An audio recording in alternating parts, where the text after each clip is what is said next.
I am Poe, and I am gonna need a hat. I'm the Dragon Warrior, facing maniacs! Alright, elbows up, shoulders loose.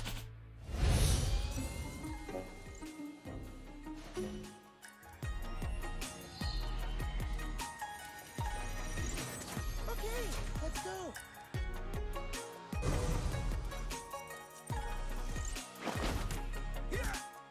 Impressive! Impressive! Legendary!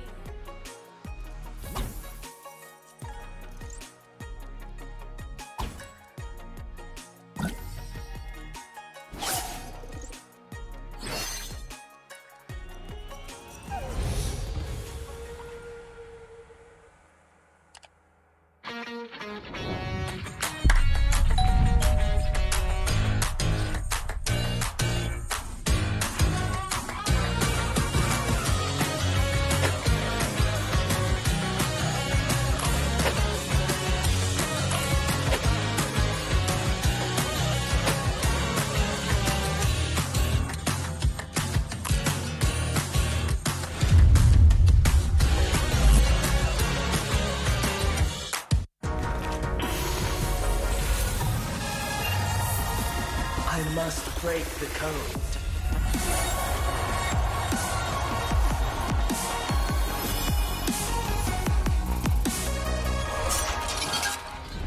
I am the chosen one. Bathed in the holy light, I am only a shepherd. And others love the sun. Only a shepherd.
10 adalah satu angka yang istimewa.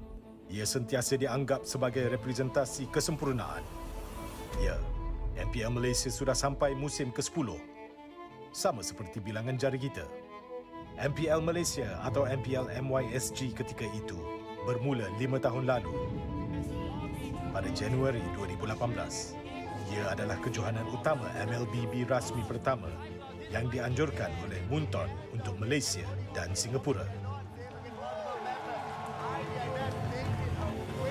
Dengan kejayaan musim pertama, MPL MYSG berkembang seterus-terusnya, di mana kami menyaksikan kebangkitan ramai superstars dan legenda.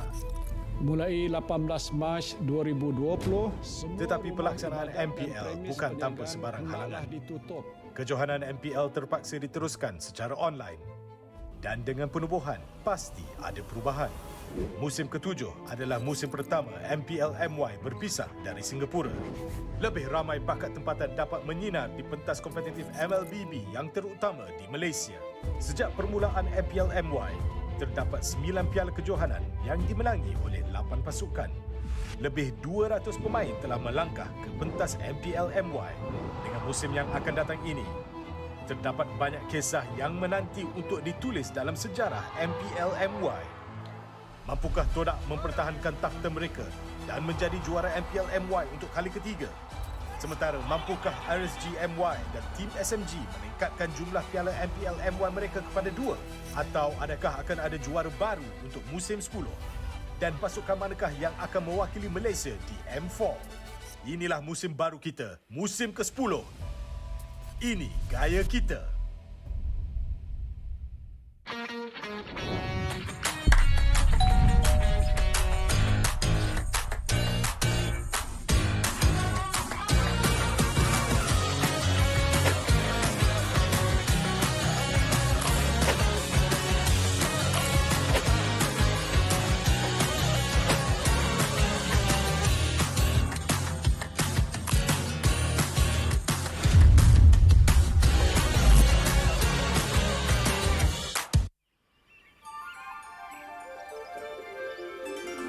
Welcome to Stream Valley, a beautiful village hidden in the mountains of Cadia Riverlands. It is a home as unreal as a living paradise. Life here is simple, but fulfilling. Among the village folks, a panda named Akai is worth mentioning. He dreams to be a hero that protects people, just like his idol Ling and the panda warrior from his favorite comic book. Even though our chubby friend knows it may take him years of practice. People would tell his story by then, he thinks. For this very reason, he practices kung fu every day, believing that diligence would one day make up for his clumsiness. But how exactly should his story begin? Maybe...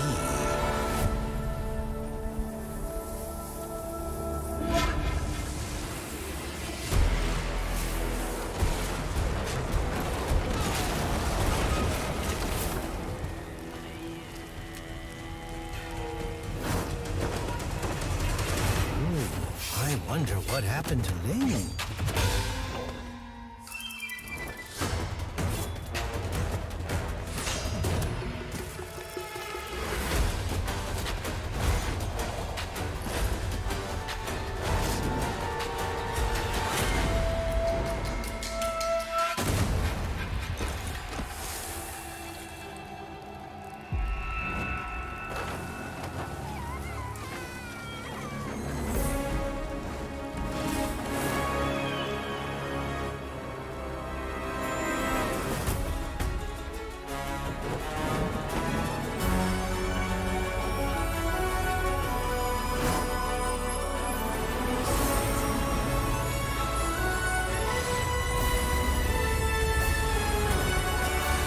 I'm the Dragon Warrior.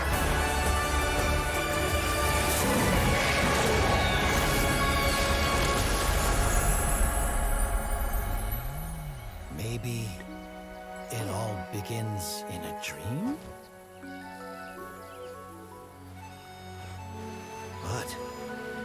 it just a dream?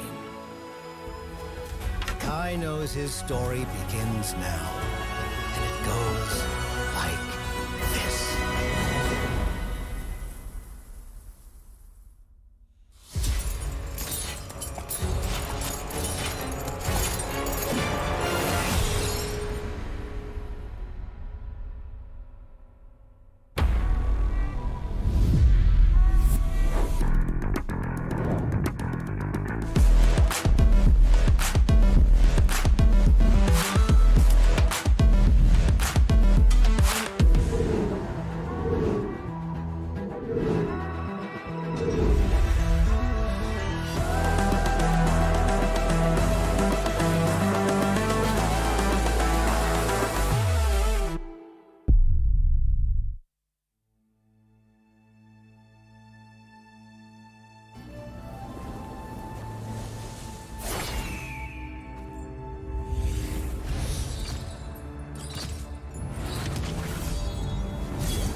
The Master of Pain is back!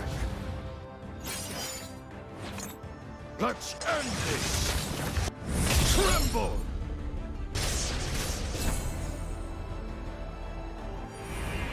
I'll take what's rightfully mine. Take aim. Now! Let's finish this. I am Poe, and I am gonna need a hat. I'm the Dragon Warrior, facing maniacs! Alright, elbows up, shoulders loose.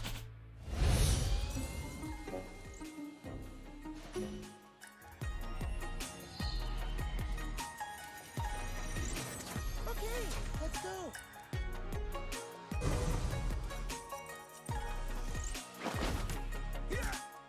Impressive! Impressive! Legendary!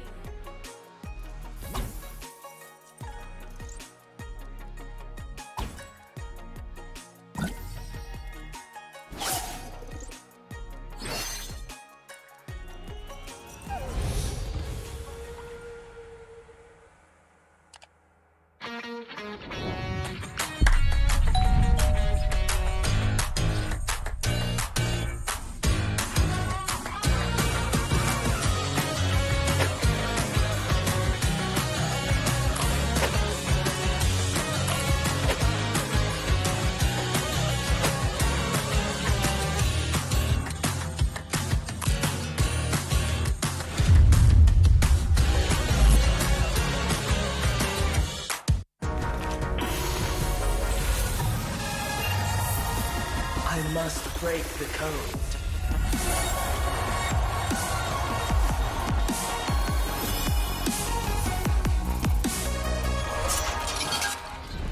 I am the chosen one. Bathed in the holy light, I am only a shepherd. And others love the sun. Only a shepherd. Impressive! First blood! Holy light. Impressive! Double kill! Mega kill! May the holy light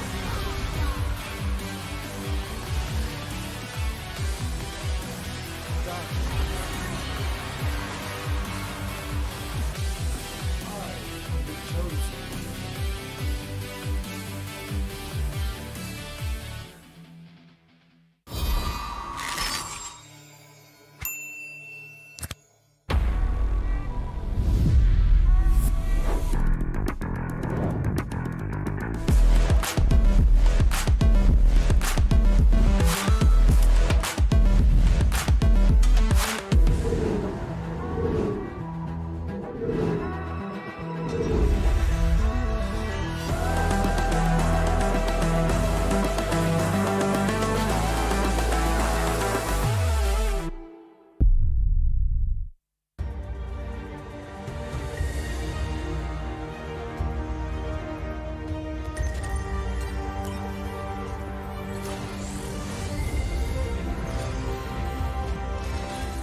adalah satu angka yang istimewa.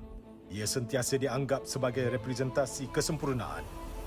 Ya, MPL Malaysia sudah sampai musim ke-10. Sama seperti bilangan jari kita.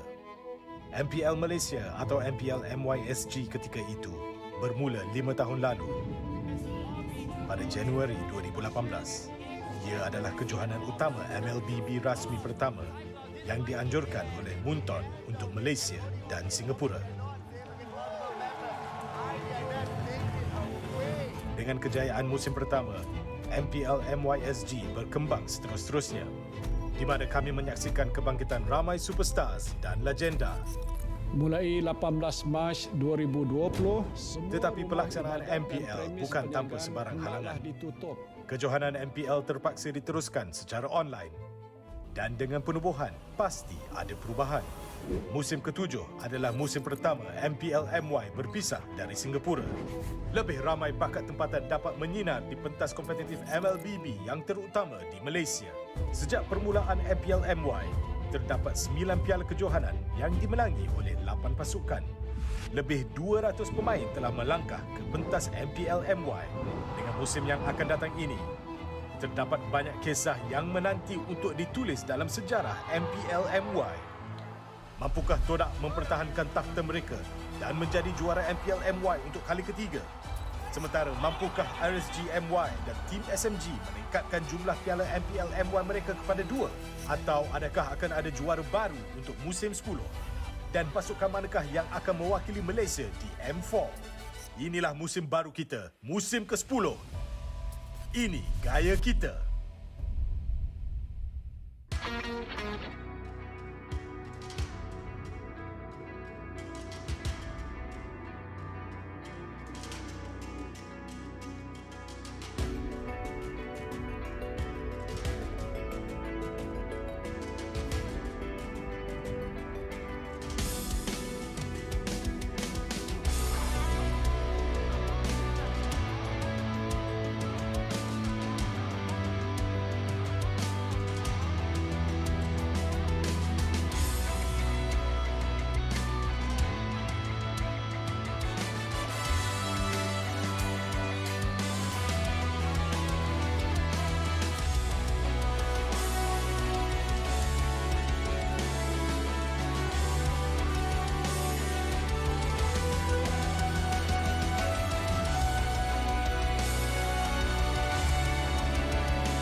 I'm a rock star.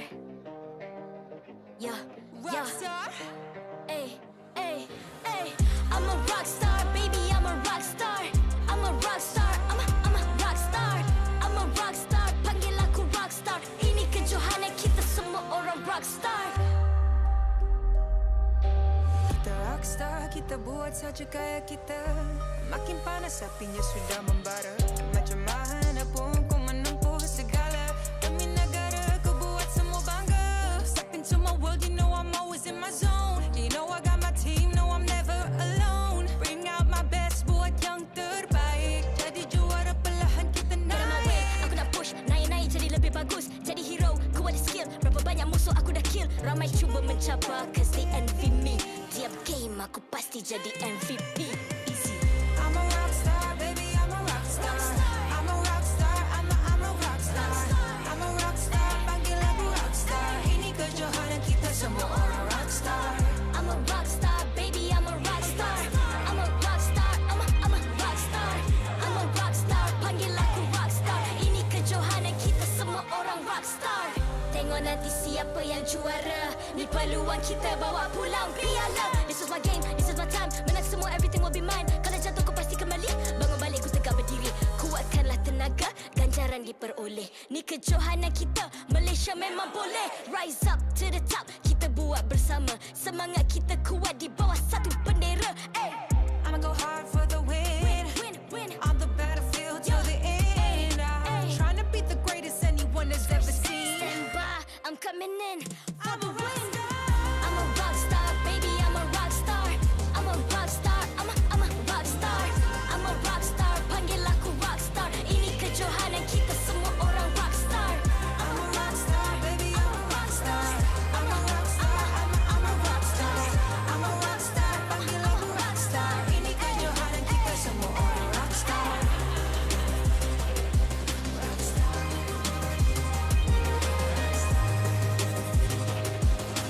Ini kejohanan kita semua orang rock star.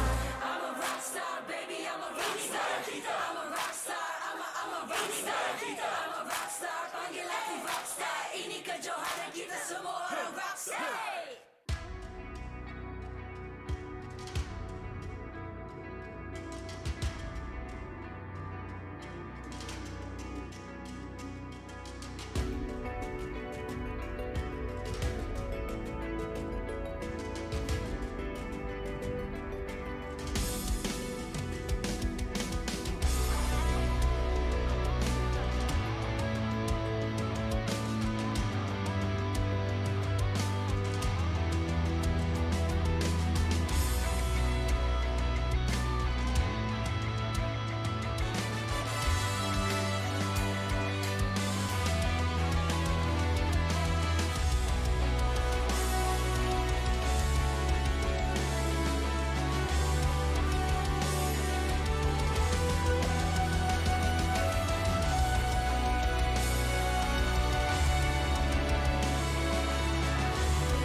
I'm a rock star. Yeah, Rock star. Ay. I'm a rock star, baby, I'm a rock star. I'm a rock star, I'm a rock star. I'm a rock star, panggil aku rock star. Ini kejohanan kita semua orang rock star. Kita rockstar, kita buat saja gaya kita. Makin panas apinya sudah membara. Macam mana pun kau menempuh segala. Demi negara kau buat semua bangga. Step into my world, you know I'm always in my zone. You know I got my team, no I'm never alone. Bring out my best, buat yang terbaik. Jadi juara perlahan kita Get on my way, naik. aku nak push, naik jadi lebih bagus. Jadi hero, ku ada skill. Berapa banyak musuh aku dah kill. Ramai cuba mencabar, cause they envy me. Tiap game aku pasti jadi MVP. Easy. I'm a rockstar, baby, I'm a rockstar. I'm a rockstar, I'm a rockstar. I'm a rockstar, panggil aku rockstar. Ini kejohanan kita semua orang rockstar. I'm a rockstar, baby, I'm a rockstar. I'm a rockstar, I'm a rockstar. I'm a rockstar, panggil aku rockstar. Ini kejohanan kita semua orang rockstar. Tengok nanti siapa yang juara. Ni peluang kita bawa pulang piala. This is my game, this is my time. Menang semua, everything will be mine. Kalau jatuh kau pasti kembali. Bangun balik ku tegak berdiri. Kuatkanlah tenaga, ganjaran diperoleh. Ni kejohanan kita, Malaysia memang boleh. Rise up to the top, kita buat bersama. Semangat kita kuat di bawah satu bendera. I'ma go hard for the win. On the battlefield till the end. I'm trying to beat the greatest anyone has ever seen. Stand by, I'm coming in for the win. I'm a rock star, baby, I'm a rock star. I'm a rock star, I'm a rock star. I'm a rock star, panggil aku rock star. Ini kejohanan kita semua orang rock star. I'm a rockstar, baby, I'm a rockstar. I'm a rockstar, I'm a rockstar. I'm a rockstar, panggil aku rockstar. Ini kejohanan kita semua orang rockstar. Rockstar.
Ay, ay. I'm a rock star. Yeah, Rock star. Ay, ay, ay. I'm a rock star, baby. I'm a rock star. I'm a rock star. I'm a rock star. I'm a rock star. Panggil aku rock star. Ini kejohanan kita semua orang rock star. Kita rockstar, kita buat saja gaya kita. Makin panas apinya sudah membara. Macam mana pun kau menempuh segala. Demi negara kau buat semua bangga. Step into my world, you know I'm always in my zone. You know I got my team, no I'm never alone.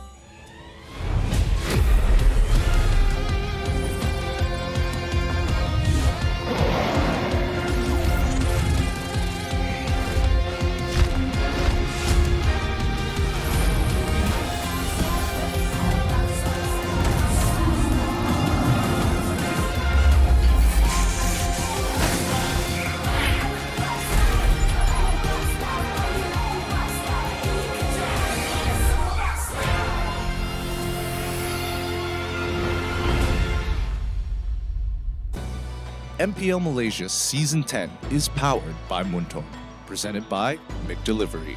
It's the perfect time to catch all the action with McDelivery. Free 6 pieces of chicken McNuggets for you, and all you gotta do is purchase through McD's app and enter the promo code MPL10 during checkout. Official smartphone, Samsung Galaxy A series. Immerse yourself into the world of Mobile Legends with the official smartphone of MPL Malaysia Season 10. You'll be sure to experience an epic gaming performance on the Galaxy A53 5G. Official gaming chair, Secret Lab. Partners in eSports, Joe's Barber, EGG Network, TikTok Live, eSports Charts, and ESI. So far, week number 4 has only given action throughout today, but let's have a look at today's schedule with RSG up against Team Hawk, SMG versus TODAK, and Red Esports versus the Homeboys. Yep, this is going to be a sight to behold because today's match is going to be extremely, extremely hot. And I mean real hot, ladies and gentlemen, because this is going to be the clash of the titans for the final day of week number 4. Ladies and gentlemen, welcome to MPL MY Season 10. My name is ICBaby12. Joining me is going to be Gideon Q as we bring you joy to the next game. And speaking of which here, we are going to be taking a early celebration for Independence Day, the 65th one for Malaysia. Welcome, welcome, welcome. And Gideon, it's nice to see you in a very, very humbling traditional clothes. I mean, I've been waiting for this moment to do this properly because every single time it comes around Hari Raya or Independence Day, they get me to wear traditional Malay outfits, and hey, I have to admit, it looks pretty good on me. I'm just basking in my own glory here, but for the most part, these teams are not going to be, despite the fact that it is going to be Independence Day. A lot of these teams are going to be trying their absolute best to top the leaderboards, especially when we're talking about the group stages so far, because the groups are looking tighter and tighter every single Sunday.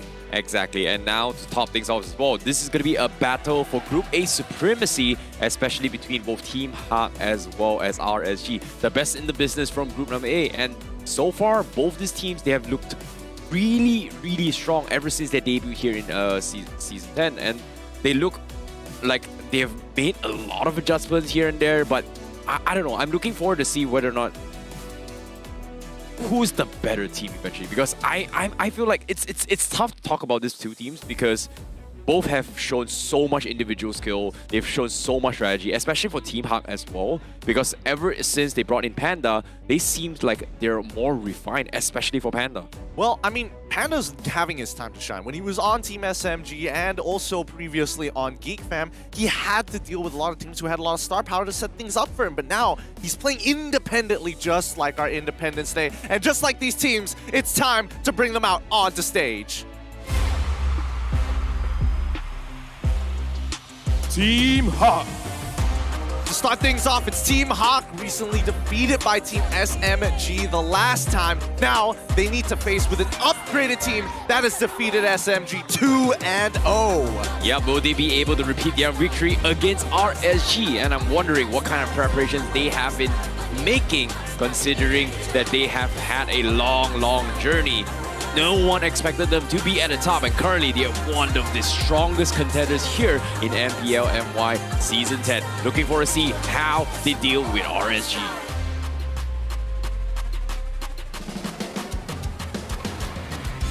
RSG MY. The new fierce and formidable team in Group A. The momentum with RSG is at an all-time high, and the fans, they feel it, they know it, they know the heat. Yeah, we can feel the energy of the crowd as well as they chant RSG in their name. The team has defeated TODAK and cleanly swept SMG in Group number A. Can they continue to perform and be consistent with the guidance of Kuja's great drafting? Because RSG is up on stage and ready to take the crown for Season 10 potentially. They want to do their absolute best here, and just moments away from Independence Day. I mean, it's a patriotic day, of course, but a proud moment for competitions here at the MPL. It's time to introduce you guys to the brains of both sides, leading them through the draft for game number 1. Coming in from RSG, of course, you know him, you love him. It's Kuja, as well as Lexia, coach, and as well as analyst Pops and Asmil, coach and analyst respectively. Yep, this is going to be a pretty exciting one as well. As you can see, they are going to be cheering each other for the battle to come. However, today is going to be a very special day because we are here to celebrate an early Independence Day. So we are going to be having a moment to celebrate our country's independence by having our national anthem played on screen.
And once the national anthem has been played, the battle cries begin here at the MPL MY. Independence may be achieved here and a long awaited prosperous moment for Malaysia, but these teams are looking for that prosperous retribution. They want to be champions, and it only begins here at the regular season. Team Hawk so far, looking at their stats, they're looking amazing. First Lord rate per game win rate at 67% as well.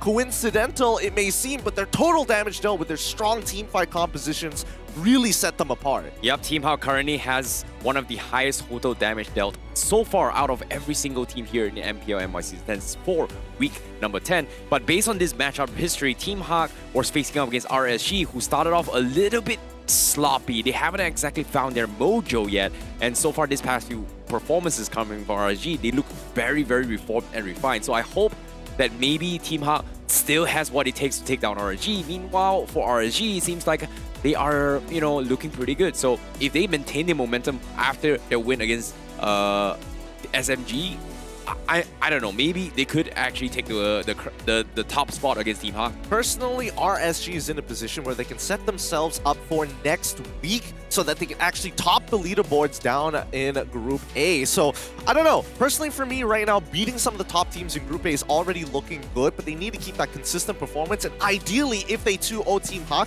they're putting themselves in terms of aggregate points where they can actually overtake Team Hawk. Yeah, I'm a little bit curious to see how Team Hawk is going to be like when they actually get put in a very, very tight spot where they need to think on the fly and be a little bit more creative in their decision making, or maybe even play a little bit more mind games, which is something that I don't see a lot from Team Hawk, considering that they do tentatively kind of snowball their way and dictate the tempo themselves rather than being put in a very, very tight spot. But before that, let's take a look at the keys to victory for both RSG versus Team Hawk, which is going to be the composition of strength, mid lane domination, as well as the XP laner disturbance, or maybe even absorbing.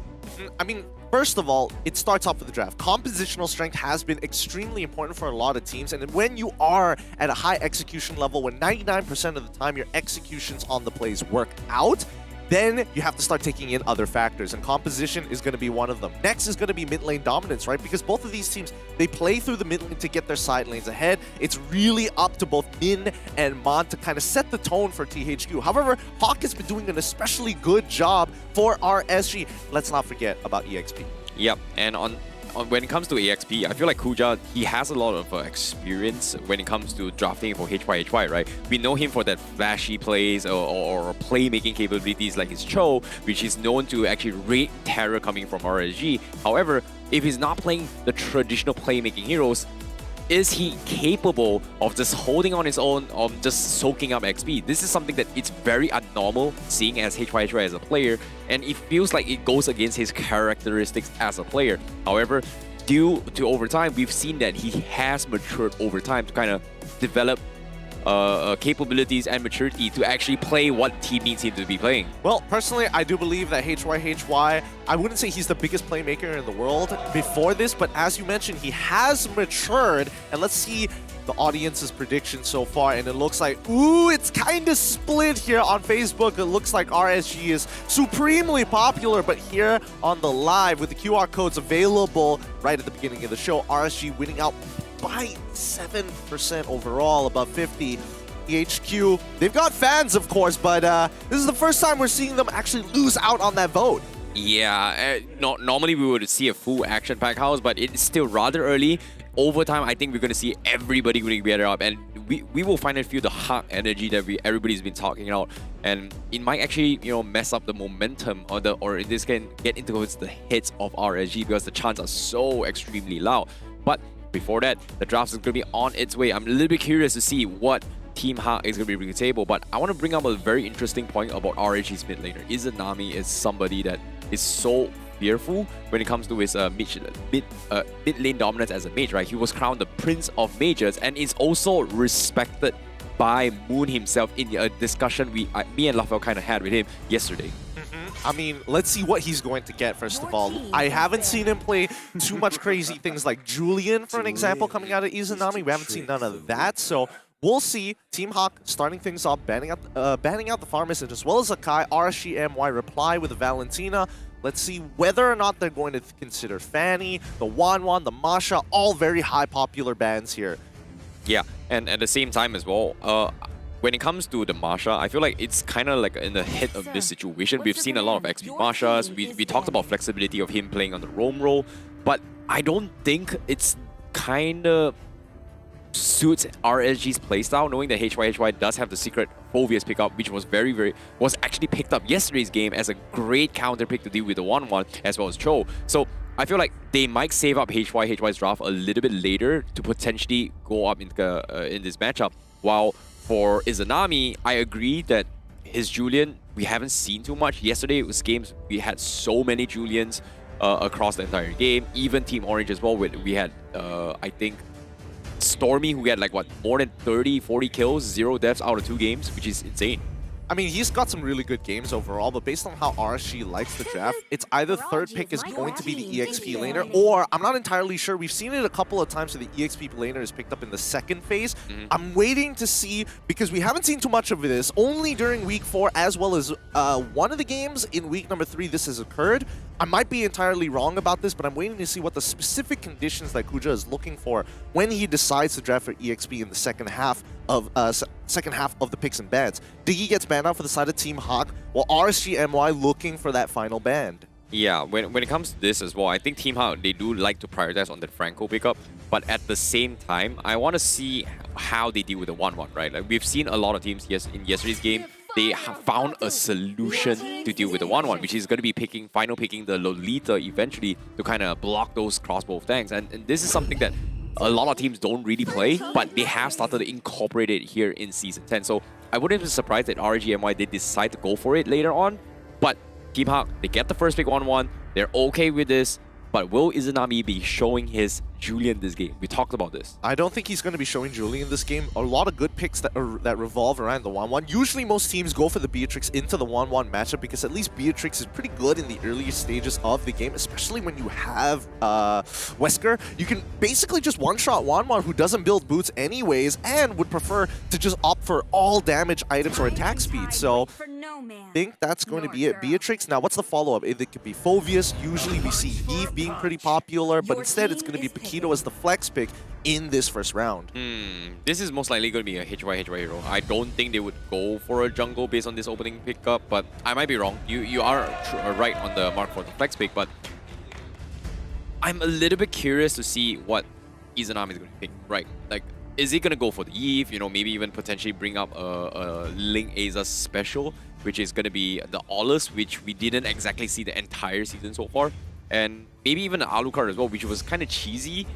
But I'm curious to see what Team Hawk has to say. Is he going to bring the Link right now, which is very, very popular as well, but has taken a big toll when it comes to win rates in Season 10. Yep, Team Hawk immediately going to be locking in Esmeralda as well as Atlas. Strong team fighting capabilities, and more importantly, just prepping the EXP lane in case Phoveus is shown by RSG MY. You naturally have the counter matchup, so Team Hawk don't even have to ban it out later on in the phase. We'll see how important it is on the list of things that they need to do, but for now, RSG MY looking to complete the first picking phase. Ah, man. It's a tough one because now that they see Atlas, they don't have a Diggy to actually deal with it. They could look to find another support in the likes of maybe Cho here for a double flex pick, potentially. I don't think it's too out of RSG MY's comfort zone here, but with 5 more seconds on the clock, let's see. It's going to be Ling instead, an assassin to try and deal with it. All right, that's fair, but Team Hawk could still go for Hilda. Yeah, they could potentially go for it for the invades. It's something that I think they did deal with it against a Natalia composition. Natalia is something that they may consider picking, but considering that they've already shown their Atlas, I don't think they will go for an Hilda. They've got XP, they've got a Roam. I'm a little bit more curious to see what Izanami is going to pick. Just because of the potential of what kind of wombo combo strategy, right? If he's going for a Eve, he's pretty straightforward. He's going for slows, he's going for CCs, he's going for a little bit of poke damage. But because of how the Link has been picked up, I don't think the Eve is advisable because they are going to be playing for more of a prolonging state of a team fight and more split pushy. So they may consider going for a Lilia for him, maybe even a Kadita. Kagura is pretty okay as well if he wants to try and sustain his way through out the entirety of fights. Franco will be banned from Team Hawk. Great call coming in, but I think RSG, they may consider going for heroes that utilizes the Purify really well, and this is a great way to deal with Fatal Link. Well, I still think that Eve is, no matter what, is going to be good here. I think for RSG, there's a lot of flexibility when you have the Eve, using it as a re-engage tool to lock the opponent in after the Fatal Links, or even before to try and bait it out. As long as you have Purify, I think you should be good here overall. But Team Hawk, the fact that they banned that Franco does give a bit of an indication that, hey, maybe we want to play a jungler that requires purple buff specifically. Hayabusa comes top of the list for me. RSG MY, on the other hand, just focusing down on the junglers. Getting rid of the Karina is a smart option, especially when you have auto-attack based heroes. Like the Beatrix, well, I would say that's a bit arguable, and I would have preferred it on RSG MY. However, with the wave clear that they have, with Beatrix alone, as well as Paquito, I think having the Link to split push to kind of break up Team Hawk instead of holding on to 5 and using them, letting them actually do the housekeeping to find opportunities is a great option for a teamfight composition. Yeah, now, as of yet, I feel like they are in a situation where they might be forced to pick the Lolita just to deal with the 1-1 crossbow tanks, but at the same time, by doing that, he can't actually exactly contribute too much in terms of AoE team fight besides the Numenor Blast, right? If you whiff that shot, it's hard to counter engage against an Esmeralda who's constantly harassing you, as well as a Fatal Link setup. So in this case, seems like they are gonna go for the one-shot combo coming in from Izanami. All right. Are we gonna see the Johnson pickup? Nope, it's not coming up. We've seen it before, but nope, not coming up. Orange, didn't realize that the Orange Boys are here at the arena to watch this game. Team Hawk, on the other hand, looking to finish off their composition so far. Based on what they could see, it's like, hey, a lot of pick-off, a lot of people could jump into the back line to slow things up. The fact that Eve hasn't been picked does give Team Hawk like a really good opportunity to pick it up for themselves, but the fact is, knock-up coming in from Kadita, knock-up coming in from Paquito, Tempest the Blades, another knock-up. It may not seem ideal, so I'm guessing Lilia at some point? Ooh, Alpha instead, a strong engage tool for Team Hawk, as well as the Matilda. So, Mage Matilda? Mage Matilda? Yeah, it's actually... Wait a minute. Mage Matilda, yeah, it is a Mage Alpha, Matilda. Yeah. Huh. This is kind of interesting. I don't know where they're going to be getting their magical damage off, but fortunately for them, they do have the Esmeralda for late game, so they're banging on the Esmeralda to do a lot of damage in the later stage of the game. But I'm a little bit surprised by this Alpha pickup. I know it's annoying. You can have a lot of displacement. You can kind of stop the Link's combo for a little bit, but a good Link player can time those Tempest play and completely dodge all the combos. So I don't know what Team Hawk is thinking about this pickup, but RGMY, they go for the Angela. Honestly, I don't mind what Team Hawk is trying to do. They just want some strong ways to take out or at least close the distance between him as well as Beatrix. RSG, MY on the other hand, even with LaFell with their support holding up their banner, Angela is going to be really hard to deal with, especially if Esmeralda isn't in the fray to steal away that shield. So right now, my money, I would say is a little bit more on Team Hawk than it is on RSGMY, because RSGMY's win conditions are very niche, and more importantly, it's going to be about finding those opportunities before making the play, and making the play itself is a whole new slew of problems. Yeah, it is going to be very difficult for RSG to actually come on top, but they have to focus on those split push objectives. Drafts has been set. Team Hawk bringing in the Alpha for the second time in season number 10 here for MPL MY. And this is going to be a sight to behold, because it is going to be an Alpha going up against Link Aces, who's super boosted. Ladies and gentlemen, you can hear the crowds are chanting. They're going absolutely crazy for game one of the heated battles here. Ladies and gentlemen, this is game one, RSG versus Team Hawk. All right, this is game number 1. Hopefully you guys are ready for an epic. Want to kick things off for day number 3, week number 4, THQ on the blue side with RSGMY on the red. Oh, looks like, okay, so it's going to be a purple start from both sides. They want to make sure that they can make it to the Lethal Wanderer, but immediately Min getting a good trade on towards Izanami's side. Hawk should be able to top him up for the time being, but the chants are already going here at the arena. Yep, they're trying to psych RSG up, and hopefully it is going to work out for Team Hawk, but the fight will continue. As you can see, the bottom side as well, we do see a little bit of harassment. RSG also going to be setting up for a potential harassment for Alpha. But Gary, he doesn't seem to be unfazed. Team Hawk, they're just mirroring each other, and they understand that they have the upper hand when it comes to these early trade-offs. They don't really have a very, very strong frontliner, especially for RSG MY. But I like the idea that Team Hawk is trying to super boost this Alpha, you know, hyper boost him in a way where you have this Matilda who's acting as more of a supportive mage rather than a full-fledged mage.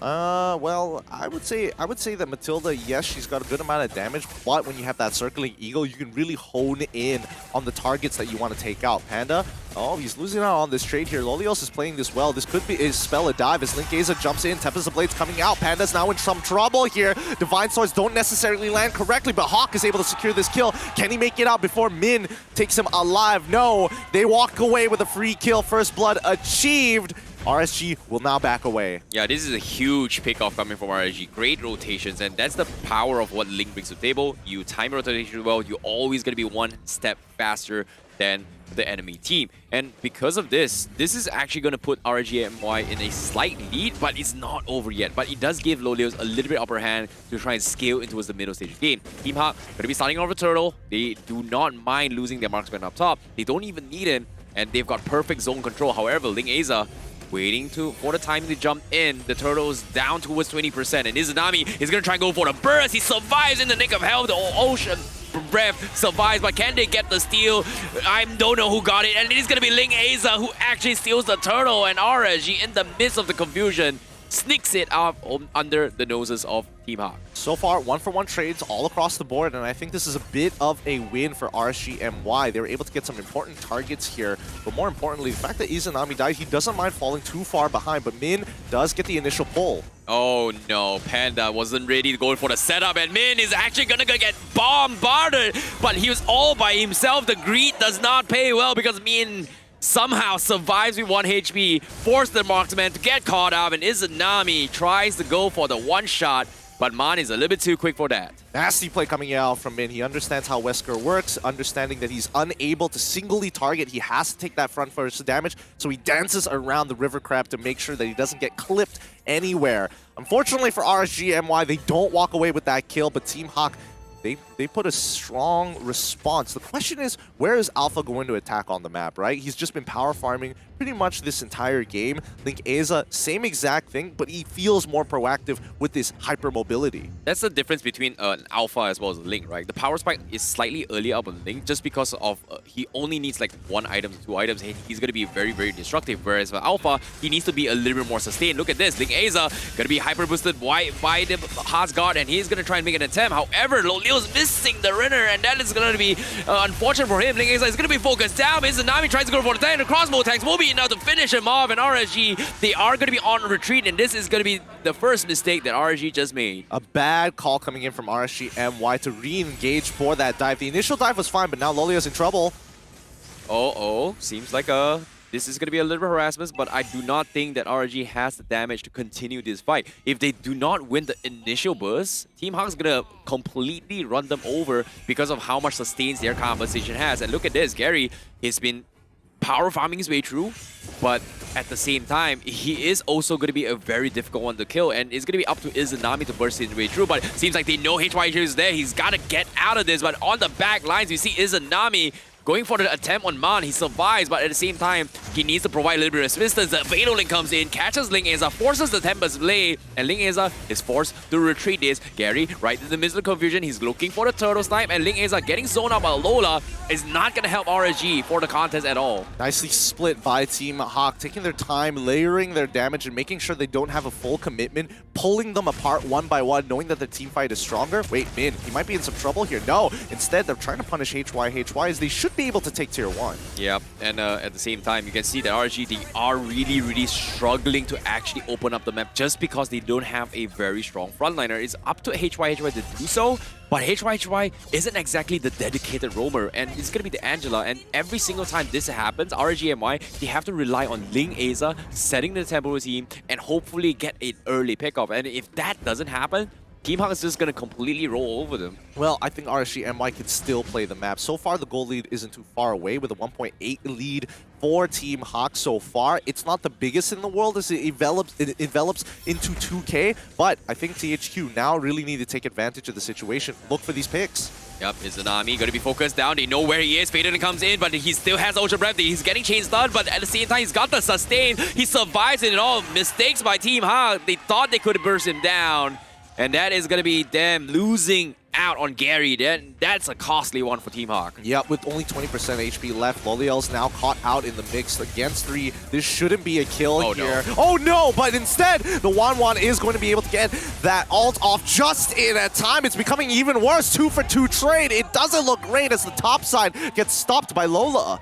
Yeah, this is not exactly the ideal plan from RSG. The idea to save Lolios is great, but there's just no backup whatsoever. They've lost Izanami in the earlier team fight as well. They've lost they've lost Ling Aza, and this is a very, very difficult time to be in. Ling Aza now cannot do anything. He's gonna get focused on Circling Eagle, but whoa, what was that damage from Matilda? Mage Matilda here. I mean, she did take Magic Penetration, and it works. It really helps out in the earlier stages of the game. She does have some high base stats when it comes down to her abilities, but I think at this stage of the game, Team Hawk really are in control of the tempo. RSG MY looking to recover from any side of the map. They need to get a split push on, and this turtle just isn't worth investing in. Yeah, Man's got 4-0-2 on this Matilda, and he's got the Magic Worship, so he's gonna have a little bit more damage. Izanami gonna get harassed and poked around, but the passive is not proccing, so that is gonna be him on 10% health, so he's gonna be forced to recall back. And the constant harassment from Team Hawk is getting frustrating because RSG, they can't seem to make any sort of moves because of all the sustains. Ling Aza is forced to go in for the mid control, but against an Esmeralda, not exactly the most ideal plan.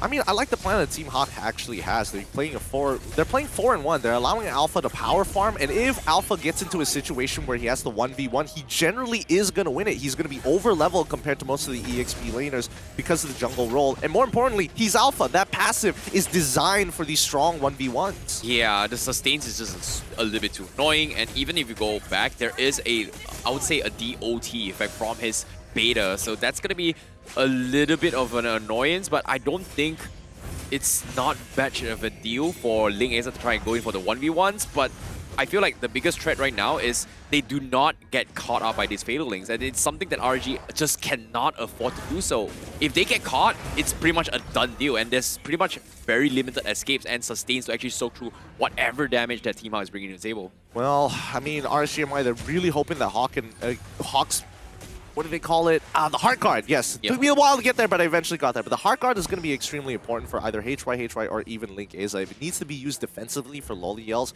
that's what RSGMY is banking on. So as long as Team Hawk keep up with their gameplay, taking the initiative to force fights, or somewhat force fights against RSGMY, they just need RSGMY to react. If we look at the items so far, they're falling behind. 2 items complete coming in from the jungle compared to 1 item completion from Link Aza. Yeah, and on top of it all, Lils makes an attempt. Unfortunately, Team Hawk just scrapes it off as a knee scrape, because as of yet, I feel like RG, they need the frontline tanks. HY, we did see, he's got the Bloodless Axe, he's got the Dominant Size, but at the same time, he needs more items to actually soak up the damage burst, and before he gets to that stage, it's going to be up to Ling Aza to set out play, but the KO comes in, he's going to be cancelled, and now he needs to back off, and because of this, they burn out the Heart's Guard, but they somehow need to delay time. Can he steal the Lord? They're drunking it out very low, but Gary is also low himself, and he steals it right on the noses, but he needs to get out. Hawk doesn't have the protection, but he will get chunked away by Gary. The rest of Team Hawk is coming in. Lolios goes in for the response, but they just don't have the damage, and they get picked apart bit by bit. Lola double kill. The Lord in RSG, but so what? They get the wipeout. A really nice play coming in from Lola, especially being able to tank, soak that damage, and more importantly, this is going to net them an inhibitor turret as a full wipeout has occurred. Does Team Hawk want to actually take it? Yes, they send their low members, especially the jungler, to go back, start farming, do some housekeeping on the mid lane, break open this inhibitor, and make a run for it. No, the minions didn't make it in time. Oh, the minions were a little bit low. Ling Aza does have the help, but at the same time, Team Hawk make a little bit of a greedy play, made some mistakes, sacrificed the tank, but all is well. It is only an Atlas. So Team Hawk, they gave you a little bit more control, so that is going to be a little bit more breathing room for RSG to work with. Lolios to be using his ult to actually farm his way through. HY does have the information, but doesn't want to act on it. just because of how Mon is going to be able to provide that gliding win to slide out of danger. I mean, despite the fact that they had to sacrifice mid in that situation, they were ready to make that sacrifice. Doing a considerable amount of damage to the inhibitor tower on that top side is going to be key for Team Hawk, because so far their 4-1 composition is working out really well. With Esmeralda going into the side, they have Alpha ready with switching up with Esmeralda to join the rest of this team for that big engagement. Hopefully the combo should generally be enough. But so far, Gary seems to be extremely sharp on that Spear of Alpha, stopping those circling Eagles, and more importantly, stopping HY from closing the distance onto Panda. Yeah, especially for Ling Aza. For him to actually jump in, he's a little bit worried now. But Panda dropping a little bit too low. Lolios will be able to chunk his way through, but Ling Aza can't seem to actually act on this fight. But the split push has occurred. They're managing the lanes really well for Team Hawk. And RGMY, they managed to buy a little bit more time, but I feel like they need a little bit more for HY. But AI winning prediction is going to be up on Team Hawk's favor with 61% as compared to RG's 39%. I don't know about little bit here. I think RSG MY need to take control over this game when it comes down to tempo, because Team Hawk are just consistently posing questions and RSG MY following up and having to chase them constantly. They don't have the opportunity to initiate, and neither are these picks coming through. Team Hawk are just playing a really tight defense here until the time is right. Yep, Izanami trying to bait things out. He still has the Petrify. He's trying to soak up and lure him into a choke spot to go for the one shot. But Team Hawk, they're not taking the bait at all. They've got the full team here. But RSG setting up for a play. Lolios from the sides. He sees Man, but he's hesitant to go for the fight. But Lola catches him blindly, helping to catch a Ling Aza. And now he's in trouble. They need to make a run for it. He's going to be able to get out of safety, but RSG will back out. Meanwhile, HY is going to be stranded on his own. But the rest of Team Hawk, he knows he's a lost child, and they are going to run him. But seems like he's going to be kiting his way through, and he survives, and Team Hawk can't catch him off guard. So beautiful escape coming from him. Nice timings. Cooldown time is coming in from HY, but he's about to run into more danger. Yep, Fatal Links comes in, Cat pulls him back, but they're setting up for the Lord. The Lord's down to his 50 health. Ling Aza gonna go in for the fight against Man. He's stranded all by himself. He does have the damage and the escapes, and he's gonna be A-okay. But RSG, they can't seem to push in. Lola is just too tanky. HY goes for the shot, but he's just got so much sustains, and he doesn't really care. Lord secured in the hands of Team Hawk. A missed opportunity for Team Hawk there. I think RSG could have absolutely forced. They had big ultimates to work with. They were just waiting for Lolios to get into position. However, Lola, most consistent on the team so far, his 2-2 score. I mean, he's got 3 items already complete on his way. Oh, actually 4 items already complete on his way to an Ice Queen's Wand. And as soon as he gets that Ice Queen's Wand, I think it's over for RSGMY. Yeah, I definitely agree. But on top of it all, HY, he brought the Dreadnought armor. He's a little bit more tanky, but he's susceptible to magic damage. And look at him, he's getting versatile. He's being very disruptive. Leos goes for the SMG, but it sprays. Can't do anything. But Panda, crossbow of tanks, a little bit too much for RSG to handle. Gets a double, looking to close out. The Lord's knocking into a crystal on the top side. Relatively healthy RSG. They have to drop bodies for this, and I don't think they can do anything. Ling Aza has given up hope. Ladies and gentlemen, Team Hawk takes game number 1. All right, remember those keys to victories, because so far, Pops is going to be 1-0 against Kuja, the draft diff, making it all so easy for RSGMY to drop that game. Team Hawk playing it nice and strong, and the momentum is definitely on their side. Yeah, man, you can hear the fans cheering for Team Hawk, going for the chant here and there. They know it was a very, very convincing victory, but the journey still continues because they need one more game to seal their fate against RSG as being the #1 team for group number A. GG. Well played to Team Hawk. Really strong game, and more importantly, even though that the early game may not necessarily happen as aggressive as they would like to, and also Alpha taking a couple of L's in the jungle, I think throughout that game, especially the moment they hit mid-game, unlocking Panda, Wanwan from the gold lane instantly, again, the timings have never been on RSG's side. Yeah, and it was very difficult to actually bang on the layers of defense what Team Hawk is going through, right? You've got this Esmeralda is extremely tanky, you've got these Fatal Links you've got to worry about, you've got the crossbow of tanks. You're just too much for them to go in for the fights. The idea of going for a split push is great, but eventually you need somebody to be opening up the map. They're banging on Izanami to do so, couldn't do so. They are banging on HY, but he's the XP laner, so eventually, who's got to do it? Eventually, it needs to be Hawk. However, it is an Angela composition. He's not going to be able to do that, and he's got built up a little bit more magic damage.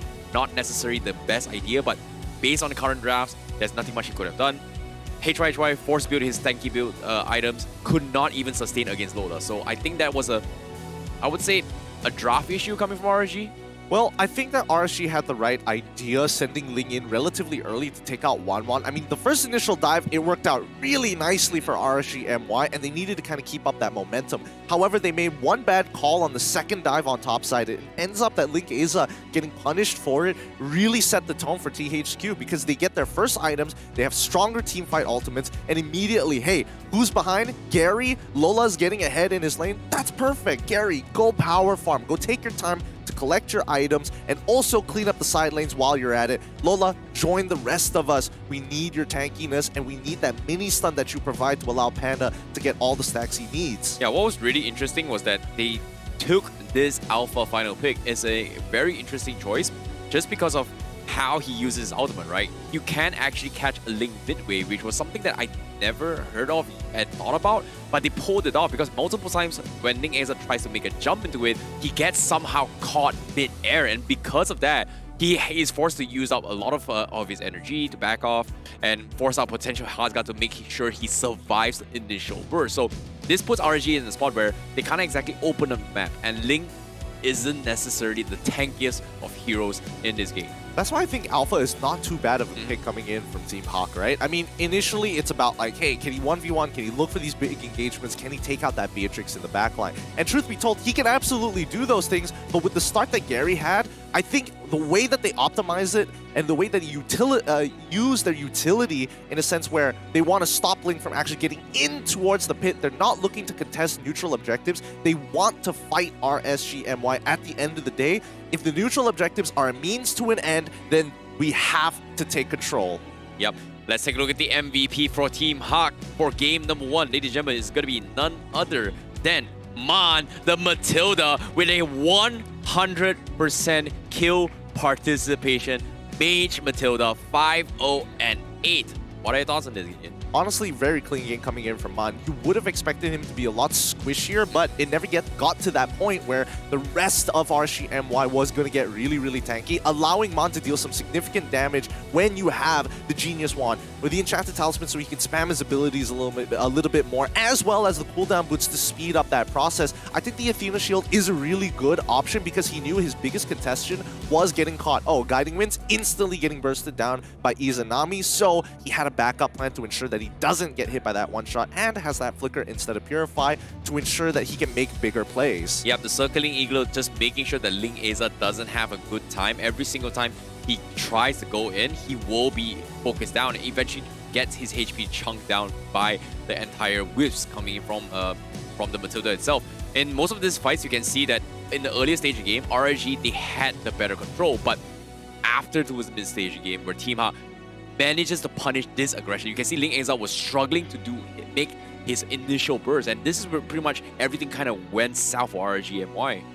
Well, I would say that it specifically put Link Aza behind, which is terrible for RSGMY because they're depending on him to get the ball rolling. And if they don't even get the ball rolling very early on, Team Hawk then, as you saw throughout the game, takes control, can take these split fights. And the fact that Lola has been uncontested this entire time because RSGMY required HYHY to actually peel for the team, forcing him to leave his lane and losing out on that EXP made all the difference. At the end of it, HYHY only dying 2 times in that game, but Lola 3 levels ahead. Yeah, it was very, very difficult to do so as well. Lola does have the Avarice as an advantage in terms of gold. Clearing wave is great, sustain is pretty decent as well. Paquito can't exactly get a little bit more help when throughout the midst of the fight. So this is pretty much just depending on Team Hawk trying to sustain their way through with those heals, and it's hard for him to be in every single fight itself. But at the same time, I've got a very, very interesting pronunciation right now. Let me try this. Okay. Master Icy Baby 12 has something to say, and that is gonna be the collaboration event with Kung Fu Panda, and that is gonna be having the skins coming up right here, right now, and you should get it. Oh man, I've never thought about killing myself more than just now. But in the event, you can enjoy 50% off of the first 10 draws and receive a guaranteed Thamos General Kai skin while doing so. And that's not all. From August the 20th all the way to August 26th. I mean, if you missed out on that time, you missed out on that 50% off on the first daily draw. So guys, you got to get on these events way earlier. If you haven't gotten the skin in that time, because I know I got my skin within that period, it makes all the difference here. 50% off, I saved so many diamonds. Yeah, that's what he did, but I've got my diamonds all here. Man, I gotta dress the part. I want to be a kung fu master myself. Every day the darkness gets closer and I think about leaping off of it. Anyways, with that being said, I do think that the general Kai skin looks great. We don't see a lot of Thamus. However, the Akai, I'm not sure if we have the stats for this, but we'll eventually get it. How many times Kung Fu Panda itself, Akai, has won games using the skin? Is there a difference? I thought on week 3 it was a significant difference. Week 4, it's been a little 50-50 to be fair. True. Even yesterday's game, Kung Fu Panda, I think we had the trifecta. All the 3 skins was actually played. We had the Ling, we had the Damus, we had the Akai.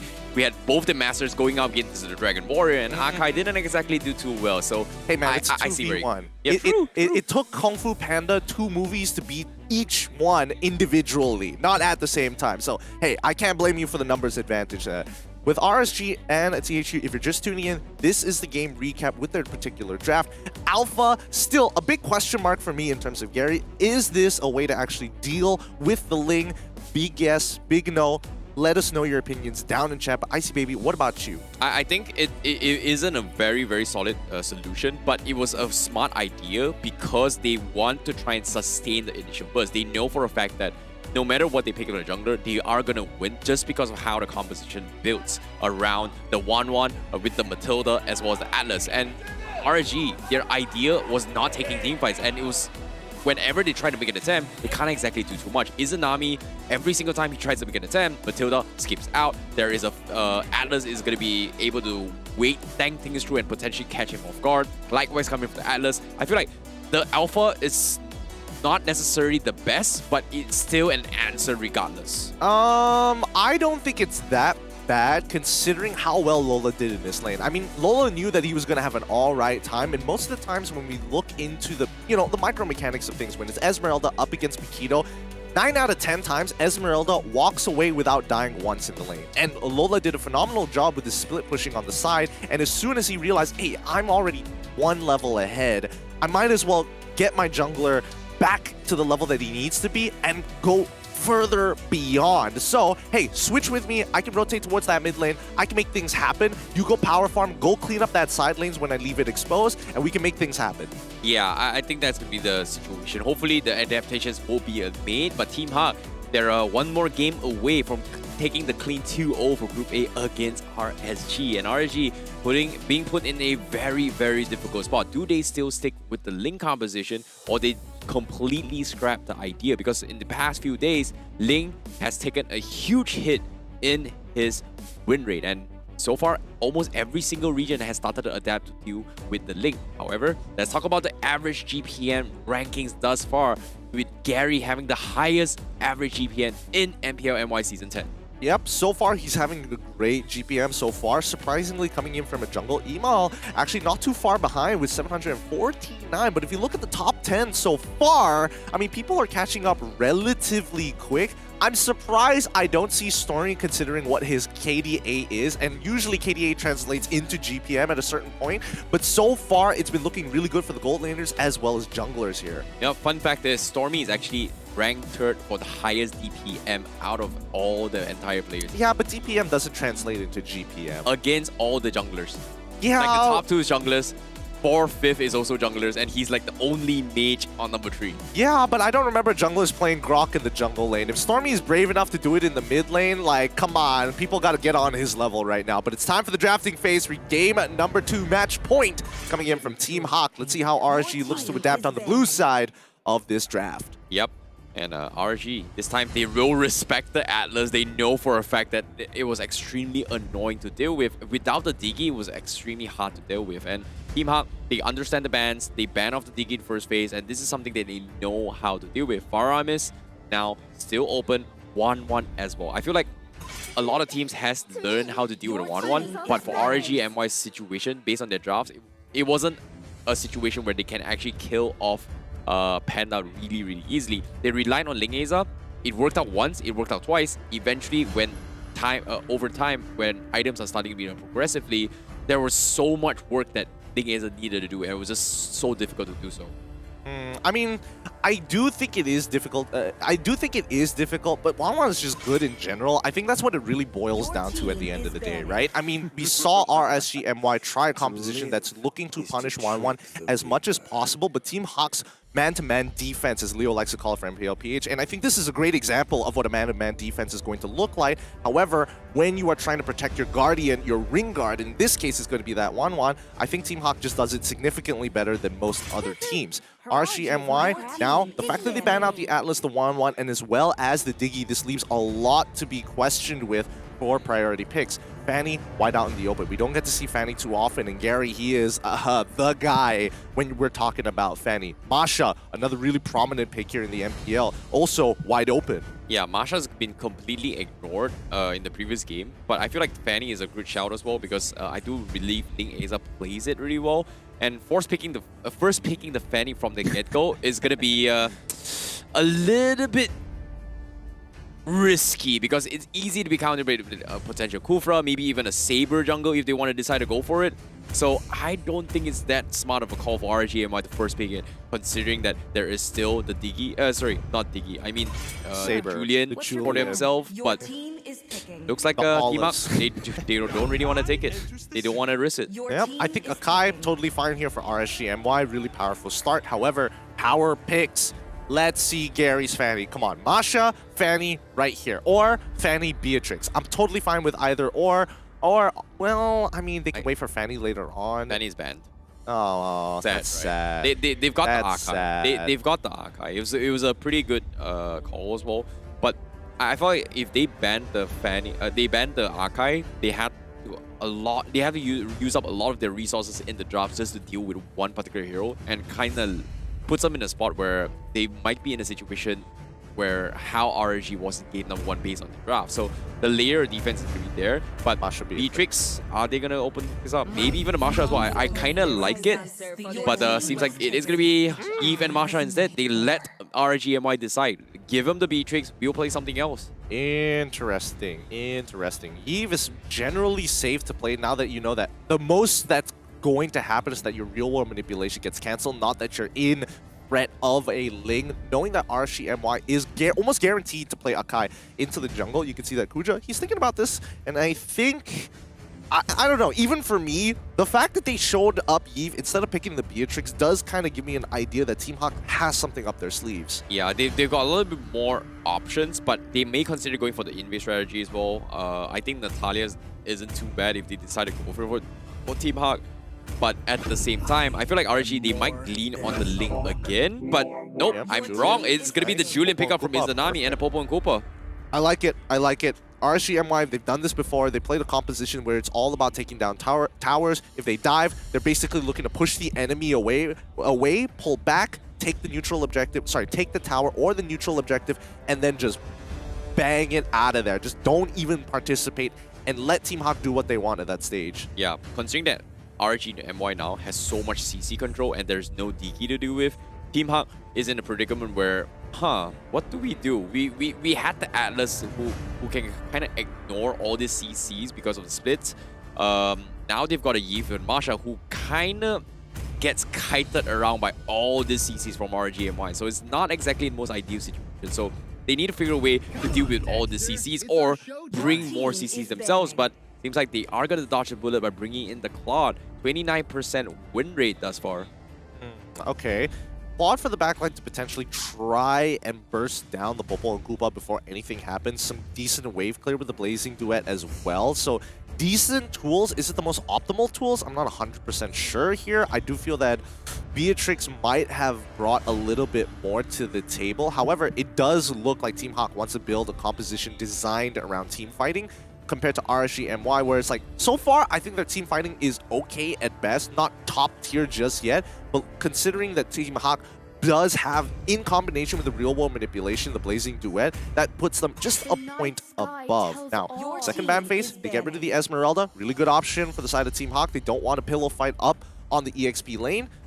RCMY now hold priority. I'm still a little bit curious on what Hak is going to be playing the Marsha on. Is it going to be XP or is it going to be a roaming Marsha? No, I think it's going to be EXP. There's no point trying to invade an Akai of all things. It takes too long to really put him into lethal, and considering that, you know, you do have Julian as well as Popo and Koopa, if he starts on Popo and Koopa's gold lane side, he's naturally going to rotate over.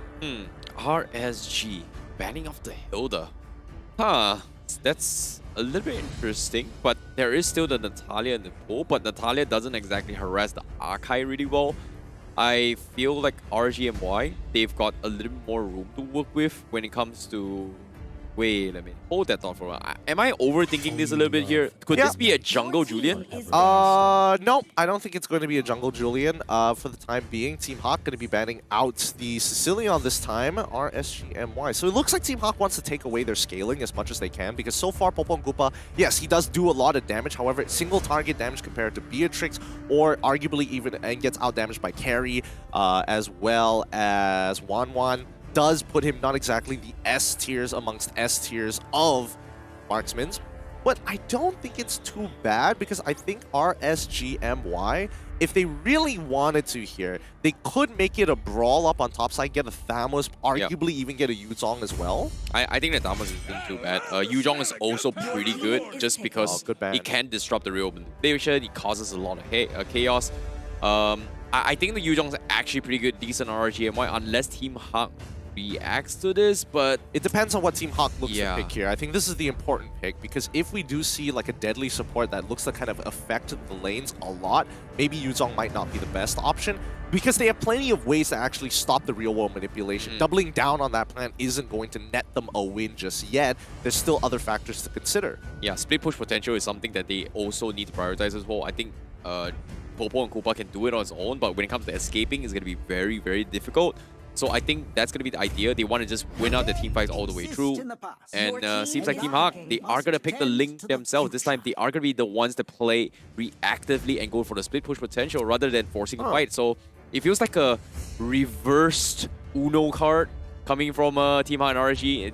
Their drafts getting swapped from Game 1 and Game 2. A little bit. I think RSGMY, Karina is great. Matilda is also really, really good. So it looks like Julian is going to go into the EXP lane because he can force priority safely and not take too much and lose too much damage against someone like Masha. So this is a really good idea coming in from RSGMY. And with the Karina as well, it kind of gives you that hitting power. So looks like you were right about the Akai actually moving over into the support, into the roam role. We haven't seen this in a while we see Matilda once again as a potential mage.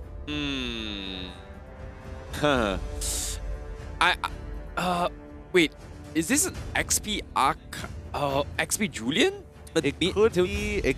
Honestly, it could just be like EXP Akai instead. We'll see in the last couple of seconds. That's why it's a little bit annoying here coming from RGMI's comp. They've got so much teamfight potential, but split push wise, Team Hawk's got it in the hands. They've got Ling, you know, got a little bit more mobility, but seems like they are doubling down on the Angela Ling, and it is a reverse Uno card. It seems like Team Hawk is trying to use RGMY's composition, tries to replicate it with an improved version, and honestly, that's not too bad.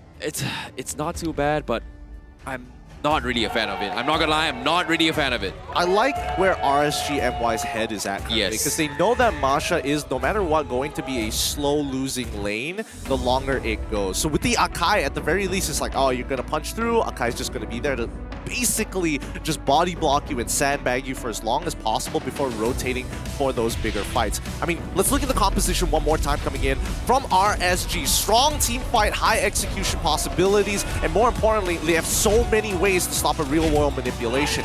Team Hawk, on the other hand, their team fight is a little bit weaker, but the real-world manipulation and how much they can play as a 4-unit with one in the side lane is going to make all the difference. Yeah, the crowds are chanting in. They want the clean team over 2-0 for Team Hawk, but it is going to be very difficult because as of yet, RSG's response in Game 2 is going to be on its way as RSG is about to take Team Hawk for Game number 2. As Gary going to be starting things off, and it is going to be the Lord Shen skin going up against Po. Yep, it's Kung Fu Panda 2, baby. That's the fun of it all. And honestly, I do like the fact that HY is going to be playing the Akai with the Dragon Warrior skin. You know, it's like a 1v1. It's that Mortal Kombat style of a, hey, let's fight, let's Kung Fu this out.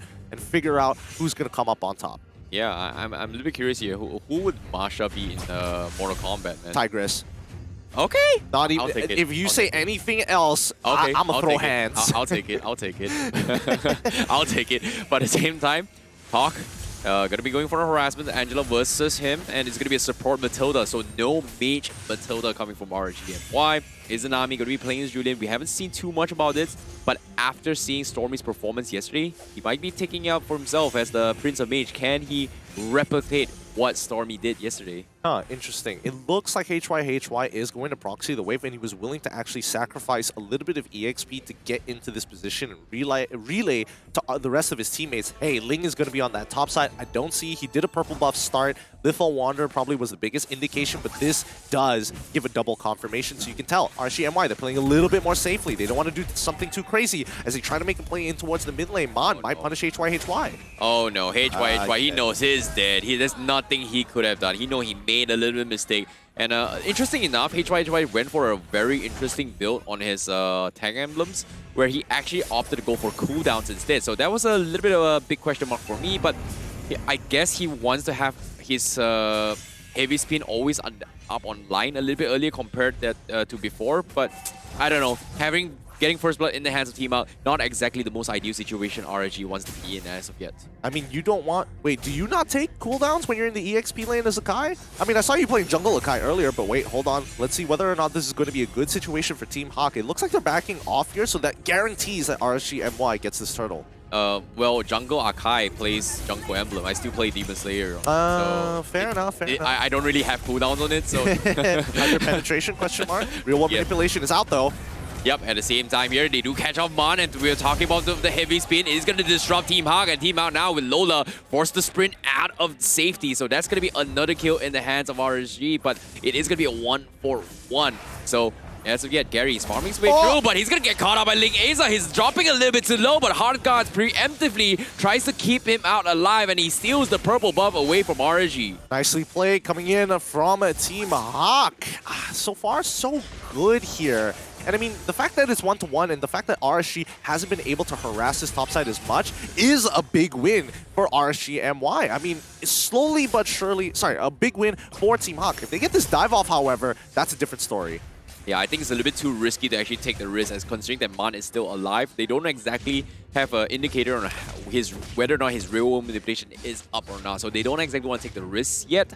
But at the same time, Team Hawk is going to be proxying the wave down bottom, trying to go up against HY. And he knows that he's going to be able to beat HY in a 1v1 fight. But in the team fight potential, HY just does so much damage. Now HY actually catching up in EXP against the Lola here, meaning that they lost at some point of time. HY somehow got a little bit more EXP, maybe through the mid lane. I'm not entirely sure how they got a kill on Mon earlier. Is that... I guess so. The assist did make that slight difference then. All right, fair enough. With that being said, 24 more seconds until the turtle comes back up. Yeah, and seems to me, RSG, they're going to be proxying the wave down bottom. They want to set up for the bottom turtle. Lola is going to get harassed his way through, but this is a Masha with 3 ticks health as well as an Angela. So they are not going to be able to make an attempt, but they are going to try and contest the purple buff. Izanami getting a bit cheeky, but hasn't been able to get the one-shot combo yet. So I'm still waiting for him to actually replicate Stormy, but it seems like Team Hawk, they're just completely dodging really well. They're just having Gary trying to steal objectives away from Ling Aza, and this is actually working out. They don't want to allow Ling Aza to power farm their heroes by proxying the Shadow Strike all the way through. So this is a great way of just dodging and buying time, and hopefully, and just hopefully, Lola is going to be able to one-shot him later on. We'll see. We'll see if he can. Min now in some trouble here as the rest of Team Hawk is going to be engaging onto this fight instantly. Even the Hawk Guard unable to protect them. Panda loses his blazing duet as he battle mirror images out of there. However, on the bottom side, the rotation from HY might just be enough. No, Izanami doesn't have the cooldowns. Mon is still alive, but the rest of his teammates are already dead. 3 for nothing in favor of RSGMY. Yep, Lolia's also bagging a double kill for that Popo and Kuba, so he's doing really, really well. And Lola now is going to try and stall them back, but he's taking a little bit too much damage. He tries to focus on his Nami, but he gets sidestepped with the enhanced spears, swords, and that is going to be an easy kill coming from RGMY. Team Hawk, they're throwing bodies for this, and Seems like mid control is going to be their priority, but was it actually worth it? I don't think so. Honestly, I think it's really worth it for RSG MY. The fact that HY has been proxying these waves, sacrificing a little bit here and there, but making a huge effort in these bigger team fights, 4v4s, 5v5s, coming up huge with 3 over almost nothing there in their favor. I mean, now it's time for RSG MY to really take control over this game. We're seeing that the first items are already coming through for most of their composition, except for Akai and Matilda, who, interestingly enough, decided to kind of spread out her build a little bit more. I was looking to get one more completed component, but that's going to be fine. Yeah, and it seems, I think it's pretty much the same coming from Lola as well, is going for the value Mortal Lances and then rushing the Sky Guardian Hammer for the one-shot potential. But HY, he's got a pretty smart idea, right? The earlier Draenor's armor is just to deal with Gary as well as the Blazing Duet to a certain degree, and it's actually working out. But now here he comes, the Blazing Duet comes in, Izanami is going to be the first to get caught out, so great catch coming from Team Hawk, but Gary taking a little bit too much damage, but HY catches him mid-air with the heavy spin, but do they have the damage? Yes, they do. They take him out, Matilda zips him in, and Team Hawk, they want to respond, but they just don't have the damage on Panda yet. Yep, a 1-for-1 trade, Izanami for Gary, but Loliels, he's got to be careful here. They've already broken top tier 1. They're looking to get more. Lola, he does have the health, but he doesn't have the energy to regain it, so he's going to be forced to back out. Leos is going to be starting to chip in towards the outer turrets and set up for the bottom turtle, which RGMY is already ahead compared to Team Hawk, with especially Gary getting picked up. But Min taking a bit too much damage. Izanami going for the sprint, but nope. He is going to back out. Yep, we've seen RSG MY do this before. They're going to play for these neutral objectives, and now the game is really going to start ramping up as RSG basically winning on every single front here. All the lanes are doing totally fine. They're getting neutral objectives. They've broken 2 tier 1s. If they can break mid, that's when Team Hawk is going to slowly crumble. Yep. But Team Hawk mid control once again, and seems like the Lord is going to be up in 104 seconds. So this next team fight, they need this mid control, and RGMY, they've got to throw bodies for it. But Circling Eagle, Posling ends up to the back line. They should one-shot the Angela, so no hard guards protection. Meanwhile, Hawk is going to be stranded all by himself, so it's going to be a support for a support. Nothing crazy yet, but Team Hawk, they have to play this very, very safely, as Lolios is going to be in the position to contest this, while Panda is still a little bit underfarmed. I think so far, Team Hawk, if they want to get back into this game, they have to get this pick. Gary still alive. Loliel's in trouble. Still dies to Angela at the end of the game. That's what we need to see coming in from Team Hawk. They cannot let these split pushes happen, because right now, RSG-MY, they're not clumping together. They're trying to diversify. Yeah, that's a mistake coming from RSG. They should be grouping up, and for Lolios to be picked off like that, that's not going to be very, very helpful. Gary going to go for a little bit of harassment, but he goes in for the catch. Hawk is going to take a little bit of damage, but now here he comes. The Circling Eagle is not going to be available, but Tempest Blade is going to be able to get Gary out of safety. So Ling Aza having difficulties trying to play the catch-up game. Meanwhile, Lola, he finds Hawk by himself. He's going to go for the challenge, but doesn't want to risk it yet. 30 seconds for the next Lord pit. They want to set up for this Lord fight up top. Yep. Once again, Ling just split pushing, trying to break up RSG-MY to get them back into the lanes, to give free information to Team Hawk so that they can make a decision.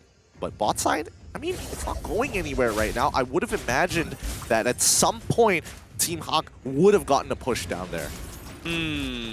This is tough. This is tough, but it seems like they are going to be able to force a heavy spin completely with the mark, and RSG, they've lost a big utility right from the get-go for this Lord fight. And Panda is going to be able to get out of safety. He's going to be okay, but the Real Malaysia finally drops RSG. Focuses on Ling Aza, but can he keep him alive? He's trying to make a run for it, but the shields from the Matilda will keep him alive, as Team Hawk was hoping that the burn coming from the glowing one on Mon is going to be able to kill him off. But unfortunately, that's going to be the full reset coming in. Min now forced to back out, forces the sprint as well, but Panda re-engages with the Blazing Duet. Can't seem to get Izanami as he sprints out of safety.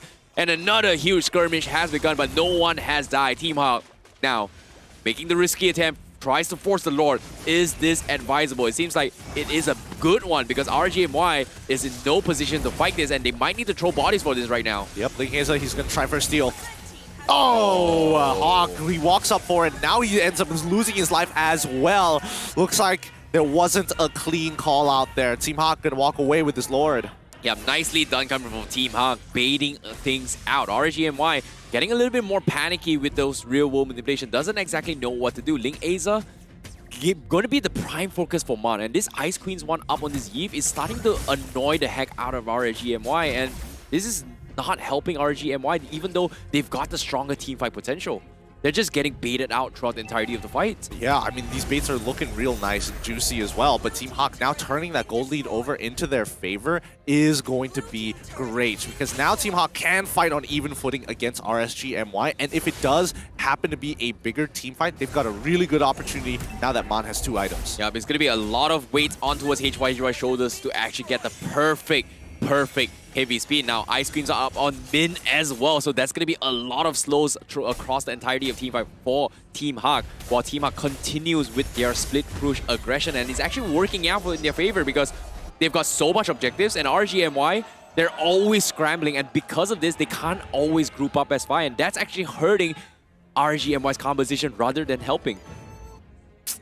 I mean, based on the items so far, with the 3rd item already being completed for both junglers as we move on to the 4th, it could be a 100-0 situation. We're not seeing too many situation items just yet, and nobody rushing anything too crazy or out of the ordinary. So, as you can see, it's a game of footsies, judging, distancing each other, so they're just out of reach, but whoever responds first and whiffs is going to die. Yep. Topside Lola, the scout on HYHY, it's going to be a tank for the tank, but Lola, he has the one-shot capabilities to actually take down Lolios himself, so that's going to be his sole objective, making sure that Lolios doesn't go absolutely crazy by giving him the disarm, so that clap is going to be very important up on him, but we haven't seen too much of Lola yet. It's always been the Mon show here coming from Team Hawk, who's just zoning them out, but as of yet, Team Hawk, they're doing a fantastic job with those lane controls. 50 seconds left on the sidelines for the Lord Pit, but let's take a look at the damage dealt ranking so far. It's still going to be Lolios, but they are neck and neck with Mon.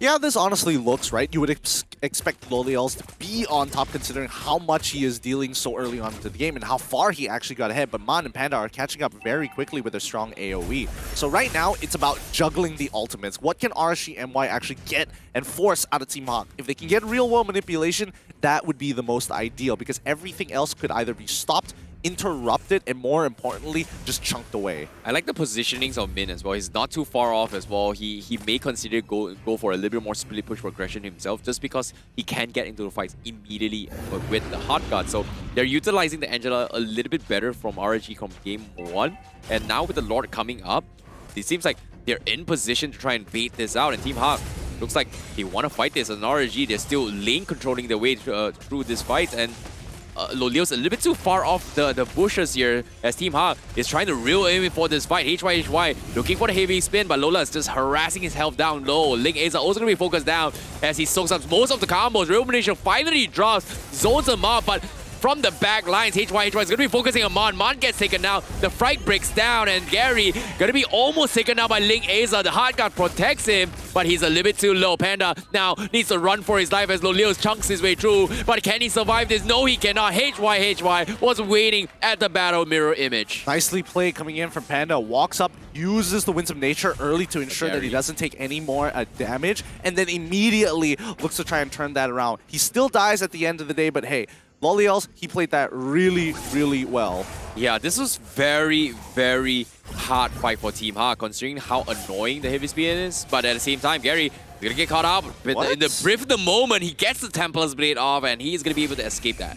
Wow, he was able to buffer through that? I thought for sure he was going to get clipped for the entire duration there. But, well, you know, you win some, you lose some. And right now, RSG catching back up after Team Hawk pulling away to about 4K, now reducing it down to 2K. This is very manageable. Yeah, this is something that I don't think RSG should fight this, but they are going to make an attempt on this. Lola, Hardguard's on him as well. He wants to go for the back line. He's focusing on Lolios, but Lolios has so much shield, but he's going to get focused down. Min is going to be dead as well, but the Lord is down to his 20%. Hawk, do they want to try and force the issue? They have to. This is going to be a little bit risky. They cannot afford to give this or Team RSG. But Link Aza is going to be focused down by Gary, but can he get the Lord? No, he cannot. No, actually, he did get the Lord. Panda saves the day. He's going to go for the Blazing Duet, and RSG, they're cumbering. They're panicking. They have to run, and now Lolios, he's going to fight against Panda, but he's got the Winds of Nature. Run, boy, run. And now Mon catches him at the edge and catches him off guard, and Team Hawk absolutely wipes RSGMY. What a play coming in from Team Hawk here. Strong opening, strong ending as they look to 2-0 RSGMY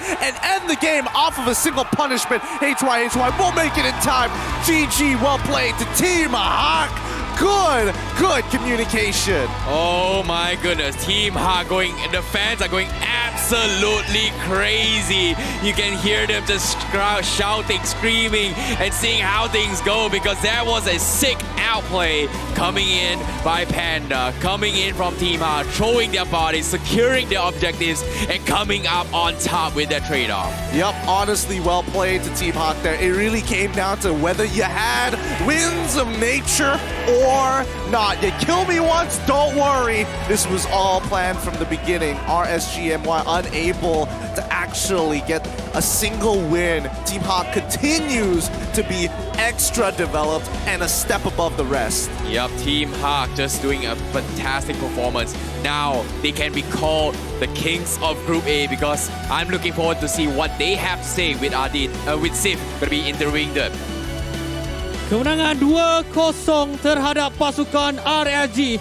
Pasukan Team Hawk masih lagi menunjukkan mereka antara calon untuk mendapatkan kemenangan MPL Malaysia musim yang ke-10. Sekarang ni anda bersama saya, Panglima Sid, bersama dengan pemenang kita daripada pasukan Team Hawk.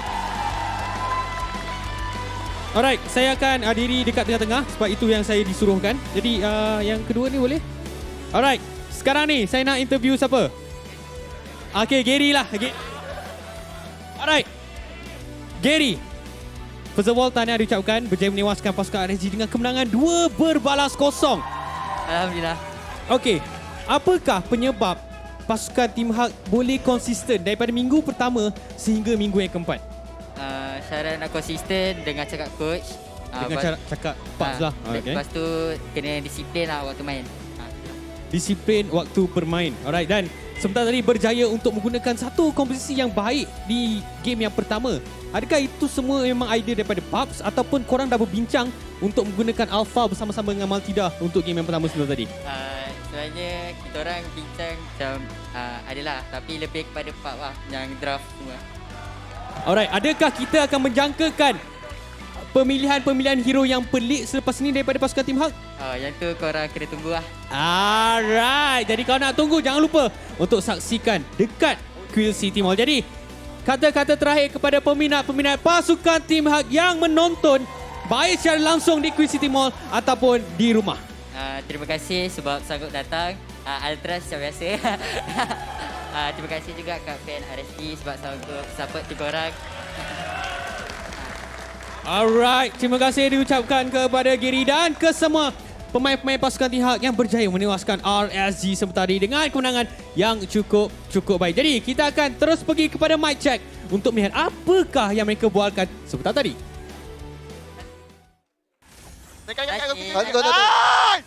Boleh.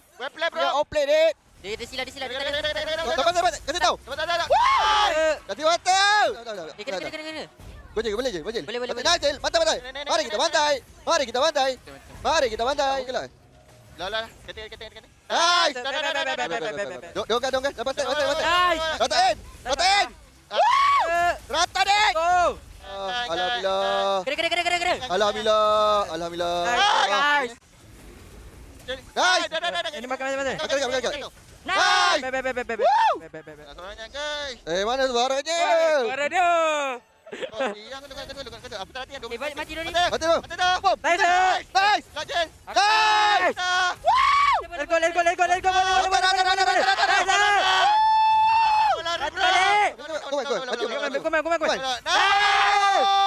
Let's go. Why out the ball?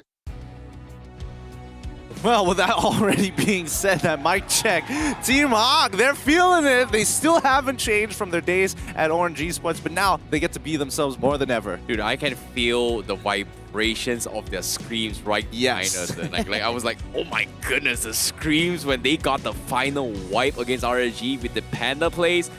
Whew, that was clean. That was I wouldn't say it was the cleanest fight, but at the same time, it was really clutch from everyone from the side of Team Hawk. That was perfect. Yeah. Perfect. No, I think Pops is doing a really incredible job with the team so far. Their drafting is looking really interesting, and even when it's difficult to execute, it seems that Team Hawk has got all the ingredients ready to make this mix work. Yep. Now, let's take a look at the items real quick on how Team Hawk as well as RNG actually played this situation. I feel like based on Team Hawk, what they did really, really well compared to RNG in game number 1 was that they had Lola on this Marshall with his 3 HP bar, constantly harassing the backlines, forcing RNG in a situation where they have to be overly protective of what Ling Eza and Loliel's position is, rather than allowing RNG to engage at the fight. And every single time when they are split off from a full wombo combo strategy, Team Hawk was able to pick off one by one every single time, and that's kind of puts them in a very, very, very good spot. And seeing the Sky Guardian helmet coming from Lola and the Twilight armor allows him to actually threaten Loliel's and Ling Eza every single time. I mean, traditional build coming in from Masha, but I think some of the decisions that THQ is capable of, honestly, when they're making sacrificial plays. Hey, you take my pawn, no problem. I take a new knight. I take a new rook. I mean, these are all chess terms, but these neutral objectives that Team Hawk was able to get, despite the fact that RSG, generally when you have an Akai, it's dangerous to walk up to the Lord Pit or even the Turtle at the Turtle Pit as well. It's very, very hard not to be a little nervous when the heavy spin is in play. Yeah, and knowing that HYHY does not have the Sky Guardian helmet, Lola is always making sure that he is going to be able to out-harass an Akai, and every single time you can see the HYHY is trunk-tunneled to like 50% health before the fight even begins, and this kind of forces RG in a situation where they have to back out every single time. And I feel like as a tank, eventually to a certain degree, you need to have the Sky Guardian helmet to actually outlast your opponent's tank. And if they don't have the frontliners, eventually it makes it so much more easier for Team Hawk to actually invade. And this allowed Gary so many opportunities to see the cracks of RGMY's defense and actually just dive on backline. So this was a great way on how they kind of itemized for Lola in particular. Yeah, no, it really was quite a back and forth between RSG as well as THQ, but it came down to the micro mechanics that made all the difference. Being aware of these cooldowns of the Winds of Nature made all the difference in that final fight as well. I mean, look at the score, 13-12, and even when you're talking about damage dealt, the numbers are very slightly off. Yeah, you can see that based on the sustains from Team Hawk as well, not just the Sky Guardian helmet, you've got the Angela just sustaining throughout the entire damage. They're winning not because they're just doing more damage, but at the same time, from the side of RNG, they have to use more damage to actually get kills, which puts them in a very, very difficult spot. Because if you think about it, damage output coming in from RSG is pretty much a bursty composition. You have Izanami goes for the one-shot burst, Ling Eza also going for the one-shot burst. If the burst doesn't get any kills, it is going to be up to Loliel's to actually get those kills, and it's very difficult for him if he's always getting targeted by Lola, by Gary, or maybe even the disarm. This kind of puts him in an inefficient state to actually dish out more damage than needed to actually close out against Team Hawk. Personally, I think that RSG MY kind of lost sight of their composition in midway through the game, because Loliel's was able to take down both tier 1s, but that tier 1 mid lane coming in, defense coming in from THQ was actually kind of nuts, because half the time when you have that many members of RSG committed to taking it down, most teams would just give it up. However, Team Hawk focused on slowing it down as much as possible to give time and space for Gary as well as Lola to actually make a considerable amount of damage in the side lanes to catch back up. So when these neutral objectives come up and they're looking for 2-for-1 trades, 3-for-2 trades, it always fell into Team Hawk's favor. And once they got their second, more importantly, their third item for Mon specifically, Ice Queen Mon makes all the difference. Yeah, I definitely agree. Once those Ice Queen Mon starts to shine as well, you can see that RSG was struggling to actually move throughout the fight. So I'm looking forward to see who the MVP is coming in for game number 2. It's going to be none other than Gary on his Ling with his cross-map plays and his cycles, because we talked about mid-game strategies for RSG. Him constantly pushing the bottom and the top lane has forced RNG to kind of split off multiple times and stop letting go of the aggression. So I feel well-deserved MVP for Gary. Yeah, definitely well-deserved as well. And also a game GPM of 856. So it looks like Gary, again, wanting to go up in the charts of his average GPM, but looking at his KDA 4, 3, and 7, and more importantly, his game kill participation at 92%, despite the fact that the times that 8% where he wasn't there, he's filling in the cracks, making sure that the housekeeping is done nicely, and more importantly, he is actually gaining gold at the same time. That process that he is using is something that we didn't see from RSG in game number 1. Yeah, let's take a look at the highlights real quick, brought to you by Samsung Galaxy A series. Is that you can see that in early stage of the game, Team Hawk, they should not have gotten this early kill. It was HY kind of made that one small mistake, and after that, he started to redeem himself because the rest of the team from RSG they have this composition where they can actually deal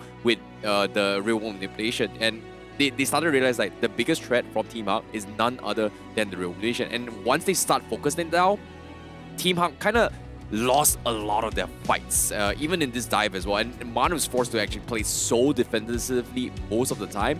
But RSG, sometimes they overstand a little bit too much, but they just can't seem to go in for the finish. And I feel like Ling Aza on this Karina, he needs to depend on those low HP value targets to actually proc off the Shadow Strike in order to finish off members from Team Hawk.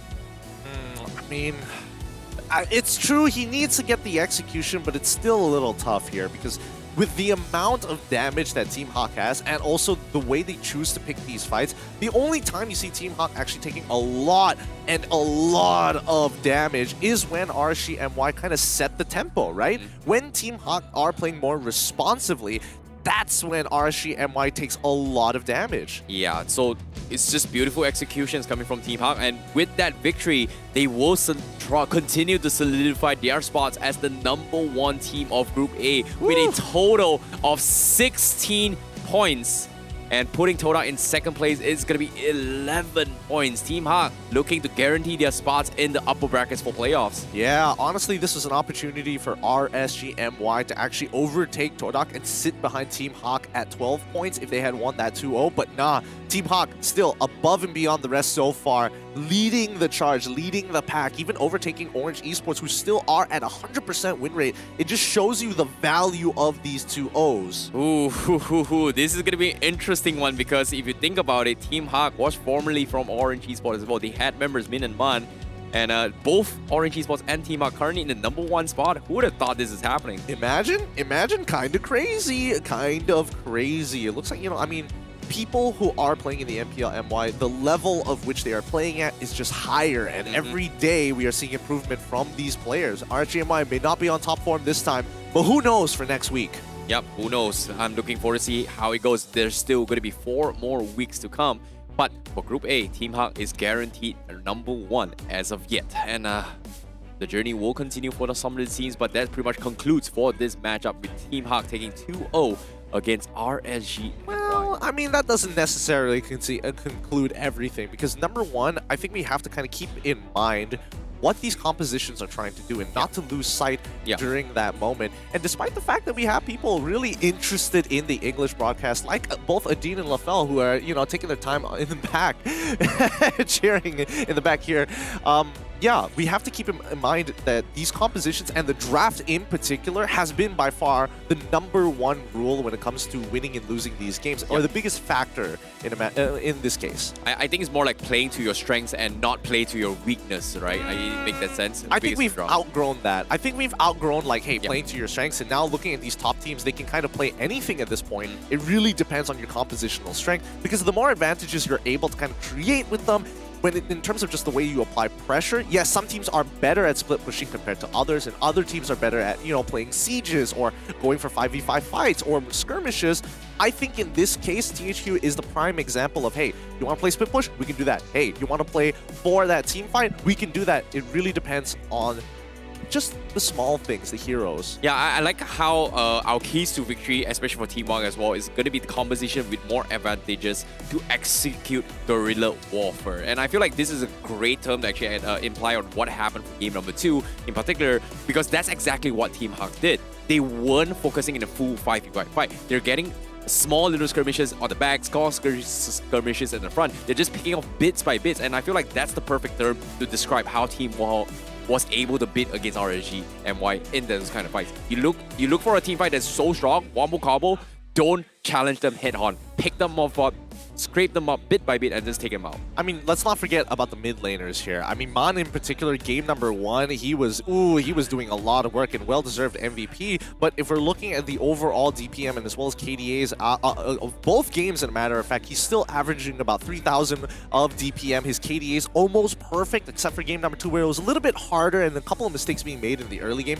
Doesn't mean that they completely lost it. But the EXP lane, Lola in particular, he's really starting to find himself, right? I mean, his top picks so far are looking great. The Masha, the Esmeralda, both are fine. Yeah, he's doing a fantastic job. And compared to HY, he was struggling in both games. First with the Paquito, can't exactly soak as much damage. Yes, you have the damage output, but Esmeralda just out-sustains the Paquito hands down. But at the same time, for those guys watching at home, thank you so much for commenting in the comment section here, supporting your favorite team. And if you see your name right now up on the screen, you are walking away with a prize by Moonton. Thank you guys for participating in our Day We Need You event. Yep, I heard one of these guys are walking away with an epic skin, so it could just be you. And if you want to participate, again, figure out which is your favorite team, how you're going to support them, come up with a creative comment, then use the hashtag 10persama so that we can see it. But also, don't forget to include your game ID as well as server ID so we can straight away just cash in those prizes right to your account. Yep, and at the same time, we'd like to have a little bit of a fun session with you here because this is Master Icy Baby. Got a little bit of a puzzle for you guys, and we are going to be having the Guess Who segment. Right on the screen, we have a pixelated picture for you guys, and who is this guy? He loves watching drama. His featured hero is Cho, Esme, and Paquito, and his birthplace is Hospital Sultana Amina, Johor. Man, that is oddly specific. Know your birthplace? No, I have zero clue. I have no idea too. I have no idea. I probably have to check my birth cert for that. I know I'm in KL, but that's about it. But who is this guy? Oh, this one's a little tough. Cho, Esme, as well as Paquito. They all play... Dude, the answers are all XP laners. Yeah. I'm gonna make a wild guess. I'm gonna go for HY here. I feel like that makes the most sense. I could be entirely wrong about. He might be Lola. Yeah, I think HY just because of Cho. Maybe Lola because I don't know. Of Esme, they but all look like they're into watching dramas. That's the problem. Dude, don't you watch drama? Sort of. We could be wrong here. I'm gonna wait for the reaction to the BMC, but let's reveal it. It looks like it is Lola! Man, honestly, there was no way to tell from that picture. Honestly, that's pretty cool. That's pretty sick coming in from Lola. Oh, okay. I thought it was gonna be HY because I know HY more for his Cho. I know Lola more for his Esmeralda, but Oh, okay. HY is not born in Johor. Oh. Yeah, cool. I don't know where they're from. I'm sorry. Sorry, production, but yeah. Honestly, it was roll of the dice there. I took the wild guess going with HY. I was guessing because like the shape of the hair just felt like it. But hey, good to know coming in from our players. Hopefully you guys get to learn a little bit about our professional players here at the MPL MY as well. Yeah, that was a very, very difficult one. He kind of looks like Ling Aza as well from the side partition on his pictures. Looks pretty cool. Well, coming up next for our second best of 3 here today, it's going to be Team SMG up against TODAK in their second round robin this time round. It's the first time that they met was interesting, but the second time, it only gets better. Yep, I'm looking forward to see how that goes because SMG TODAK, SMG has had a very, very sloppy run, but at the same time, they are still one of the strongest contenders here in MPL and YC10. TODAK, 3-time representative, looking for the 4th. Is it possible?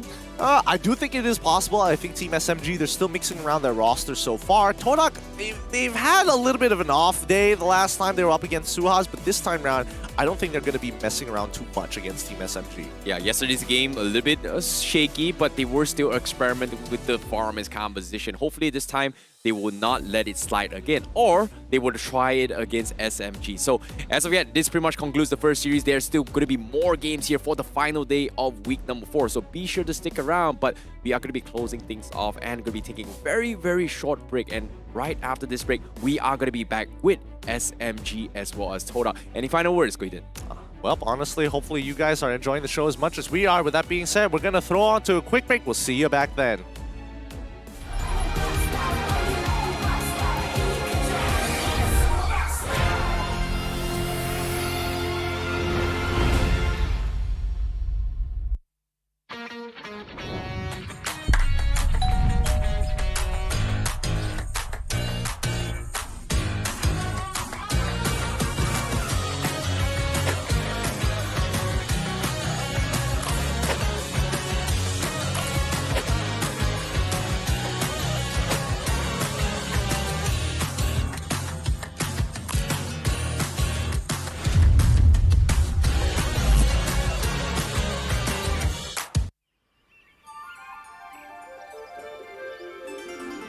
Welcome to Stream Valley, a beautiful village hidden in the mountains of Cadia Riverlands. It is a home as unreal as a living paradise. Life here is simple, but fulfilling. Among the village folks, a panda named Kai is worth mentioning. He dreams to be a hero that protects people, just like his idol Ling and the panda warrior from his favorite comic book. Even though our chubby friend knows it may take him years of practice. People would tell his story by then, he thinks. For this very reason, he practices kung fu every day, believing that diligence would one day make up for his clumsiness. But how exactly should his story begin? Maybe...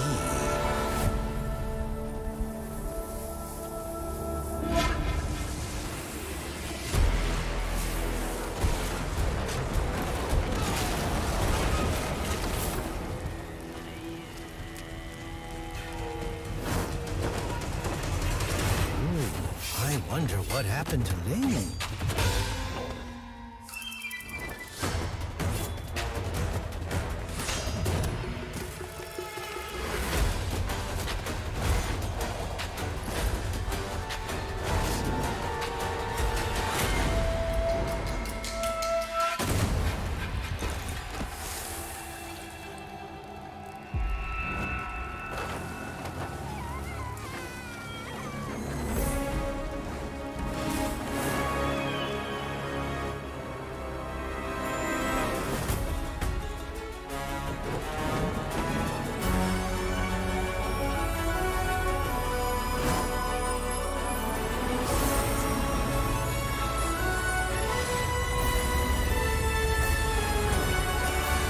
I'm the Dragon Warrior.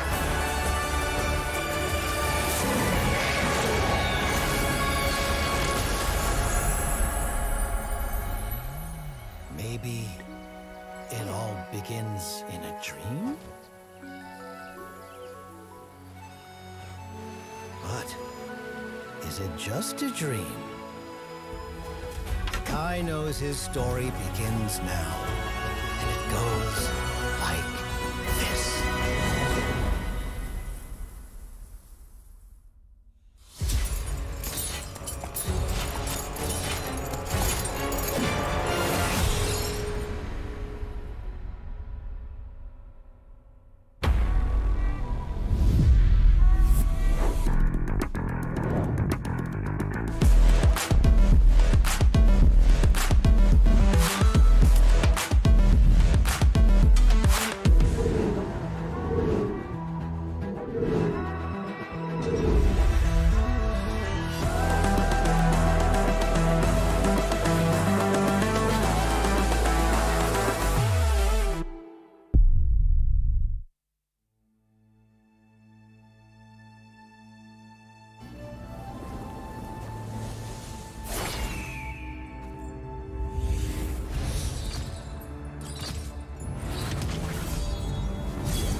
The Master of Pain is back! Let's end this! Tremble!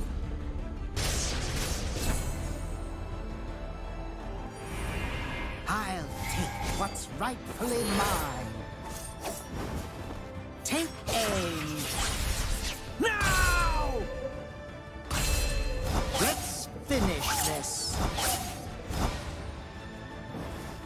I am Poe, and I am gonna need a hat. I'm the Dragon Warrior, facing maniacs! Alright, elbows up, shoulders loose.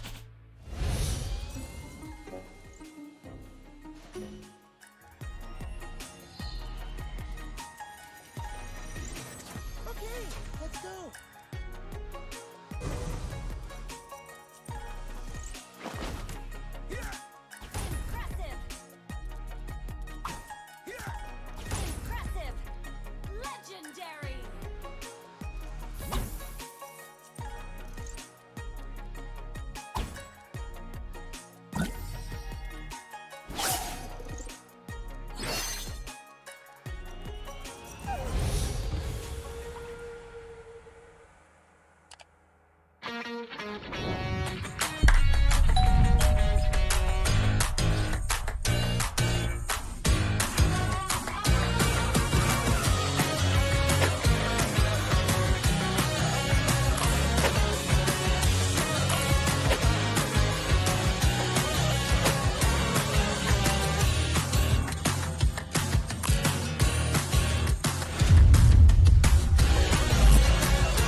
the code.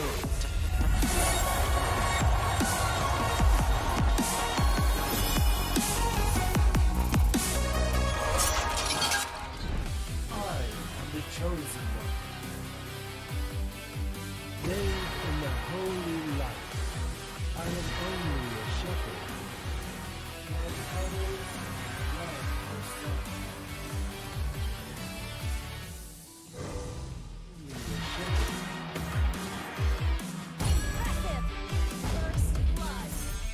Holy light. Double kill.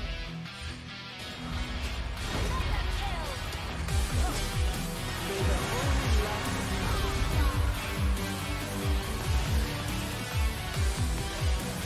light I am the chosen.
Sepuluh adalah satu angka yang istimewa.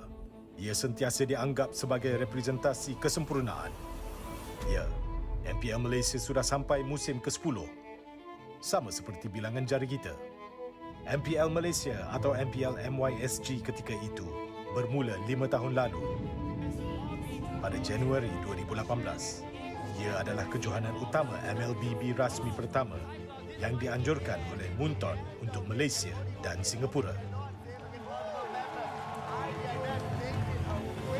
Dengan kejayaan musim pertama, MPL MYSG berkembang seterus-terusnya, di mana kami menyaksikan kebangkitan ramai superstars dan legenda.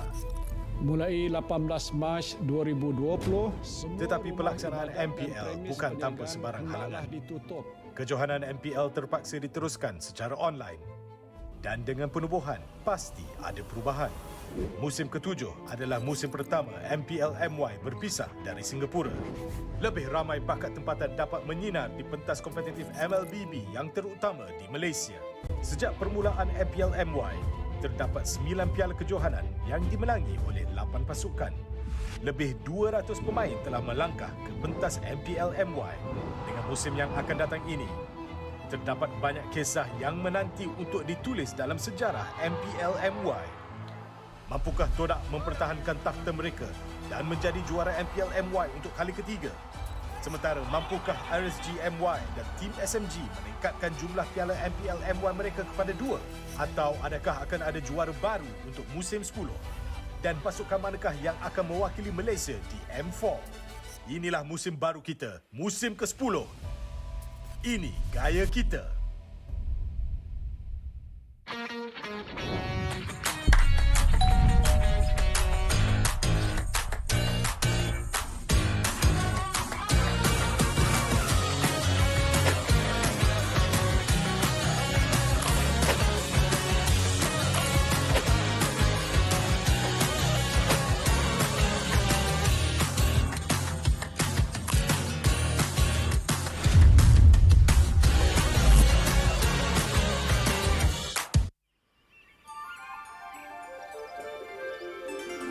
Welcome to Stream Valley, a beautiful village hidden in the mountains of Cadia Riverlands.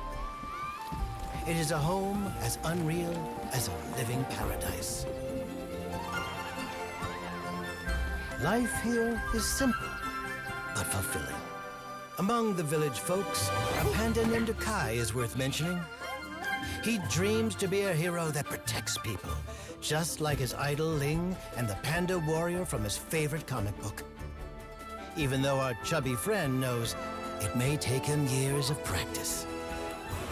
People would tell his story by then, he thinks. For this very reason, he practices kung fu every day, believing that diligence would one day make up for his clumsiness. But how exactly should his story begin? Maybe...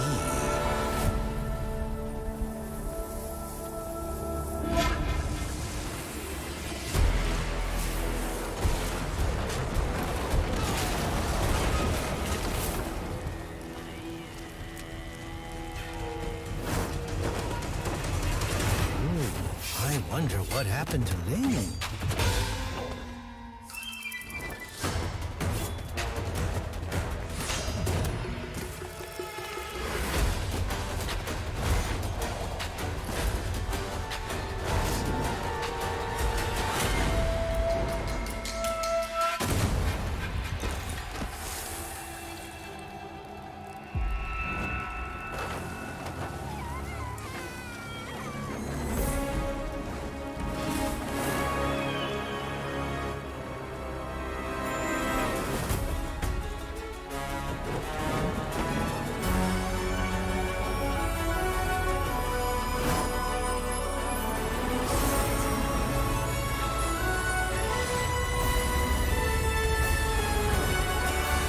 I'm the Dragon Warrior.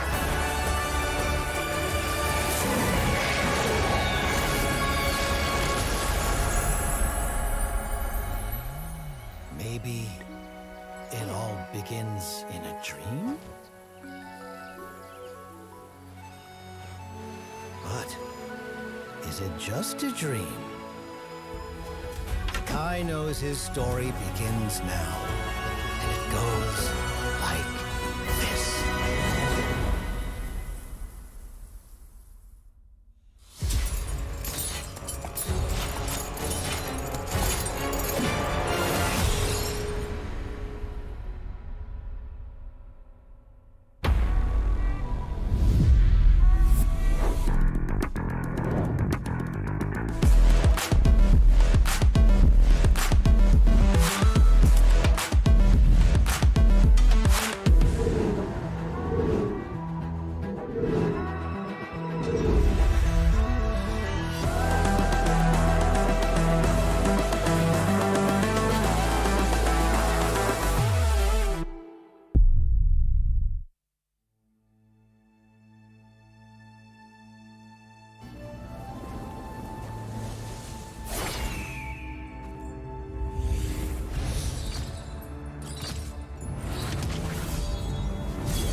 The Master of Pain is back!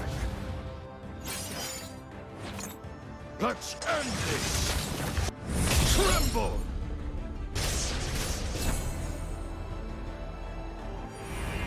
I'll take what's rightfully mine.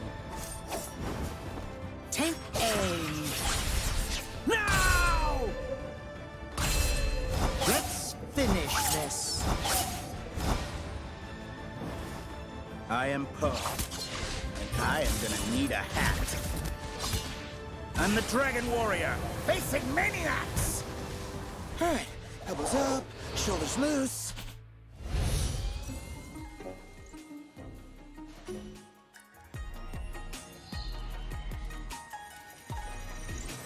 Okay, let's go.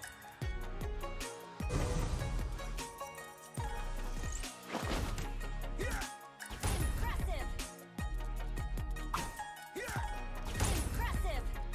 Legendary!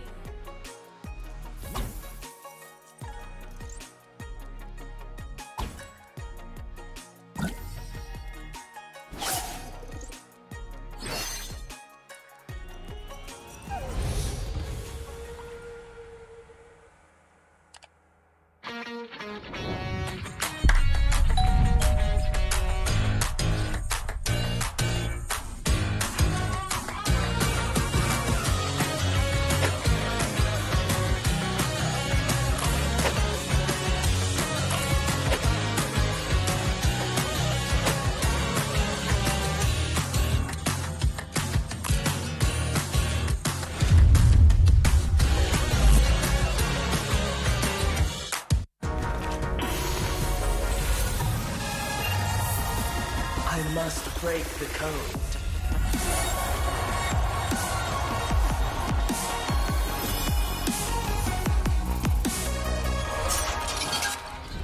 I am the chosen one. Bathed in the holy light, I am only a shepherd. And others love the sun. Only a shepherd. Impressive! First blood! Holy light. Impressive! Double kill! Mega kill! May the holy light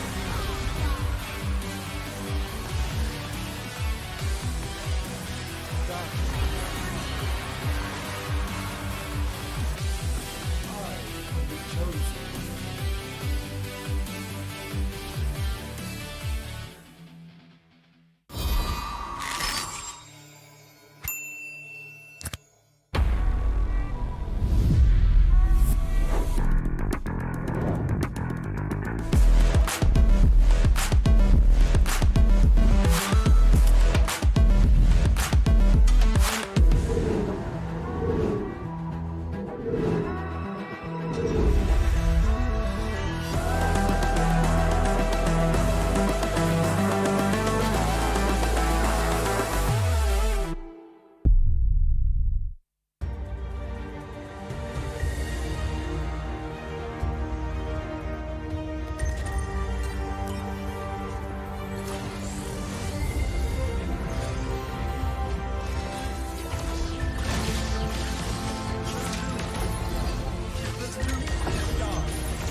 adalah satu angka yang istimewa.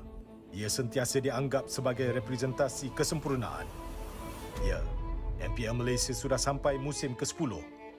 Sama seperti bilangan jari kita. MPL Malaysia atau MPL MYSG ketika itu bermula 5 tahun lalu. Pada Januari 2018, ia adalah kejohanan utama MLBB rasmi pertama yang dianjurkan oleh Munton untuk Malaysia dan Singapura. Dengan kejayaan musim pertama, MPL MYSG berkembang seterus-terusnya, di mana kami menyaksikan kebangkitan ramai superstars dan legenda. Mulai 18 Mac 2020, Tetapi pelaksanaan MPL bukan tanpa sebarang halangan. ditutup. Kejohanan MPL terpaksa diteruskan secara online. Dan dengan penubuhan, pasti ada perubahan. Musim ke-7 adalah musim pertama MPL MY berpisah dari Singapura. Lebih ramai bakat tempatan dapat menyinar di pentas kompetitif MLBB yang terutama di Malaysia. Sejak permulaan MPL MY, terdapat 9 piala kejohanan yang dimenangi oleh 8 pasukan. Lebih 200 pemain telah melangkah ke pentas MPL MY. Dengan musim yang akan datang ini, terdapat banyak kisah yang menanti untuk ditulis dalam sejarah MPL MY. Mampukah TODAK mempertahankan takhta mereka dan menjadi juara MPL MY untuk kali ketiga? Sementara mampukah RSG MY dan TEAM SMG meningkatkan jumlah piala MPL MY mereka kepada 2? Atau adakah akan ada juara baru untuk musim 10? Dan pasukan manakah yang akan mewakili Malaysia di M4? Inilah musim baru kita, musim ke-10. Ini gaya kita.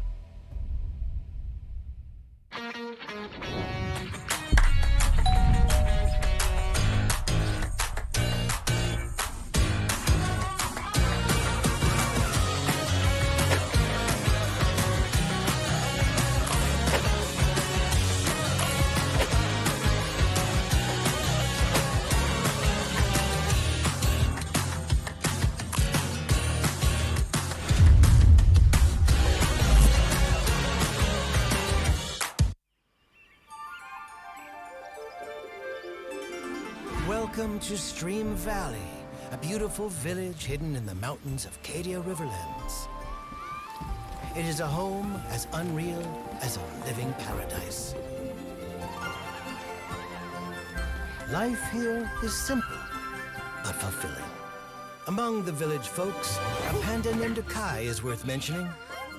He dreams to be a hero that protects people, just like his idol Ling and the panda warrior from his favorite comic book. Even though our chubby friend knows it may take him years of practice. People would tell his story by then, he thinks. For this very reason, he practices Kung Fu every day, believing that diligence would one day make up for his clumsiness. But how exactly should his story begin? Maybe...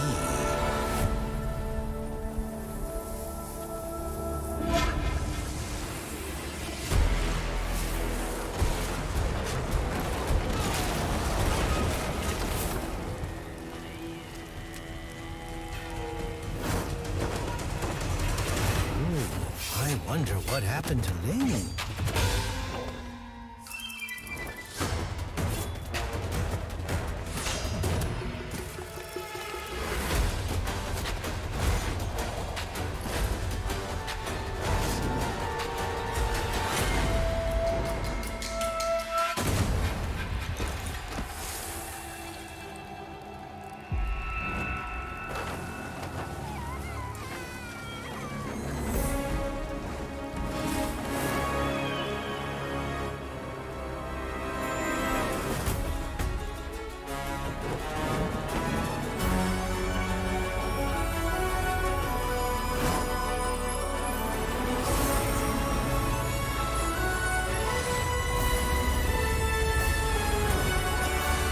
I'm the Dragon Warrior.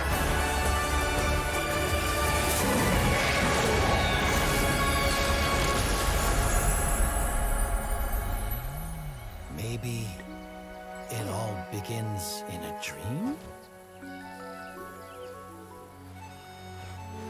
But is it just a dream?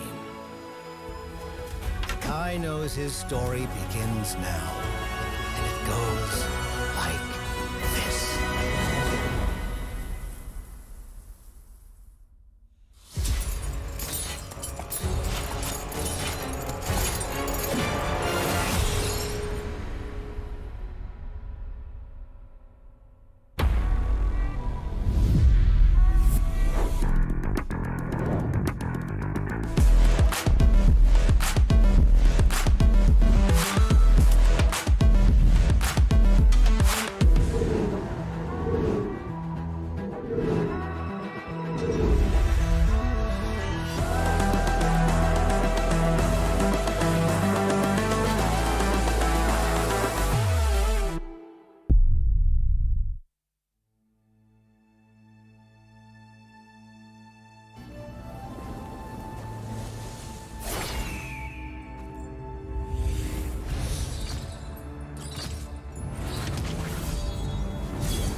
The Master of Pain is back!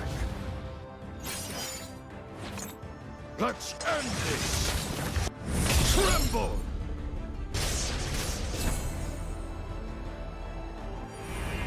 I'll take what's rightfully mine. Take aim. Now! Let's finish this. I am Poe, and I am gonna need a hat. I'm the Dragon Warrior, facing maniacs! Alright, elbows up, shoulders loose.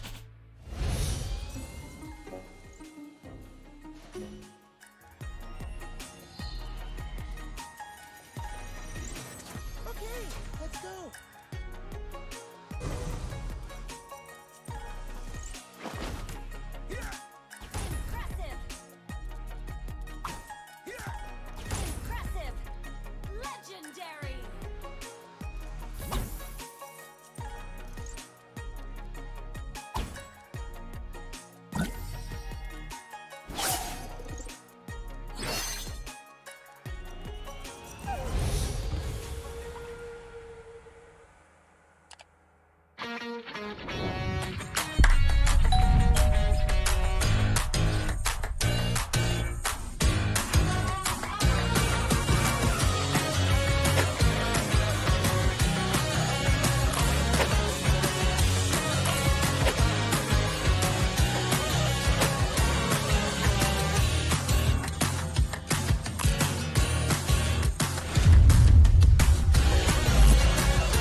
I must break the code.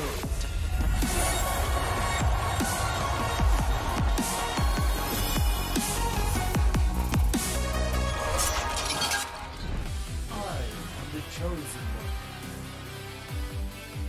Bathed in the holy light, I am only a shepherd. And others love the sun. Only a shepherd.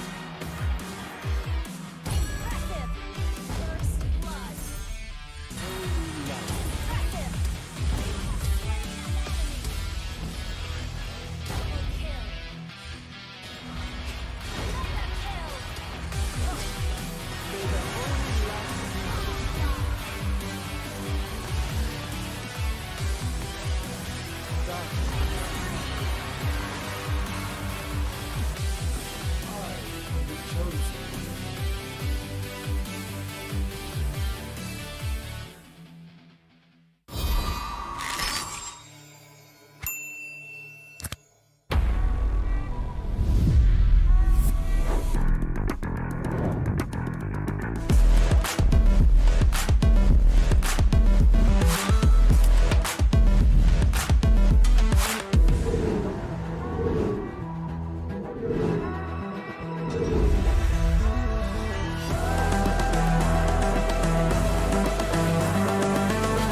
10 adalah satu angka yang istimewa. Ia sentiasa dianggap sebagai representasi kesempurnaan. Ya, MPL Malaysia sudah sampai musim ke-10. Sama seperti bilangan jari kita. MPL Malaysia atau MPL MYSG ketika itu bermula 5 tahun lalu. Pada Januari 2018, ia adalah kejohanan utama MLBB rasmi pertama yang dianjurkan oleh Munton untuk Malaysia dan Singapura. Dengan kejayaan musim pertama, MPL MYSG berkembang seterus-terusnya, di mana kami menyaksikan kebangkitan ramai superstars dan legenda. Mulai 18 Mac 2020, tetapi pelaksanaan MPL bukan tanpa sebarang halangan. Kejohanan MPL terpaksa diteruskan secara online. Dan dengan penubuhan, pasti ada perubahan. Musim ke-7 adalah musim pertama MPL MY berpisah dari Singapura. Lebih ramai bakat tempatan dapat menyinar di pentas kompetitif MLBB yang terutama di Malaysia.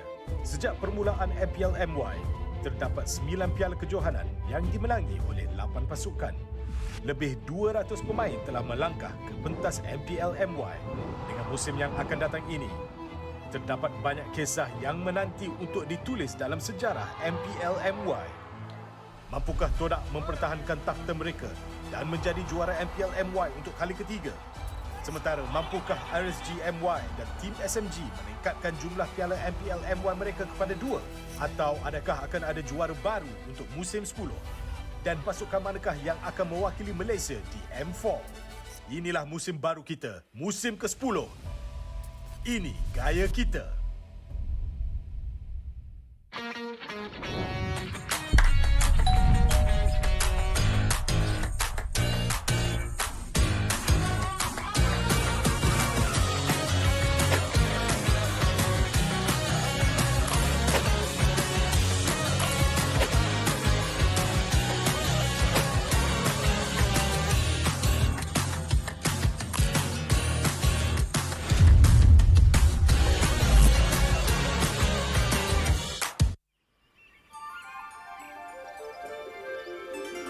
Welcome to Stream Valley, a beautiful village hidden in the mountains of Cadia Riverlands. It is a home as unreal as a living paradise. Life here is simple, but fulfilling. Among the village folks, a panda named Kai is worth mentioning. He dreams to be a hero that protects people, just like his idol Ling and the panda warrior from his favorite comic book. Even though our chubby friend knows it may take him years of practice. People would tell his story by then, he thinks. For this very reason, he practices kung fu every day, believing that diligence would one day make up for his clumsiness. But how exactly should his story begin? Maybe...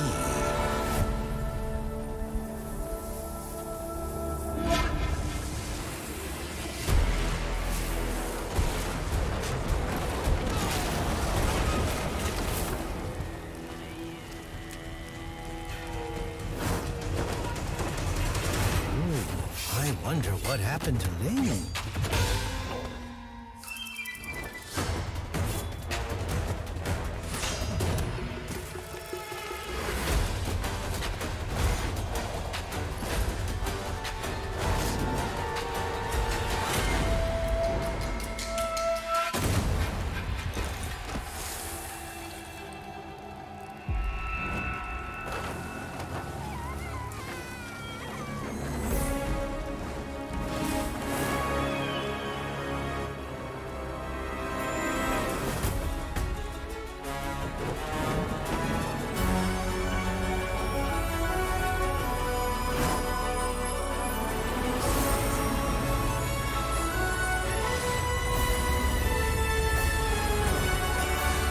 And the Dragon Warrior.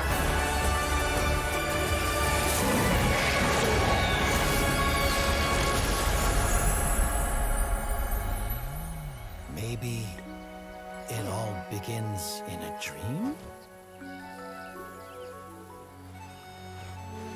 But is it just a dream? Kai knows his story begins now, and it goes like this.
The Master of Pain is back!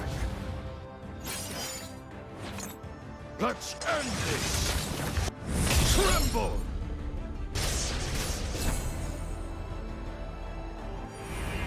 I'll take what's rightfully mine. Take aim. Now! Let's finish this. I am Poe, and I am gonna need a hat. I'm the Dragon Warrior, facing maniacs! Alright, elbows up, shoulders loose.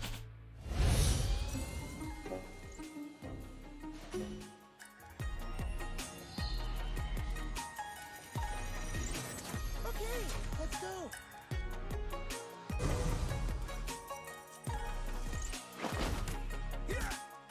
Impressive! Legendary!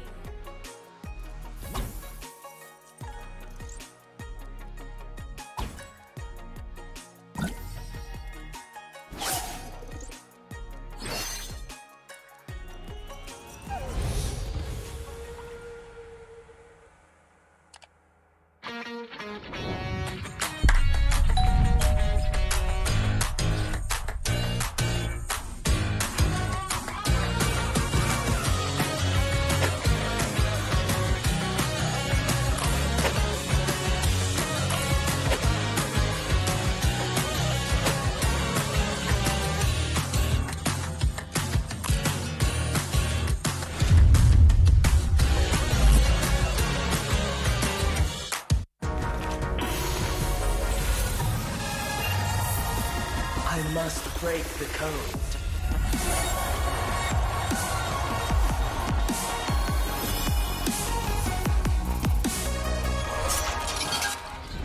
I am the chosen one. Bathed in the holy light, I am only a shepherd. And others love the sun. Only a shepherd. Impressive!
10 adalah satu angka yang istimewa.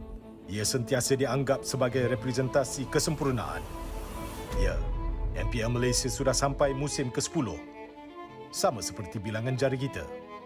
MPL Malaysia atau MPL MYSG ketika itu bermula 5 tahun lalu. Pada Januari 2018, ia adalah kejohanan utama MLBB rasmi pertama yang dianjurkan oleh Munton untuk Malaysia dan Singapura. Dengan kejayaan musim pertama, MPL MYSG berkembang seterus-terusnya, di mana kami menyaksikan kebangkitan ramai superstars dan legenda. Mulai 18 Mac 2020, Tetapi pelaksanaan MPL bukan tanpa sebarang halangan. ditutup. Kejohanan MPL terpaksa diteruskan secara online. Dan dengan penubuhan, pasti ada perubahan. Musim ke-7 adalah musim pertama MPL MY berpisah dari Singapura. Lebih ramai bakat tempatan dapat menyinar di pentas kompetitif MLBB yang terutama di Malaysia. Sejak permulaan MPL MY, terdapat 9 piala kejohanan yang dimenangi oleh 8 pasukan. Lebih 200 pemain telah melangkah ke pentas MPL MY. Dengan musim yang akan datang ini, terdapat banyak kisah yang menanti untuk ditulis dalam sejarah MPL MY. Mampukah TODAK mempertahankan takhta mereka dan menjadi juara MPL MY untuk kali ketiga?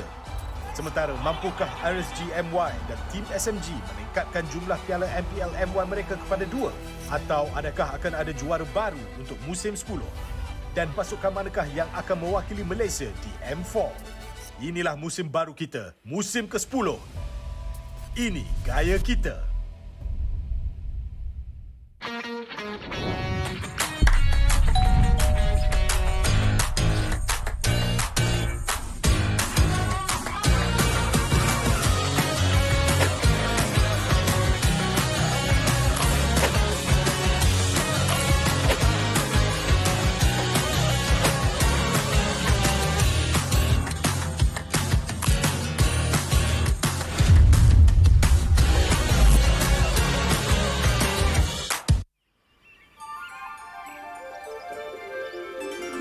Welcome to Stream Valley, a beautiful village hidden in the mountains of Cadia Riverlands.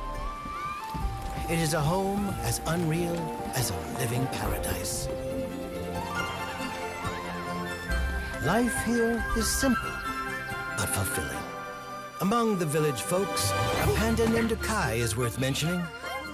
He dreams to be a hero that protects people, just like his idol Ling and the panda warrior from his favorite comic book. Even though our chubby friend knows it may take him years of practice. People would tell his story by then, he thinks. For this very reason, he practices kung fu every day, believing that diligence would one day make up for his clumsiness. But how exactly should his story begin? Maybe...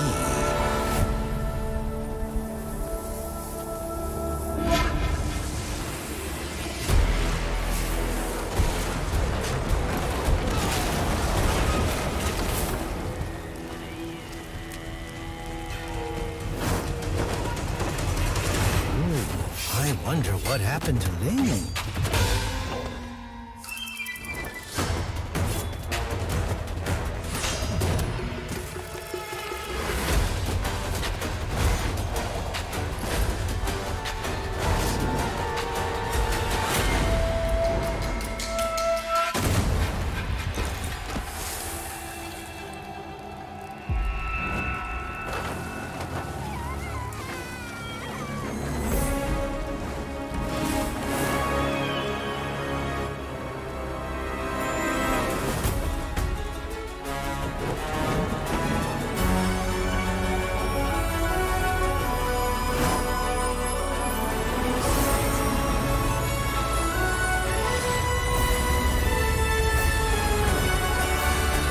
Dragon Warrior.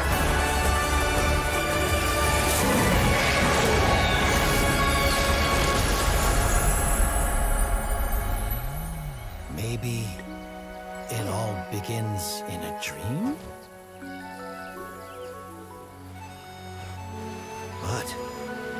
is it just a dream? Kai knows his story begins now, and it goes like this.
The Master of Pain is back! Let's end this! Tremble!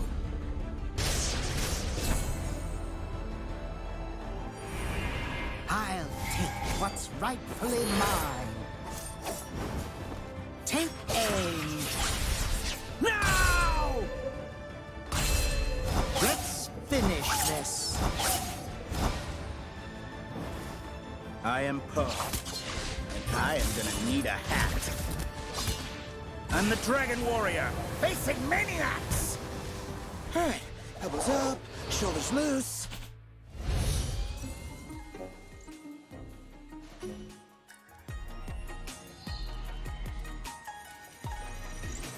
Okay, let's go.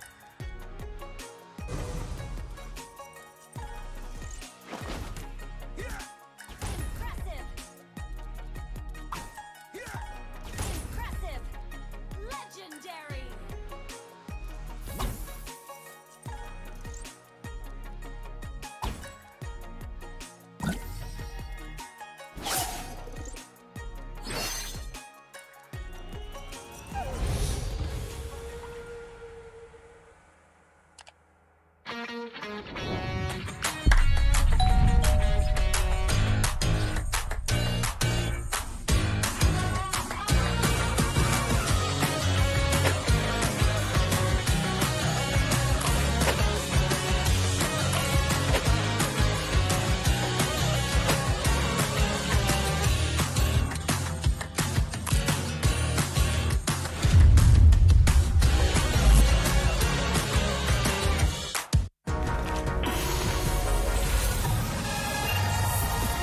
I must break the code.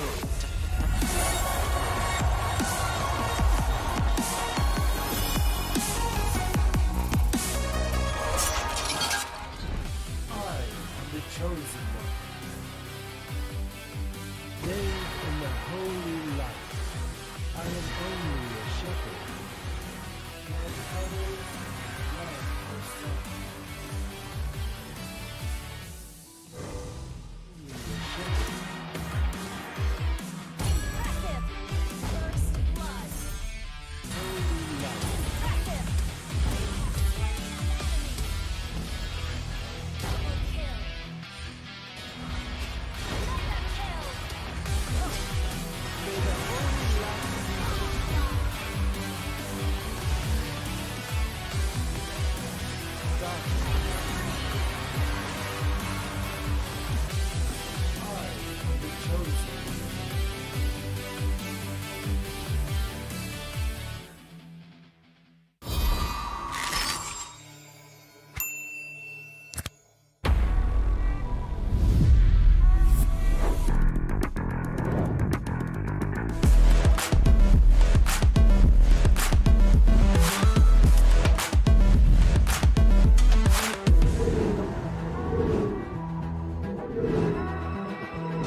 10 adalah satu angka yang istimewa. Ia sentiasa dianggap sebagai representasi kesempurnaan.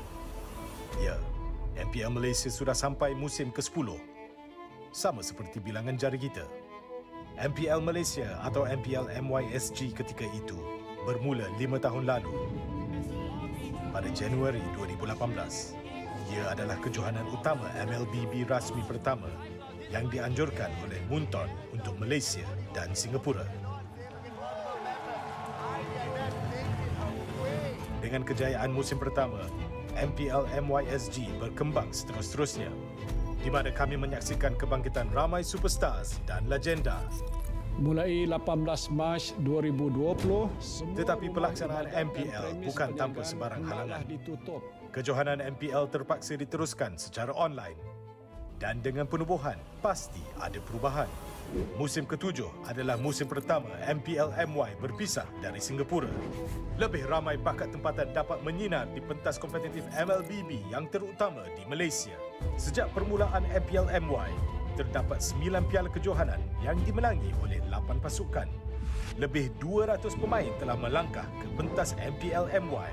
Dengan musim yang akan datang ini, terdapat banyak kisah yang menanti untuk ditulis dalam sejarah MPL MY. Mampukah TODAK mempertahankan takhta mereka dan menjadi juara MPL MY untuk kali ketiga?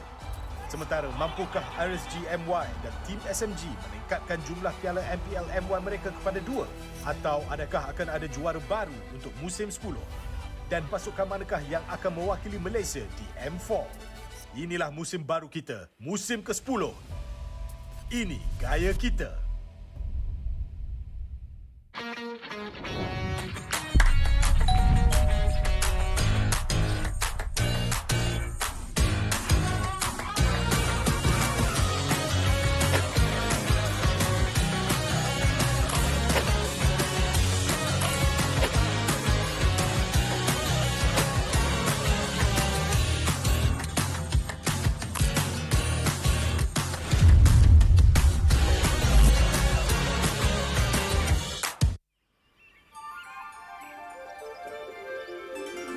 Welcome to Stream Valley, a beautiful village hidden in the mountains of Cadia Riverlands. It is a home as unreal as a living paradise. Life here is simple, but fulfilling. Among the village folks, a panda named Kai is worth mentioning. He dreams to be a hero that protects people, just like his idol Ling and the panda warrior from his favorite comic book. Even though our chubby friend knows it may take him years of practice. People would tell his story by then, he thinks. For this very reason, he practices kung fu every day, believing that diligence would one day make up for his clumsiness. But how exactly should his story begin? Maybe...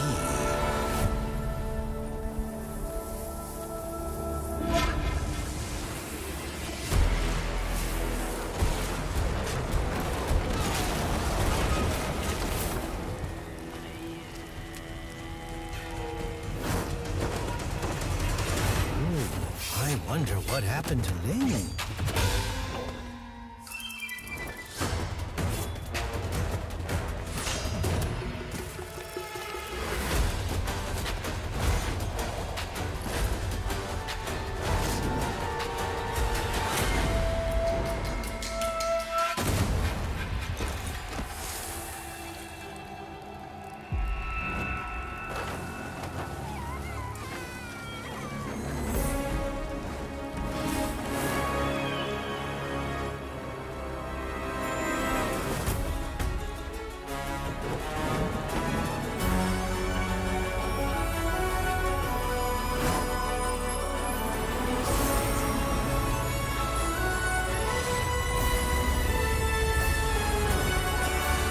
I'm the Dragon Warrior.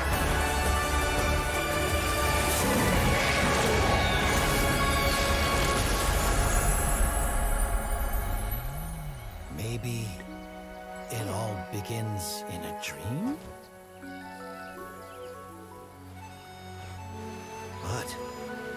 is it just a dream? Kai knows his story begins now, and it goes like this.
The Master of Pain is back! Let's end this! Tremble!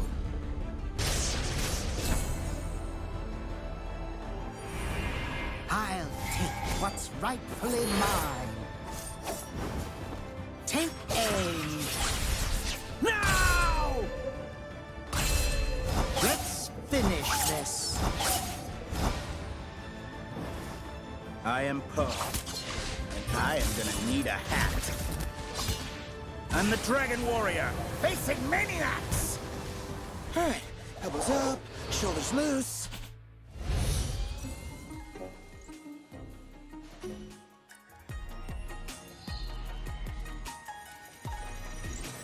Okay, let's go.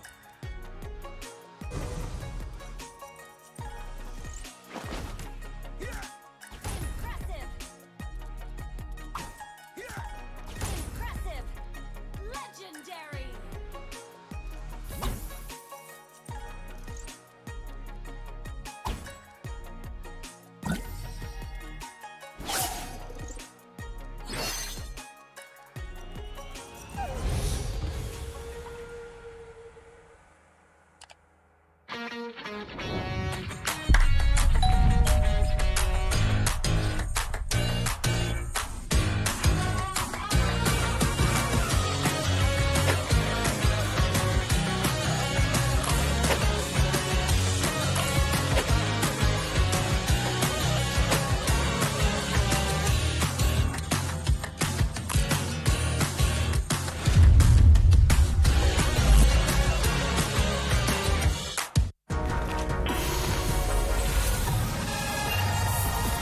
I must break the code.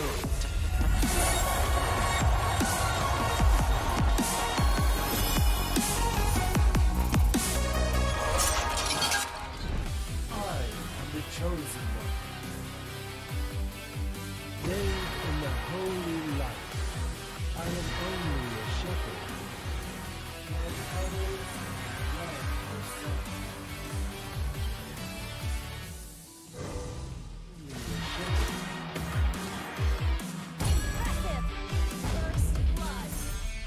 Holy light.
adalah satu angka yang istimewa.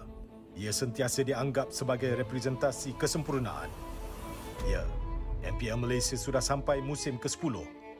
Sama seperti bilangan jari kita. MPL Malaysia atau MPL MYSG ketika itu bermula 5 tahun lalu. Pada Januari 2018, ia adalah kejohanan utama MLBB rasmi pertama yang dianjurkan oleh Munton untuk Malaysia dan Singapura. Dengan kejayaan musim pertama, MPL MYSG berkembang seterus-terusnya, di mana kami menyaksikan kebangkitan ramai superstars dan legenda.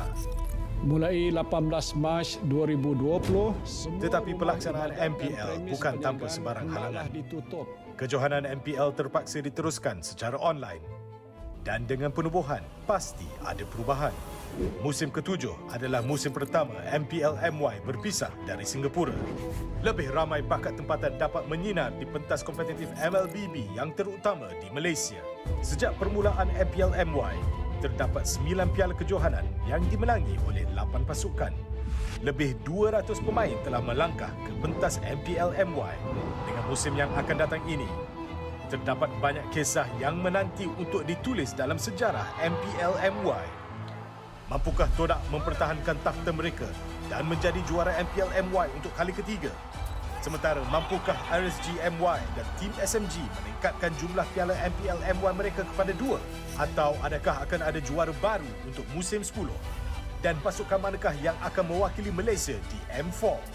Inilah musim baru kita, musim ke-10. Ini gaya kita.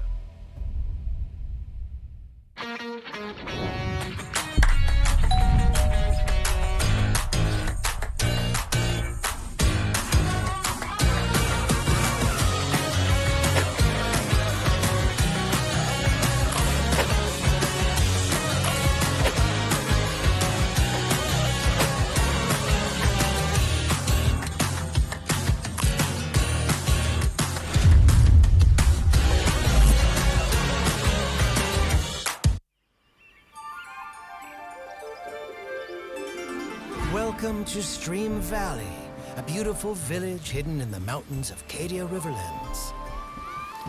It is a home as unreal as a living paradise. Life here is simple, but fulfilling.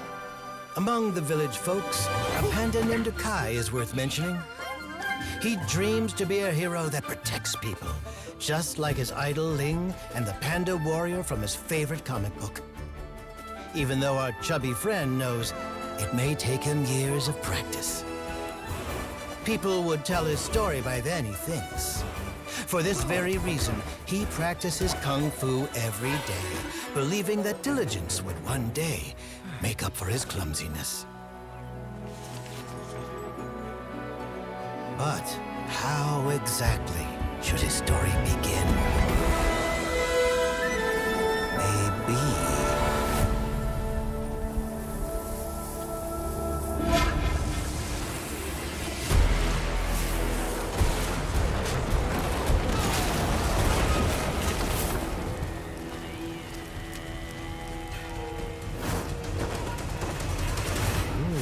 I wonder what happened to Ling.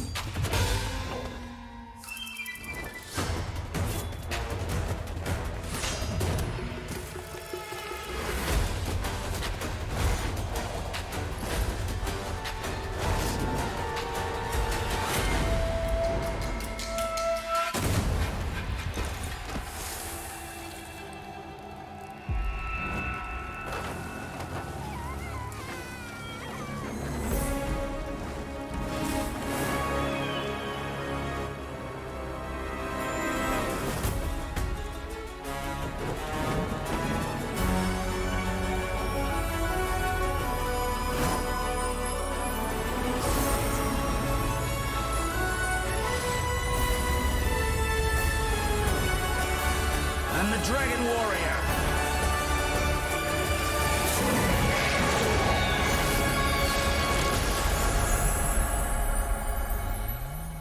Maybe it all begins in a dream? But is it just a dream? Kai knows his story begins now, and it goes like this.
The Master of Pain is back! Let's end this! Tremble!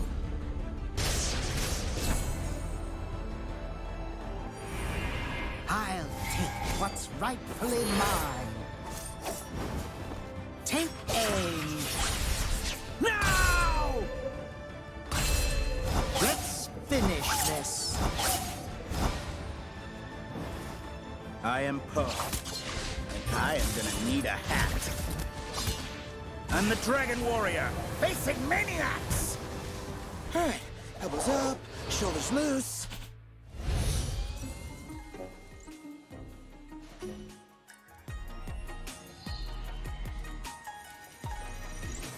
Okay, let's go.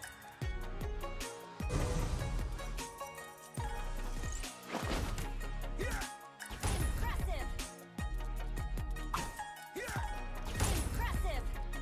Legendary!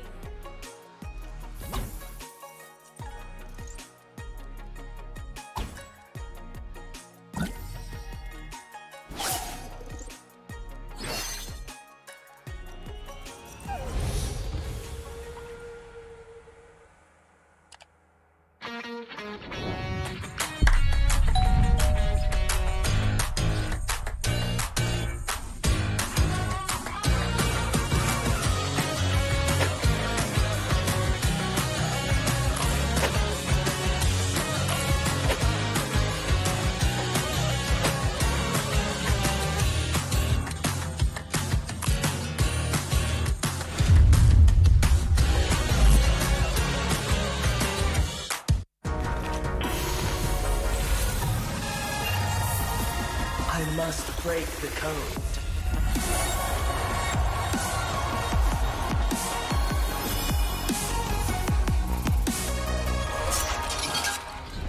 I am the chosen one.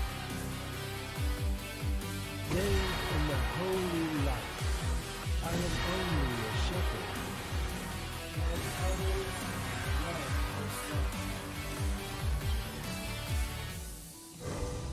Only a shepherd. First blood. Holy light. Impressive! Double kill. Mega kill. May the holy light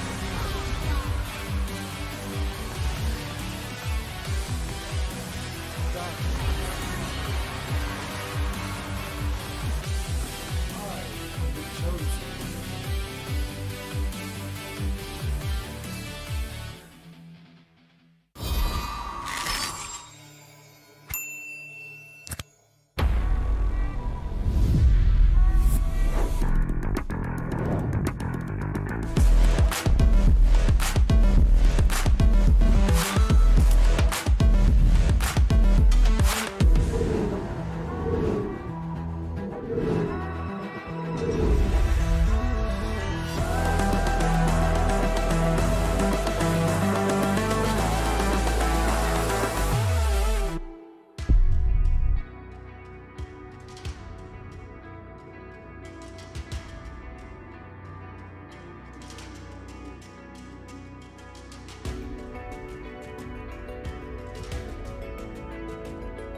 I'm a rock star.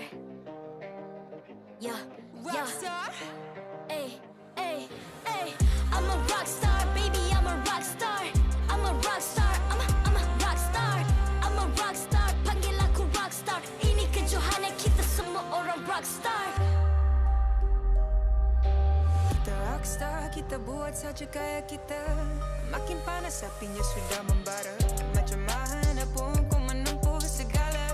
Demi negara kau buat semua bangga. Step into my world, you know I'm always in my zone. You know I got my team, no I'm never alone. Bring out my best, buat yang terbaik. Jadi juara perlahan kita naik. Aku nak push, naik-naik jadi lebih bagus. Jadi hero, ku ada skill. Berapa banyak musuh aku dah kill. Ramai cuba mencabar, cause they envy me. Tiap game aku pasti jadi MVP. Easy. I'm a rockstar, baby, I'm a rockstar.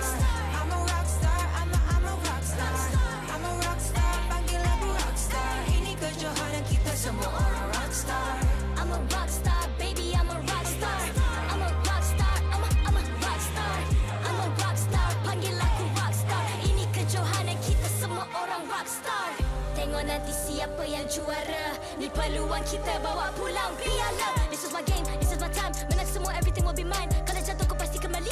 Bangun balik ku tegak berdiri. Kuatkanlah tenaga, ganjaran diperoleh. Ni kejohanan kita, Malaysia memang boleh. Rise up to the top, kita buat bersama. Semangat kita kuat di bawah satu bendera. I'ma go hard for the win. On the battlefield till the end. I'm trying to beat the greatest anyone has ever seen. Stand by, I'm coming in for the win.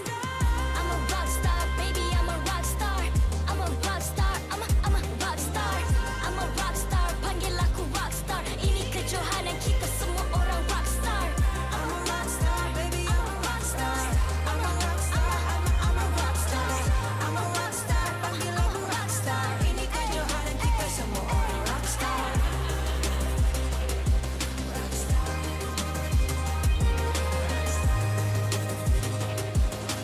Ini kejohanan kita semua orang rockstar. I'm a rockstar, baby, I'm a rockstar. I'm a rockstar, I'm a rockstar.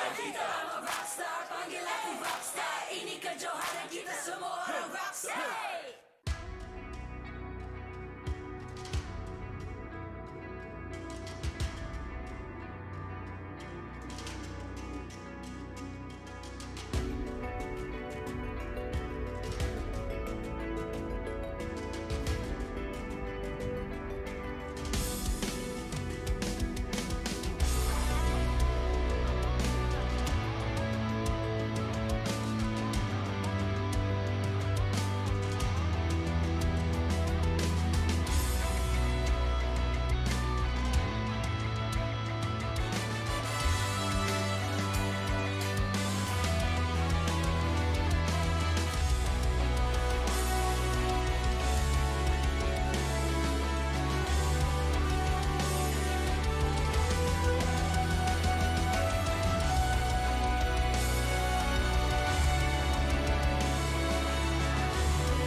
I'm a rock star.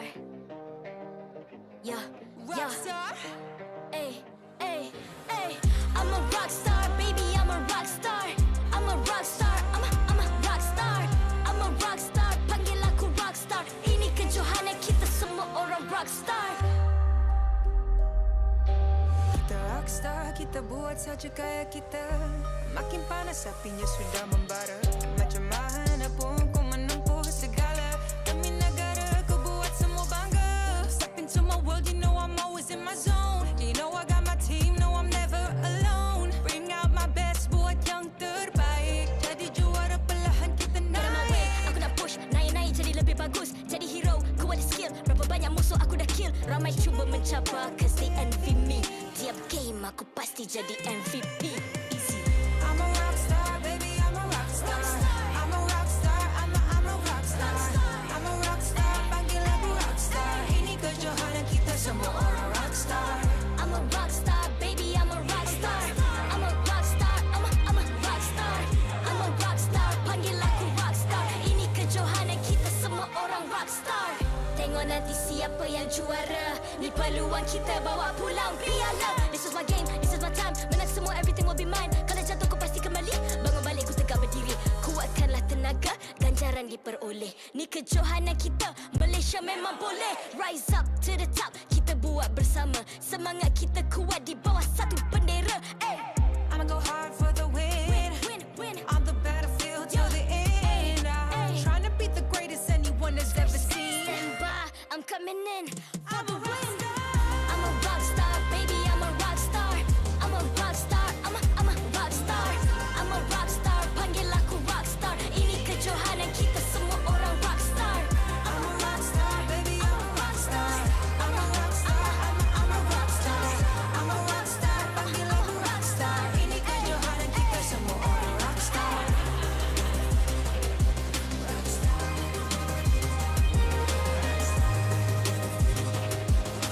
Ini kejohanan kita semua orang rock star.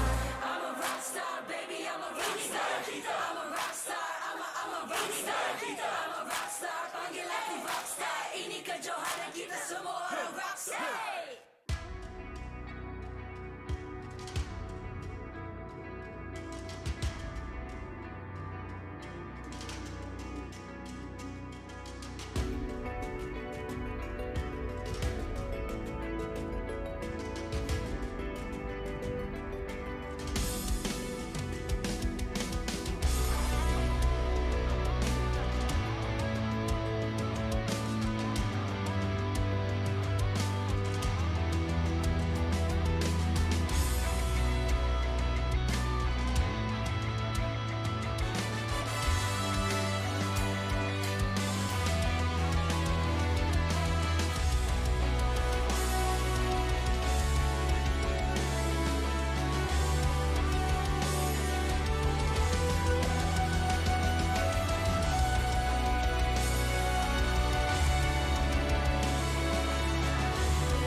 I'm a rock star.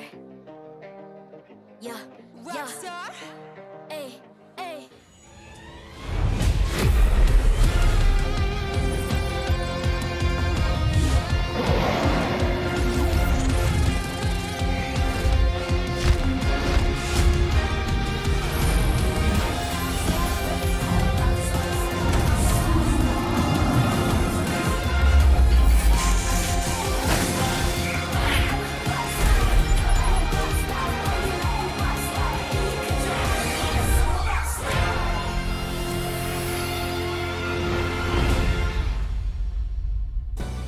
MPL Malaysia Season 10 is powered by Munton, presented by McDelivery.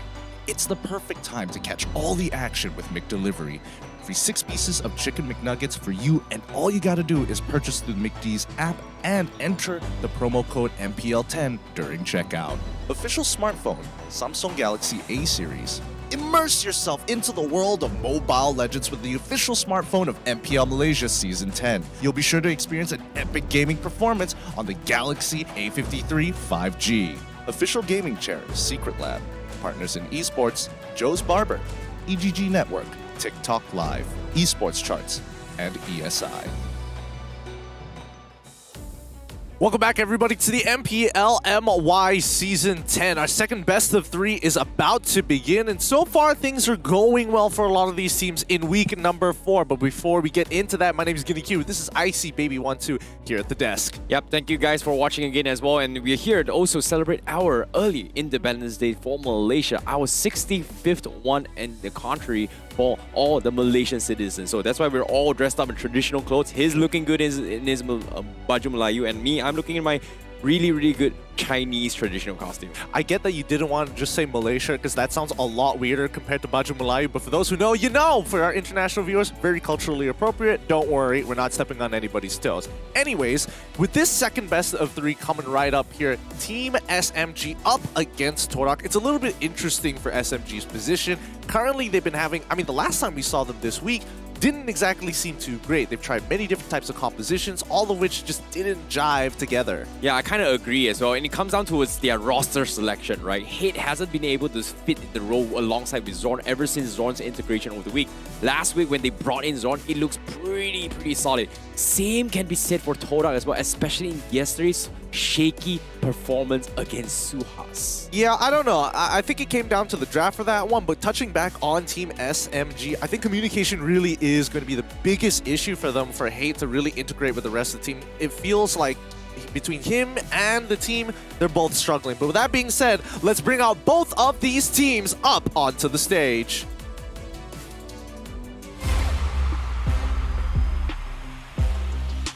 TODAK! A little bit of a struggle in yesterday's match against Suhas. They are going to be walking in with strides and the fans are cheering on them. A few mistakes can be seen in their draft choices against Suhas. However, hopefully this time they are going to be able to maintain their performance and bounce back. This is TODAK though. They are Malaysian representatives before. They've been to every M series. They don't want to miss out another one, so we need to see some championship performances coming out of this team. But you know how they're like, how they are in the regular season. This is only to be expected.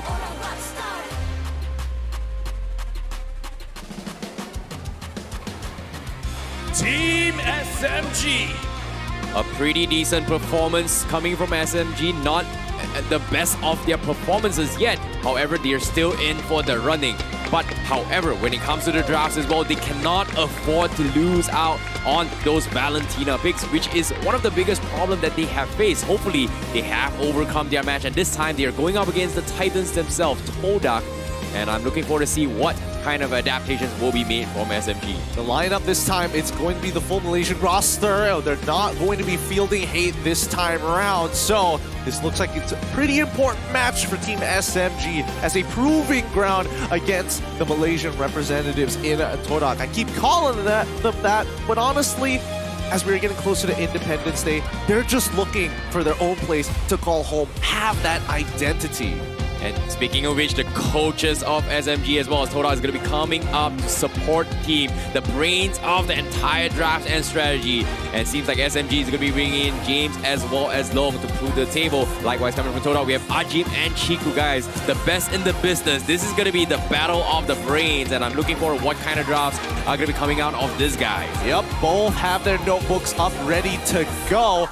Let's see how this is going to play out for either one of these teams. Let's bring up the head-to-head here to have a look at their stats so far in the league of the regular season. Looking actually a lot closer when it comes down to total team damage. You know, TODAK and SMG is one of the most stable team coming in over previous seasons into this current one. They have been trying out a lot of roster changes here and there, trying to adapt towards the current meta. And that's the beauty about the regular seasons, right? It's all about finding your way, finding your playstyle. And based on the stats here, you can see that SMG does a little bit more damage. It's not big of a significant, but in terms of win rates, TODAK has a better win rate compared to SMG. Yeah, but that's not all. If we're talking about Team SMG, their average KDAs are still at 3.9, which is a 1.1%. Wow, I was about to say 0.1% difference. 1.1% differential, mainly because Team SMG, even when they are losing, the kill count has been generally quite low. But then we take a look at that first tower rate, 62 to 53. Yeah. And on top of that, I really like how SMG and TODAK has changed in terms of their playstyle over the seasons as well. TODAK known for their very aggressive and chaotic playstyle, whereas SMG is very objective-based. But this season, there was a little bit of different approach ever since XORN integrated into SMG. They started to play a little bit more like how TODAK used to play it, the chaotic, the aggression, whereas TODAK has focused more into an objective playstyle ever since Rivals joined into as a team. So I like how they're adapting to each other's playstyle from the previous season. I mean, their macro plays is going to be the name of the game, but let's have a look at the keys to victories this game. Coming in at number 1, it's junglers being active across the map. This is going to go for Box as well as Rival. We've seen Box kind of slowly grow into the shoes of Team SMG and even Rival for himself. However, after yesterday's performance so far, hopefully he's not going to get subbed out for Chiku. Yeah, that was a little bit unfortunate event as well because based on our perspective as a viewer, we thought like TODAK was trying to mess around. You know, we know them as the classic TODAK, but based on what we've discussed with Moon, based on the backstage as well as the comms that we reviewed, they were actually dead serious in that game and they hands down lost that match due to the draft. Yeah, I mean, the draft plays such a big part. But we got to make sure that you're utilizing enemy mistakes so far. Against SMG, that's going to be really, really difficult. So you're going to have to force plays, which is something that TODAK is pretty keen on doing so. But if we're talking for the side of Team SMG, again, that chaos that we talk about from a TODAK side can be used against them. They just need to win out on these trades, whether it be gold, whether it be numbers. They have to press an advantage. Yeah, I'm looking forward to see how XORN is going to be faring up against Yumes as well, knowing that Yumes is kind of new to the franchise itself, but he has shown a lot of talent and capability, whereas XORN has shown a lot of experience over time. Hopefully, he's going to be able to do better from that perspective. But let's take a look at what you guys at home, as well as on the live set here, thinks that who is going to be winning this prediction. Seems like a lot of the majority is going to be favoring on towards TODAK. Yeah, TODAK has been taking a vast majority ever since they've been touching the Land of Dawn, ever since they came in to the MPL and just gotten results after results after results. There's no doubt that they're going to be the favorites for this upcoming matchup. Fan favorites, of course. Yep, you see family members as well as friends are all here to support your favorite team, and they're absolutely excited to see this. And I want to see what kind of drafts it go, because right now, both the teams have two very, very, I would say, big obstacle that they need to overcome. SMG is going to be a matchup against Valentina, whereas for TODAK, it is against a Faramis. Both teams has not had good win rates against those specific heroes that they have faced. So hopefully this time, will they be banning it off? I'm not exactly sure. Ladies and gentlemen, we're heading into a draft. This is going to be draft first game of Team SMG as well as TODAK. All right, drafting phase is about to begin here. Now, both teams, I really do hope that they are taking it as seriously as possible, but let's also keep in mind that this is still the regular season. Losing or winning isn't going to hurt their standings too much, because I think even for Team SMG and TODAK, they're significantly far away from the bottom of Group 8 itself. So I do hope that we see a bit of experimentation, a little bit of growth. I'd like to see adaptation, of course, but it does boil down to, is it a communication error for Team SMG, or is TODAK just trying to figure out a good draft pattern? Yeah, I feel like based on this match itself, SMG and TODAK, they've got a lot on the line. Reason being that they want to try and secure the upper bracket seeding for themselves. So making the playoffs for them at this stage, I don't think is much of an issue for them. But the biggest issue is who gets to start with that second life in playoffs. And I feel like TODAK wants to be in that situation based on their track record of trying to go through the loser bracket meta. Didn't exactly, lower bracket meta didn't exactly go well for them. Yeah, the last time that happened, again, TODAK doesn't feel like they're at that top form, but hey, at least with the second life, that could make all the difference. Team SMG this time starting off the draft, banning out the Wanwan as well as Valentina. Priority being held by TODAK because they've already banned out the Masha. Are we going to see typical bans here? And it feels like these typical bans bleed over to the other MPLs as well. Everybody generally believes Valentina, Wanwan should definitely go. Akai is a big question mark depending on the team. Masha and Faramis seems to be the go-to to get axed. Okay, both teams going to be respecting both the Valentina as well as the Faramis. TODAK not going to be taking any chances now despite letting it through in yesterday's games against Suhas eSports. Diggy is also something that I think it's a very, very underrated hero, which brings a lot of value, but I'm not exactly sure how TODAK, whether TODAK is going to be bringing it or not. They did bring it once or twice, but on a very, very rare occasion. I think that solely depends whether or not Akai is available. So the fact that Team SMG is banning out the Diggy, they want the Akai, and TODAK, they could ban it out here potentially.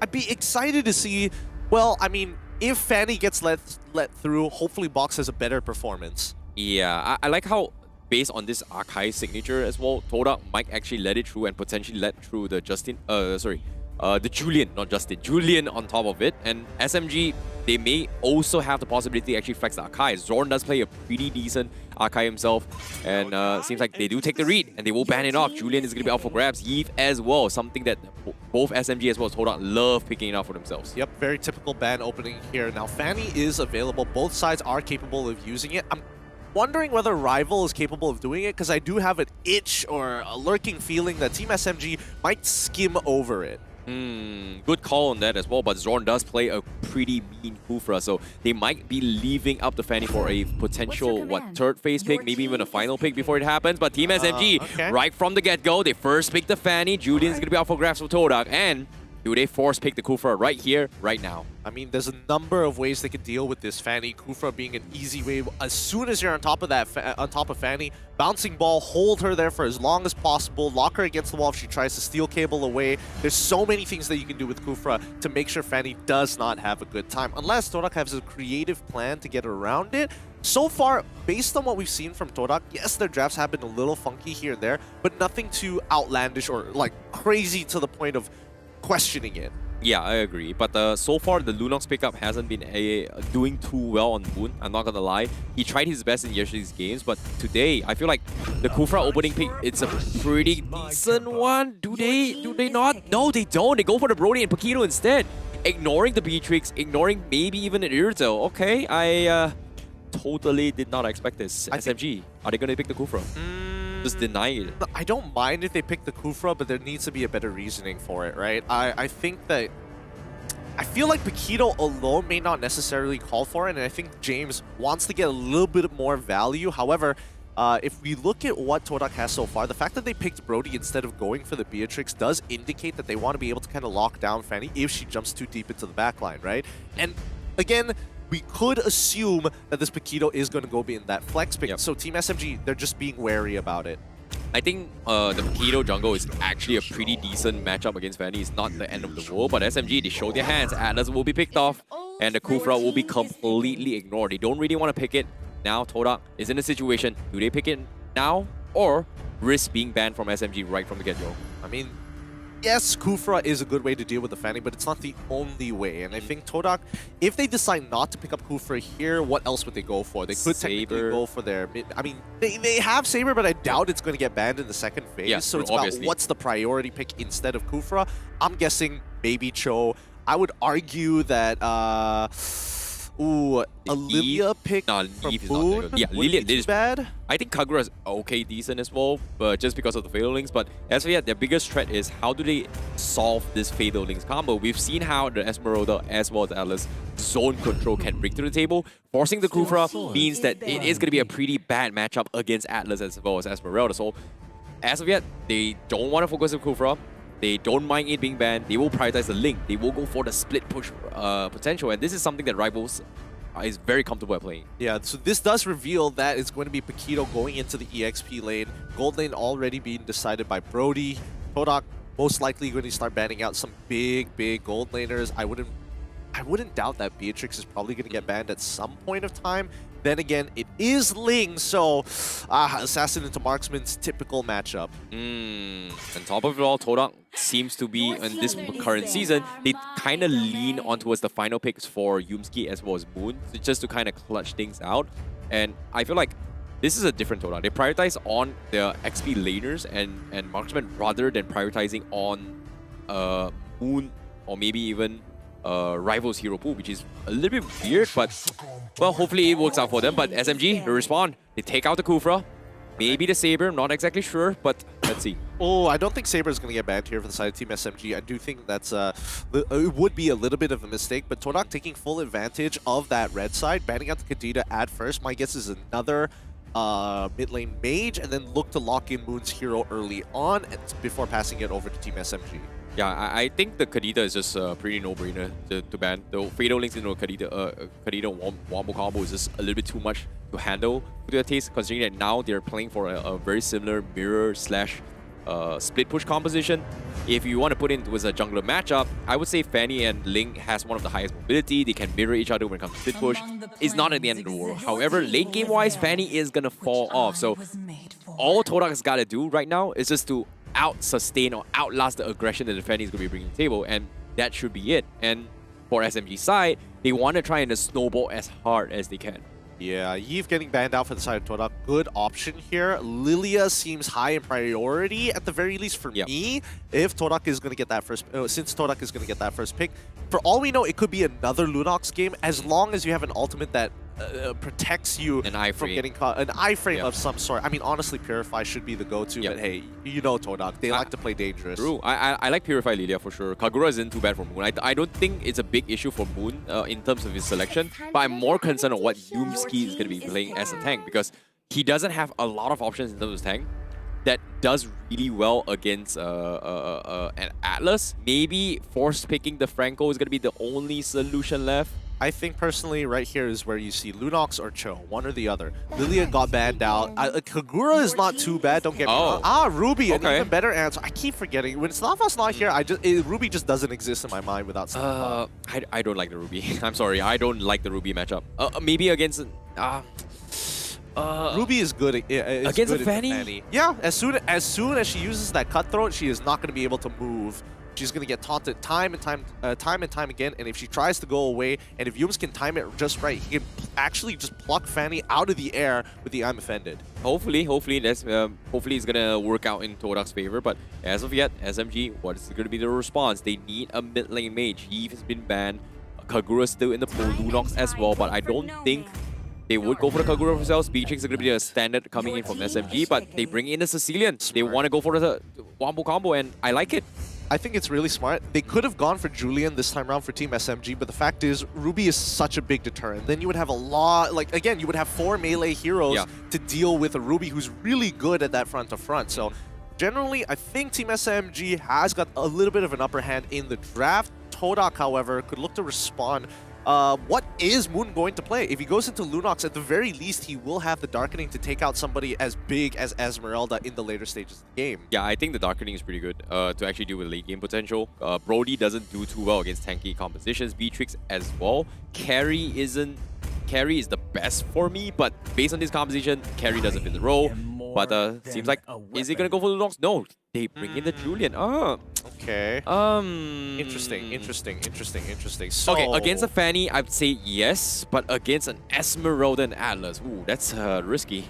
I mean, the lane itself isn't too bad for Moon if he plays this right. Okay. I have a bigger issue is whether or not he can follow up upon the pick. So again, he's going to be playing less of an somewhat of an initiator role, but if you're expecting him to do the biggest damage in the world, nah, that's not going to happen anytime soon. Well, maybe replicate Stormy's history because the draft is pretty much set. He did talk about Stormy's performance yesterday with us as well. This time, trying to live up to his name as the King of Mages. Can he do it against SMG's oppressive draft of a Fanny? As you can see, SMG, they've got the dots, they've got the connection, but TODAK, for their specialty, can they tilt them? Can they psych them? Ladies and gentlemen, the draft is on its way. We're heading into what's game number 1 for Team SMG going up against TODAK. All right, welcome everybody to the land of dawn. Team SMG on the blue side with TODAK on the red side. Let's see how this is going to play out, especially for the jungle openings, because this is going to be extremely important. If Yumski is able to disturb this enough, that purple buff might not necessarily go into Box's hands. Yeah, the King of Emo's already starting with the taunts. Harassment has been made, and Yumski, he's just messing around. He's just showing pressure, getting a little bit of information. Nothing super out of the ordinary yet, but sustains-wise, Yumski's got the sustains, right? That's the beauty about a Ruby. You get like passive lifesteal from the get-go. Yeah, also looking at TODAK's start, Rival starting on that orange buff to immediately get Lethal Wanderer. Interesting choice. I thought he would have gone for the purple instead. He's going to take it away with no issues whatsoever, but now, that does mean that they're going to be playing for one side of the lane. They're both going to end up towards the gold lane.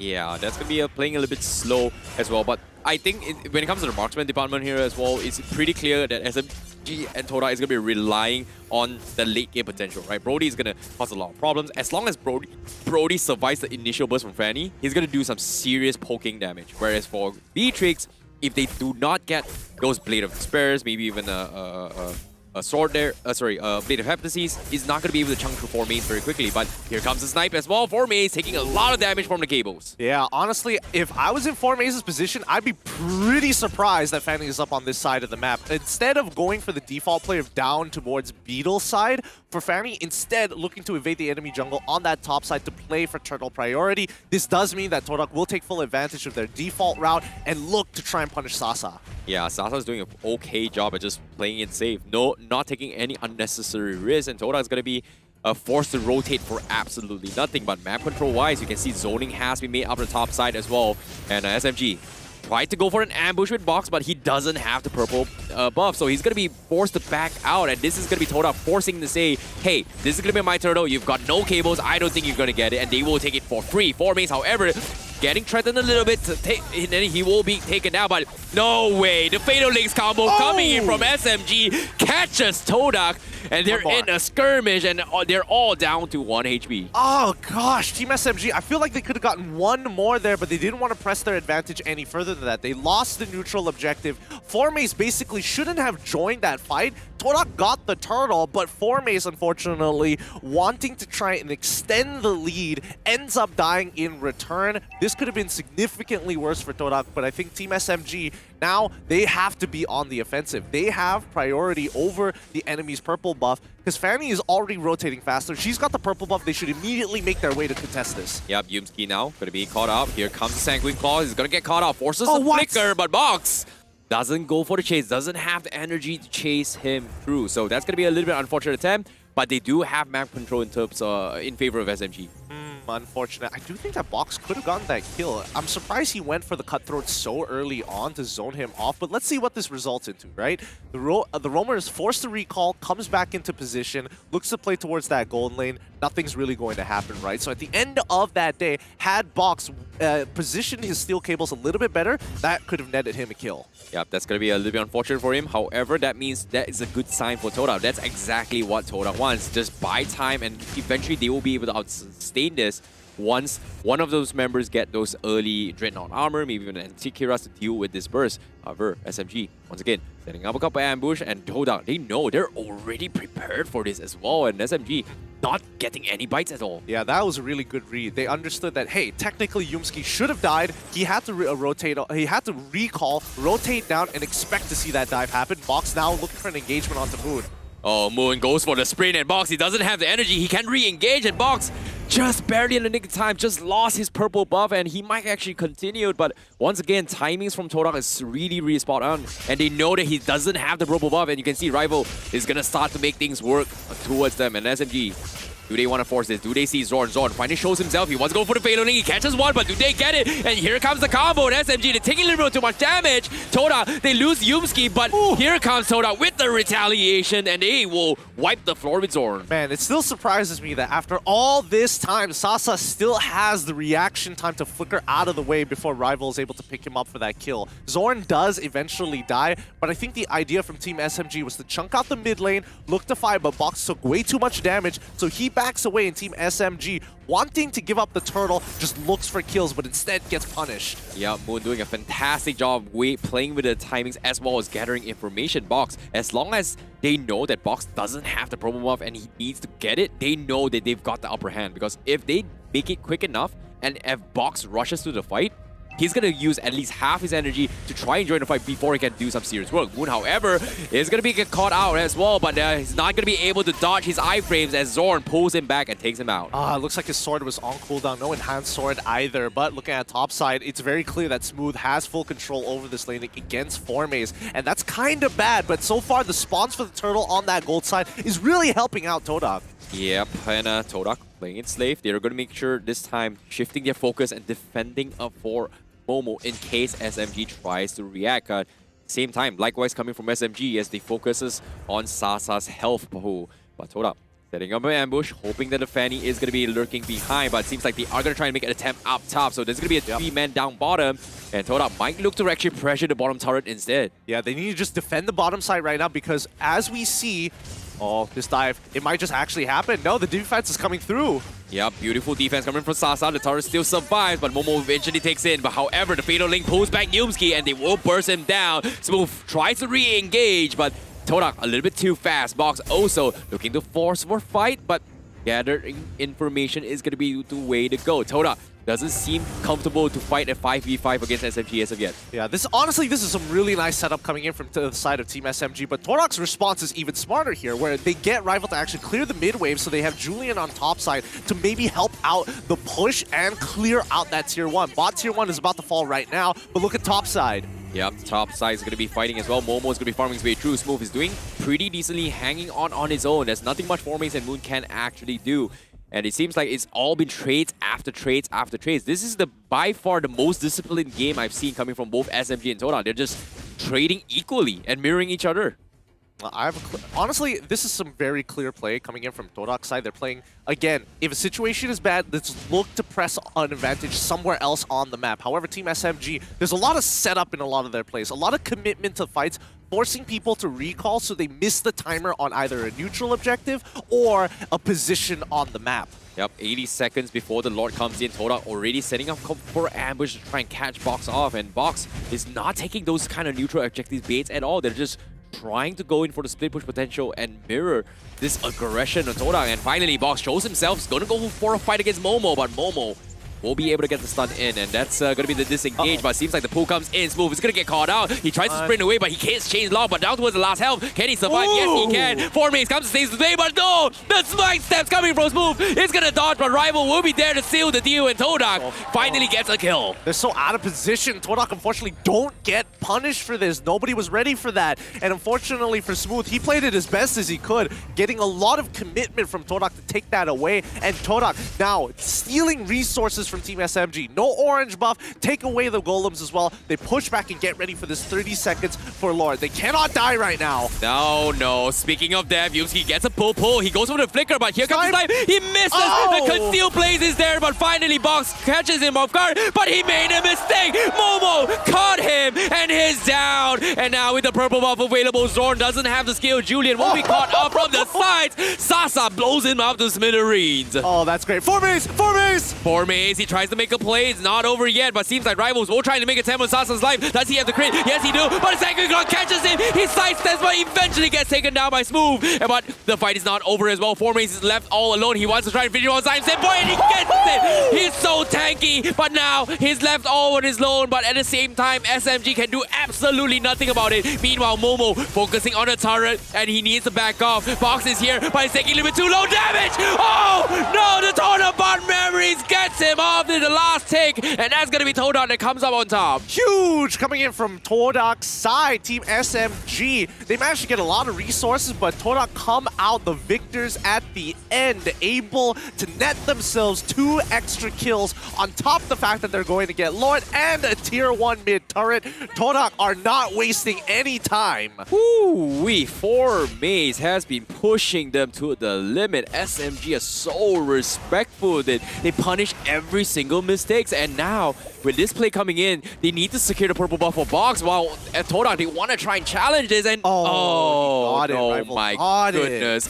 my goodness, you hate to see this for SMG. Yeah, it's not looking good so far. Now TODAK, they need to maximize this first Lord push to actually get them the lead. Their next power spike is coming up real soon as well. Once they hit the 32k mark, then they have a great opportunity to force a fight onto Team SMG. Yeah, with the Lord pushing on the top side as well, there's nothing much Box can do in this kind of situation, and you can see the item progression coming from Box is starting to go a little bit more defensive so that he can actually out-tank the initial burst coming from Momo, and you can see that Momo's timing has been really spot on, and he himself has a Dreadnought armor on him. I think at this point, Box's time is basically up for killing the front line. The back line is going to be taking the majority of his attention here. However, Yumski, oh my goodness, Yumski gets pulled back. He's gonna get taken now. Big mistake for them, but they committed so much coming from SMG. However, TODAK, they're gonna try and press the issue. They know they've got that ultimate advantage. This move, taking a little bit too much damage. And here comes a snipe from Rival from the bit high to finish him off. 1 for 1. Absolutely worth it for TODAK. Great catches coming in from Moon so far. You would be expecting these catches to happen from Yumski himself, but Moon taking up that role as well, making it difficult for Team SMG to get away with these 1 or 2 pickoffs. Oh, they're so smart in chaining their skills so well. And every single time, they thought that TODAK's going to be overcommitting, but no, they're actually testing the waters, poking, waiting for reactions for SMG, and then eventually get a freebie.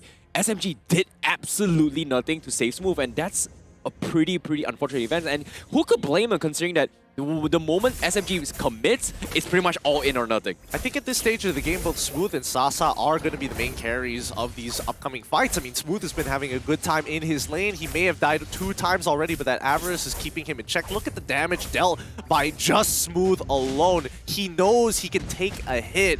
It's whether or not Team SMG are committed to a fight. Yeah, it's going to be very difficult to do so as well. And considering that Box doesn't have the Festival to Blood, or does he have the purple buff as of yet, he is going to struggle a little bit in the next upcoming fight. So all he can do is just play for time, play for the next Lord objective, and then eventually hope that TODAK doesn't press too much of an issue against SMG. But based on the positioning now, you can see that SMG, they're turtling up and they're just playing it very safe. Interesting. TODAK has Yumski ready to catch. They have the follow-up slightly behind just in case Zorn shows up. Yep, there we go. Oh my goodness, the I'm Offender messes up. The Fatal Links, they got into the Momo, and that's going to be him getting taken out. 4Maze is going to be left all by himself, whereas the rest of TODAK is not ready to fight this. But 4Maze, he manages to escape. SMG, they're out of position, but they're cutting the backlines. And Moon, they're focusing on Sasa, but Sasa flickers forward and gets picked up, and he's going to fall off. Zorn going to be stranded all by himself, but no, the slap from TEAM SMG is going to scare off Rival, but eventually Smooth is going to be the one that finishes him off. And now 4Maze splitting up the fight. Moon still somehow survives with 1 HP. Box, he doesn't have the energy. He's going to try and kite his way through. The second claw, does he connect? Yes, it does. And TEAM SMG will take him out. Nicely played by Team SMG. TODAK had a good idea about attacking the backline, and Sasa realized that, hey, it doesn't matter how far or how good my position is right now. I need them to commit to this fight. And Smooth, being the secondary carry at this point of time, having the second most gold, is doing great. TEAM SMG is catching up really quick. And with that final kill, 3, 1, and 8, he's already past that 100 stacks. Oh, that thought now. The I'm Offender miss from Yusuke. That is huge. SMG, they're going to be pretty happy about this, but at the same time, SMG, they don't feel comfortable about this push because the bottom lane is going to be shoving in. They're still deciding whether or not should they stick around, but it seems like it's going to be very difficult because Yumski is going to try to delay them up. They pull in the Fatal Links, but the Turnabout Memories will finish them off, and that's a big catch coming from TODAK. They also got Sasa this time around. Unfortunately for Team SMG, they didn't get as hard of a read than the pick-off that they got just now from Zorn. The perfect match, unfortunately, it's costing him too much life, and Momo now in great position.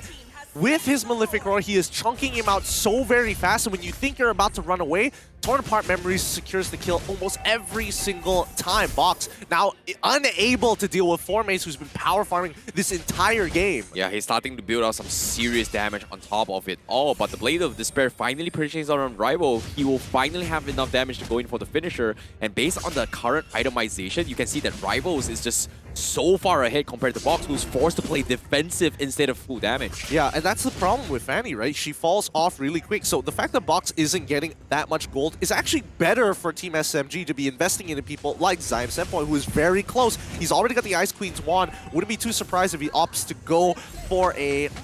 What does he usually go for? I think it's usually the Holy Glaive as his fourth. Most likely it's going to be that as well. So that's going to be SMG. But can they prolong? Because the Lord is threatening in the Crystal. The Crystal taking a little bit of damage as well, as an inhibitor from the middle side is going to be focused down from TODAK. Momo gets the kill. 4Maze tries to threaten himself as well. He still has an immortality. He's going to lose the first immortality, but he's buying time. Eventually will pay with his life. TODAK getting a little bit greedy from the top side of the turret, but unfortunately will be scared off because TEAM SMG is starting to hurt a lot. Worth it for TODAK. They sacrificed 4Maze, they got 2 inhibitor turrets, the next Lord is coming up at about 101 seconds. They've got their final push ready to go, but now this could be bad. Oh my goodness, the Sanguine Claw actually catches off Yumski, but he's got the pull. He pulls Zorn back, but here comes the stun from the back line. TEAM SMG is going to be focused down. Sasa is going to be chipping away at Rivals, but Rivals shifts his focus, takes him down, and he tries to run for his life. Box tries to take him out, but he doesn't have the energy to continue the chase, and TODAK will be able to split off this fight. Moon tries to cut the back lines, fights against Sasa, but he's getting kited by Zorn and eventually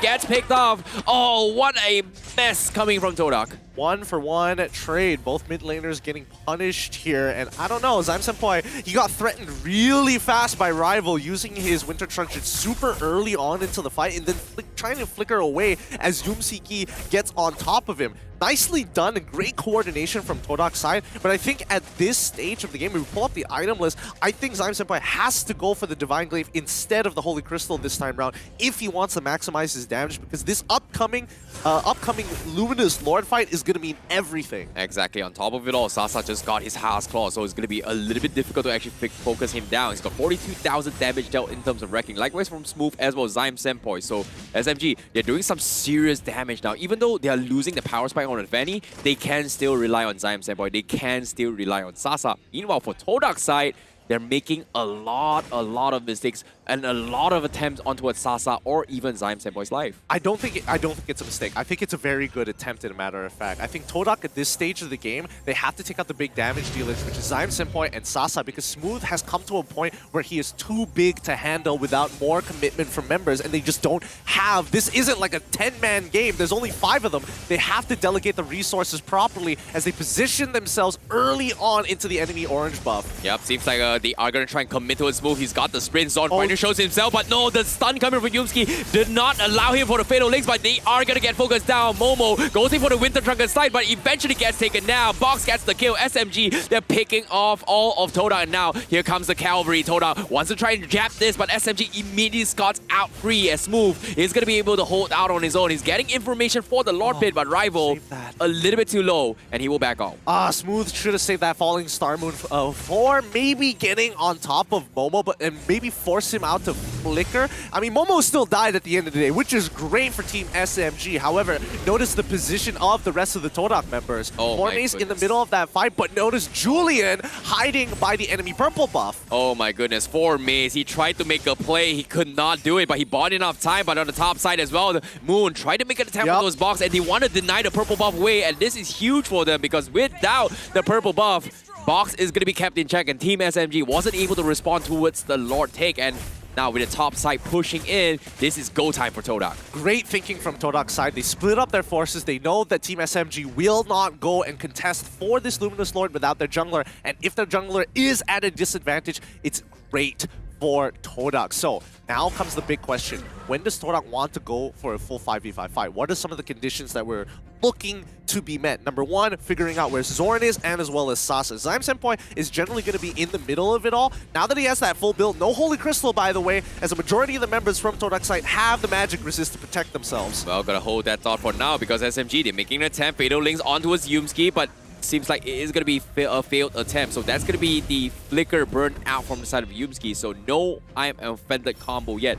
Moon, however, setting up his ambush himself, but seems like Smooth is all by himself. They've got the information. I'm offended, blindly done, as Smooth will sidestep his way through. So that's a big win for SMG for now, but TODAK, they're playing it safe, but no, Smooth, he disengaged. They want to force TODAK, and now the Sacred Claw catches him. Yusuke, they're taking a little bit too much damage, but Zyme Senpai shows himself. He forces the Winter Truncheon. Moon needs to back out, but Rivals, once again, he wants to finish him off. They get the kill, but the big pull coming in from Yumsiki is going to clump them all out, but they do not have the damage. Winter Truncheon survive, coming in from Formace. He needs to go for the combo. Does he have the damage? No! The Winds of Nature from Sasa will keep him alive, but the Tornado Primaries from Momo will survive it all, but he's all by himself. He's finally dead, and SMG takes 4-4-2. Beautifully played from both of these teams. Honestly, beautifully played. Team SMG winning out that fight is going to be huge for them. However, TODAK had the right idea. They're forcing Team SMG to stay on their toes, because currently Team SMG... No, wait, he's not going to die here, right? No, he's totally fine.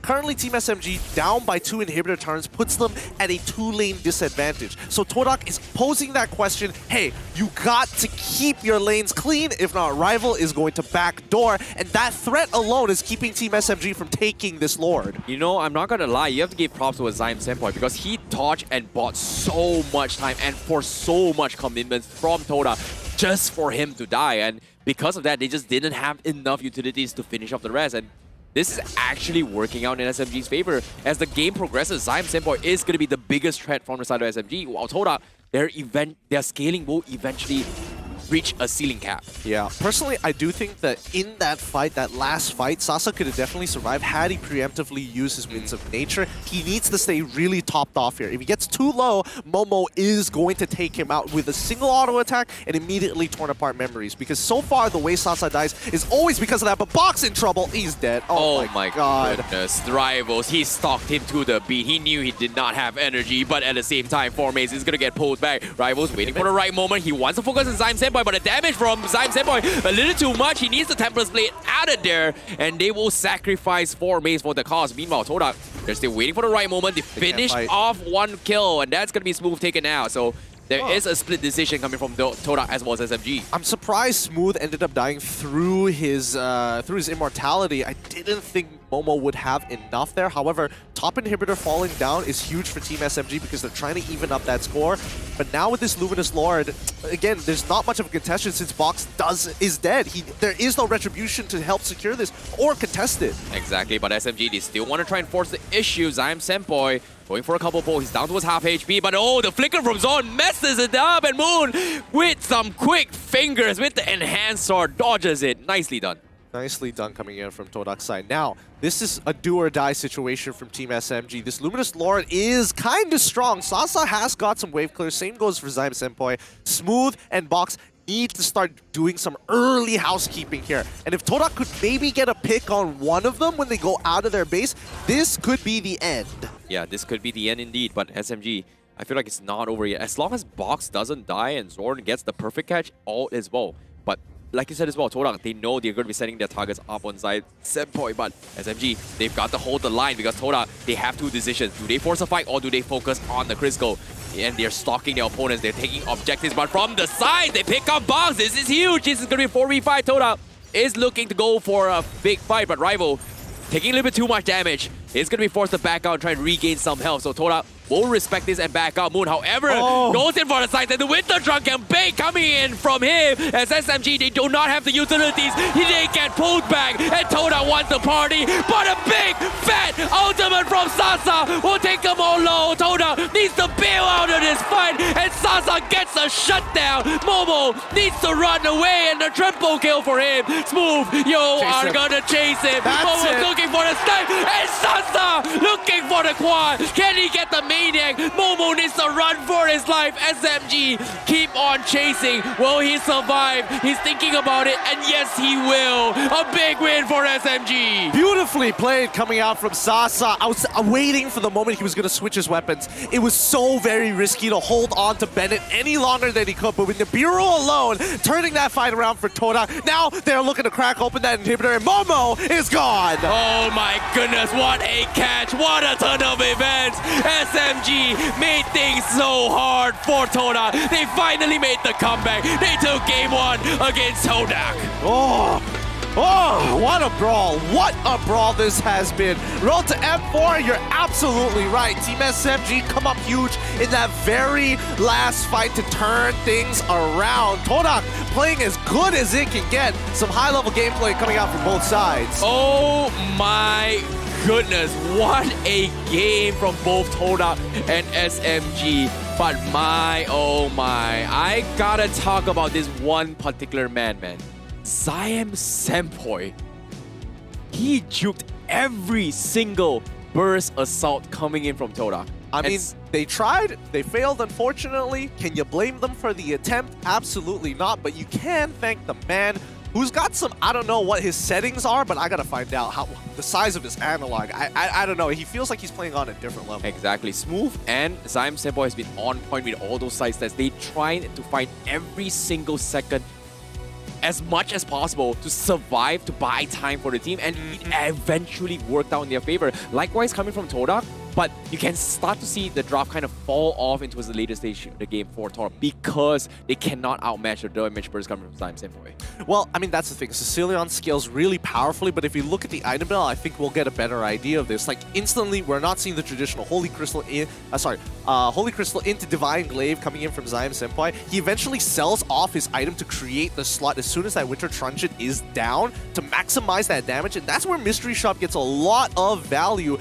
But let's not forget, even for Box himself, going for the 3 traditional items, Hunter Strike, Malefic Roar into Blade of Despair. He gets the Blade of Despair towards the end of this game, having to switch out for, hey, I had Immortality before this. I had to make sure that I had enough damage. However, I cannot necessarily just be tanky. His main targets, anybody who is low, whether it be Formace, Rival, or Momo. Most ideally, it would be Momo, but even then, it's still a risk. Yeah, it was very risky, and we saw multiple attempts as well where Box was actually struggling to actually get the finisher onto his Ling and Brody just because he didn't have damage. So I like how later on he managed to swap for the Blade of Despair to actually get the finish, but that's a little microplays coming from him. But my goodness, that was a pretty drawn out fight for both sides, but I have to give the man for Sasa, man. Multiple times he's been dived on, he somehow survives on a whiff thanks to an early purchase of the Haskell. I think he got it on the 3rd item progression, and because of that, he was able to sustain a lot of initial bursts because TODAK was so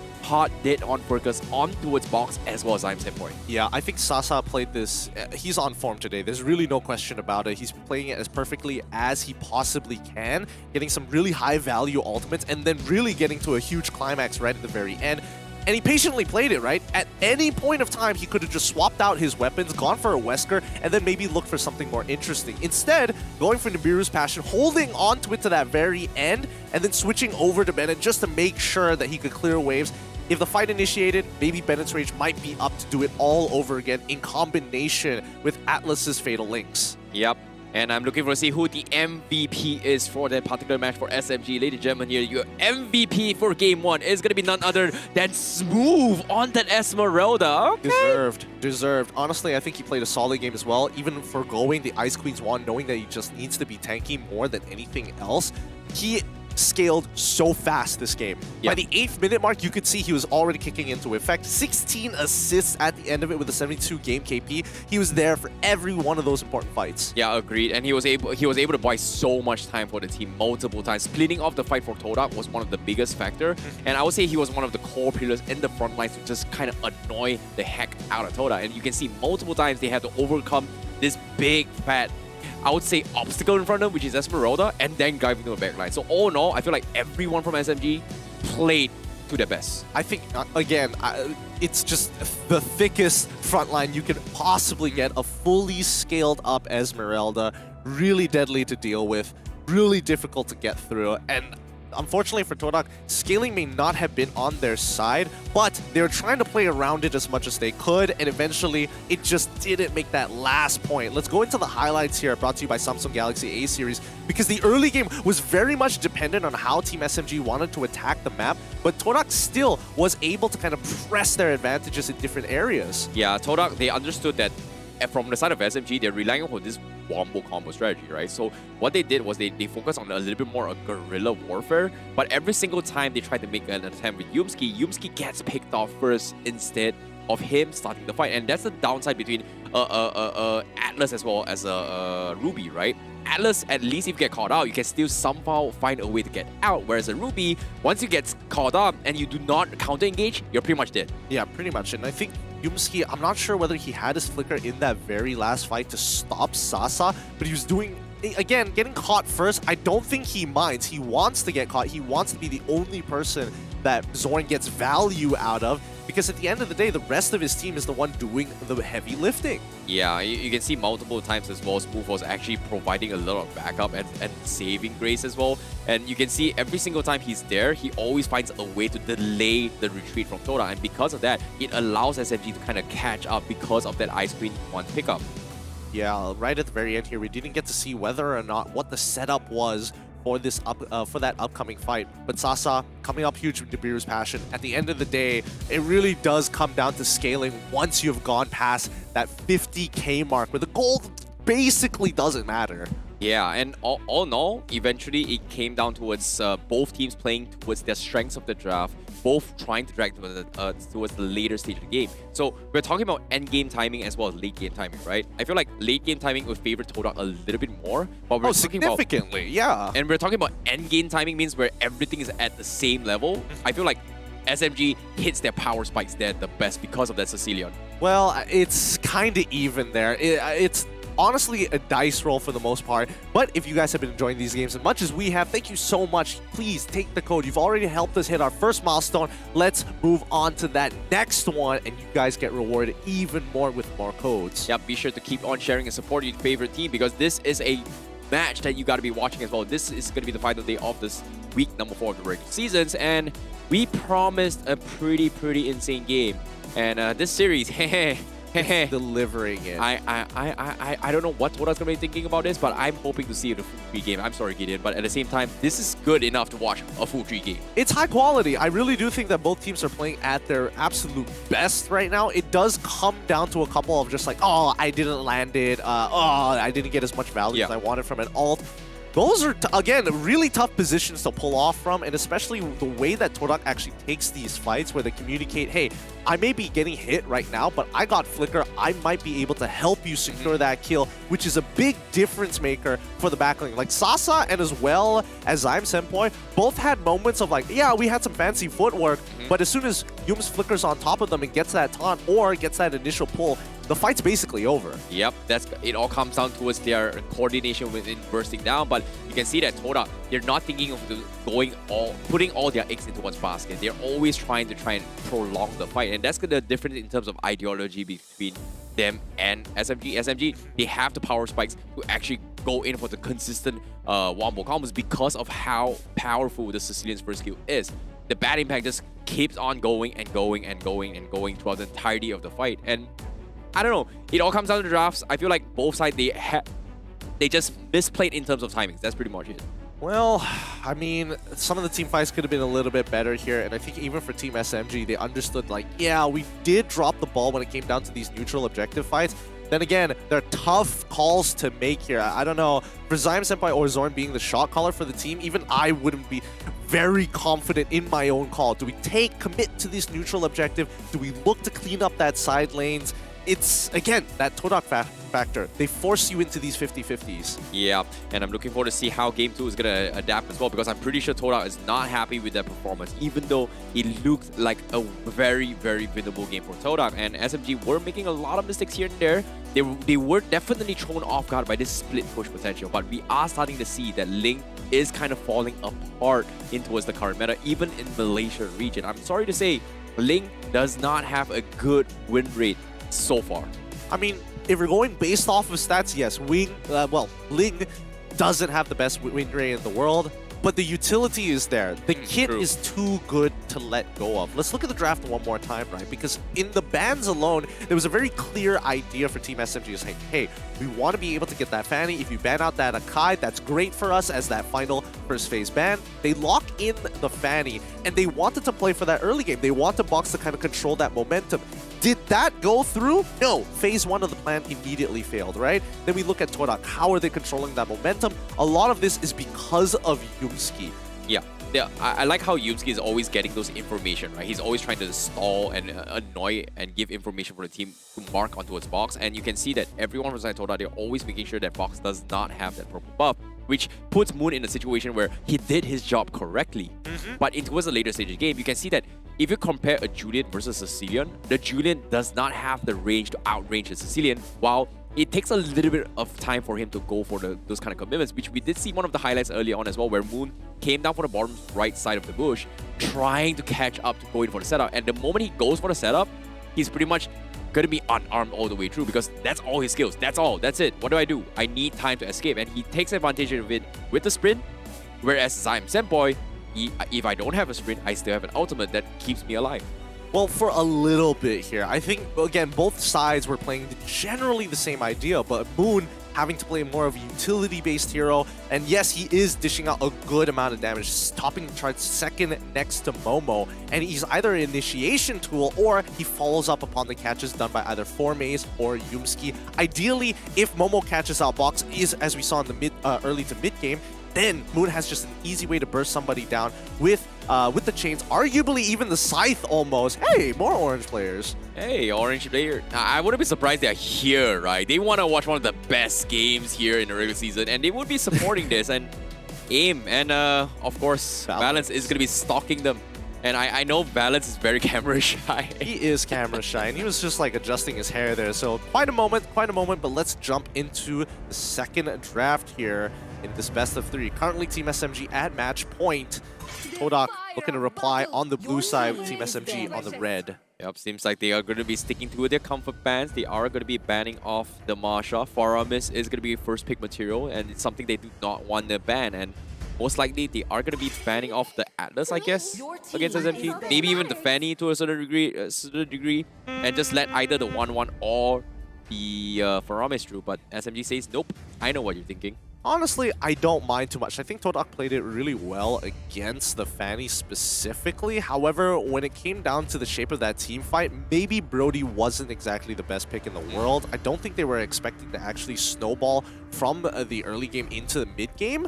But we'll see. There might be adjustments here and there. 1-1, follow-up ban for the side of Team SMG. Priority being held by TODAK so far. They're probably going to get rid of the traditionals here. There's still Fanny. There's still... who else? Akai is still available. Yeah. Faramis, Valentina. Yeah, I think Moon is just hovering on the Diggy. He's been traumatized with the Diggy play yesterday as well.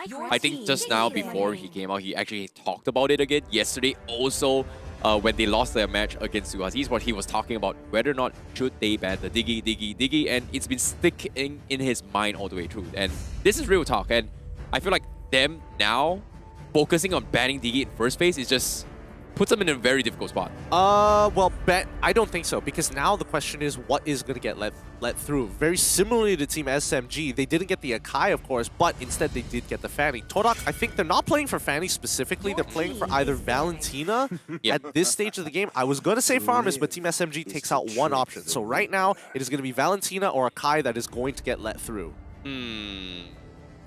I think they should ban the Akai straight up. Like I know TODAK they kind of lean on towards the Akai a little bit more, especially for rivals, but the Valentina is just so good against SMG, and it's something that Moon is more comfortable at compared to his Julian. And I feel like his Julian, he did his right move, he did the job right, but it's just a little bit tough, and seems like they will ban off the Akai. Yep, TODAK just limiting the options. They want to get access to Valentina. Let's see whether Team SMG is going to give it to them. If not, Fanny, again, is for TODAK's taking. But does TODAK want to take it though? Because they completely let it through. No, they didn't let it through. SMG first picked it, but is it worth it to try and challenge this? Is SMG capable of taking the fight against them? I wouldn't say Fanny is the biggest reason why they won, which to me it makes sense because TODAK, again, they played well around him. They limited the damage that Box was capable of doing, and more importantly so, does Rival play the Fanny? Yeah, I think Yumski plays it, but they just don't want to take the risk, and SMG will ban it off. Means Valentina will be slid off. TODAK is going to be very happy for this, and Moon, they're asking, do you want to play the Valentina right here, right now? Let's see if Team SMG is ready for this. They keep letting this Valentina through. Sometimes they win, sometimes they lose, and even when they pick it themselves, they've dropped some games as well. So there's a lot of outside factors, like, you know, Hate not being able to communicate as well in that particular game. But now with full communication, there is no reason for Team SMG, if they get Valentina, to lose. TODAK, are they making them face it? Yes, Valentina with a 70% win rate. Woo. 10 picks so far in MPL Season 10 with 66 bans and a 70% win rate. That's a pretty big statement for this hero itself. And Team SMG, what's going to be the response? Seems like they are going to go for the Paquito as well as the Julian. Not exactly great ultimates to be stolen from Valentina, but good enough is a response. No, it's a typical opener for a lot of teams actually. When they see that Valentina come through, they just want to minimize the ults. Don't give her something that's really, really valuable. You probably don't want to pick anything that allows you to transform as well, so she doesn't get extra abilities. Now, TODAK, they see this. What are they going to do about it? Okay, I think giving 4 Maze the Benedetta against the Paquito matchup isn't too bad. I would agree. Prioritizing on the Brody from the get-go isn't exactly great for Momo, but they will take the Esmeralda against Move. They will respect him. So I think the Esmeralda is pretty decent. Okay, Esmeralda, I think it's a really safe pick overall. And considering that Paquito could be a flex pick, it makes it even harder to kind of prepare for. If you're Benedetta, they pick the Esmeralda, and now it's like, oh, great, I have damage I can push, but I can't scale. TODAK, however, they're going to be locking in the Balmont, also a really safe jungler. Yeah, this is going to be the safe pickup coming from TODAK. They want to rely on Moon carrying a lot in terms of damage output.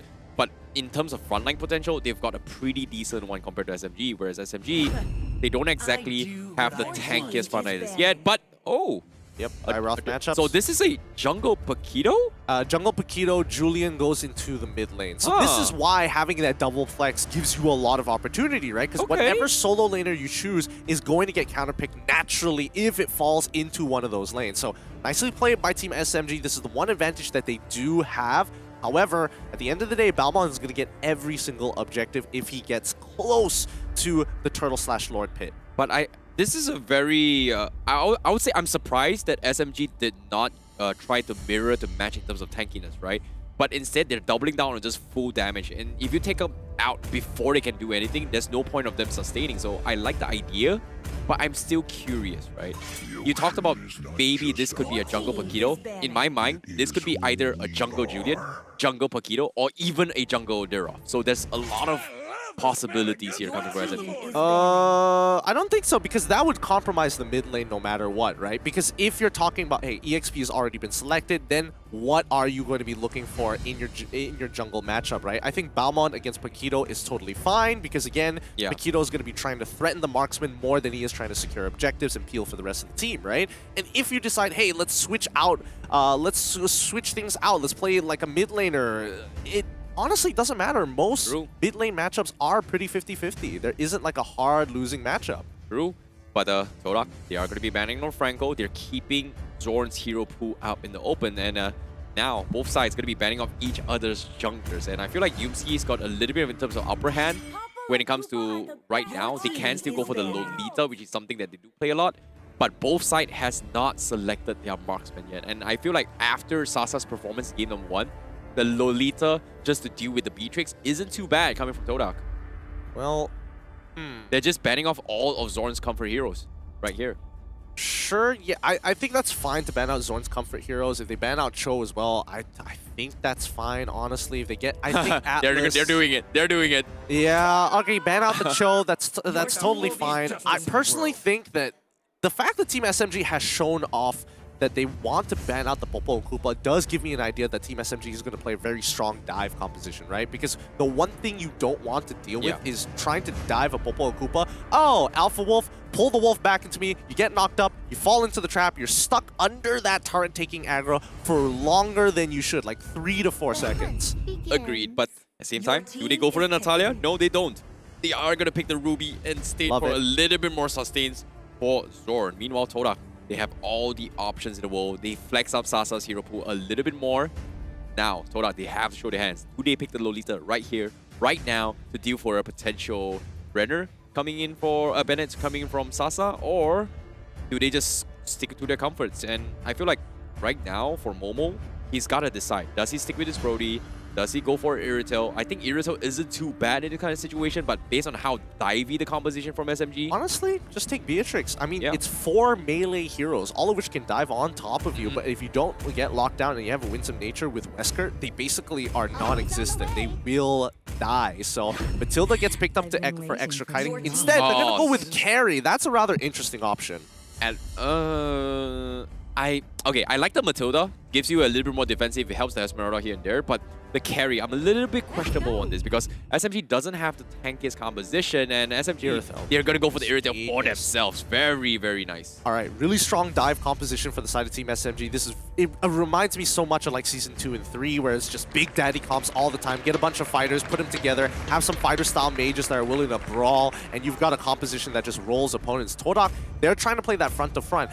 Slow down that front line, allow carry that time and space, and if things get really bad, don't worry, you got Matilda Airlines to fly you out. Now that I think about it, I think TODAK is actually deny picking the carry away from SMG because that's pretty much the only marksman that does a lot of serious damage against, I would say, the tanky beefy composition of TODAK. So with this draft in mind, TODAK has adapted, they have responded, they have reacted. This is going to be the adaptation. Meanwhile, SMG goes for the dive composition. They have the Derov, they have the Irritel. They're going all in or nothing. Can they get the 2-0? Oh!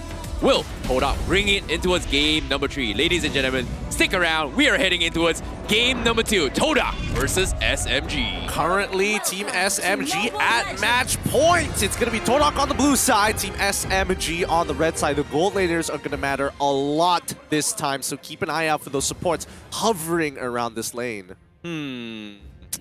Yeah, they have to win this lane because Momo is not going to have an easy time against an Irritail. And what's really interesting about Irritail is that he's super underrated as a marksman. But the moment Sasa hits those level 5s and he has like 2 points each on his first and second skill, the armor reduction alongside Radirov does some serious damage onto any tanks coming from TODAK. So this is something that TODAK needs to be a little bit careful in that regards. Yeah, no, honestly, I think both compositions are really nice here. I think TODAK had the right idea. Maybe the marksman could have been changed, but Formace right now, he's taken a terrible trade against Smooth so far. And he's got to be careful. He needs to stay topped off because Smooth is going to try and hold Formace hostage in lane for as long as possible. Look, he's even freezing it right now. Yeah, this is smart. This is really smart. Do not give Formace that early lead is going to be the way to go. As long as the moment he hits 4 or 5 minutes mark and Formace is 1 level behind, he's not going to be able to do too much out of all this situation. I think as of right now, because of that trade, Formace has completely lost this lane and Smooth is just going to freeze him out of this lane entirely. However, Moon might be in some trouble. Yeah, Moon is going to go for sustains. Does he want to risk it to kill TEAM SMG? I don't think so. It's just not worth it at all. TODAK, however, going to be banging on Rival dictating tempo, and he is already 10 seconds ahead for this turtle fight, and Box is also here to power days. Move looks to try and challenge this, and nice. Taking a little bit too much damage.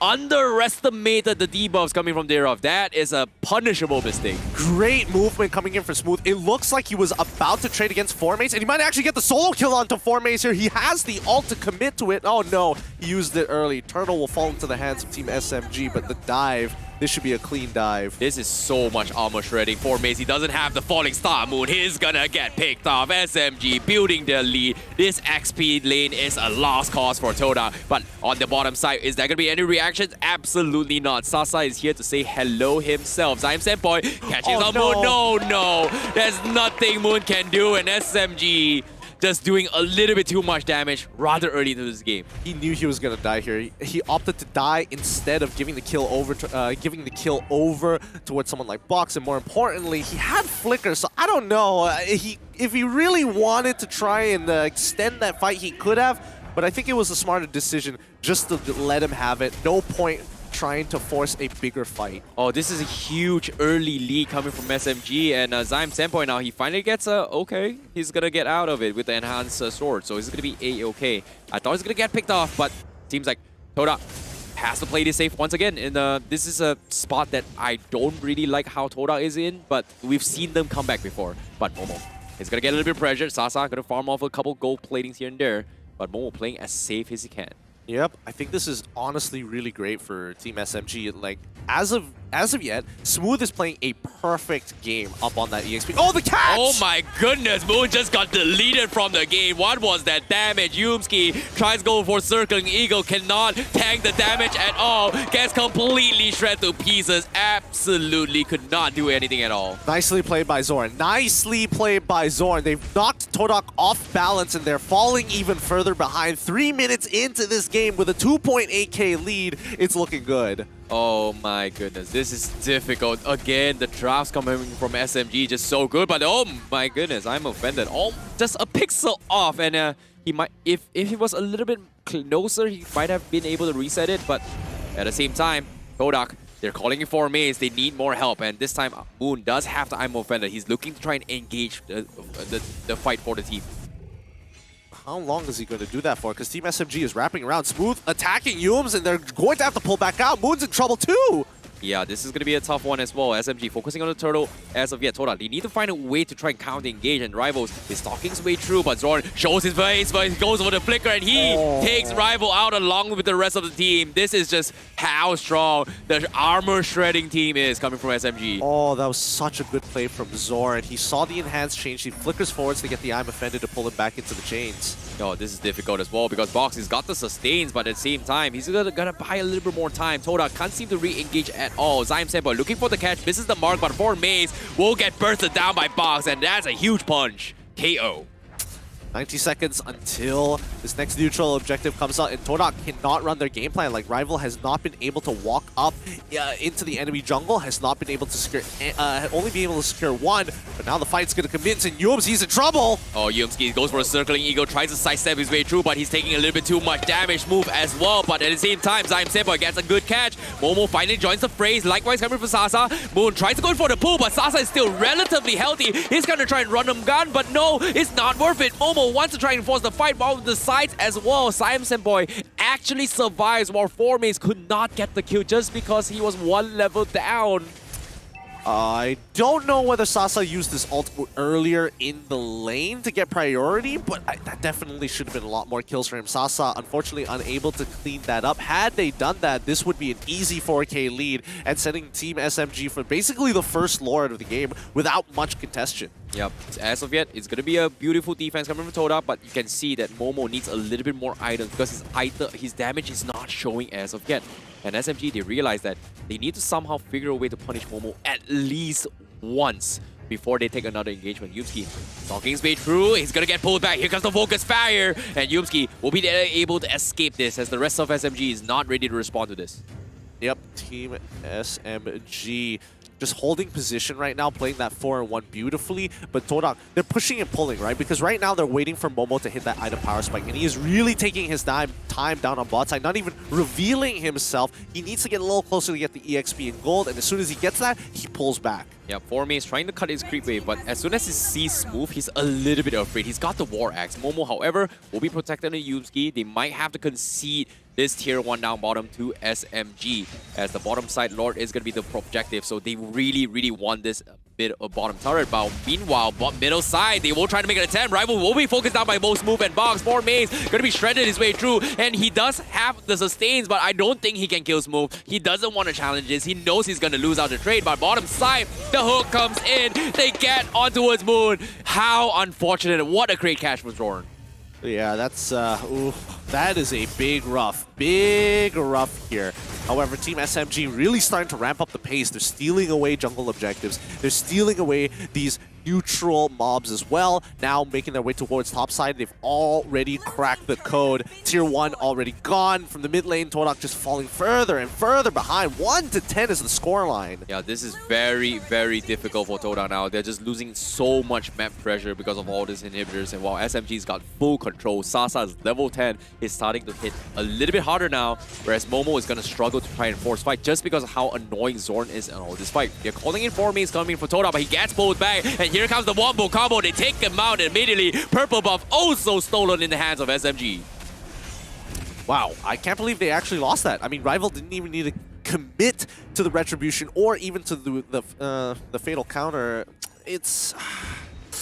I'm surprised, but let's have a look at the rest of the items here so far. Rival not having a good time with only one item complete, being the anti-cuirass, compared to, if we look over at Box, the Hunter Strike and Malefic Roar. Yeah, this armor shredding coming for SMG is a little bit too hard to handle. Rival, he does have the potential anti-cuirass soon. He's got the Dreadnought armor, but it's not enough to tank the initial burst, and it's only Box and just Smooth in his face. He's already taking a little bit too much damage. So SMG, they found a little bit of a nice response, but Momo needs to really put his back to it as well because he needs to farm a little bit more.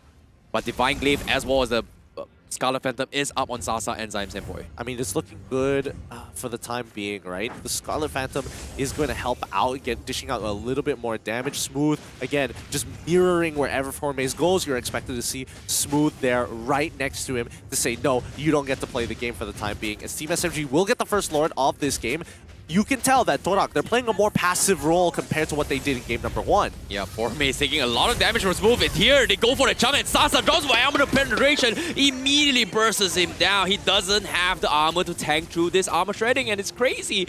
SMG, they're really thinking out of the box right now.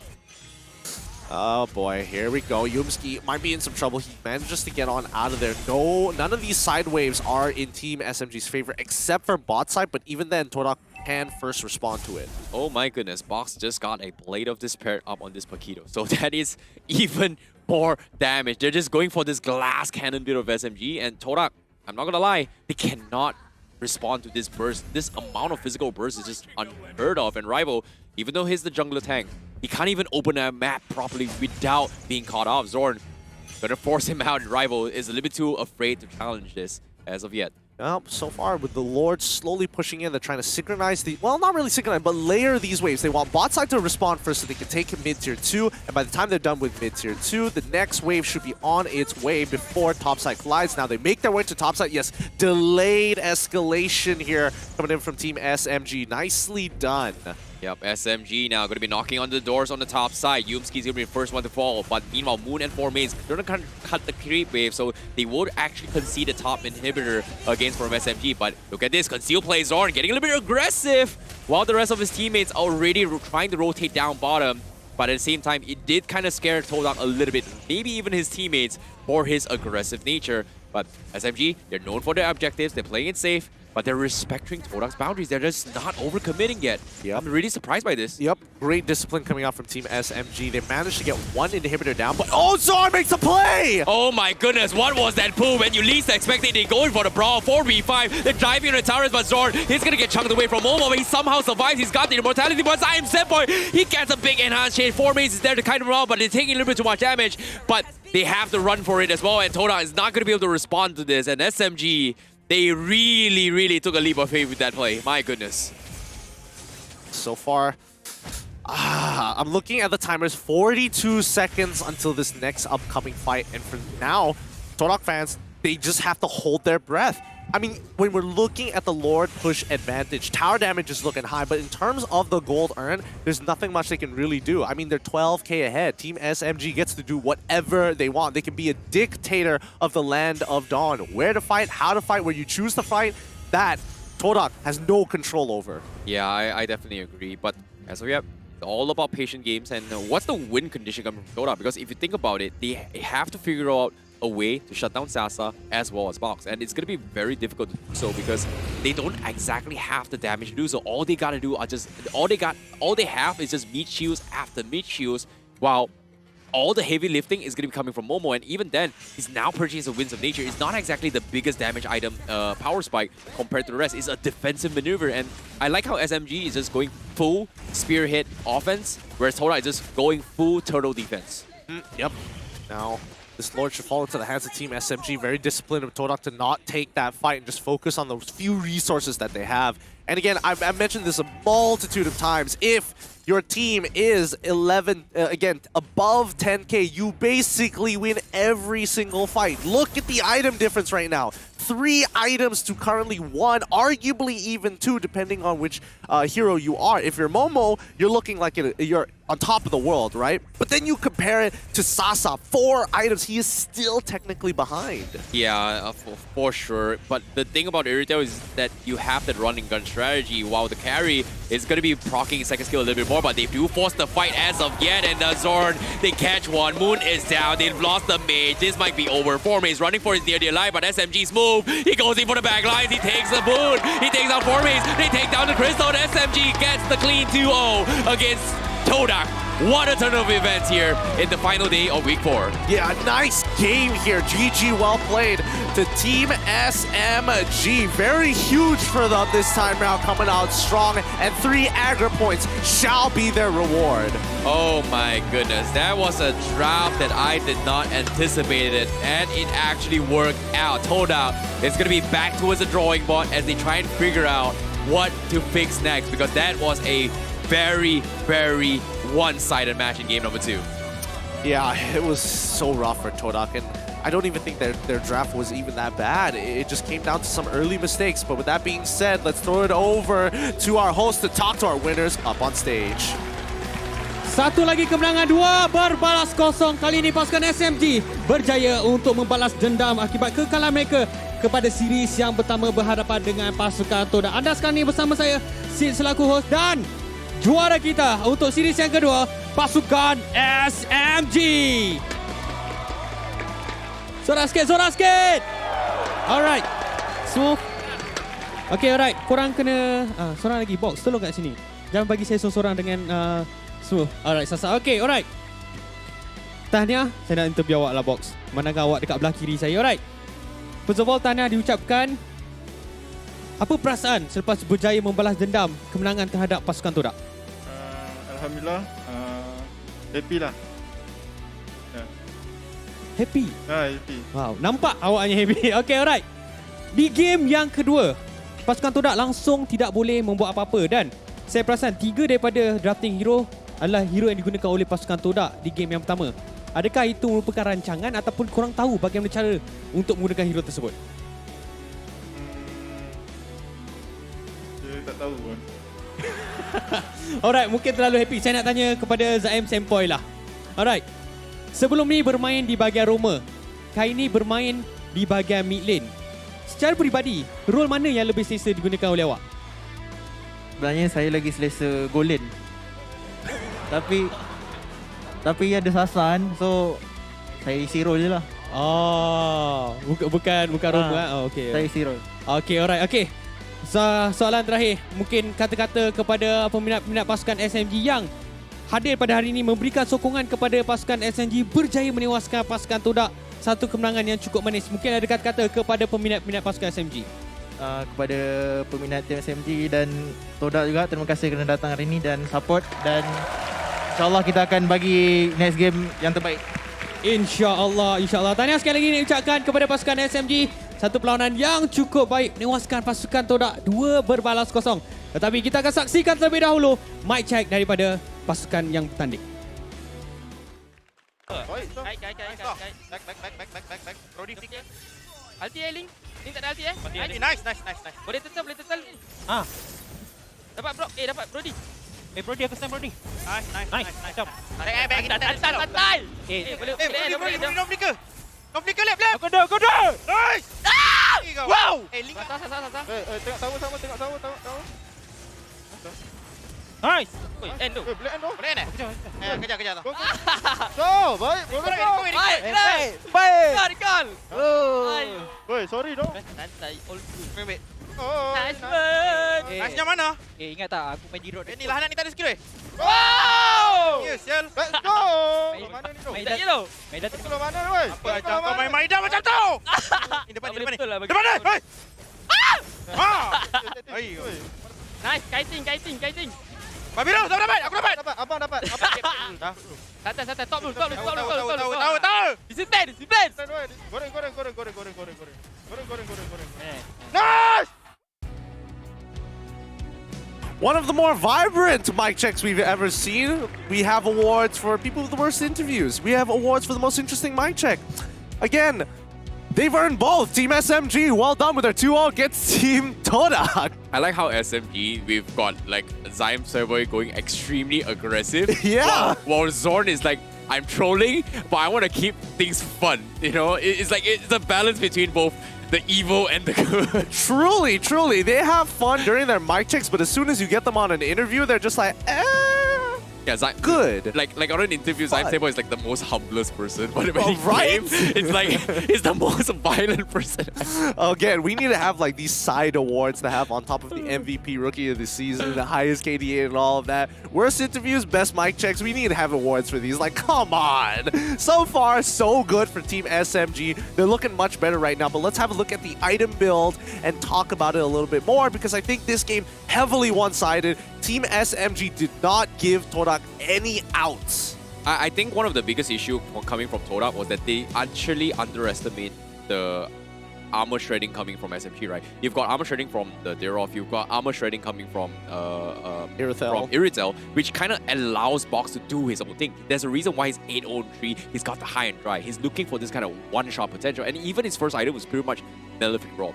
So how do you deal with this? You need items that give you a lot of armor, and one of the highest value armor in this game is none other than the blade armor. And even then, you can see that for Maze, he's got Dominance Eyes, he's got blade armor. He can't exactly sustain through all this initial burst, which puts him in a very, very difficult spot.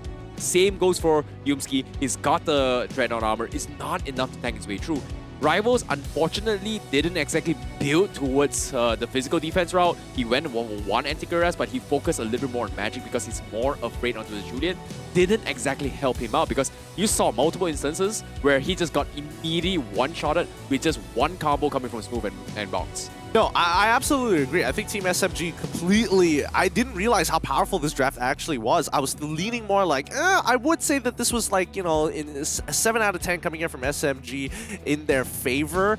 However, TODAK, man, a lot of their moves in the early game cost them a lot, because at the end of the day, if we're talking about scaling, right, TODAK would have outscaled Team SMG had it been brought to the length of game number 1. It never got to that point. And a lot of it is just quick rotations coming out from the side of Team SMG, fast interactions between Paquito, Dairoth, as well as the Irothel, and they're all interchangeable. Somebody has to initiate, which can be either Paquito or Ruby, but as long as you get that armor shred, the follow-up by Zyme Senpai never misses. I'm not gonna lie, TODAK's draft isn't even that bad, considering that if this draft was against any other matchup but this, it would have been a 50-50 close call. But what threw them off guard is pay attention to the damage dealt because of all this armor trading. It's 156,000 damage as compared to TODAK, who's only did 82,000 damage. So that kind of shows how strong this one-shot combo potential actually is coming from SMG. And I think what kind of threw me off coming from SMG was that I did not expect Box to be this proactive compared as seeing him for the past few weeks and even game number 1. I mean, the skirmishers coming out from the side of Team SMG, like, I mean, yes, Box is there for a majority of the, and I'm assuming he's going to get the MVP of this game. Like, I can't wait to see what that kill participation is going to look like, because Zyme Senpai, he's looking to initiate just to buy that extra 1 second for people to get that armor shred on, or even their other initiator, XORN, getting the I'm Offended. Like, the combination of I'm Offended into that Queen's Roar from Sasa is massive, is so much value. It's unbelievable. I want to see more of this particular combination. Yeah, this is like all in on towards a physical composition, right? We talked about balancing between physical and magic. They went all in physical with a very, very good intent. And that is going to be armor shredding, which helps them a lot. And because if you think about it as well, XORN is a tank, right? How does he benefit from his damage? He doesn't, because he needs to build a little bit more tanky. He needs lifesteal here and there, yada yada. But all this armor shredding actually helps him procs a little bit more lifesteals because of how low their armor is. And I like that.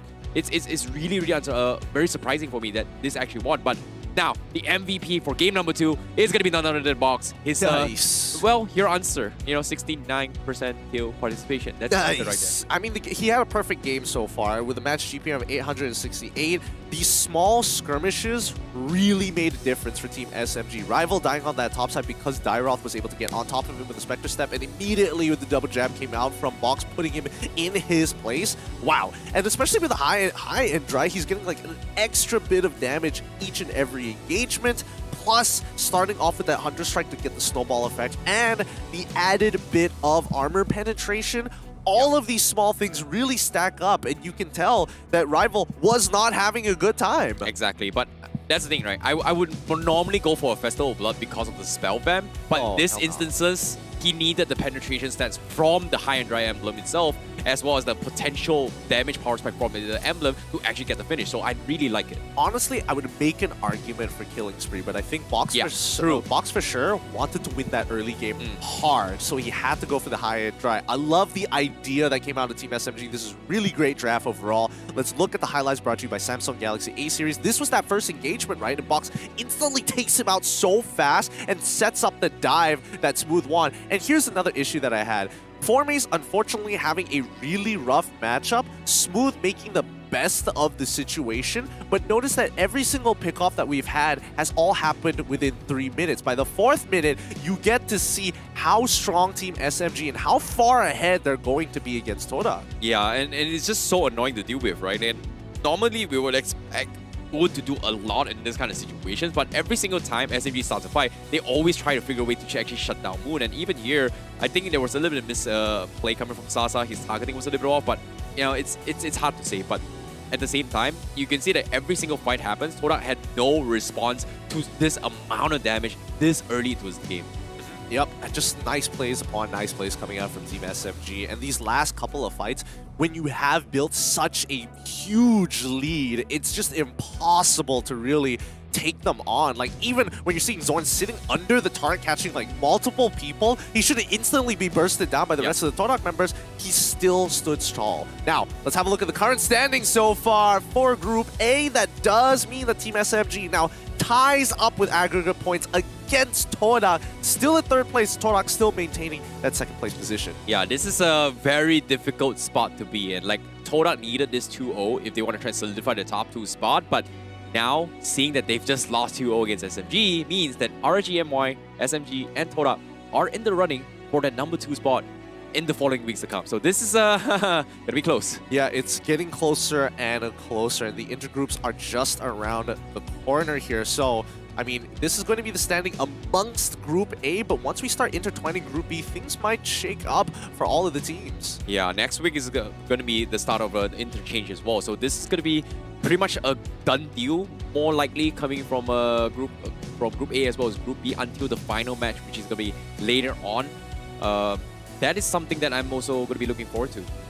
Well, let's see how that's going to start panning out for all the teams so far. We still have one more best of 3 coming soon, but in the meantime, this does give us a little bit more time to talk about what actually happened there between Team SMG and as well as TODAK. Let's talk about specifically the keys to victories. Let's pull them up on screen because number 1, the jungler being active, this is the most value I've seen out of box in a while. Yeah, I guess when it comes to game number 1, I feel like him playing as a Fanny was more like a decoy, right? You can see that his shift focus was actually just buying time or trying to snowball it through. And you talked about how his initial plan of relying on the Fanny to dictate the tempo didn't exactly work out. And their backup plan was falling into the Sicilian. So game 1 wasn't the most, I would say, effective game to define how Box played, but he played it as safe as he could. He did the right necessary things he needed to do, which is buy time, play for space, take away attention and misdirection. But game 2, this is where he shined the most on his Vikido, which kind of threw me off guard. Yeah, and honestly, the one thing that really took me off guard was how important executing these catches were. And if we look at the numbers, game 1, 4 important catches compared to game 2, 3 important catches. And I think that, again, game 2, can we really count it?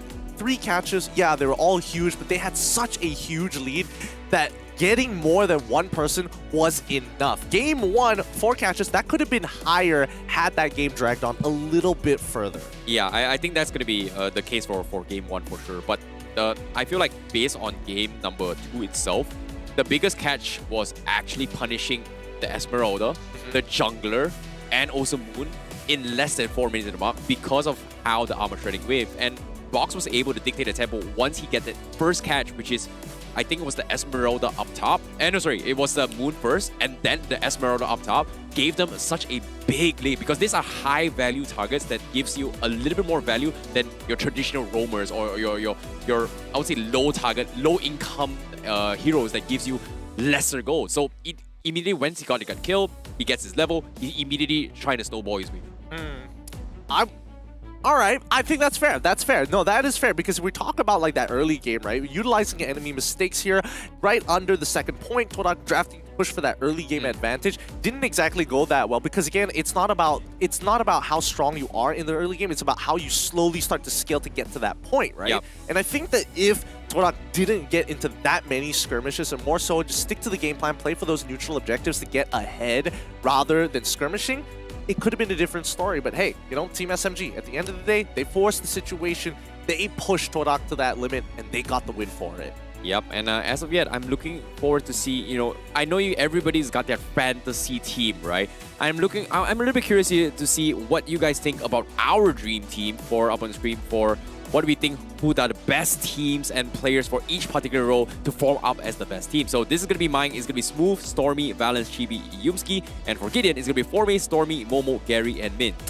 Care to explain? Well, I feel like, I mean, I showed my Talent's Dream Team on Friday already. I'm more curious about some of your picks, like Chibi and Yumski as the jungle and roamer role. What are your thoughts? Because I thought Gary is like, that's an easy pick. He needs to work together with a solid roamer who's part of his team. Min, another easy pick for me. Well, for me, okay, I don't need to explain Smooth, Stormy, and Valence. Chibi, for me, I think prior to week 1 to week 3, he's still one of the best objective takers in the entire tournament itself. Based on previous season, he's got a pretty decent track record. That's why I have a very, very fond memory of him being one of the Lord Stealers, the Turtle Stealers, etc. But this week's performance was a little bit lacking, but I made this prediction prior to this this week's performance. And Yumski, undeniably for me, he's got a lot of multi-roles when it comes to his tank role, and that's why I really like him. He's played a lot of variation of tanks, in terms of support and offensive, whereas Min, he's more on the aggressive playstyle. I mean, that's fair enough. I would agree with that. I don't have much to say about your other picks because, again, they are the top of the line when we're talking about like EXP, mid, as well as the gold laner. Any picks out of that would be crazy. And if I don't know about you guys at home, but what would your dream team sort of look like, maybe look like, possibly look like amongst the MPL MY? I'd be very curious if we do an international one, whether that's going to change. Oh, that's going to be a tough one. That's a really tough one because I feel like really every region is just going to pick their own players. That's again, that's usually Here's how mine. it goes. Here's mine.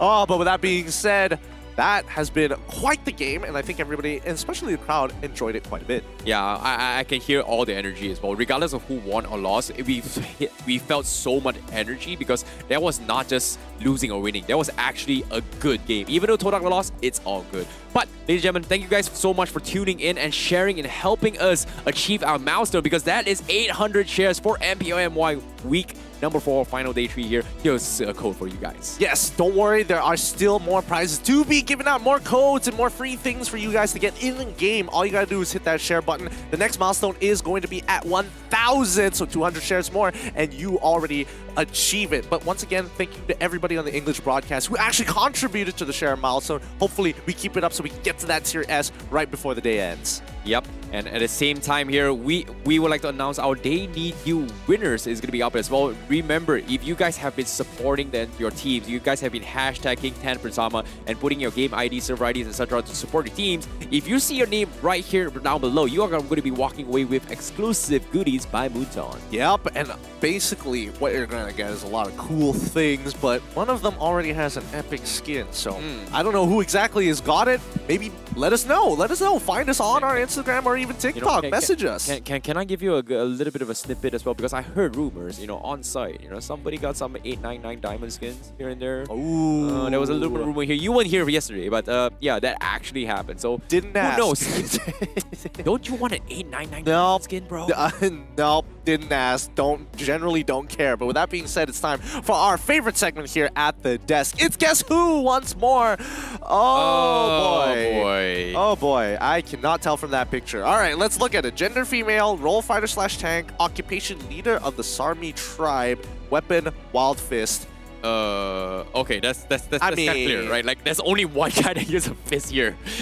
Hey, you don't know. Maybe, and it's yellow armor. I mean, Guinevere can throw hands. Let me just tell you that. Bro, okay, if you didn't tell me the gender and you didn't give me a selection MCQ question, I would probably think it's Tigre's armor. Dude, it's gold. Part. It's gold. Part? It's not even like that shiny as gold. It's still dull. I'm guessing it's probably Hilda here. Masha. Oh, no, Masha. No, yeah, it is Masha. Oh. There we go. Okay. So that was a skin. I was wondering. I was like, what part? I keep forgetting that this segment, they also changed the skins. That always throws me off there. Wild Fist, yeah, definitely Masha there. Why was I thinking Hilda for a moment? I guess it's because of the Wild.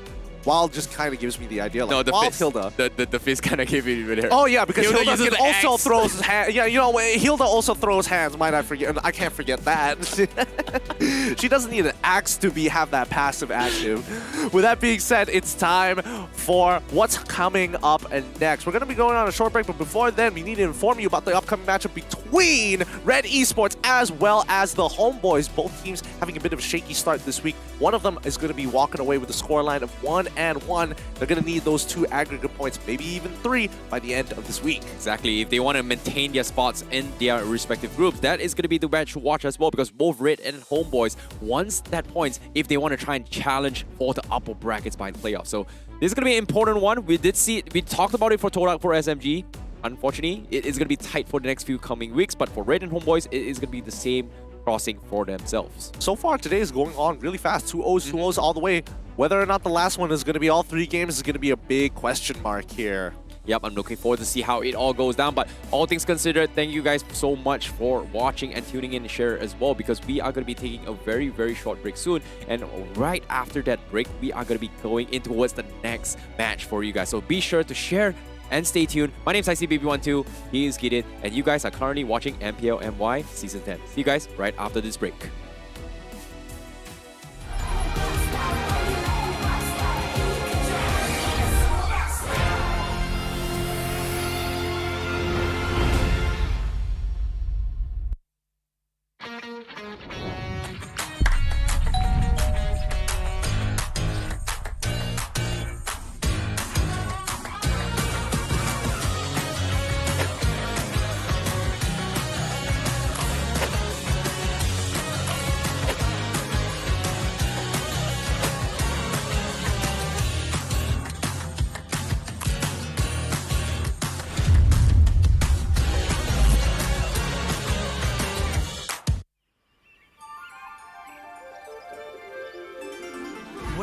to Stream Valley, a beautiful village hidden in the mountains of Cadia Riverlands. It is a home as unreal as a living paradise. Life here is simple, but fulfilling. Among the village folks, a panda named Kai is worth mentioning. He dreams to be a hero that protects people, just like his idol Ling and the panda warrior from his favorite comic book. Even though our chubby friend knows it may take him years of practice. People would tell his story by then, he thinks. For this very reason, he practices kung fu every day, believing that diligence would one day make up for his clumsiness. But how exactly should his story begin? Maybe...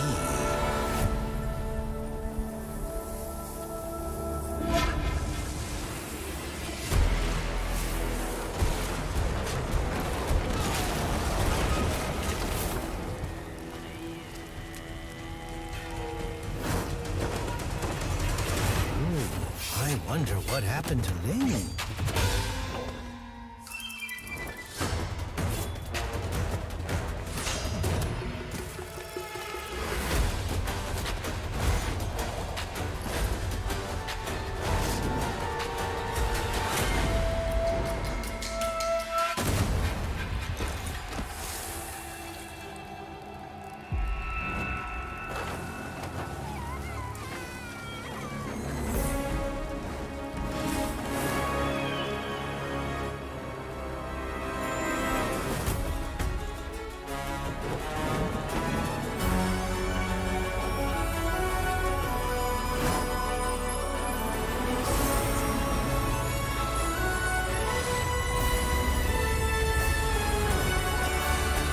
Dragon Warrior!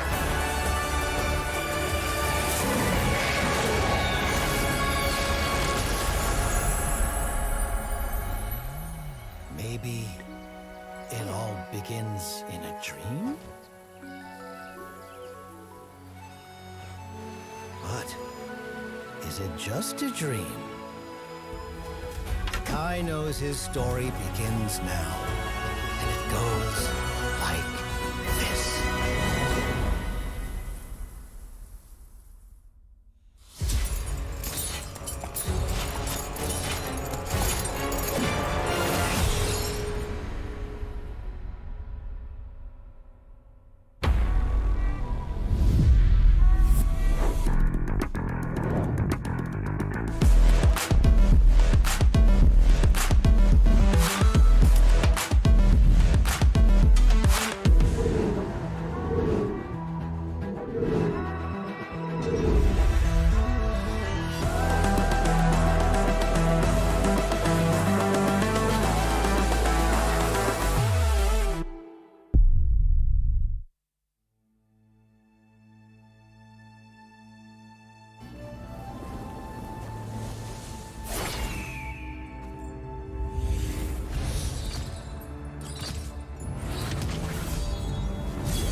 The Master of Pain is back! Let's end this! Tremble!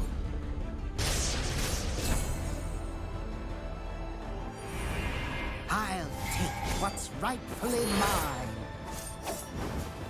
Take aim. Now! Let's finish this. I am Poe, and I am gonna need a hat. I'm the Dragon Warrior, facing maniacs! Alright, elbows up, shoulders loose.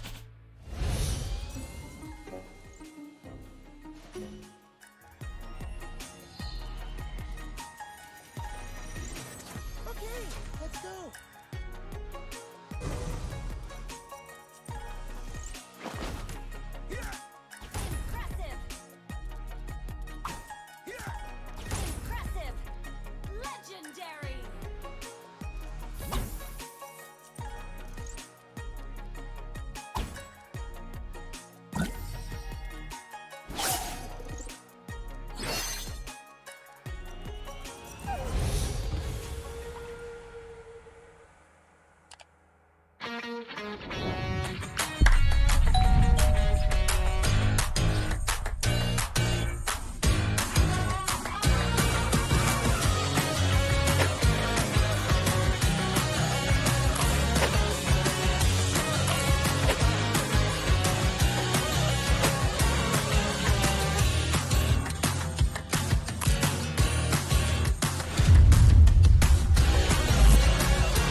I must break the code.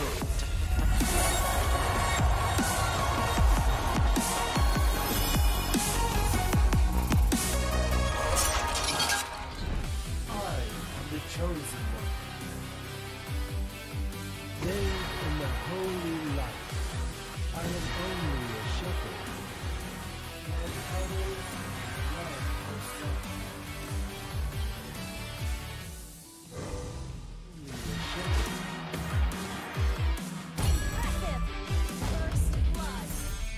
Holy light.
adalah satu angka yang istimewa.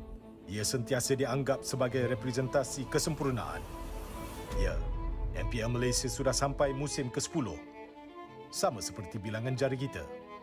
MPL Malaysia atau MPL MYSG ketika itu bermula 5 tahun lalu. Pada Januari 2018, ia adalah kejohanan utama MLBB rasmi pertama yang dianjurkan oleh Munton untuk Malaysia dan Singapura. Dengan kejayaan musim pertama, MPL MYSG berkembang seterus-terusnya, di mana kami menyaksikan kebangkitan ramai superstars dan legenda. Mulai 18 Mac 2020, tetapi pelaksanaan MPL bukan tanpa sebarang halangan. Kejohanan MPL terpaksa diteruskan secara online. Dan dengan penubuhan, pasti ada perubahan. Musim ke-7 adalah musim pertama MPL MY berpisah dari Singapura. Lebih ramai bakat tempatan dapat menyinar di pentas kompetitif MLBB yang terutama di Malaysia. Sejak permulaan MPL MY, terdapat 9 piala kejohanan yang dimenangi oleh 8 pasukan. Lebih 200 pemain telah melangkah ke pentas MPL MY. Dengan musim yang akan datang ini, terdapat banyak kisah yang menanti untuk ditulis dalam sejarah MPL MY. Mampukah TODAK mempertahankan takhta mereka dan menjadi juara MPL MY untuk kali ketiga? Sementara mampukah RSG MY dan TEAM SMG meningkatkan jumlah piala MPL MY mereka kepada 2? Atau adakah akan ada juara baru untuk musim 10? Dan pasukan manakah yang akan mewakili Malaysia di M4? Inilah musim baru kita, musim ke-10. Ini gaya kita.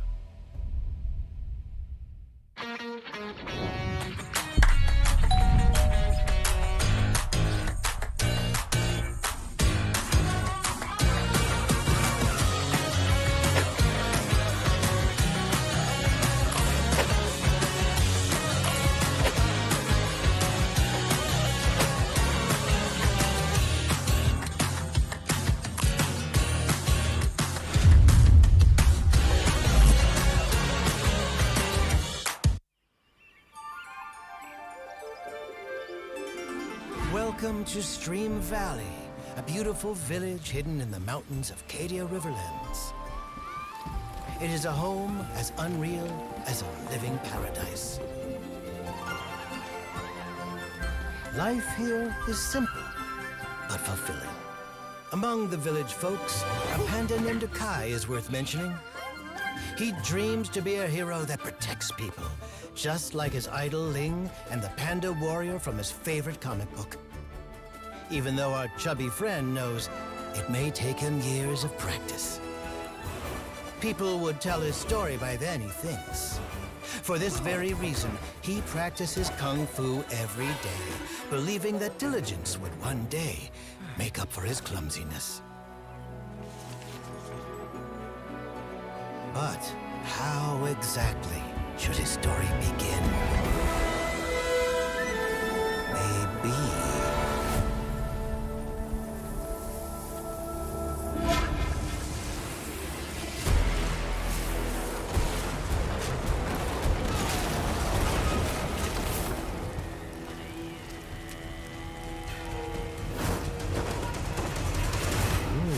I wonder what happened to Ling.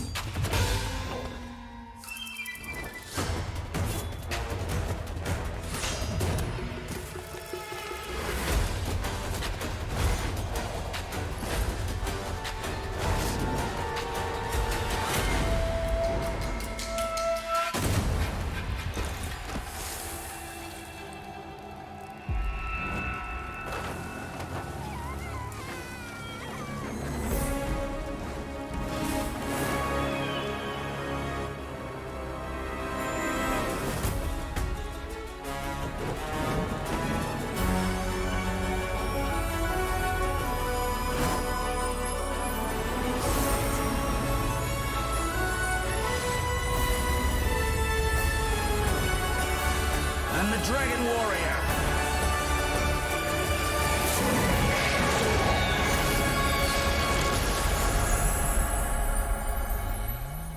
Maybe it all begins in a dream?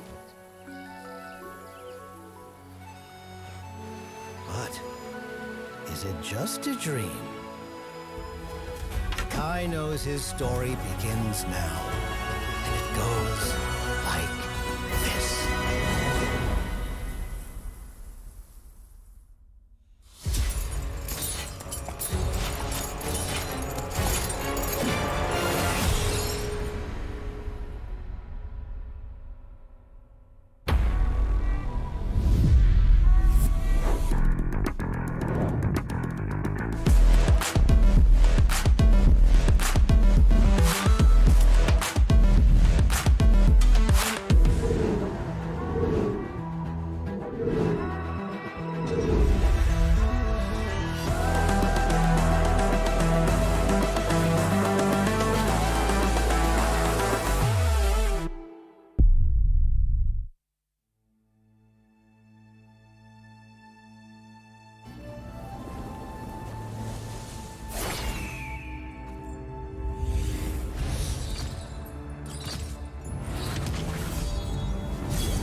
The master of pain is back! Let's end this! Tremble!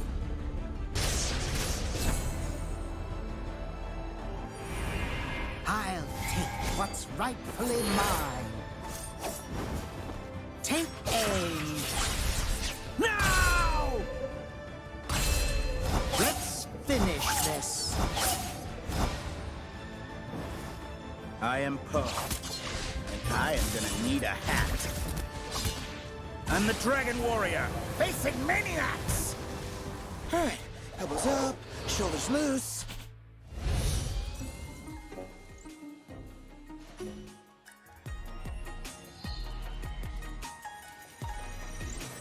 Okay, let's go.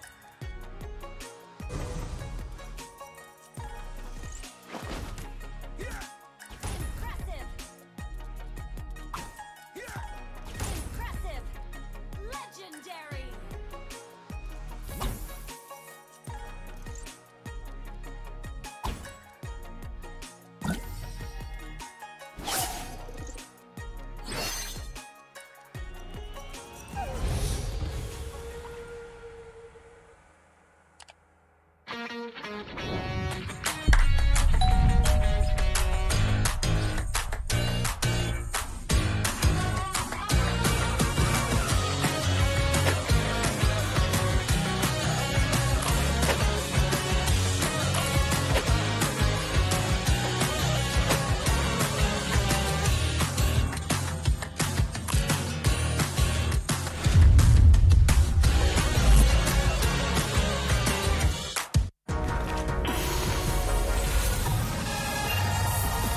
I must break the code.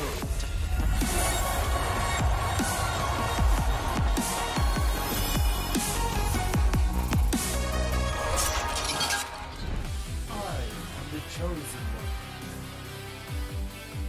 Bathed in the holy light, I am only a shepherd. And others love the sun. Only a shepherd. Impressive! First blood! Holy light. Impressive! Double kill!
10 adalah satu angka yang istimewa.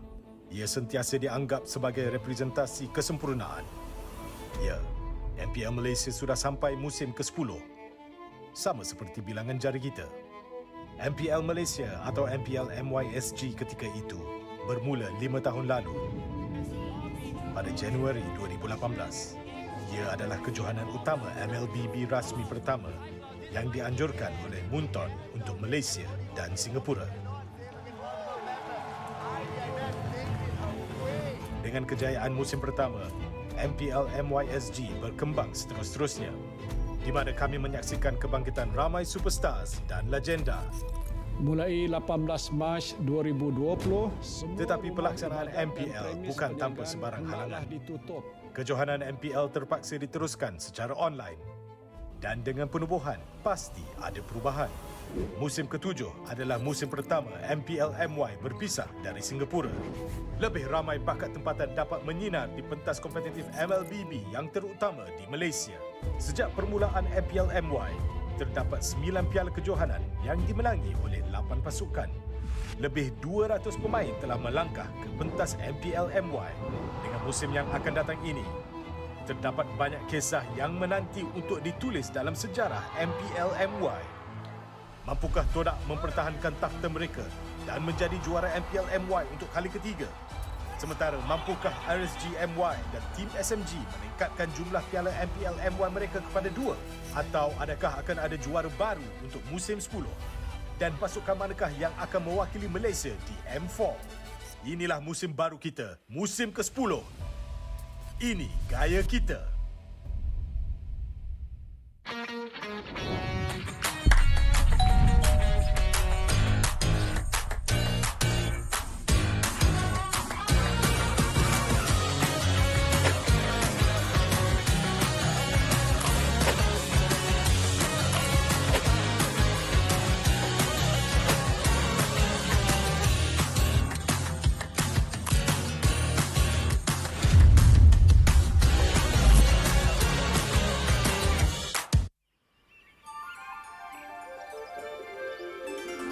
Welcome to Stream Valley, a beautiful village hidden in the mountains of Cadia Riverlands. It is a home as unreal as a living paradise. Life here is simple, but fulfilling. Among the village folks, a panda named Kai is worth mentioning. He dreams to be a hero that protects people, just like his idol Ling and the panda warrior from his favorite comic book. Even though our chubby friend knows it may take him years of practice. People would tell his story by then, he thinks. For this very reason, he practices kung fu every day, believing that diligence would one day make up for his clumsiness. But how exactly should his story begin? Maybe...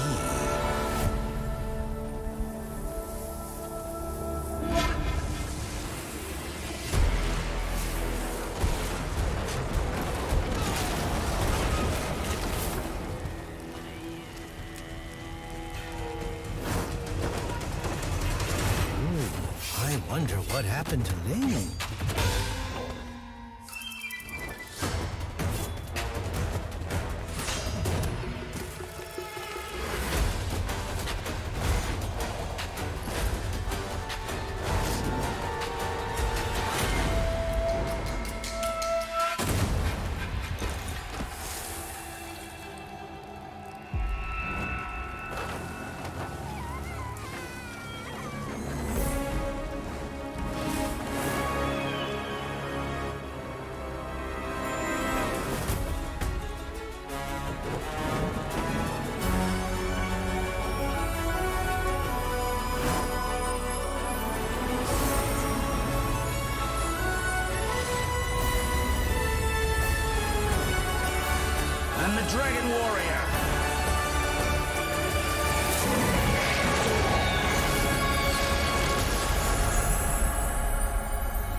is it just a dream?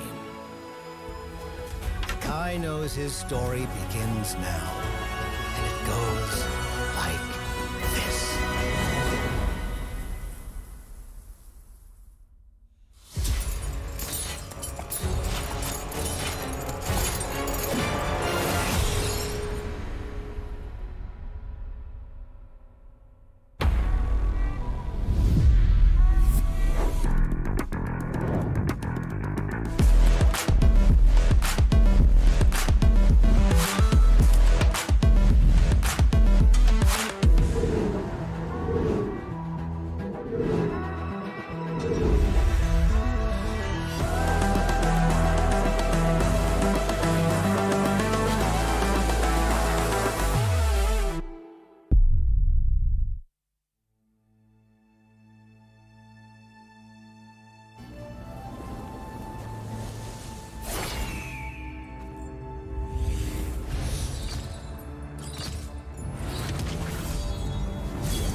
The Master of Pain is back! Let's end this! Tremble!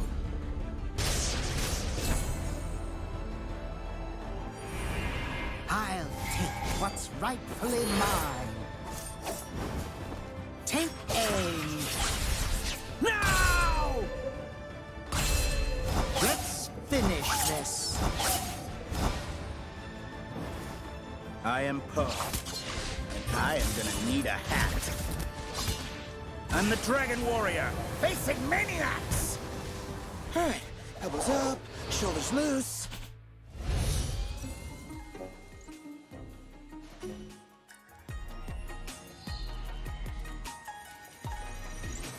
Okay, let's go.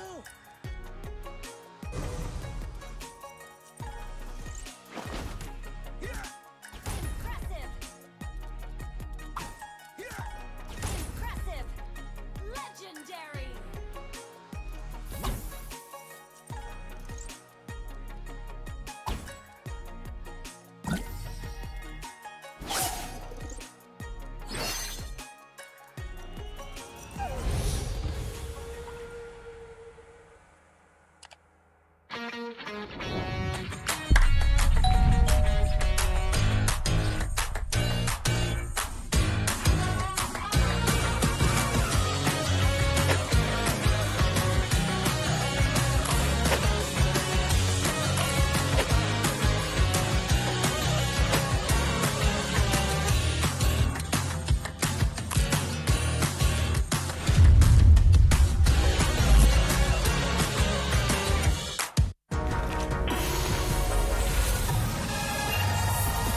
I must break the code.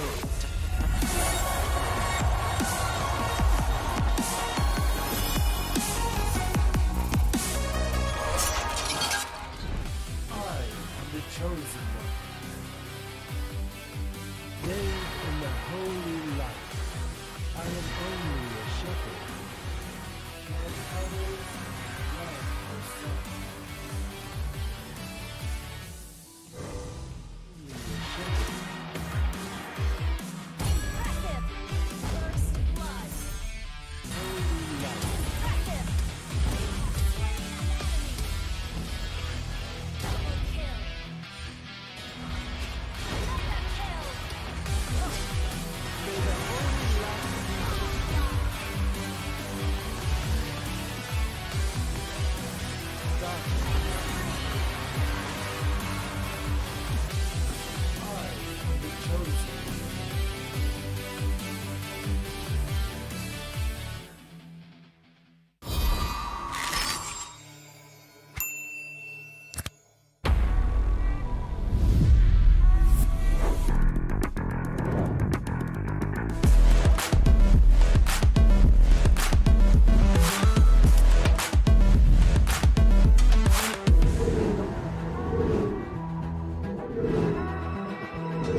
adalah satu angka yang istimewa.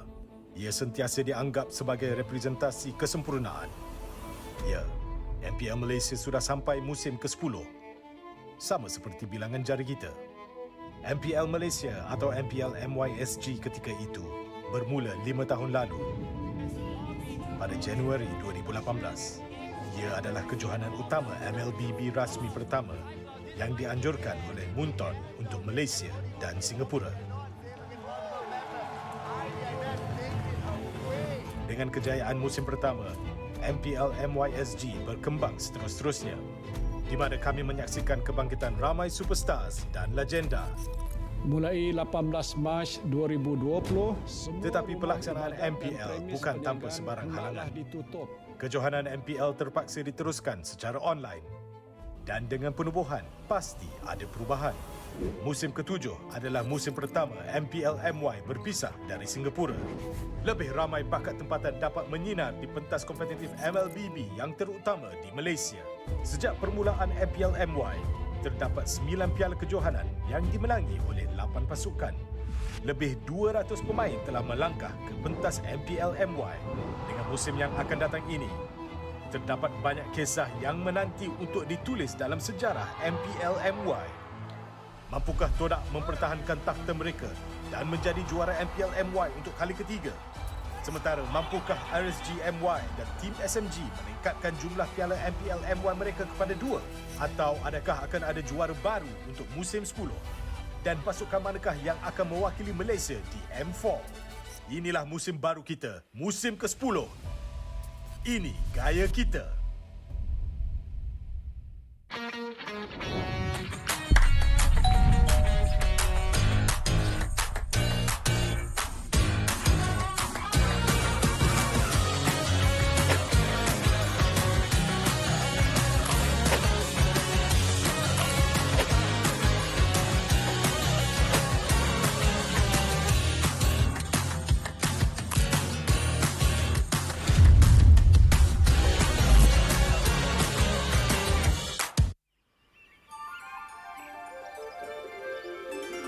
Welcome to Stream Valley, a beautiful village hidden in the mountains of Cadia Riverlands.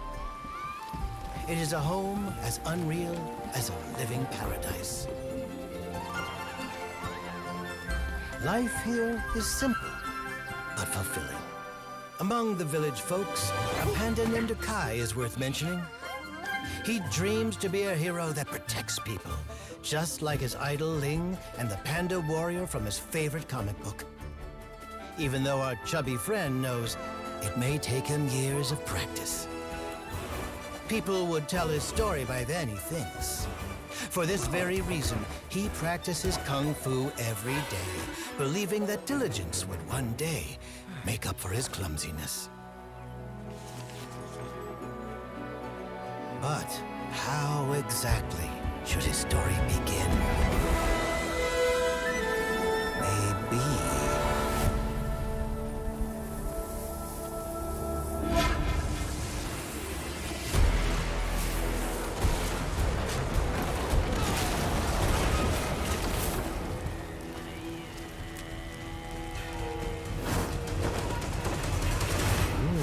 I wonder what happened to Ling.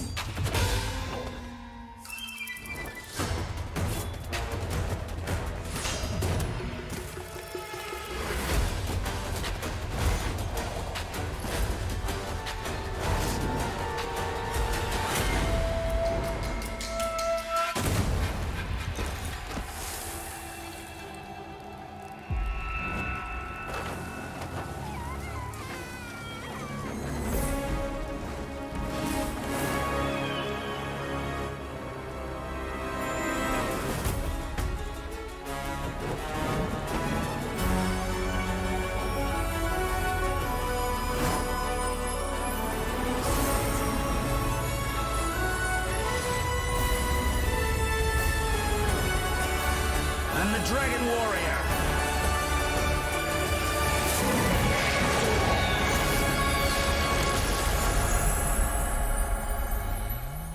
Maybe it all begins in a dream? But is it just a dream? Kai knows his story begins now, and it goes like this.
The Master of Pain is back!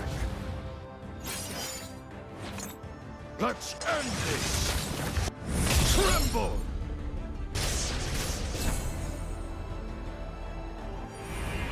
I'll take what's rightfully mine. Take aim. Now! Let's finish this. I am Poe, and I am gonna need a hat. I'm the Dragon Warrior, facing maniacs! Alright, elbows up, shoulders loose.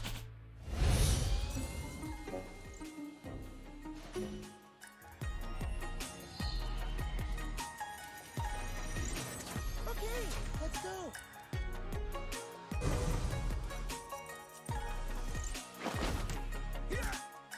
Impressive! Legendary!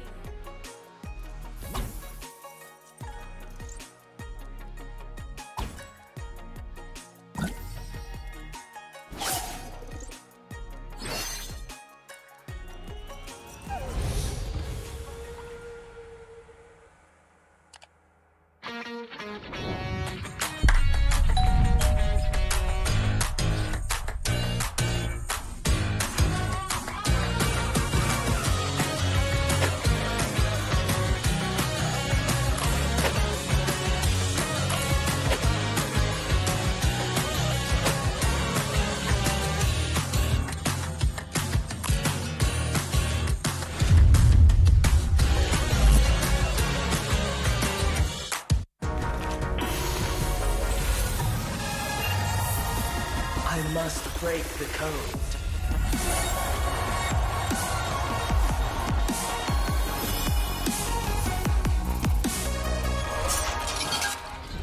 I am the chosen one. Bathed in the holy light, I am only a shepherd. And others love the sun. Only a shepherd.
10 adalah satu angka yang istimewa.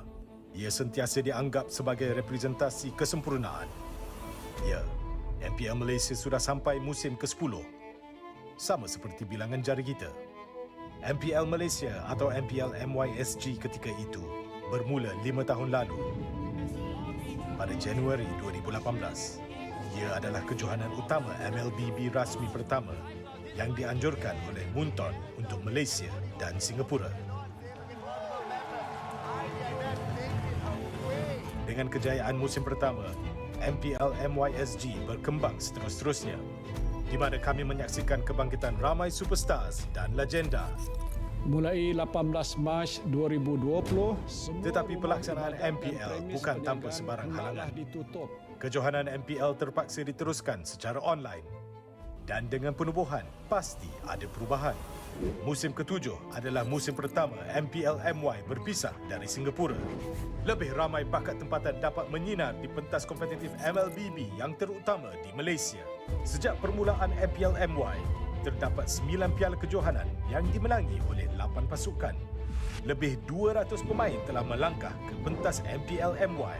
Dengan musim yang akan datang ini, terdapat banyak kisah yang menanti untuk ditulis dalam sejarah MPL MY. Mampukah TODAK mempertahankan takhta mereka dan menjadi juara MPL MY untuk kali ketiga? Sementara mampukah RSG MY dan TEAM SMG meningkatkan jumlah piala MPL MY mereka kepada 2? Atau adakah akan ada juara baru untuk musim 10? Dan pasukan manakah yang akan mewakili Malaysia di M4? Inilah musim baru kita, musim ke-10. Ini gaya kita.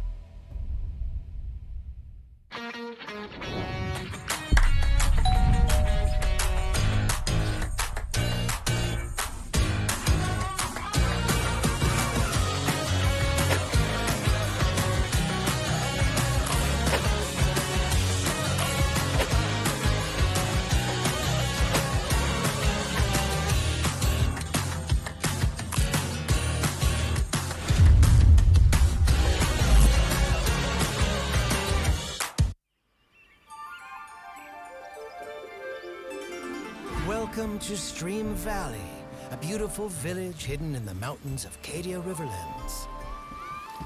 It is a home as unreal as a living paradise. Life here is simple, but fulfilling. Among the village folks, a panda named Kai is worth mentioning. He dreams to be a hero that protects people, just like his idol Ling and the panda warrior from his favorite comic book. Even though our chubby friend knows it may take him years of practice. People would tell his story by then, he thinks. For this very reason, he practices kung fu every day, believing that diligence would one day make up for his clumsiness. But how exactly should his story begin? Maybe...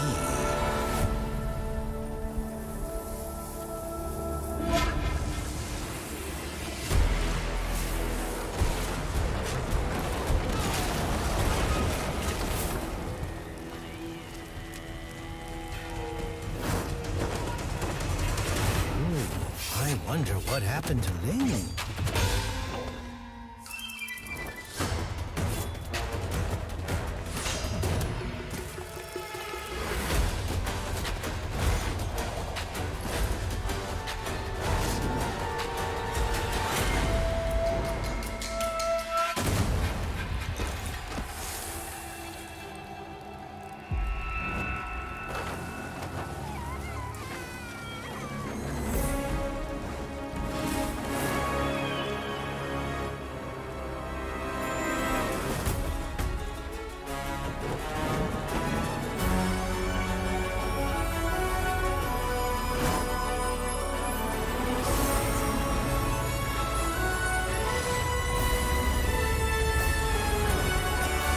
I'm the Dragon Warrior.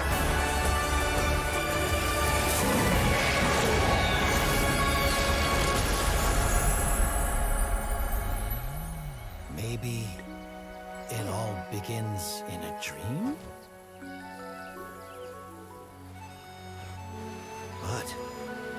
is it just a dream? Kai knows his story begins now, and it goes like this.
The Master of Pain is back!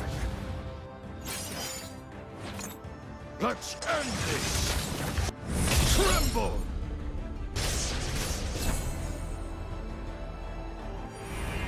I'll take what's rightfully mine. Take aim. Now! Let's finish this. I am Poe, and I am gonna need a hat. I'm the Dragon Warrior, facing maniacs! Alright, elbows up, shoulders loose.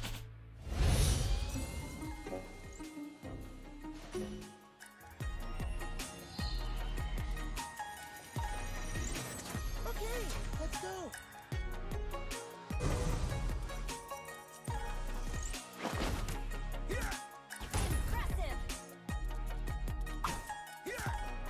Impressive! Legendary!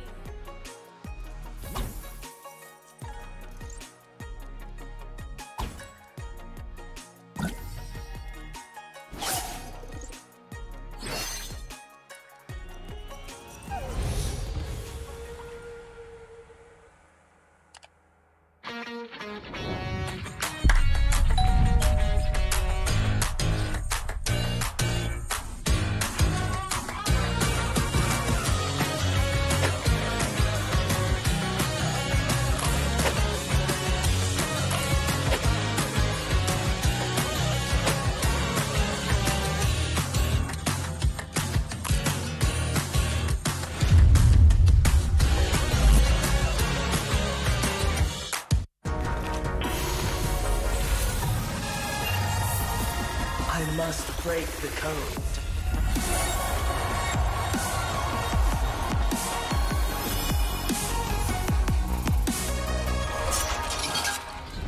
I am the chosen one. Bathed in the holy light, I am only a shepherd. And others love the sun. Only a shepherd. Impressive! First blood! Holy light. Impressive! Double kill! Mega kill! May the holy light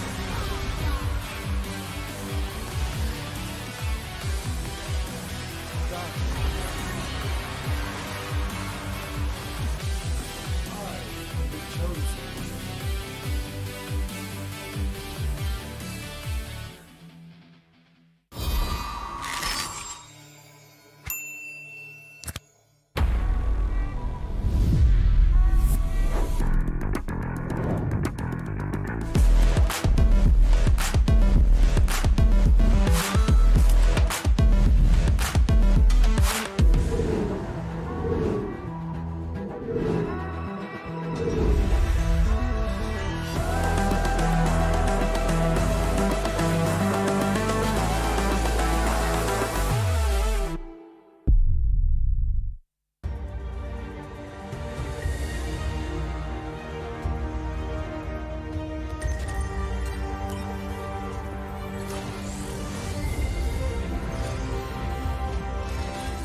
10 adalah satu angka yang istimewa.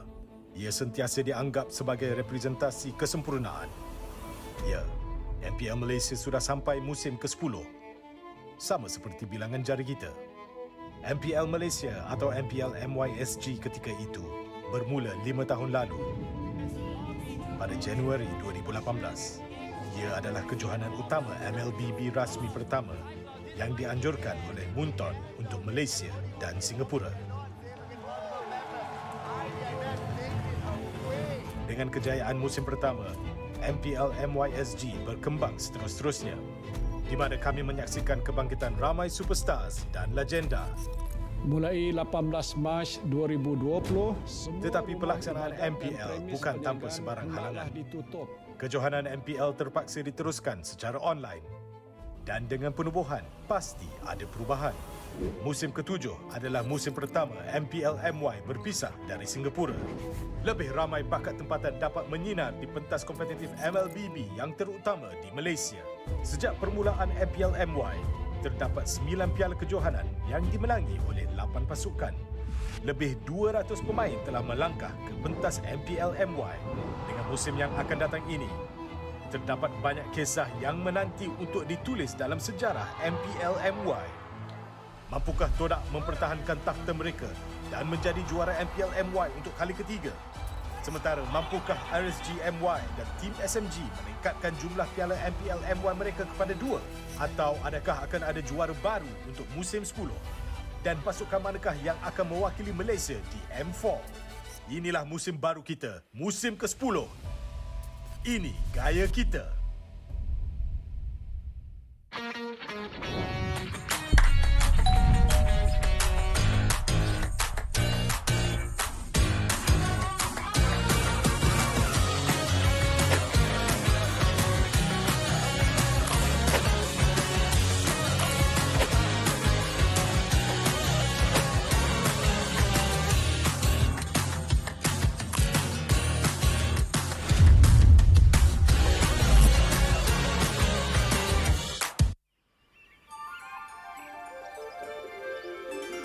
Welcome to Stream Valley, a beautiful village hidden in the mountains of Cadia Riverlands. It is a home as unreal as a living paradise. Life here is simple, but fulfilling. Among the village folks, a panda named Kai is worth mentioning. He dreams to be a hero that protects people, just like his idol Ling and the panda warrior from his favorite comic book. Even though our chubby friend knows it may take him years of practice. People would tell his story by then, he thinks. For this very reason, he practices Kung Fu every day, believing that diligence would one day make up for his clumsiness. But how exactly should his story begin? Maybe...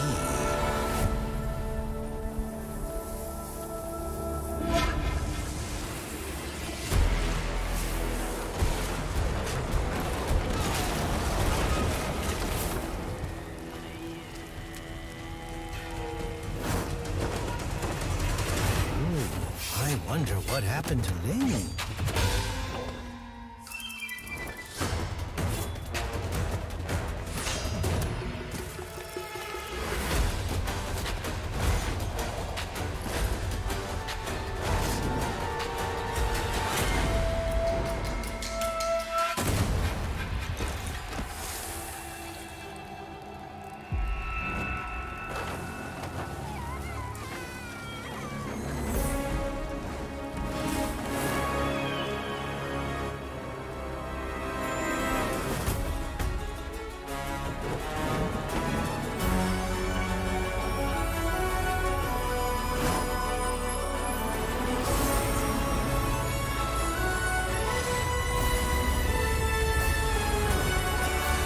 I'm the Dragon Warrior.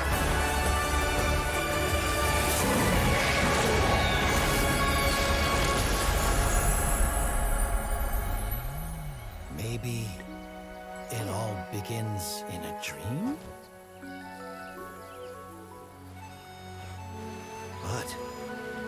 it just a dream? Kai knows his story begins now, and it goes like this.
The Master of Pain is back! Let's end this! Tremble!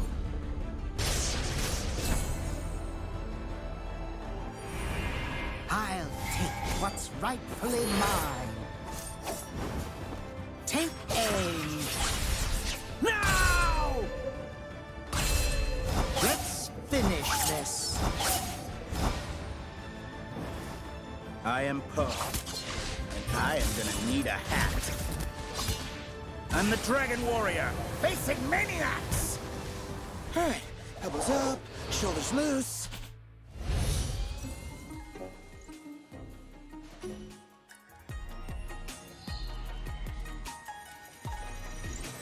Okay, let's go.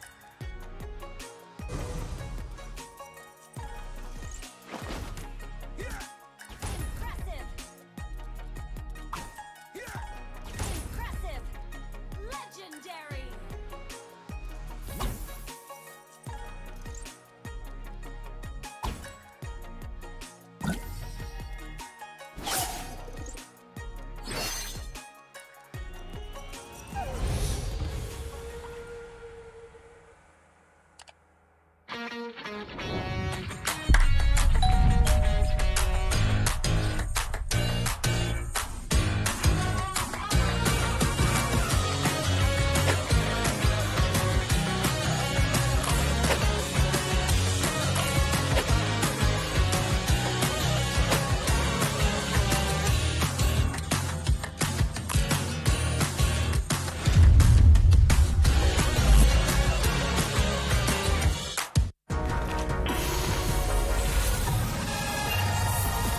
I must break the code.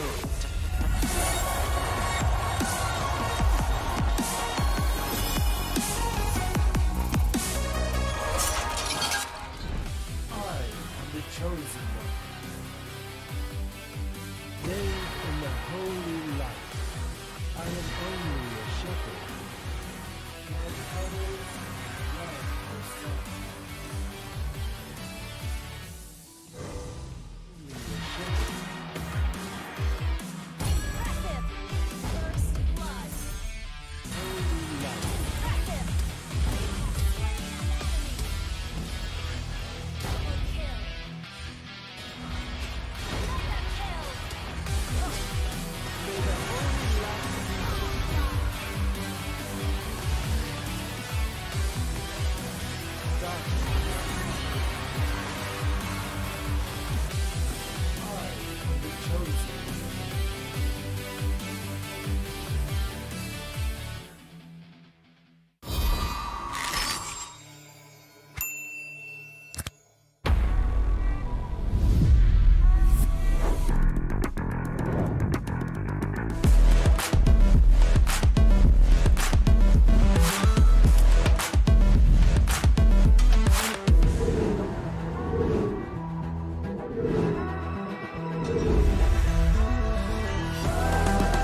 10 adalah satu angka yang istimewa.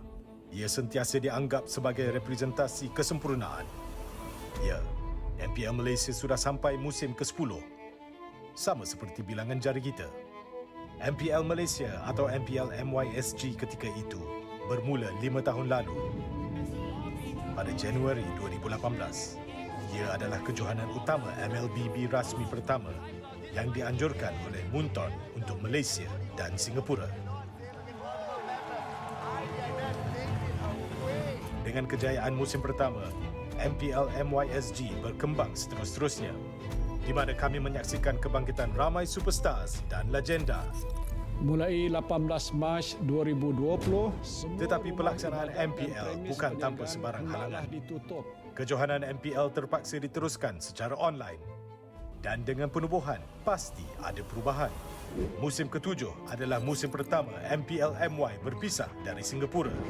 Lebih ramai bakat tempatan dapat menyinar di pentas kompetitif MLBB yang terutama di Malaysia.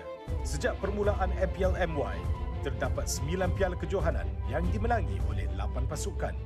Lebih 200 pemain telah melangkah ke pentas MPL MY. Dengan musim yang akan datang ini, terdapat banyak kisah yang menanti untuk ditulis dalam sejarah MPL MY. Mampukah TODAK mempertahankan takhta mereka dan menjadi juara MPL MY untuk kali ketiga? Sementara mampukah RSG MY dan TEAM SMG meningkatkan jumlah piala MPL MY mereka kepada 2? Atau adakah akan ada juara baru untuk musim 10?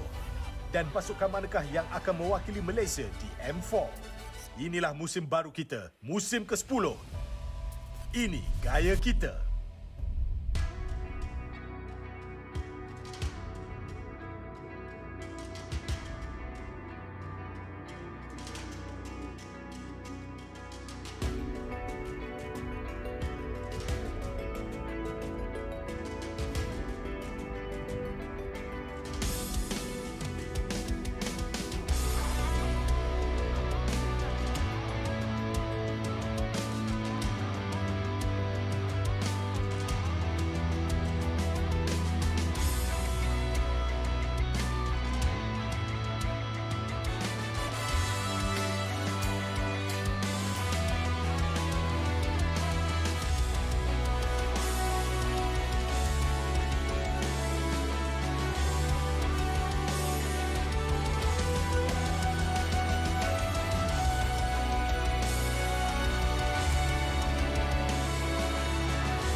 I'm a rock star.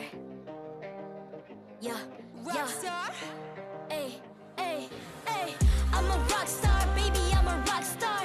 I'm a rock star. I'm a rock star. I'm a rock star. Panggil aku rock star. Ini kejohanan kita semua orang rock star. Kita rockstar, kita buat saja gaya kita. Makin panas apinya sudah membara. Macam mana pun ku menempuh segala.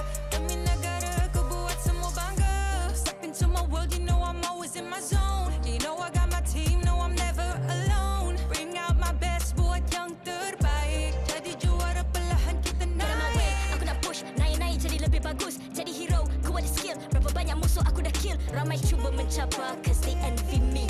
Tiap game aku pasti jadi MVP. Easy. I'm a rockstar, baby, I'm a rockstar. I'm a rockstar, I'm a rockstar.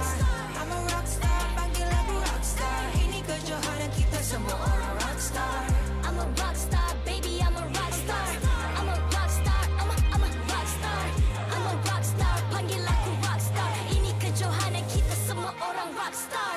Tengok nanti siapa yang juara. Ni peluang kita bawa pulang piala. This is my game, this is my time. Menang semua, everything will be mine. Kalau jatuh kau pasti kembali. Bangun balik ku tegak berdiri. Kuatkanlah tenaga. Ganja ganjaran diperoleh. Ni kejohanan kita, Malaysia memang boleh. Rise up to the top, kita buat bersama. Semangat kita kuat di bawah satu bendera. I'ma go hard for the win. On the battlefield till the end. I'm trying to beat the greatest anyone has ever seen. Stand by, I'm coming in for the win. I'm a rock star, baby, I'm a rock star. I'm a rock star, I'm a rock star. I'm a rock star, panggil aku rock star. Ini kejohanan kita semua orang rock star. I'm a rock star, baby, I'm a rock star. I'm a rock star, I'm a rock star. I'm a rock star, panggil aku rock star. Ini kejohanan kita semua orang rock star.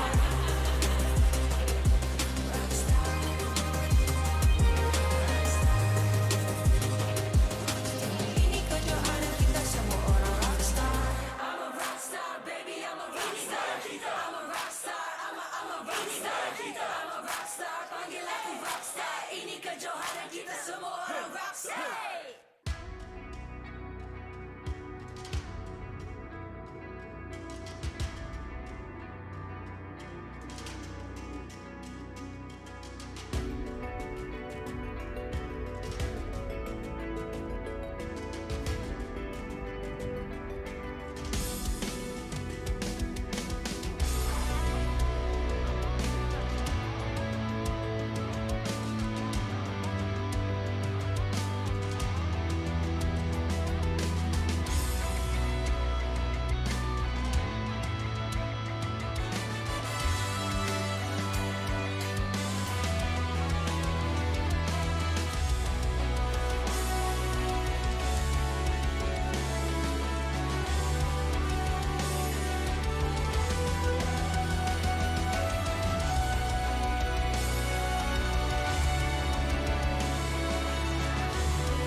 I'm a rock star.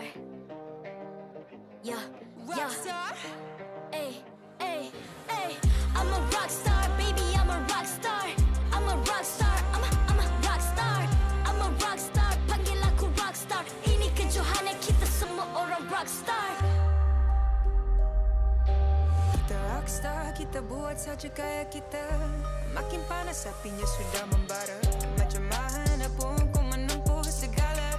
Demi negara ku buat semua bangga. Step into my world, you know I'm always in my zone. You know I got my team, no I'm never alone. Bring out my best, buat yang terbaik. Jadi juara perlahan kita naik. Aku nak push, naik jadi lebih bagus. Jadi hero, ku ada skill. Berapa banyak musuh aku dah kill. Ramai cuba mencabar, cause they envy me.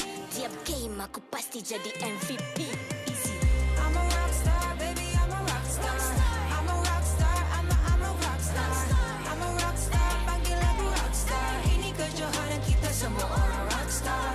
I'm a rockstar, baby, I'm a rockstar. I'm a rockstar, I'm a rockstar. I'm a rockstar, panggil aku rockstar. Ini kejohanan kita semua orang rockstar. Tengok nanti siapa yang juara. Ni peluang kita bawa pulang piala. This is my game, this is my time. Menang semua, everything will be mine. Kalau jatuh kau pasti kembali. Bangun balik ku tegak berdiri. Kuatkanlah tenaga, ganjaran diperoleh. Ni kejohanan kita, Malaysia memang boleh. Rise up to the top, kita buat bersama. Semangat kita kuat di bawah satu bendera. I'ma go hard for the win. On the battlefield till the end. I'm trying to beat the greatest anyone has ever seen. Stand by, I'm coming in for the win. I'm a rock star, baby, I'm a rock star. I'm a rock star, I'm a rock star. I'm a rock star, panggil aku rock star. Ini kejohanan kita semua orang rock star. I'm a rockstar, baby, I'm a rockstar. I'm a rockstar, I'm a rockstar. I'm a rockstar, panggil aku rockstar. Ini kejohanan kita semua orang rockstar.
MPL Malaysia Season 10 is powered by Munton, presented by McDelivery.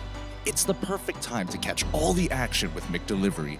Free 6 pieces of chicken McNuggets for you, and all you gotta do is purchase the McD's app and enter the promo code MPL10 during checkout. Official smartphone, Samsung Galaxy A series. Immerse yourself into the world of Mobile Legends with the official smartphone of MPL Malaysia Season 10. You'll be sure to experience an epic gaming performance on the Galaxy A53 5G. Official gaming chair, Secret Lab. Partners in eSports, Joe's Barber, EGG Network, TikTok Live, eSports Charts, and ESI. Welcome back, everybody, to the MPL MY Season 10, and we are on our final best of 3 here today. Hopefully you've been enjoying the show thus far, but the action must continue here. My name is Getting Q. This is Icy Baby 1-2, and also quick shout out to anybody who is Malaysian, as Independence Day is almost here. Yep, we are here to celebrate our joyous moment with you guys, and also alongside respecting our country's Independence Day, because it is going to be the 65th one as well, because it's been a long journey for Malaysia, but what is going to be a long journey is going to be this next upcoming match, and that is going to be between Red eSports as well as HOMEBOIS, where they are going to be trying to claw their way and get some points to try and secure a more stable spot for the playoffs, or maybe even the upper brackets. Well, it's not going to be easy, as we're going to be finishing off our second round robin between Group A as well as Group B, and our final match in Group B itself isn't going to be easy. It's going to be the Red eSports up against the HOMEBOIS. Yep, and when it comes to their composition as well, we've seen adaptations, we've seen roster swap, even a coach swap coming in from Red eSports. Has it make a significant impact? I feel like there is, but it feels like they need more than just a minor adjustments, more impact. They need the full turnaround, and hopefully this matchup is going to help them a little bit more. Ladies and gentlemen, let's welcome both Red eSports as well as HOMEBOIS up on stage as they are going to be getting ready for their match.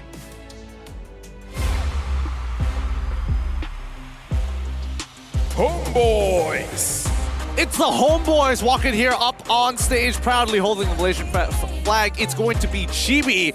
A surprising defeat against Orange eSports yesterday. It was a match that people were expecting to end with a score of 2-1, regardless of which team. Yeah, looks like they need to implement another solid strategy. Is going to be more emphasized on towards their rotation, but at the same time, in terms of draft, they should not be forcing drafts that they're not comfortable. Stick to what they're comfortable at, and then slowly fix on making more adjustments. And that is going to be HOMEBOIS. Yep, it's not going to be an easy journey here, but let's introduce our next team. Red eSports. Now, Mom taking over that roamer position with the silent MVP of Ren QT, holding strong in his lane. This is the similar lineup to, well, actually, insanely similar. No, wait, actually, it is the lineup coming in from Season 9. Yeah, they had one of the strongest showing thus far, and they actually seeded in upper brackets for Season number 9 for playoffs. So this is going to be Red eSports going all out again, hoping to bag that M4 ticket. And with this adjustment and also their new, I would say, new coach of the team, this is something that I'm looking forward to see whether or not can they adapt, because they are lost. And yesterday was a little bit surprising as well.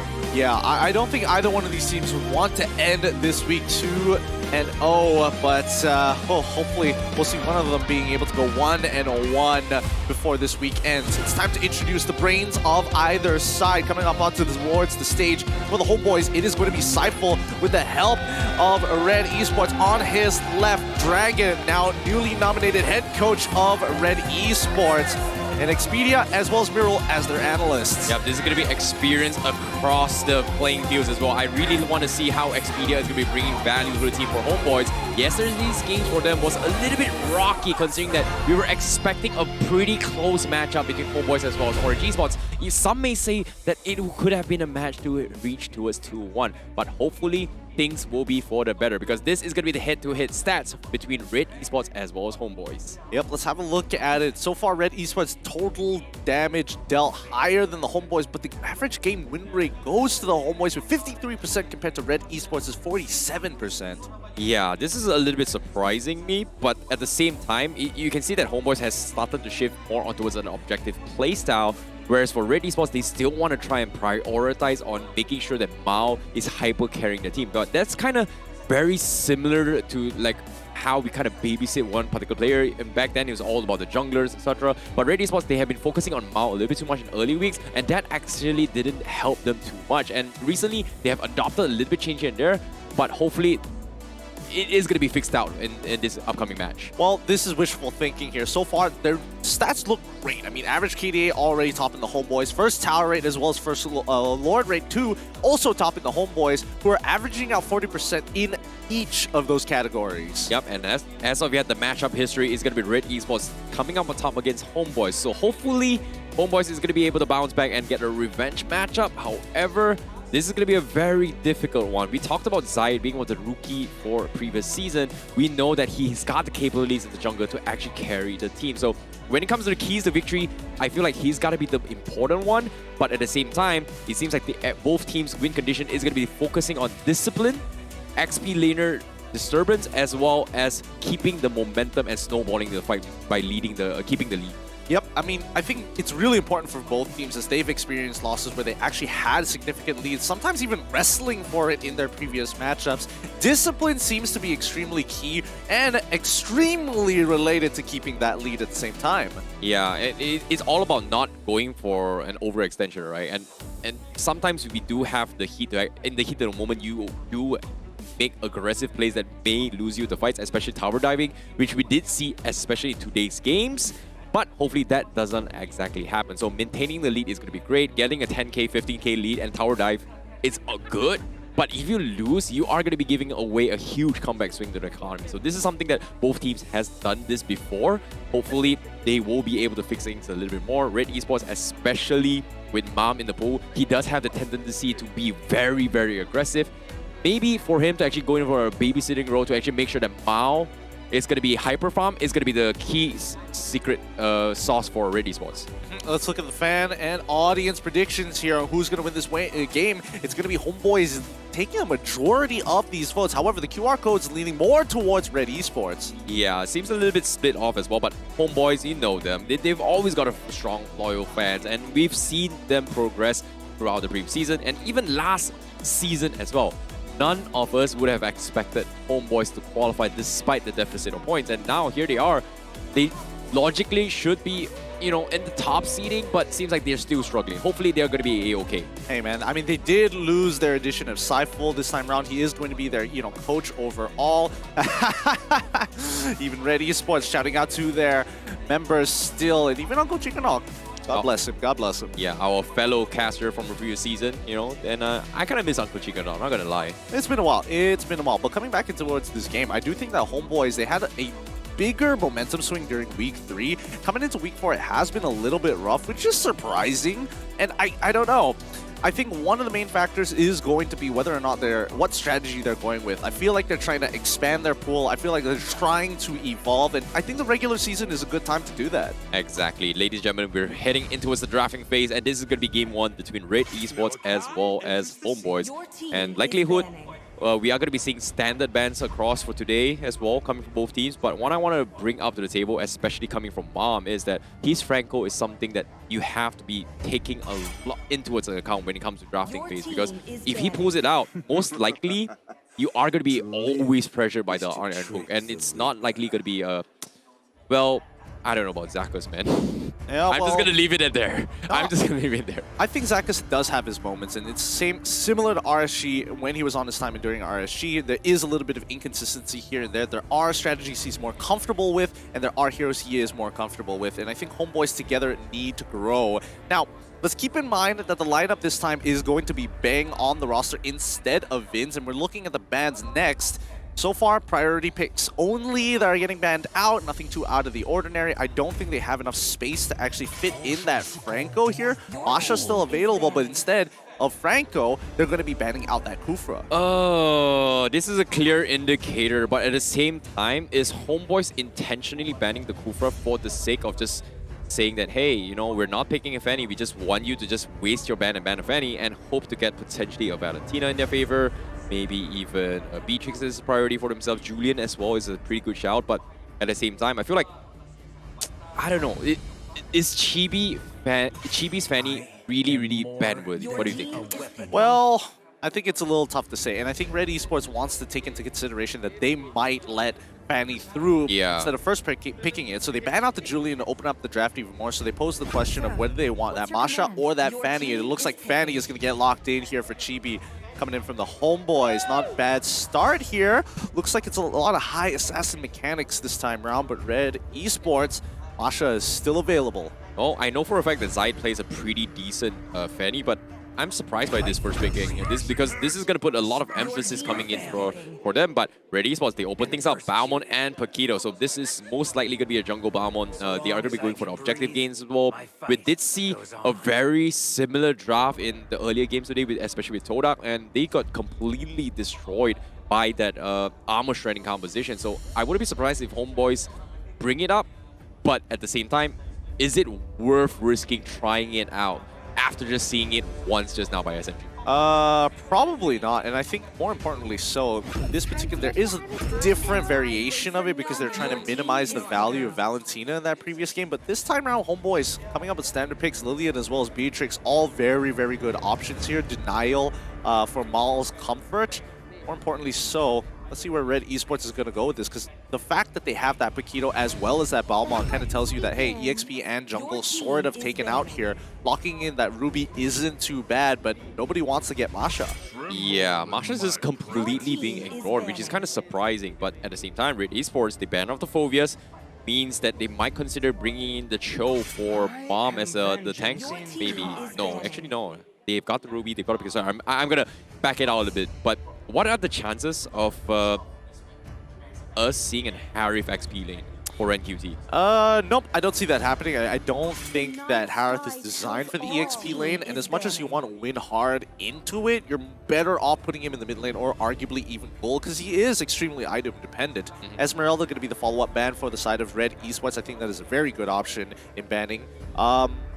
I don't know, because Sabat, they're trying to deny Paquito off of Sabat. Red Esports is looking to counter draft more than anything else rather than looking for their own identity. They just want to make Homeboys feel really uncomfortable in their own skin. Yeah, I think Sapan is in a situation where he's forced to play the Benedetta, I guess, to a certain degree. But I would prefer a Uranus just for the soaking capabilities, right? Because you're banging all your eggs in the basket for the sake of Benny making space. Uranus also does a similar, but it's more like a cross-map play if they want to just go for creep cutting. But Homeboys, they ban off the Eve, they ban off the Moskov, something that I think Mao is very comfortable with. But I feel like Irrital doesn't seem too bad for Red Esports.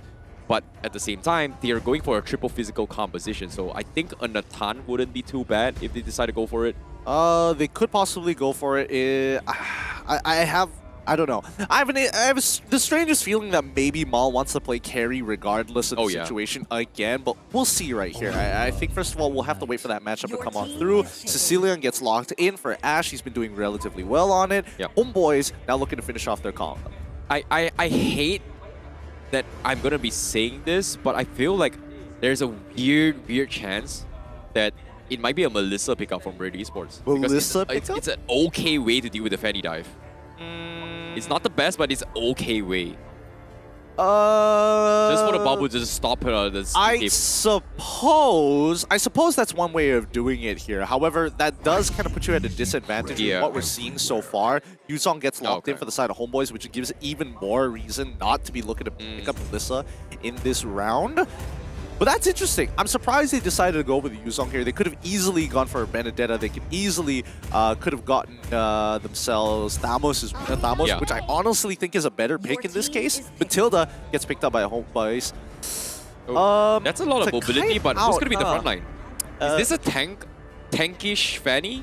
First item, you know, Curse Helmet, and then... No, I don't think you never want to go for first item Curse Helmet, especially when you're on Fanny. You might as well just double down on the damage. Arguably just go for the Bloodlust Axe because that's always going to be value. Red Esports, on the other hand, I think they have the more rounded comp overall. I really like Red Esports draft now because they have a stronger frontliner, and for Homeboys, they just don't have it. And relying in all on Yuzong, which most likely going to be building what? First item, Bloodless X, or maybe even War X, etc. I feel like he's in a situation where he's put in a disadvantage where if he goes for a Curse Helmet traditional build, he wouldn't be able to utilize his passive well compared to going for Bloodless X or War X. I mean, in general, you don't really want to go for Cursed Helm on the Yuzong anyways. There's so many better items that you could get if you want to just double down on that tank. And I mean, his wave clear doesn't become that much better with the Cursed Helm.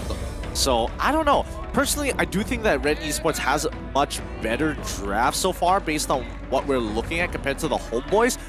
I think the Homeboys are going to try and double down on the early game, and it could go terribly wrong because if it snowballs out of control for them, Red Esports could easily look to create a 10, arguably even 12k lead. Yep, let's take a look at how it goes because the drafts has been set. They're going to be banging on the Fanny to set things up by Chibi. Wow, Red Esports, a pretty well-rounded composition. It's got all the solutions and answer. It's all about execution. Ladies and gentlemen, we're heading into its game number 1 between both Red Esports versus HOMEBOIS. And yeah, you see the sudden pause. I was slowing down, and I knew this was going to happen.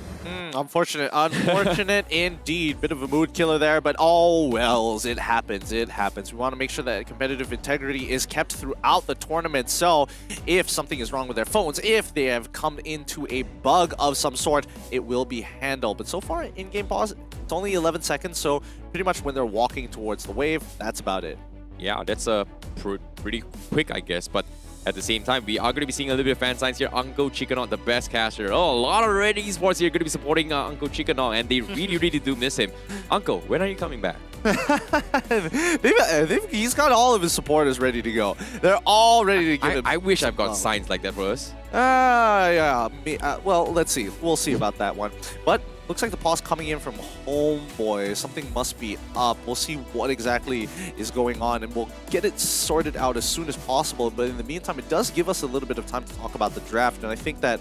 Oh, wait, never mind. Looks like it's already done. Hey, production's fast, man. Well done. Thank you so much, production, because we are going to be jumping straight into the game. You can see HOMEBOIS there heavily emphasizing on making sure that Chibi doesn't get caught out, and Mom going to get punished by a 4-man gank setup. They know he's very aggressive, and this is going to bite him in the butt. Yep, I mean, nicely played by the HOMEBOIS. Very good read to start on the purple buff side and setting that ambush up with the help of Sabat. He did use an early Petrify, but he got a kill as a reward. So despite the fact that he will fall behind in terms of a level, and RenQT will zone him out for the time being, Sabat, he doesn't mind. Yep, surprise enough, Mom's actually going for Tenacity, so he's looking to potentially go for a early Hearthclaw, maybe a little bit of value lifesteal before transitioning full tank.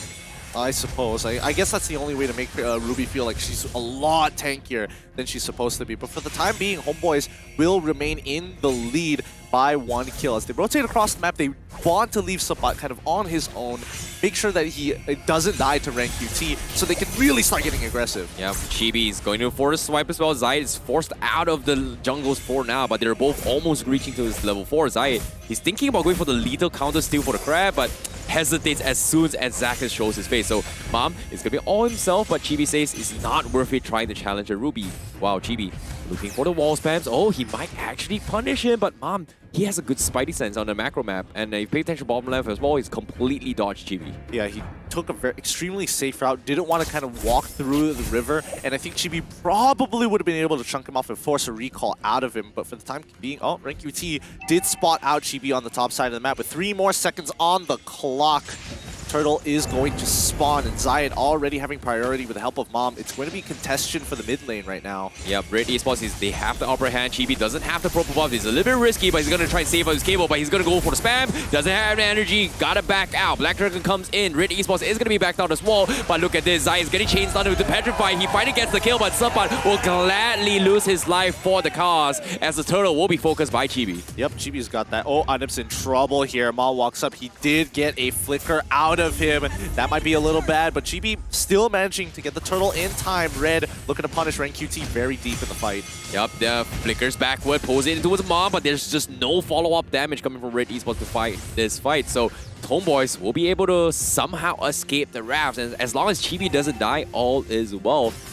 Whereas for Red Esports, it's all about making space for Mao to get those farm. Anip looking for the snipe, but oh, the crab get resetted, and oh, Anip snipes it right under the nose of Mao. Nicely done. Using Wesker's ult to get max damage and a single auto attack. He's going to start switching his guns on over, making sure that he minimizes his trades against Mao. As long as he goes even, it should be fine, but both supports in position to respond in case things go south. Yep, it's all about playing safe. Zakus looking to go for harassment. Mao scouts this out, so he's going to be A-okay. So nothing super crazy yet. It's all about making sure that Anip gets his secured farm. And this is something that Red Esports does a lot. And HOMEBOIS is reacting, banging on the fact that Red Esports is going to do the exact same. So they have a rough idea what Red Esports likes to do, but they're trying to isolate them. And it seems like the isolation has been successful. Mao's going to get cut out, but do they have the damage to do so? Yes, they will. Coming in from Zakus, so that's a big catch coming from HOMEBOIS. Doing very well here. Anip getting the entire gold energy shield and now can start sieging fairly quickly. And I think HOMEBOIS, yes, this is the early game that they were looking for, right? Early recalls, able to shove people out, force them into situations that they're uncomfortable with, and then they look to snowball slowly with the Beatrix. Nicely done coming from Ren QT. Forced out a couple steel cables, but it is a purple buffed Fanny. So nothing super crazy yet, but 20 seconds left on the clock for the turtle. It is going to be top side focus for HOMEBOIS, while Red Esports is going to potentially concede the top side. So they're setting up for a bottom potential gold plating chip coming in from Mao. I don't know. I think as of right now, with the gold shield down, Anip, he's in a good spot, but he needs to break it as soon as possible. And I think there should be more priority instead of this turtle, which I don't think HOMEBOIS really need. I feel like they're greeding out for this. They just need to unlock Anip from his lane, and they can really start ramping up the gold. Yep, Red Esports, they're going to be conceding turtle, so Red QT does scout things out, but he's going to try and do a little bit of more value and try and bait out a couple spells, but not going to be happening. HOMEBOIS is going to back out, but Fanny seems to be going to be on the run, while Red Esports is looking to try and catch some sort of a rotation catch, and in this case, Zakus will be in the vicinity, but it's only just him opening up the map. Yep. Zakus by himself is doing an okay job so far, because Mom dying once there did put him a little bit behind, but now he's back in it, and he is going to have to look for these big catches with the I'm Offended. Top side, again, not much action going on there. Yeah, we can see a little bit of harassment here and there, but we did pay attention to the gold plating as well. But hold that thought for now. Bangs is going to get harassed a little bit. Blackshot comes in. Ash will sprint away. Chibi not going to be able to go over cables there. And even with the redirection, it's not going to be enough, as Red Esports will be able to punish Bang on the sides. Yeah, Bang ends up dying in an awkward spot there. However, the fact is, topside is about to break, and I think this is a good play coming in from the HOMEBOIS. That's what you want to see, because Red Esports is dedicating so many resources down bot side. Yeah, great denial as well, because Red Esports, they're taking a little bit damage from the turrets, but can they punish? Absolutely not. But the pressure on the top side, Silbot is challenging the tier 2 up top, and Red Esports, they have to react to this, and it looks like they are going to be backing out to try and shove the lane before setting up for the turtle down bottom. Well, I mean, that's how the game. That's just the name of the game right now. It's all about unlocking your laners. If find holes in the enemy's defense, and they're dedicating too many resources on the opposite side, if you defend against it, you're technically up by a little bit, and in this case, it's 1.9k. Yeah, let's take a look at the items real quick as well. Double Dread Rod Armors up on Ruby, as well as the Balmon, just to try and soak up some of the damage output that Chibi is going to be coming to the table. And it also helps the marksman as well as the supports to get a little bit more sustained due to the reduction. And HOMEBOIS not taking unnecessary risks, but seems like he's going to try against Mom. Mom will be able to kite him out, but Chibi is going to go for the steel cables. Ash is going to be A-okay, and that's the beauty about Dread Armor. Look at Ash. He's not taking a lot more damage than it should have been. Yep, but we also don't see a full commitment as Rank QT finds an opportunity to punch out Bang, forcing out the black shoes. Yep, and Chibi, once again, wasting out a lot of his cables. Ren QT doing a fantastic job just baiting down and flickers and completely outmaneuvers Ring Around the Roses against HOMEBOIS, and that's going to be an easy turtle takedown by Cyan. After that, where does Red Esports want to move? The rest of HOMEBOIS are going to be dedicating their resources to try and take out this mid lane traditionally. But Red Esports, knowing that, are they going to play for a different lane? Are they looking to break bottom tier 1 instead? With 3 members already hovering around there, I would assume so. I feel like it's all about buying time. Red Esports, they understand that their power spikes is when they hit the mid to later stage again. And this is where Chibi is no longer relevant. And as of yet, Chibi has not gotten a single kill. He's got 2 assists so far. But Red Esports is doing a fantastic job at just wasting his time, and that is exactly what they need, because right now, look at this, Mao is level 9, he's got a decent amount of stacks. Once he hits that level 11 timing and level 12 window, this is where this Brody is gonna hit like a truck. Mom gets a 3-man, I'm offended, but at the same time, immediately bails out, not gonna go overcommit, but the Black Dragon response coming from HOMEBOIS, a triple petrify by him, causes them to take a little bit too much damage, the lethal counter not gonna do much, Einip snipes off Zayed from the sides, aims it probably, headshot, brother. Nicely played by the homeboys here. A good catch coming in from Sabat, finding the right angle to capture 3 with a single Petrify followed up by the Black Dragon Tail.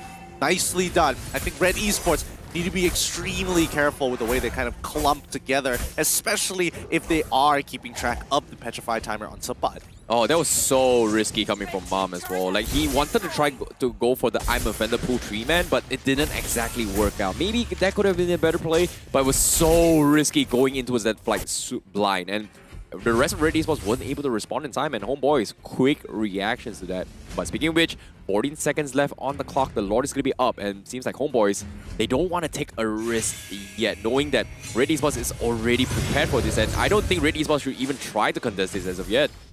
Yep. Well, but that's only for now. This could get significantly worse for Red Esports if homeboys is actually able to turn over another fight, right? Once that 5K mark hits, then Red Esports is going to struggle to actually contest for the Lord. And in this case, I think they really need it. The fact is, you have that Balmon, you need to be able to abuse that lethal counter.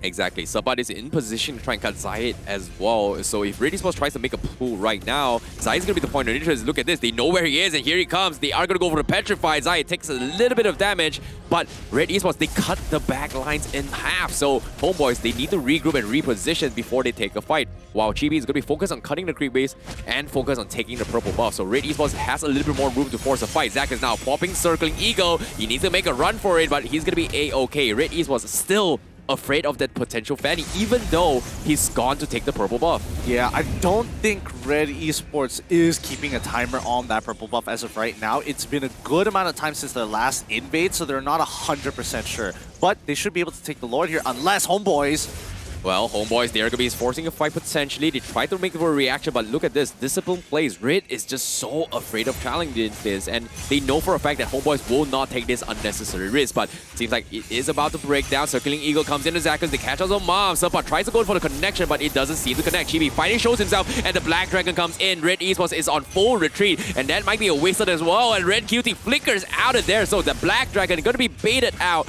from the side of Red Esports, and they are going to go for the full reset as homeboys are so weak very much now. Yep, they can't do much about the situation. They're going back to housekeeping as homeboys will clear bottom side and contest the Lord once more. Red Esports have a very high chance of actually taking this away, but Chibi currently level 13 to Zayed's level 12. Hopefully that lethal counter should, well, it technically should be bigger than a level 13 Retribution, but let's find out right here. Yep, they have to force the fight as of now. Looks like they are going to go for the down, but Chibi, he gets caught up in the KO punch. He needs to make a retreat, but no, from the sides, Ani, he blows them up the Spirit Reeds, and they get a shotgun into their face. It's going to be a 2-for-1 trade-off, and Red Esports will be the losers in that trade.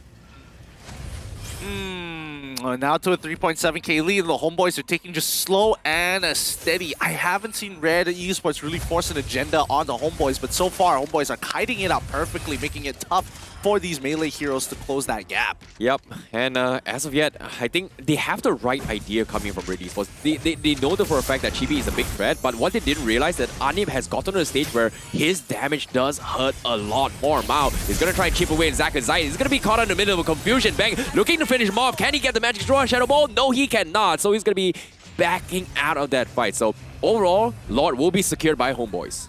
Yep.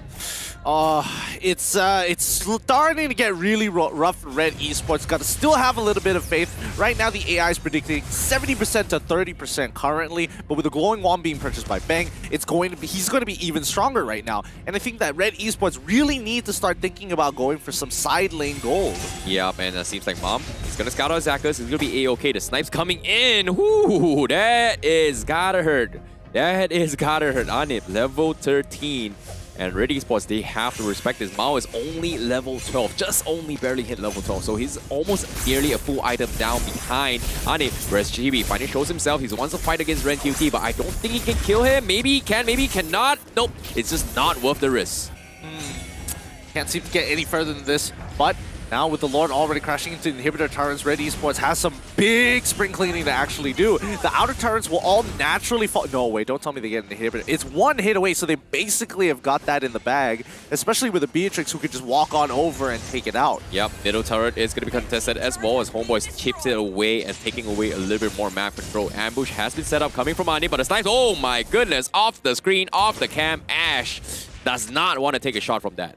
Not just yet, but the rest of the homeboys, they might do. They push on with the creep wave, but on top side, you see that Fanny, and unfortunately for Red Esports, they're just stopping homeboys from actually walking out of the base. Yeah, at the same time, I like the idea coming from homeboys to try to greet out their one auto attack down bottom. They tried to send Anib in, and Red Esports was able to respond to this. So this is good, but the purple buff is going to be the focus for Zayed. But Circling Eagle comes in, Zakas might be in a little bit of trouble. Ash not in position to set up for the Sanguine Claw punish, and that's going to be a little bit painful for him because that could have been an easy kill for Red Esports. Quite an easy kill, in a matter of fact. But with the 6k gold lead, does that really matter? Homeboys 1k, honestly 200 gold until they hit the 42k mark, which then you see a significant power spikes in terms of their items. Three items are purchased for their solo laners. Rome only has 2, and we're looking at Yuzong. He's already got that Oracle done. Yeah, I want to talk about the biggest item progression here that actually helps homeboys is the Ice Queen 1, right? Arguably, if you say like the Sicilian has Ice Queen 1, it's great and all, but due to the fact that the Lilia does have a little bit more movement speed, he can actually catch up with the back lines, and Zayed is actually struggling because of this Ice Queen 1. Multiple times he tried to make an attempt to dive in, he's always getting kited by Bang Slow, and it's so frustrating to deal with this Lilia.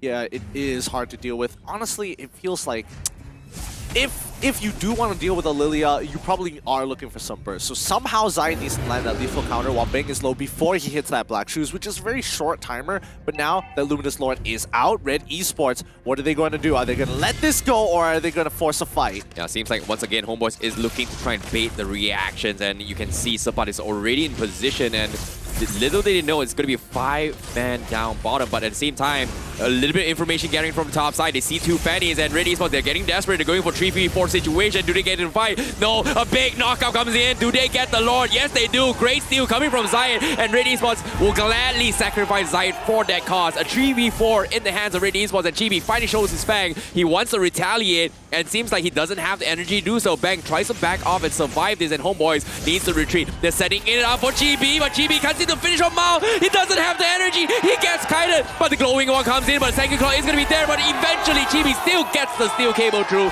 gets the kill, escapes the wrath of Red Esports. Nicely done for the homeboys here, but Red Esports, they're not out of this just yet. They crack open a tier 2 and now looking to press the advantage. Homeboys, they've recalled and they need to get into another fight, but with the Lord already gone, this buys Red Esports an extra 3 minutes into the game, which could be a make it or break it for their comp. Yeah, this is going to be very, very difficult, and homeboys, they will be able to successfully defend this, but I'm really surprised. Red Esports, they took that risk, they took that gamble. 3v4, still got the Lord. So risky, but fortunate for them, it is the reason why it's keeping them alive. Meanwhile, Ren Guilty is going for the double cable punch, but it seems like he wants Chibi instead. Purple buff is going to be focused off, and Red Esports says, I do not want to fight this yet.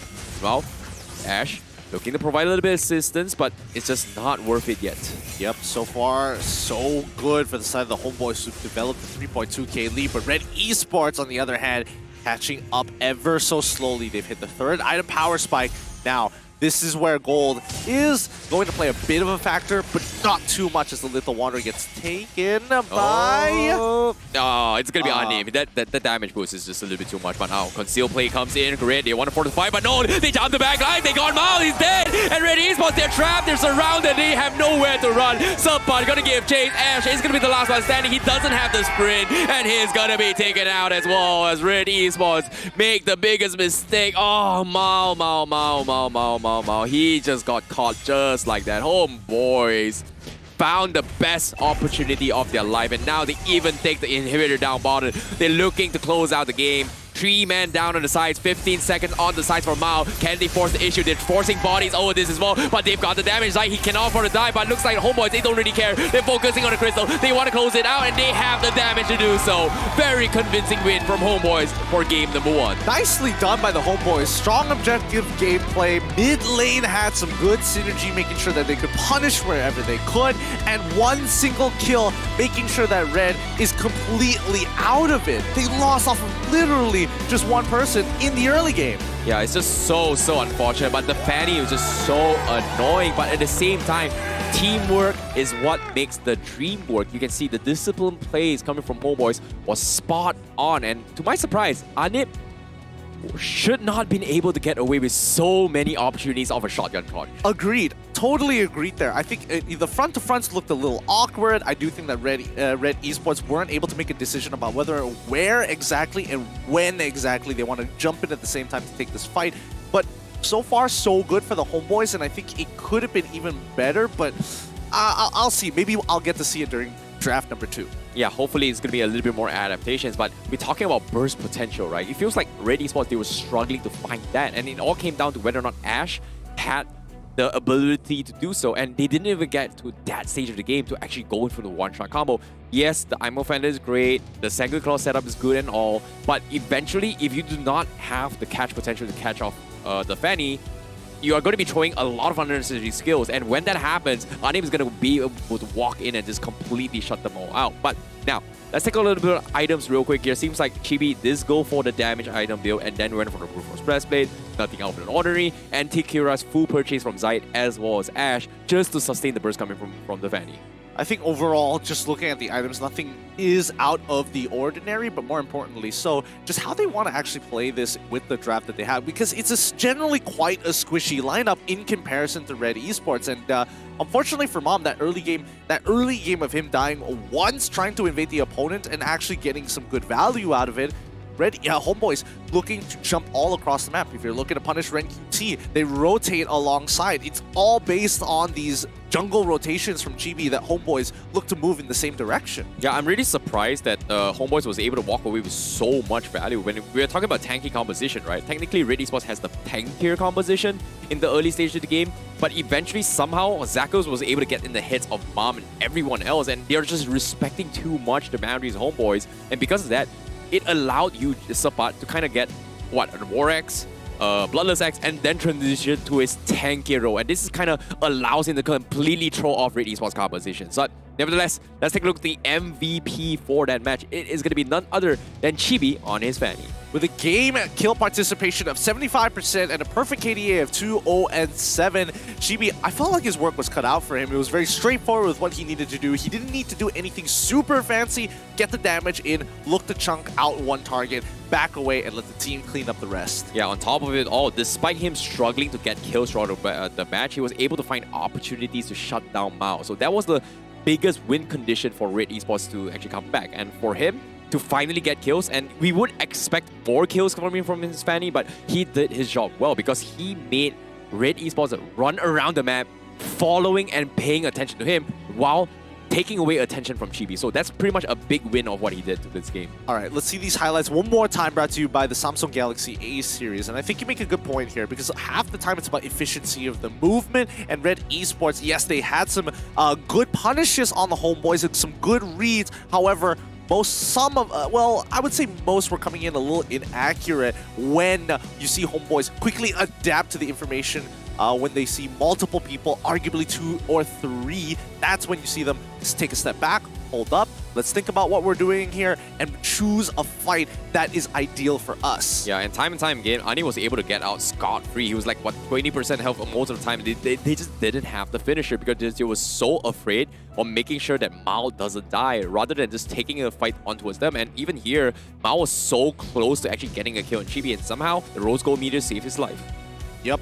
And as they continue to battle this out, I do think I want to see Sapat on more of these hard engage style heroes. The Benedetta has been pretty cool. The Yuzong, it's good to see him back once more, but I think they can do more. I do think that this is... No, I feel like this is Homeboys on a cold day, right? A lot of their rotation, they basically just want out the rotational game. Their team fights just, again, lanes that have priority always get to move first. So it became very easy for Sapat. Go clear up that lane, Black Dragon form, outrun your opponent, get there faster. Exactly. And I want to change my word as well. It's not Rose Gold Meter, it's the Matilda show. But at the same time, I agree with your point. But at the same time, I've got some very, very exclusive news for you guys. And that is going to be the Kung Fu Panda series coming up for you guys. There's 3 brand new schemes up in stores right now. And we are happy to have this collaboration with them. And this collaboration is actually until the 20th of August all the way to 18th of October, my bad. Yep, and you can get yourselves either a Kai Kung Fu Panda, Lord Shen as Ling, or even General Kai, which will wait for you in the prize pool. So all you gotta do is spin a couple of times, 10 would be the most ideal. You can guarantee, actually, to get General Kai if you do your first 10 spins. And by the way, it's also 50% off in the event. Exactly. That's not all. From 8 all the way to the 26th, sorry, the 20th all the way to the 26th of August. Remember, 7 days only, 6 to 7 days only. You can also get 50% off on every day's first draw. A first draw of every single day between 20th to 26th. You get 50% off on top of the 10%. Really hard selling it on this one, right? Yeah. Why not? 28th. It's the 28th, that's why. The event's already over, so people have missed out the opportunity, and we can flaunt it in their faces with the 50% off. So hopefully you picked it up during that time before then. But that being said, the rest of Red Esports looks like they're coming back up on stage. Do you think there is going to be an adaptation in where their draft direction is going for? Because yes, they were looking to counter draft for the Homeboys, making sure that they felt as uncomfortable as possible, but it seems that Homeboys, again, not shaken by this. I feel like Red Esports, they're a little bit more too respectful. I'm not gonna lie. They're too respectful and making sure Mao doesn't get picked off. They're playing a super defensive, but at the same time, the drafts have put them in a situation where they kind of overthink 2 steps ahead. Like, their power spikes has not been hit yet from Homeboys, but they respected and thought that the power spike is already in their favor. So that's what I feel like. It's more like a fear factor that's actually roaming around the minds for Red Esports for game number 1. I suppose, but I do think Red, just macro-wise, again, a lot of their movements were very one-dimensional compared to Homeboys, who had a little bit more fluidity. However, both teams ended up doing the same thing. They ended up colliding against each other, and whoever just made the faster rotation generally came up on top. So I do hope that we do see from Red that there is an entire map that they can abuse, not necessarily having to contest for these neutral objectives. You can look to steal jungle. You can look to even take the tier 1 tarts on the opposite end when you are, again, can't contest for a Lord, can't contest for a turtle. Yeah, in case you missed out the ban phase as well, it was a pretty sure, clear indicator that they wanted to pick up Fanny ever since they first face banned the Kufra coming from Homeboys, right? And I think if I was in Red Esports' situation, I would have thought the same, that nah, there's no way Homeboys will prioritize the Fanny, knowing that Zayt is very comfortable with it. They were hoping that they would have gotten the Fanny for themselves, but to my surprise, they first picked it, and I was like, okay, sure, that's pretty good, but they needed something to do with the Fanny a little bit better. Like, I feel like Saber, Kaja, or maybe even I don't know, Alpha to a certain degree can actually deal with it, which we did see in the first series for today. I don't think Alpha is used for that particular reason. I do think a show is not bad. The Ruby was a pretty good idea to begin with. However, that punish coming in from Homeboys reading the initial movement at the start of the game was a good move. So Red Esports really has to think like one step further than the Homeboys for this upcoming game, because if they play just default strategies, I feel like Homeboys are very used to that in their scrims, in and outside of the game. They are confident with the way they are playing, and more importantly, the rotations they have made are just cleaner. So Red Esports, fundamentally, yes, they're doing the right things. Could they execute it a little bit faster? Absolutely. However, I do think they need to get a bit creative with the ideas. Yeah, agreed. At the same time, I was a little bit surprised that the Franco was completely ignored. They would rather go for the Ruby over the Franco, which is something that Mom is very comfortable with. I get the idea you want to go for a wombo combo synergy, but I don't know. I feel like the Franco would have been a little bit better for in terms of lockdown against the Fanny. And like you said as well, the Cho would have been pretty good in that composition. But now, with second game on its way, the draft is going to be on set. Red Esports are prepared, and hopefully the adaptation is going to be good enough. Let's see if, well, I want to see if it's good enough. With that being said, 5 more seconds as we jump right into it, as our second drafting phase is going to begin. Let's see who's on whose side. I would expect Red to eventually go on blue side. Yes, Red Esports on the blue side, Homeboys on the red side. What are the chances that Homeboys lets the Fanny through? Just for the fun. You know, you gave us free Fanny. You know what? Let's no. Okay. Yeah, I don't think so. Considering Zayt's performance during Season 9, I doubt anybody really wants to give him Fanny. He is an efficient assassin player. You want to be able to take out these strong early game assassins so it doesn't hurt your economy later on. But for now, Red Esports banning up both Natalia as well as the farm is here. So that means Chibi will not be able to play jungle Natalia. Oh, I'm surprised by this pickup, but at the same time, Homeboys has brought it in yesterday's game. They wanted to try the Natalia jungle. Not gonna lie, not a big fan of it. Didn't exactly work to his playstyle, but at the same time, they're just not taking the risk coming from Red Esports. They just don't want to deal with it. I guess that's going to be the way to go. But 1-1 is going to be up for grabs. And likewise coming in for the Masha, which is completely ignored. Yeah, hasn't been touched just yet. We're seeing the Valentina, Fanny, Julia, Natalia, as well as Farm some big priority picks. Masha was not touched in the previous game until about the second. Well, honestly, not really touched at all. I'm just surprised that these high priority picks don't get taken away sooner. I mean, it's there for a reason. Akai again. Yep. Big question mark. Does the Homeboys want to let it through? I mean, you can still play Diggy if you want to. Most of the time, people just open up the draft at this point. I think Homeboys would like to actually pick up the Diggy for themselves. They don't mind dealing with the Akai. They should be banning off the 1-1 instead. Because I don't think Zako's play... Okay, never mind. All right, they're going to give Maul 1-1. They're confident. That does Zakas play Lolita? I don't think so. I've not seen it before. I mean, Zakas has played Lolita before in the past, yes. Recently, not too much, but it wouldn't be too bad. Well, let's see whether Red Esports wants to pick this up. I feel like Mal should be calling like, hey, I can absolutely do this 1-1. It is a good first pick.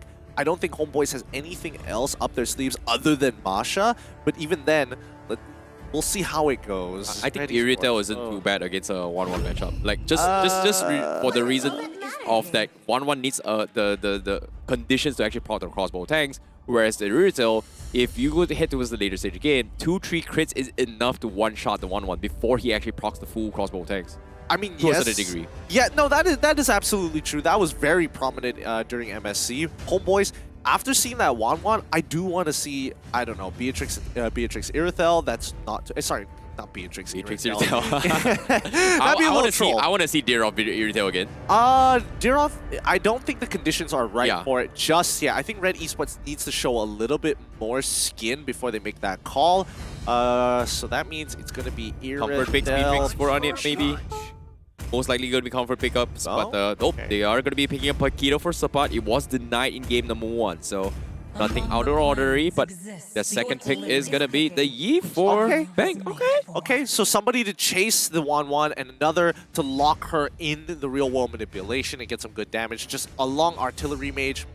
Interesting opening coming in from the Homeboys. Very understandable, but Red Esports, now how do they respond to this, right? Are they thinking, maybe this time we need ways to actually stop that real-world manipulation from popping off? Julian is already gone, so we have to go with something a little bit more typical. That could be anywhere along the lines of, hey, we do know that Sapat does like playing that Paquito. We have seen Chibi play this. Chibi actually play the Paquito in the jungle before. So do you want to risk going for Yuzong now, or do we want to hold back on it, give you something like an Esmeralda that might just be better for you? Yeah, Franco is going to be the safe pickup coming in from Red Esports. It's almost an instantaneous guarantee hook if the real manipulation pops, and it's a good denier, but at the same time, I was expecting maybe a Selena pickup from Red Esports. We've seen teams kind of ban off Selena if they want to play a Eve composition, but that's the thing.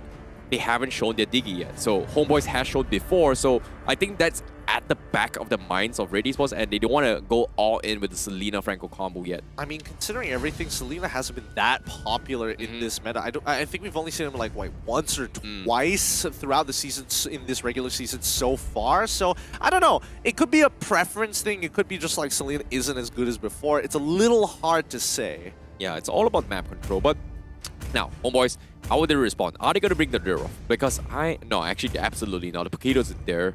And forcing Chibi to play the Paquito isn't actually not that bad, I guess. I don't know. I think that taking the EXP lane is why you go for this flex pick on the Paquito. It's just to say, hey, this could go into the jungle, this could go into the EXP lane. No matter what you reveal at this stage, we will have at least one counter pick. But that's the thing. Do you not give Sapat his Paquito? And, you know, I mean, this, like, jungle thereof, maybe? Which is something I think Homeboys might do, knowing them that they do tend to lean on their comfort heroes rather than, for the sake of team, you know what I mean? No, I don't see it happening unless there is a condition coming in from Red Esports to say, hey, we don't have any CC to begin with and we have no way to stop your Daira from running into our team and therefore we have to, then sure. But Beatrix going to get banned out. Balmon, the quick follow-up, Ling banned out from the side of Homeboys. Red Esports, are they going to get take away another gold laner from Anip? They've got to take away the Irritio. They've got to take away the Irritio. After seeing TODAK's game, no. You got to take away the Irritio. Let's Are see. they? Is it No. Oh, Matilda okay. instead? They respect Zakas. All right, interesting. Huh. Interesting. All right. I did not expect that, but at the same time, I would really like Anim to play Irzel right here, right now. I think it's either that or he goes for the carry. Oh, does he really want to go for the carry? I feel like, all right, it depends on what stage of the game does HOMEBOIS want to play for. Like, they've got scaling with the real-world manipulation on Yve, that's great, but so far, they don't scale that hard with just Paquito and Dairoth alone. Therefore, getting a marksman like carry, it does take a little bit of time, and it makes sense considering that they're really tanky for the side of Red Esports. But personally, for me, I think Irithel is just a better option considering that you're looking to run away and kite most of that front line from Red Esports. Yeah, I guess that's gonna be the case. HOMEBOIS, I think they still want to try and open things up with the potential Diggy, but looks like they're going for the Lolita to deal with the 1-1, so that's gonna be a lot more shields for Esmeralda to soak up. So they understand the threat of the 1-1. They respect Mao. They have seen Mao in action, and we've seen so many highlights on social media of Mao's 1-1. So getting this Lolita is gonna be the safety pickup coming from HOMEBOIS. I like it. They've got two very, very strong frontliners. Paquito as well as a Lolita, but the final marksman most likely is going to be either the Irithel or maybe even the Popo Koopa from HOMEBOIS, but Benedetta is going to be a response coming from Red Esports. Okay, alright. I think that's totally fine here. Benedetta jungle is going to be able to rotate around the map a lot faster than Paquito as well as a Dairoth, depending on which side it's going to go into, but for now, 6 seconds left on the clock. They got to finish off the composition quick here. And the mage is going to be Kagura. Interesting option. I thought they could have gone for a Kadita. At least with the Ocean Oddity, they could look to dodge the Numenon Blast and maybe set up a Breath of the Ocean to knock up the Yve out of the real world manipulation. But all right, interesting comp coming in for the side of Red Esports. Yeah, no, I actually definitely agree with you. I would have preferred the Kadita just because they have a little more CCs. Because right now, Red Esports, they're just banging on just the magic hook. If the hook doesn't connect, there's just no counter engagement, and banging on for the eye for an eye is not a reliable stun at all coming from Red Esports. So this is all about kiting coming from Red Esports, and HOMEBOIS, they've got the wombo combo, and this is kind of scary from HOMEBOIS. So final pick, it is going to be Irithel up on HOMEBOIS. Yeah, this is gotta hurt. This is gotta hurt. Yeah, I think HOMEBOIS straight up just won the draft at this point in time. Red Esports, the only way that they're coming out of this is Mal hard carries with the help of Zayed. I think Zayed, the fact that he can affect these lanes really, really quickly is going to make a difference. So hopefully they communicate. The side laners need to communicate. They really need to communicate with Mom because he can delay the attacks coming in from Chibi as long as he wants to, irritating the buff and pulling attention to himself. But if they don't have the help of Zai to affect the lanes, it's going to be really rough. Well, seems to me the draft has been spent. HOMEBOIS going for the armor shredding comp. Wow, Red Esports is going to be banging on Mao's famous 1-1 with Mom's hook of a Franco versus the armor shredders, and this is going to be a very, very difficult comp to play. But at the same time, let's see how they go, because the game 2 is going to be on its way with HOMEBOIS going up against Red Esports. As you can see, the drafts has been set. The heroes are locked in place. Who's got a better draft? Better stat spamming in the comms right now in the chat, because this is going to be a pretty crazy match. But before that, we have a very, very good news, and that is going to be, well, Mom's face. No, it's just a technical pause. Yeah, true. It's a technical pause, and well, we're 2 for 2, unfortunately, in this game. Looks like something happened with Mom's phone. They're gonna fix it as soon as possible, and then we'll jump right back into the game here. So, in the meantime, guess we can just chill around, I guess. Wait. Yep. If HOMEBOIS win, my member will confess to his crush. No way. No way. No way. Oh boy, this is so free. This is so free. He's gonna confess to his crush like almost immediately. Is his crush here? I'm a little bit curious there. Is the BM cast? Oh, that'd be funny if it was here as well. Melina, like. Nah, fam, that ain't cool. Dude, that ain't cool. Dude, I think for the previous season, everybody's like hyping it. Didn't ask at all. My God. What? Anyways, we've been hyping. We haven't been hyping her up No, at the all. BM casters. Not a I mean, head when, marshal. when you have head marshals come up onto the stage to say that, hello, you gotta give respect where respect is due. But for the moment being, hopefully this technical issue is going to get resolved as soon as possible, and we can jump right back into the game. Then again, I don't know, because the way that I see it, HOMEBOIS, it feels like HOMEBOIS have got him beat on the draft. Like, I don't see how RenQT is going to get out of his lane at all. Like, he really has to show some prowess there. If we're looking down into the gold lane, that's also not good. Yep. Well, without further ado, we're going to be joining into the game, and this is going to be game 2 for Red Esports going up against HOMEBOIS. And seeing how the armor shredding comp coming from HOMEBOIS, I'm looking forward to see how Zakus is going to be playing this Lolita, because he's got a lot of work he needs to do. He needs to set up the fight, open up the map, and also protect the Irritel from being crossbow tank with his shields. Yep. Red Esports actually looking to cheese down on the bot side of the map. The gold lane is going to be affected, and hopefully Anip reads into this. He notices that nobody has shown up just yet. Mom walks on forward. He's going to almost try and guarantee this hook, but Mom, again, trying to juke it out. Anip didn't really have to do too much as Mom overthought the situation. True, but at the same time, Anip's got a little bit of an upper edge just because his mobility of the run and gun is still better than most marksmen. So it's a little bit hard to actually predict the turn rate of this Irritel. I don't know. I think it was a little bit free there. He was already in an angle where, like, out of the 3 positions he could have thrown that hook out from, he can almost guarantee to hit 2 out of 3 times. But RenQT, once again, getting chunked out by Suppat, who's trying to freeze this lane on him.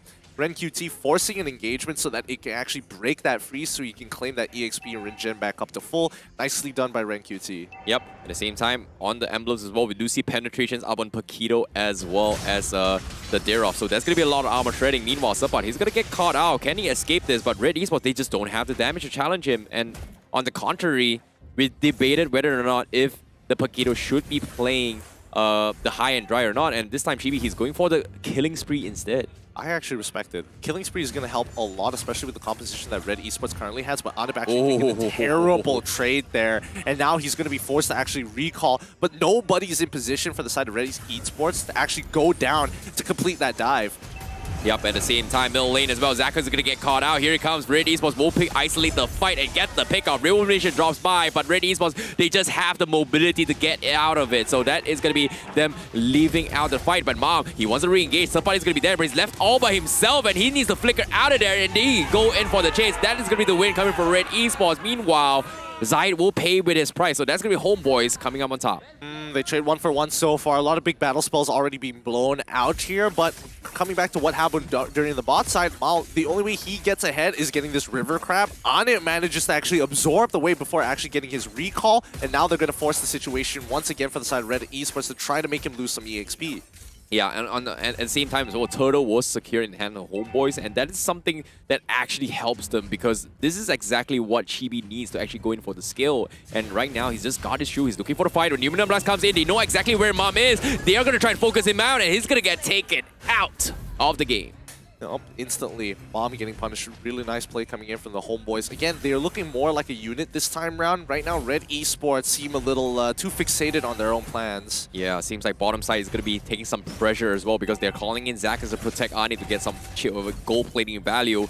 As Mao is still kiting his way through. Anip does have a little bit of harassment, and Zakus gets hooked up his way through. He's got the hook, but now here comes the Bolito on this wall as he goes on for focus from the back lines. Electro final blow trying to zone off Bang, and that's going to be Zayn killing him off. Zakus is going to be isolated from the rest of his teammate, and Anip could not do anything in that situation at all. Great response coming out from Red Esports, especially from Mom, reading the movement coming in from HOMEBOIS and looking to punish it instantaneously towards that gold side. HOMEBOIS has got to be careful for these jungle movements, and this is what I was talking about. You want to see Zion actively participate in these engagements to really make the difference, because he is going to be significantly more mobile and significantly more speedy than his opponent Chibi on a Paquito. Yeah, it's just really unfortunate that in that fight, Chibi was nowhere to be found in that situation. They needed the armor shreds coming in to actually prop the fight, but Anim now, he's going to actually pay with his life as the Wave of Dragon comes in. He's going to get a freebie here. However, Chibi's going to be here to go for the wombo combo, and they will trade 1 for 1.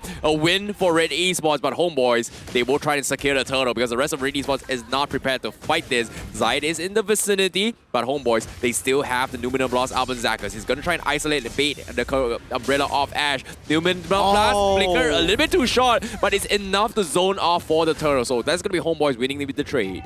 No flicker coming in from Zaka, so he's not going to be able to make any crazy plays as of yet. But now I think they need to switch Zakas off down towards that bot side and actually help Anip, because he is not having a good time anymore. Yeah, this is very, very difficult. Red eSports, they understand that there's no point going for a full-fledged fight, and all they gotta do is just make sure Malm gets hyper farm, and that's the core strategy that Red eSports has been playing for the past few weeks, and hopefully this is gonna work out. While HOMEBOIS, they're looking to bully out the lanes, but it's so very difficult. Look at this, Zayed, he's got the mobilities. Even though Chibi's got the damage, they just don't have what it takes. I mean, harassing on the bottom side, but Zakas, he might be in a little bit of trouble. He's gonna get bit off. The turret drops off, and here comes the real Malaysian counter engage. He doesn't have the Numenon blast yet, so this is gonna be the re-engage as Anip tries to burst him down, and Mao will get picked off. Unfortunate for Mao. Nicely done coming in from Anip. He pops his ult early to help clear that wave as soon as possible, as the dive was going to commence on top of that Lolita. They probably should have changed their targets, because I mean, Flicker was available for Mom at the time. He should have just immediately flickered on towards Anip. Yeah, just a little bit unfortunate for him, but at the same time, on the bottom side, HOMEBOIS gets the inhibitor,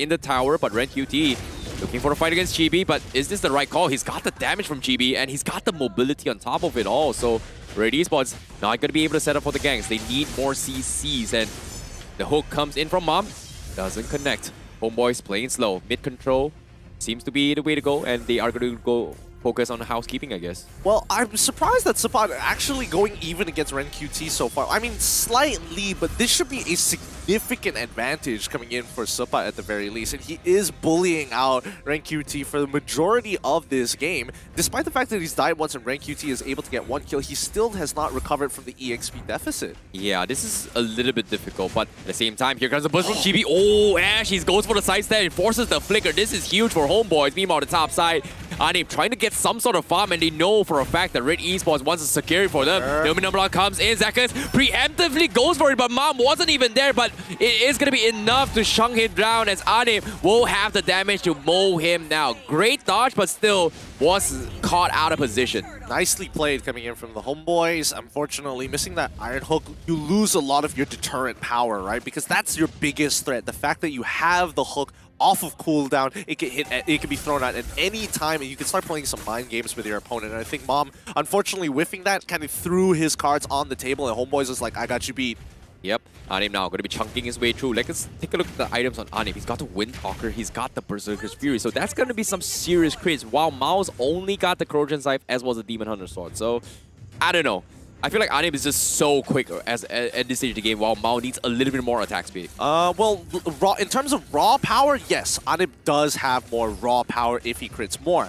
But that's on condition, because Mal still has Inspire, and he can turn all of his on-hit damage into basically true damage at that stage of the game with extra attack speed coming in from his battle spell. He can maintain a level of damage comparable to Anip, but the Iron Hook lands. Oh, this is huge. He caught on the sub, but he's got no sustains, but can he flicker out of there? But no, wait a minute, he did, and Mao is going for the dive. He tries to go for the crossbow attacks, but Zakas is dead to block the shot. Numenon block comes inside, in a little bit of trouble, but Iron for an Eye dodges his way through, and they are going to be able to escape this. Oh, what a blunder from both sides. That's unfortunate. Mal really, he got all the stacks he wanted to on Sapat, but couldn't get in range to activate it because Sapat flickered just in time, and even with the Spectre Step, managed to distance himself far enough so he couldn't get it. Yep, now Mom going for the setup spot. They do see Zakas in the vicinity, but Mom, he doesn't have to out. Real Malaysia tries to slow him out. They have to flicker out of there with the conceal. They're going to be A-OK, so HOMEBOIS will be able to force out big battle spells against Red eSports as they continue to try and get some sort of control. But looks like that is going to be the plan change, because this is going to be 10 seconds left on the clock for the Lord. Wow, on the bottom side, we do see Ren QT already making an attempt on the tier 2 down bottom. Yeah, HOMEBOIS, they got to keep up with their housekeeping here. Even Mal's joining Ren QT, looking for any sort of farm so he doesn't have to actually go for that 1v1 against Anip, who's as of right now stronger than him for the next 10 seconds. Yep, HOMEBOIS dropping it down to his half HP. Zaid's got the sustain to go for the push, but tries to bait out with the hook, doesn't connect. Middle tower is still alive. Red eSports will say, I want to say goodbye, but Zaid, he actually got the Lord! My goodness! He went in alone and he got the Lord steal against HOMEBOIS. Now, forcing the Numenon blast is not going to help him. He gets hooked to the turret. Zakas is going to be in a little bit of trouble. Real world manipulation in the wrong side of the woods, but somehow Zakas manages to survive that things should not have went this way for HOMEBOIS. Oh my goodness, HOMEBOIS receiving a taste of their own medicine, I can't believe it got stolen. They ended up losing their neutral objective. They lost 2 turrets in the process because they didn't housekeep. And now Lord is going to be walking in, and Red Esports might actually have an opportunity to actually bounce back into this game. Yeah, this is go time for Mao. He's finally gotten his levels. He's gotten a little bit more room. So with this next few trade-offs, they need to get a lot of value out of this. And it seems like top side is going to be the way to go. They want to take the tier 2 up, tier 1 and tier 2. So that's a lot of value. While Zayed is going to be escorting the Lord down bottom.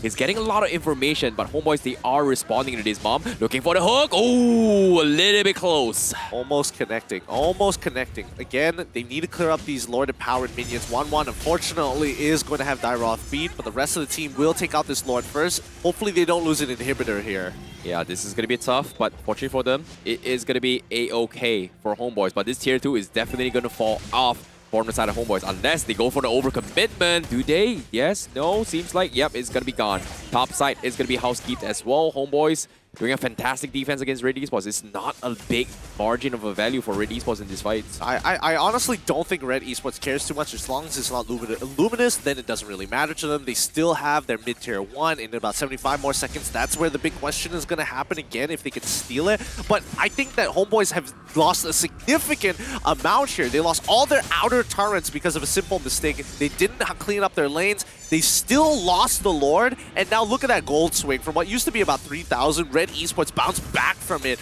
all the way, and even gaining a bit of a lead for themselves. Yep, at the same time, Purple Buff is getting contested as well. Zaid is going to be there. Who got it? Yep, it's going to be Chibi. Forces out the Retribution, so all is well. So concealed plays are coming in, and they know Red Esports is isolated as well. Ren QT making a run for his life. Sprint has been used. Likewise coming from Anim, still holding it on. Meanwhile, Zaka is going to get caught out. Zaid looking for the fight. He's going to be caught out. He has the immortality. He's trying to bait out for HOMEBOIS, and there's no retaliation yet. Real Illumination finally drops the ball, but Zakas survives with 1 HP. What? Okay, it looks like somebody accidentally canceled their auto attack at the very end. The extra bit of armor that Zakas has saves his life, as well as a bit of that shield, but nicely done. Looks like even Ash with Magic Worship was not enough to take him out. Oh, that was so very close. Red Esports, they bait out so much utilities, but they just couldn't get the kill. So, lucky for HOMEBOIS fans, they are going to be keeping things alive. Zaid on the sides, gonna go in for the wave clears, gonna make sure that HOMEBOIS doesn't get a little bit more map control. Zaka is opening up the map. The hook, oh my goodness. Oh my goodness. I would have just popped my shield then and there, but still, close call for him. So he's gonna be A-okay. Lord is gonna be down towards 80% health as the rest of Red Esports is looking for reactions. HOMEBOIS is going to be pushing down from the south side. They want to try and punish Zaid before making an attempt towards the Lord. He knows he's going to be the Retribution stealer for the team. While Red Esports, they're kiting it out. Down towards the final 2 bar. The moment through the storm. Conceal play comes in. Zakas goes for the stun side. There's no focus fire, but he's taking a little bit too much damage. But from the back lines, they focus on towards Mao. They take him out. And HOMEBOIS, they're coming in to fight. Zakas still surviving, He kites Red QT. Eventually dies, but the rest of HOMEBOIS are cleaning out Red Esports from this fight. And they will get the kill. Red, they need to run for it, but Red QT is still strong and healthy. They've got 3 men on his own. He's getting kited. Chibi is gonna try and make a run for it. He needs to kite him out, and Red QT says, I don't care. But with the Drunken saves, is it gonna be enough? No, it's not, and HOMEBOIS loses the fight. Oh my goodness, HOMEBOIS. Oh wait, it's not over yet. Chibi is dead. There's no way he's getting out of this. The immortality is going to pop. They end up losing a Luminous Lord for everything here. And Red Esports somehow turned this losing composition against HOMEBOIS. HOMEBOIS making just the biggest blunders. They get the kill onto the right targets. They don't chunk out Zaid in time, and they end and on him. He just runs into the middle of that fight. Oh my goodness, that was a very huge blunder. Zakas made so much space, but they just couldn't finish off the Esmeralda. Red QT is just unkillable at this stage of the game, and as of yet, they're making an attempt. Oh no, the hook comes in, they got the bit off, and Zakas needs to make a run for his life. He's down towards the last 20% of health. He cannot afford to die. Numerous comes in, connects on 1, and they're trying to go into the backlines as well. Red QT taking a little bit too much damage, but he still survives, eventually falls. Subfight goes in for the dive, but Anip is getting picked off. Mao is here to play. The crossbow of tanks gets a double. He's looking for the triple. Can he get the quad? Yes, he does. Can he get the Savage? Does he get it? No, it was stolen away, but it was still a wipeout for Red eSports. You can see the reaction of the red players like, no, that was about to be a savage. And even Ash is like, I'm sorry, dude. What do you want from me? What do you want from me? Nicely played by Red eSports, capitalizing on the mistakes of the homeboys, really turning that situation around. Oh, that was just so sad. Miscommunication was the key, but at the same time, well done coming from Red eSports because Zayed has been on point with his Lord steals. Truly nicely done coming in for the side of Red eSports. And you have to kind of give credit to Mom as well, making it extremely difficult for that execution to come out from Sapat. That Dairoth, again, not as effective in team fights, but when you're getting your abilities cancelled like that, can you really blame him? True, but at the same time, we haven't seen a full-fledged synergy wombo combo with Chibi, and it's just really unfortunate because every single time they try to make an attempt, Red eSports is just not there for the taking. They're just making sure that Mao gets his farm, and that is exactly how Mao was going to be able to win them the game in that final fight. Once Mao gets his items, gets his full farm, this is where his 1-1 will shine the best, with or without the shields coming from the Lolita. I think overall, just nicely done by Red eSports. They held on, they capitalized on mistakes, and I think that, honestly, it was Homeboy's game to win rather than losing, and the fact that they lost, that's going to be really disappointing. And I think Seifel did a really great job during the draft, yet they still dropped the ball. That's what hurts the most. Like, look at this item build so far, and we can start telling you the story all over again, because it was almost dead even until Red eSports made a turnaround on that first Lord, and then was able to get a second. Yeah, that was just so unfortunate. And you have to give props for Zion, man. He really paid his life for the Lord cause, and he was able to out-retry Chibi, one of the gods of retribution, and one of the biggest selling points is because he's got the Demon Slayer, whereas Chibi's got for the killing spree. Arguably, he's more focused on getting a lot of kills, and yes, he's got 4, 2, and 2, but I was expecting more high kill volumes for Chibi as well as Sapat in coordination because of the armor shredding, but it didn't exactly work out. And it's just very unfortunate to allow Red eSports to just completely walk out a lot of these fights, and it makes a lot of sense now that why they go for this disengage. Just kite the Dairoth around, kite the Paquito around, and they're going to be all good. Yeah, honestly, I can't really say too much. It'll just be me just ripping on Homeboy so far, because this is definitely a game they absolutely should have won. But unfortunately, just so many things went wrong for them at the wrong times. They had the right positions. Sometimes they even had the right timings, yet mechanically speaking, there were moments of positions where Anip was a little too far forward. Sapat can't really do too much onto that Dairoth. And even when we're talking about Zakas as well, I would make an argument that he needed to hold on to his flicker rather than try and greed out with the Numenon Blast. Yeah, and most of the times as well, he's been opening up the map. I felt like it should have been Chibi's job rather. No, it can't be. Sabat. Like, maybe a little bit more tanky on the Paquito rather than full damage. But I don't know. If it was a little bit difficult as well, Sapat was playing the role as a map opener for himself. But that's the thing, right? You kind of want more damage on him. So I feel like the roles were reversed a little bit coming from Homeboys. Meanwhile, from the side of Red eSports, I am really surprised on how well Red QT played this game. He's only died once, and technically, he should not be winning the lane against Sapat at all. No, absolutely not. He was losing the lane, and even when he had 1 kill compared to Sapat, who died, in a matter of fact, he still was at an EXP deficit. I think, you know, with the housekeeping that he was doing, making sure those lanes were clean, and the amount of time that Homeboys was actually trying to invest into the Lord, they lost out on that lead. But let's look at that MVP coming in from Red eSports. Give it to the man, the myth, the legend. It is going to Zayed Hakimi once more on his Benedetta. Yes, thank you very much. I was hoping it's going to be Zayed. I'm not convinced in Mao, but Zayed was the reason why they kept Red eSports game alive. That Lord Steal, the timings, the zoning was so spot on to a point that who would have thought the Jungle Benedetta was able to wreak so much havoc, and he's gotten a full tank build, so he's done a fantastic job to actually zone for the team as well as open up the map for Red eSports. So well done to Zayed. Yep, well done to Zayed indeed. His Vendetta coming out absolutely huge. Love the hero, love the player, but let's look at the highlights brought to you by the Samsung Galaxy A series and experience it one more time, because again, when we are looking at these engagements, the rotations from the Homeboys were correct, and they were all making some really good plays all across the board. And then when you see moments like this, and you're like, oh yeah, this should be the turning point for the Homeboys. Again, they drop the ball, making mistakes towards the gold side in lane as well as macro decision making. Yeah, on top of it all, you can see that it was a very, very weird skirmish because every single time it feels like a little bit discontented coming from HOMEBOIS, where you can see multiple instances that Chibi and Sabat is nowhere near the rest of the teams while they're just trying to make plays with a Lolita as well as Irritel, which is one of the most difficult drafts to actually play off. And even this final fight, they made a very good start from HOMEBOIS go towards the backlines to actually win the fight, but the bigger threat was Ren QT was never left in check at all. Yeah, I mean, this was, again, it's up to the HOMEBOIS, right? I mean, you got to make sure you clean up those lanes. If you are playing that Dairoth, you need to pull attention to yourself and, at the very least, match up against this Esmeralda before she outscales you eventually. And it does come down to those two very big moments at the Lord Pit. Yeah, it was a very, very difficult game for both sides, but it's not over yet. It's only game 2, so Red eSports fans got to be holding their horses as well because it didn't look good for them in the initial state. It looked a little bit sloppy, but fortunately for them, they kept things alive. So we are going to be seeing the full game 3, and hopefully, maybe Red eSports will get the 2-0 in their repeative series. Well, possibly, but I'm sure that their hands are cold. They're probably going to warm them up real quick and make sure that they're ready for that game 3. With that being said, we are going to go on a short break, and when we come back, it's going to be match point between both of these teams. See you in a bit.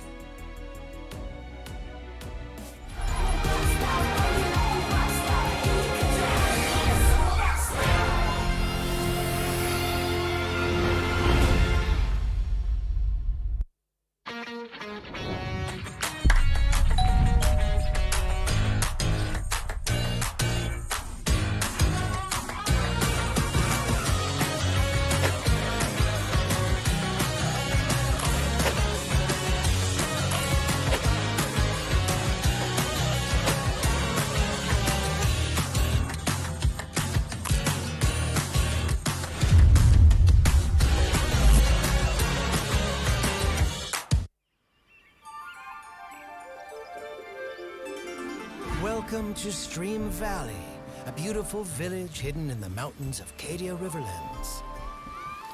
It is a home as unreal as a living paradise. Life here is simple, but fulfilling. Among the village folks, a panda named Kai is worth mentioning. He dreams to be a hero that protects people, just like his idol Ling and the panda warrior from his favorite comic book.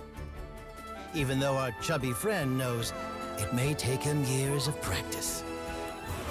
People would tell his story by then, he thinks. For this very reason, he practices kung fu every day, believing that diligence would one day make up for his clumsiness. But how exactly should his story begin? Maybe...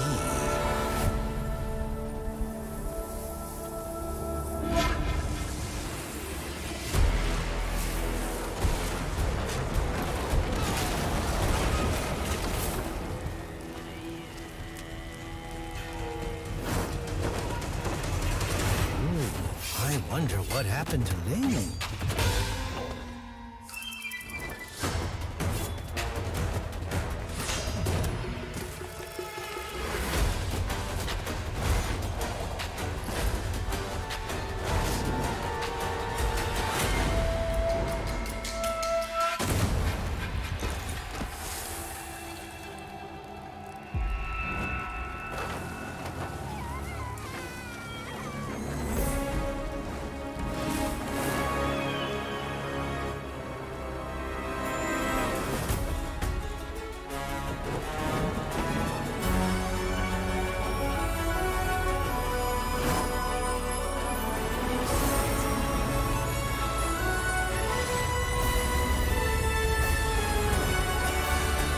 Dragon Warrior.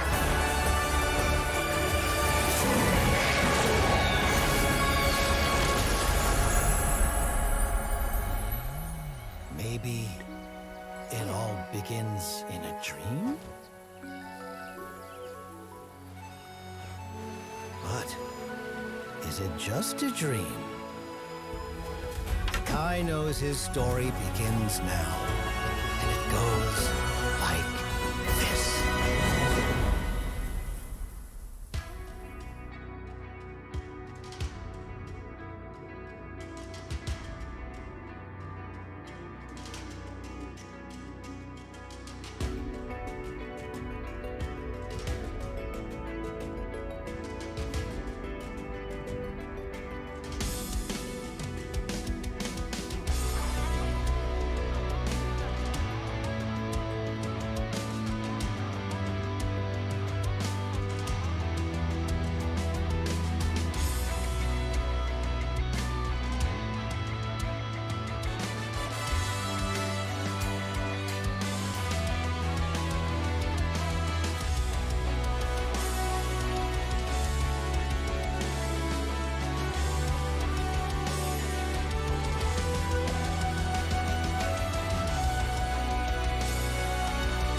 Ay, ay. I'm a rock star.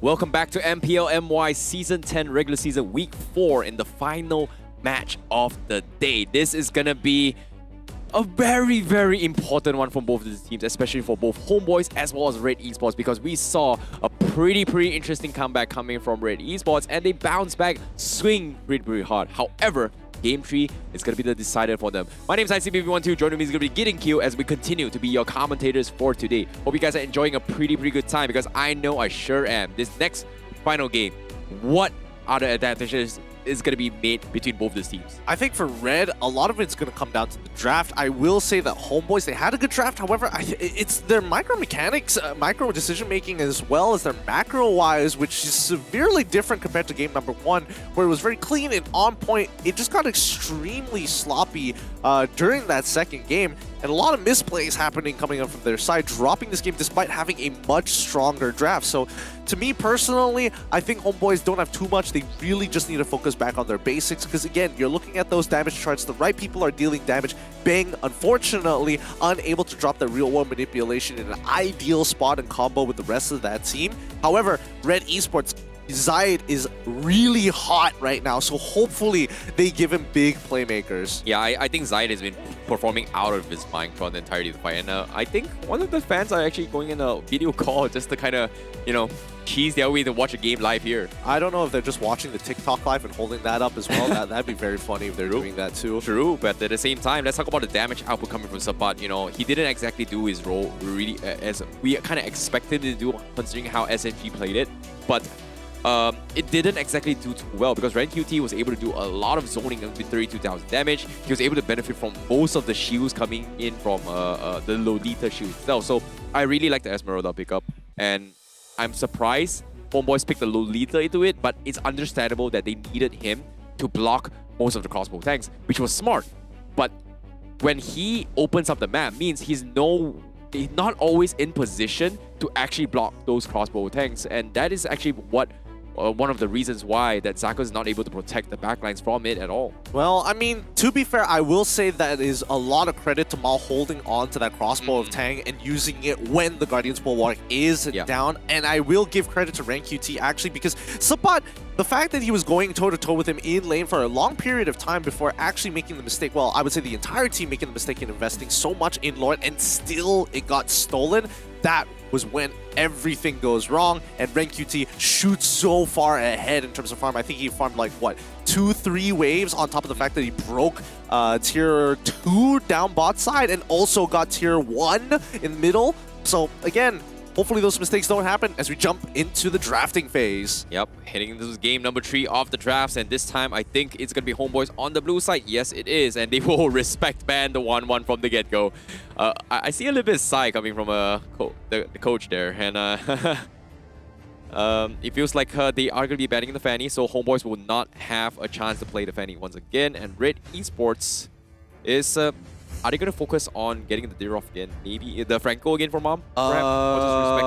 Possibly. It depends. Let's see what the rest of the draft is going to look like, because if we see HOMEBOIS play their plan, yeah, they're banning out the Diggy. It means they want to open up for Akai. So Red eSports, this might be a repeat of game number 1's draft. Yeah, I think the Akai is pretty good, but at the same time, what is that mean? Lock Tarek 429. What's 429? I don't understand. Okay, lock your dates for 429. No clue. We'll find out. We'll find out later. Hopefully, if Red wins, we might know. But Valentina gets banned out for the side of Red eSports here. Again, Masha has not been touched this entire game. Farmis, I'm expecting a ban from HOMEBOIS, or at the very least coming in from Red eSports. Okay, I'm gonna take a wild guess, right? But is it a possibility that it is gonna be April 29 and somehow he's getting married? April 29? I don't know, it's 429, right? Technically it's April 29 next year. Maybe. I don't know. I don't know. Unless it's the 42nd month on the 9th.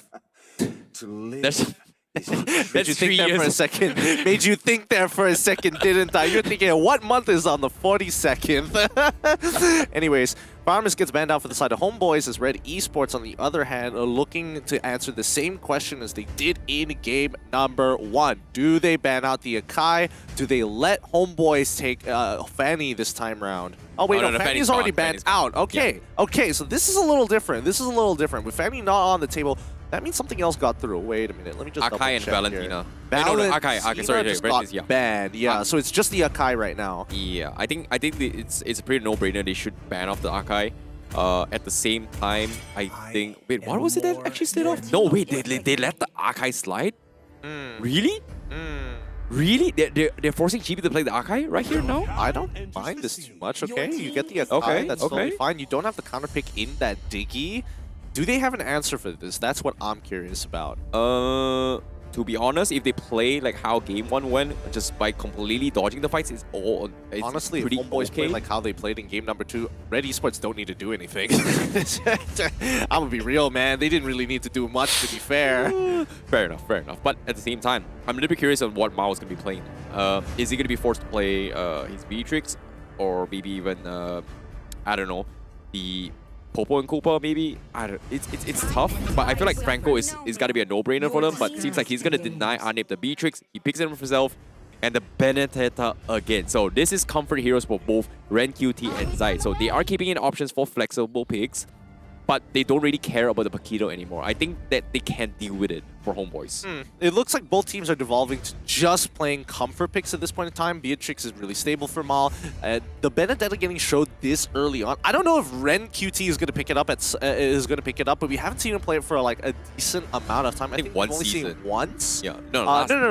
Earlier in the regular season, we did see him pick it up one time as well. So it's not like it's out of his hero pool for sure, but to what degree? What are the conditions that are looking to be met here? Homeboys, once again, you're seeing comfort picks all across the board. The Matilda, the Sicilian, all comfort picks. Yeah, and well, that's pretty much it for them. Red Esports, do they still get the Eve again coming from Red Esports? I feel like it's not bad on Ash's hero pool, but Homeboys not picking the Eve is a bit weird. Bang didn't exactly do too well on his first game. His second claw setups was a little bit off the mark, a little bit slow to a certain degree. Maybe it's just not comfortable yet. I don't know. It feels a little bit weird that they would just prioritize on something that like that rather than just pick up maybe even their marksman to actually mirror against the Beatrix from the get-go. I don't think they have to force anything out, really. Esmeralda is going to be the lock-in for Red Esports. I think that's a great option here. They can start banning out the counter picks, and I think for Ren QT, at the very least, invest the ban into Dairoth. At least let Ren QT play the early game. Yeah. I would very much like to see him participate. I think Dairoth ban, yeah. Dairoth ban is pretty good as well. He didn't exactly had a pretty okay matchup, and in this Shields as well, coming from Matilda and Akai is something that he can actually benefit from. It's not the end of the world for him, but at the same time, knowing that Homeboys might not pick the Lolita for themselves just because they have the Matilda, which is in a good position for Mao to actually just go in for the one-shot shotguns, similarly to how Anit did him dirty in game number 1. Lilia gets banned out for the side of the Homeboys. Alright, I think that's a totally perfectly good ban. I think if they just focus down on Ashe at this point, get rid of the Kagura, honestly, getting rid of the Eve might be more important. Is it more important this time round compared to a Kagura? I think Eve is okay as well, considering on the matchup between both Sicilian. They're going to be playing those long-range warfares, but banning off the Kadita is a pretty okay one as well.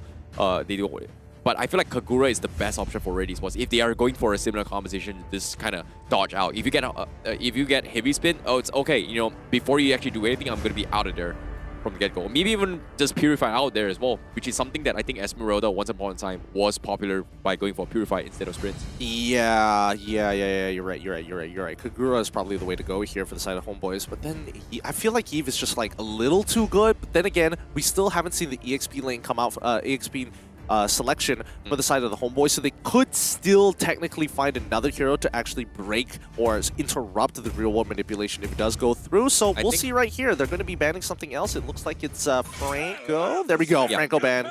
Yeah, out from the Homeboys. They've got the respect. Is Franco. That was something that Mom really pulled off really well. But I'm pretty sure that Homeboys is a pretty clear cut that Sabah is going to be playing the Paquito.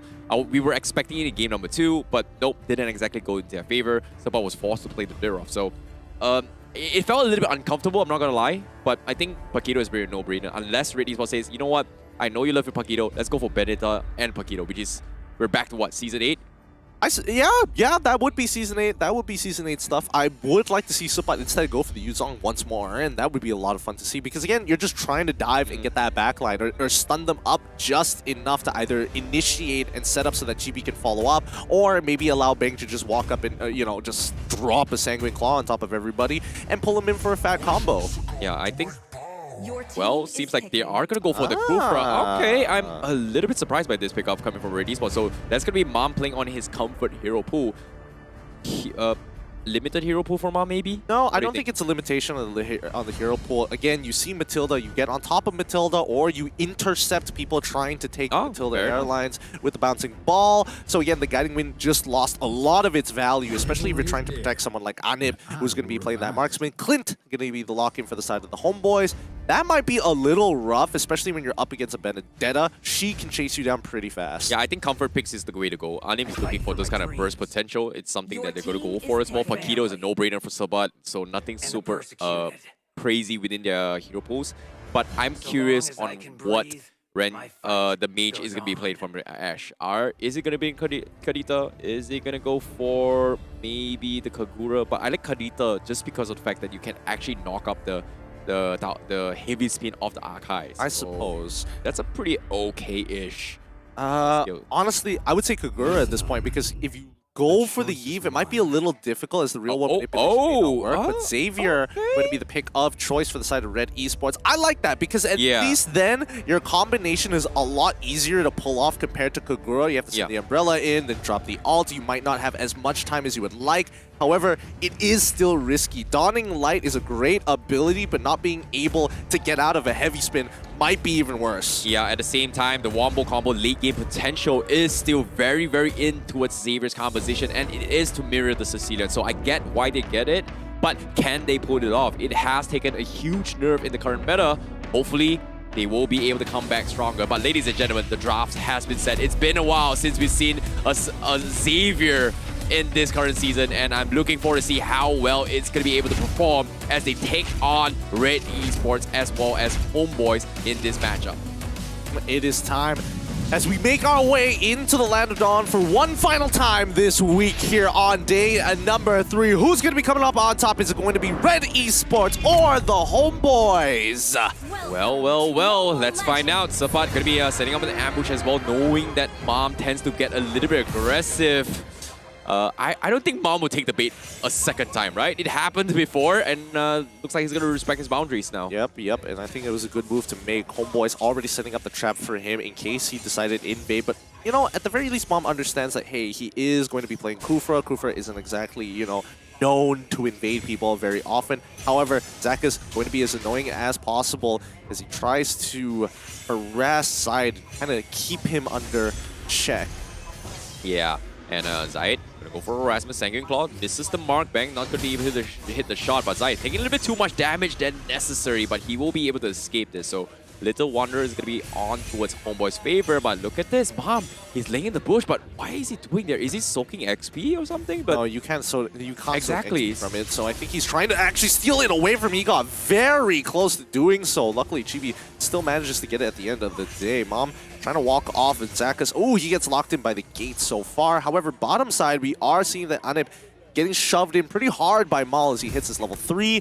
Again, both sides are doing pretty well, but Sapat having to recall relatively early on. I'm really surprised they didn't go for the punish, because that should have been a punishable offense. Bang could have gotten a little bit more value by killing Mom then and there. So a little bit surprised with that play, but all in all, is this still going to be the decider match? Both teams want to play it a little bit safe, and Zakas already has his 14 shoes available, so that's going to be a little bit more soaking against the Xavier. Meanwhile, top side, Sapat going to get harassed. Red QT, I think it's going to be a pretty easy, clear win for him in the top side.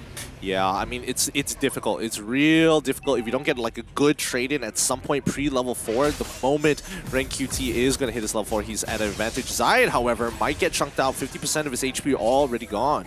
Yeah, now Turtle going to be contested as well. RenQT makes an attempt. Here comes the Dawning Light, but Chibi, he goes for the hit speed. He's trying to chip a little bit of damage. He steals the Turtle away. RenQT needs to run for his life. He's got the back lines, but Subpot picks off the behind, and Ash will be picked off. But RenQT, he survived that engagement as well. So Homeboys, they will be able to get a kill as well as a Turtle objective. Nicely played by Subpot, actually. It zoned off Zayed from actually re-entering the fight. Manages to get a kill onto Ash and makes it out alive. So that's going to put him back in the lead in terms of his lane. He should be able to stabilize from here on out with at least one stack in his Festival of Blood. That should give him more than enough resist. However, we're looking at the... Okay, so it's just raw power as well as armor penetration. Rather interesting, rather interesting. Yeah, it's nothing super out of ordinary, I guess. But at the same time, Demons, oh yeah, you're actually right. Zayed actually is foregoing a little bit more in that regards. I'm not exactly sure why, though. I don't know. It's to each their own, honestly. I thought he would have gone for a little bit more in terms of the hybrid damage, or at the very least 1 point in cooldowns, or honestly even attack speed isn't too bad here. But hey, they're gonna commit. They're gonna commit at some point. Red Esports rotating towards the mid side. They are warm. Honestly, I think Red Esports is just really warmed up right now. Yeah, I guess that's going to be the case, Ash. However, on the bottom side, we are going to see a little bit of contestant coming in from Homeboys as they try to make an attempt. Chibi is still going to be there in the vicinity. He still has to hit his speed. They want to try and set up for the gold plating, and they are going to be able to secure it for Adit. So that's a huge gold plating coming in. Sanguine Claw doesn't connect, so that's going to be Homeboys walking away unpunished in this entire engagement. For now, Homeboys, they're just trying to ramp up the speed here, trying to keep Red Esports on their toes. Top side is currently clean right now, allowing a quick rotation here. Housekeeping coming in from RenQT. Really nicely done as he's going to zone out Bang too. I think Red Esports is playing this a little bit smart. They cannot afford to take a fight yet just because of how weak Xavier is in the early stage of the game. So they're probably trying to drag this out as long as they can, but seems like they are going to force a fight because here comes Mom. He's looking for Time's Rage, but Chibi is going to be there to hit his spin, but the backlines is going to be isolated as well because from Homeboys, they're diving on towards Ash, and the rest of Homeboys is also going to be diving the backlines. RenQT going to try and finish off Chibi, and he is going to try and kill him off, but no, Chibi, he survives, and RenQT is going to be on the run while Bang needs to catch him with the Sanguine Claw. Are they going to be able to catch him? No, they will not. So it's going to be a 2-for-1 trade. Not entirely sure how that actually ended up because Maul was literally just trapped in the turtle pit itself, and Homeboys unfortunately could not capitalize on that misposition, and the rest of the Homeboys ended up just kiting backwards to get rid of RenQT. Now, Sabat with the EXP lead, this should be an easier time for him to take these trades, and he should be able to force that priority earlier on to get that quick rotation. However, Red Esports, on the other hand, looks like, I mean, Ash, I think he's having a pretty rough time. He's 0-2 so far. He's going to be slowing down on his early item spikes, and hopefully with Mystery Shop, that's enough of a discount to keep him on par with Bang, who is slowly scaling up. Yeah, this is why you give Sapat his Paquito, right? He's known for his Paquito, and he's 3-0-0 5 minutes into this game, and look at how aggressive he is. And now, bottom side, Mom tries to go for the catch, but seems like Homeboys is a little bit too strong right now, especially on how proactive Chibi is in the current situation. Bolton Essence purchase, now immediately going for the Sky Guardian's helmet. This is where he's going to get a little bit more value when in terms of his rotation. Dekus tests the water. Zayed not going to be overcommitting this fight. So Red Esports, they cannot do anything about this. Meanwhile, Chibi setting up for the push. Can he get it? Nope. Mao sidestep. He predicts it now. And Electro Final Bowl trying to isolate the fight. But Chibi is just a little bit too tanky to burst them down. So Red Esports will get nothing out of it. And meanwhile, Support will trade the tier 1 up top. I don't think this is going to mean a dive, but I think Support, he's playing this correctly. Homeboys just need to play defensively, and they are baiting a lot of these rotations. And honestly, Red Esports is over-rotating now, where they need to kind of keep on call what they want to do first. Like, yes, they could have looked to rotate faster and make sure that they have control over that turtle, but that top side, again, already gone. This is a free win for Homeboys in terms of the turtle. Gotten for free. Oh, Zayed Hakimi, he's gonna get caught out. Selpa starting to flex his horses in the Paquito. He's doing a lot of serious damage as an XP lane. Meanwhile, let's talk about damage a little bit. How do they get a pick off? Because as of now, I feel like they're lacking in terms of damage just because of how Ash and Mao is constantly getting zoned off in all this fight. So they really, really need to buy time. And this is something that Red Esports really like to do. Buy time, hope and pray that Ash and Mao is going to be able to come back into this game. Meanwhile, Homeboys, they're just going for this guerrilla warfare, taking objectives across the maps. Well, I think Maul is in perfect position right now to actually hard carry this game because Ash, yes, he is falling behind, but eventually he is still going to be relevant. Yes, the damage may not be there, but with the CC that he provides, as well as the Dawning Light, that is more than enough that Red Esports honestly needs. Yeah, agreed. Homeboys, they're getting a little bit proactive, but 60 seconds left before the Lord, so they have to do their final housekeeping, and Ash is only level 9. He needs at least level 9 to actually do some significant enough damage, but even so, he needs more items, so that's going to be a crucial moment for him. 10 seconds for the purple buff on towards Red Esports sides, and Homeboys, they're already checking it out, so they are going to try and zone out and take a mid tower potentially. Zayed clearing the creep base, but he's going to get caught out. Chibi is not making an attempt with the heavy spin at all, so there is going to be an engagement coming in. RenQT from the sides is going to focus on Homeboys. He's going to get caught out, but he is an Esmeralda. Nice save coming from Ash to slow Chibi out, so that's going to be the disengage coming from Red Esports. They make it out of there alive. However, RenQT is still playing a little bit with fire here. Doesn't have a tier 1 to fall back to. Has to make his way all the way to his tier 2 just in case Homeboys look to actually invade and then look to get behind him for a flank. Yeah, Red Esports, they're playing their objectives really, really smart, but at the same time, so much space was created by Zayed, and Homeboys, they're just responding very patiently in all these fights. And GB, now, scouts are Red Esports. Mao looking for the shots. Not gonna happen. Housekeeping needs to be done from the top side for Red Esports. Meanwhile, Homeboys already starting out with the Lord, so they have to make a decision. Looks like they're sacrificing the top tier 2 just for this Lord contest, and Homeboys, they have to react to this, and it seems like Mom is not in position yet. Zayed Hakimi going to be testing out the waters. The turret, the Lord will be resetted, and Homeboys, they get a free tier 2 up top because of the housekeeping, so that's a little bit more economy in Homeboys' favor, and Red Esports, they have to make a decision eventually because Homeboys, they're just baiting this out, and Chibi has got the health to tank the way through because of the Sky Guardian's helmet. This is not looking good here. Red Esports are taking way too long, and Zayed is losing the HP as now the engagement does begin. They zone out RenQT for now, but Red Esports, are they just backing away from this? Oh my goodness, RenQT is going to be able to escape this, but the Lord is down towards half health, and you can see Chibi is going to be isolating Zayed as much as he can. Zayed is a little bit too low, but the Lord will be resetted. But Red Esports, they just don't have the health to fight this, so they will be forced to back out. But Zayed, he says, I'm going to try and challenge this again. Suppa is going to be flanking from the side. The Lord is going to be quickly focused down as well. Zach is dropping a little bit too low. They need to make a steal, but they don't get it. It's going to be Homeboys that secures the Lord, and that is going to be the retreat coming from both sides. That's a really good move coming in from Chibi. He retributions it really early on whilst he is in his alt's form, knocking back with a heavy spin against Zayed Hakimi specifically to keep him off because he did use his eye for an eye a little bit earlier on in that fight, allowing Bang to actually just walk up, use his bat impact that has the longest range on his team to take away this Lord. So really good ideas coming up for the side of the Homeboys. Oh no, I was expecting a little bit more damage from Ash. I was expecting maybe a Clock of Destiny into Lightning Trunkin first. He ran for the Enchanted Talisman, so that's not going to be the initial burst we are going to be expecting. So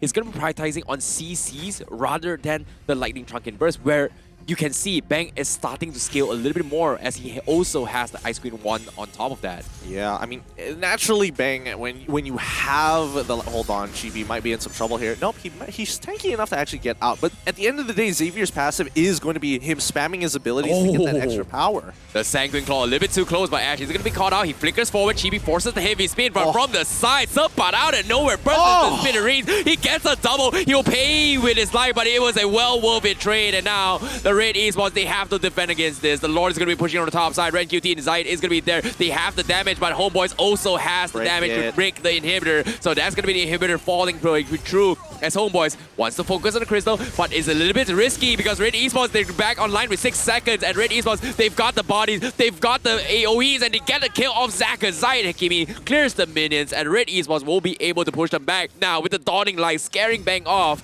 RenQT is deciding whether or not he wants to go, but looks like housekeeping is much needed for Red Esports. Nicely played by the Homeboys over all the managed. Again, huge play coming in from Suppa. Yes, he did end up dying, but they managed to get so much off of this, and hopefully we get to see how much exactly in the Lord advantage chart here. But Suppa coming up with an amazing play, seeing that Xavier had flickered into the backline, knowing that he's got nothing left. He even dropped his gates. He even dropped the gate as well as the Dawning Light, instantly going to capitalize on the situation. Takes out 2. I'm surprised he got 2. 1, it makes sense sense, but 2 is too much. Yeah, it's about buy one free, one sale for him, man. And not gonna lie, he actually got both. 2 very, very important calls of Red Esports, and that's what made Red Esports in a very, very difficult predicament. Side, he's doing all that he can, but this is just too much for him to handle, I'm not gonna lie.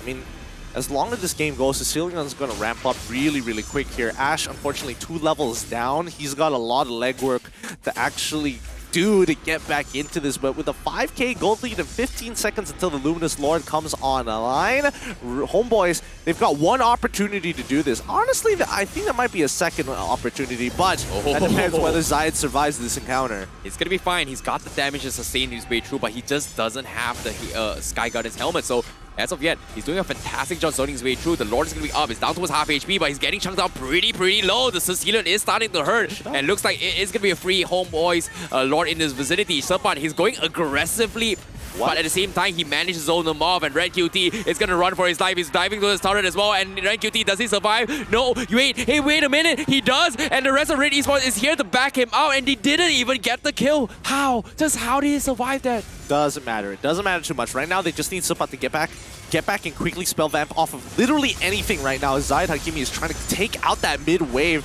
and the fact that he has Sky Guardian's helmet, he's extremely confident that he'll regen back up to full in time for this upcoming fight, because now it's a Luminous Lord. There's not a lot of opportunities for Red Esports to make mistakes at this stage of the game in this type of crisis. Yep, Dawning Light has been used as well. They're trying to zone off with the Lord Mom, trying to go for the big fat Tyrant's Rage. Unfortunately, hasn't been able to find the angles yet, as Homeboys is playing really slow.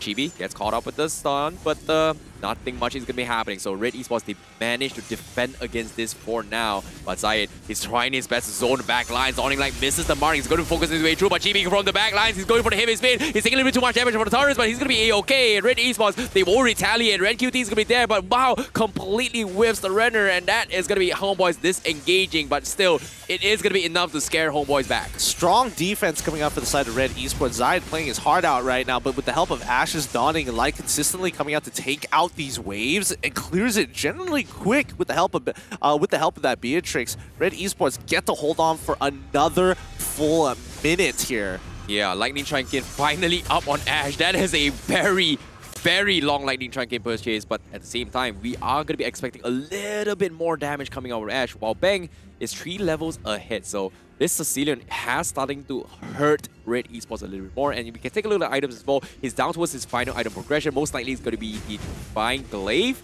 As for Ash, he's very far away for his next one, but I think he's going for the glowing one next. I really don't. Personally, I'm not too big of a fan of the glowing wand. I would make an argument for the genius wand here, but we'll see. We'll see at the end of the day what he's gonna go for. Right now, Ren QT actually getting caught out.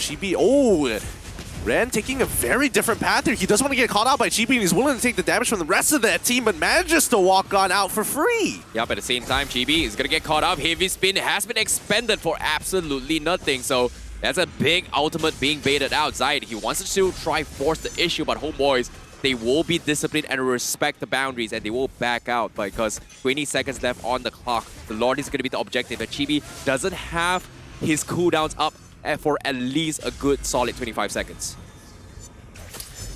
12 seconds more. I mean, this is a very critical situation. I mean, it's quite the tightrope here. As Homeboys, again, Red Esports is very close to actually getting it, and they should be able to hit their item power spikes right about now. The 42k mark, we don't see any item purchases just yet, but Homeboys, they know they're ready to fight.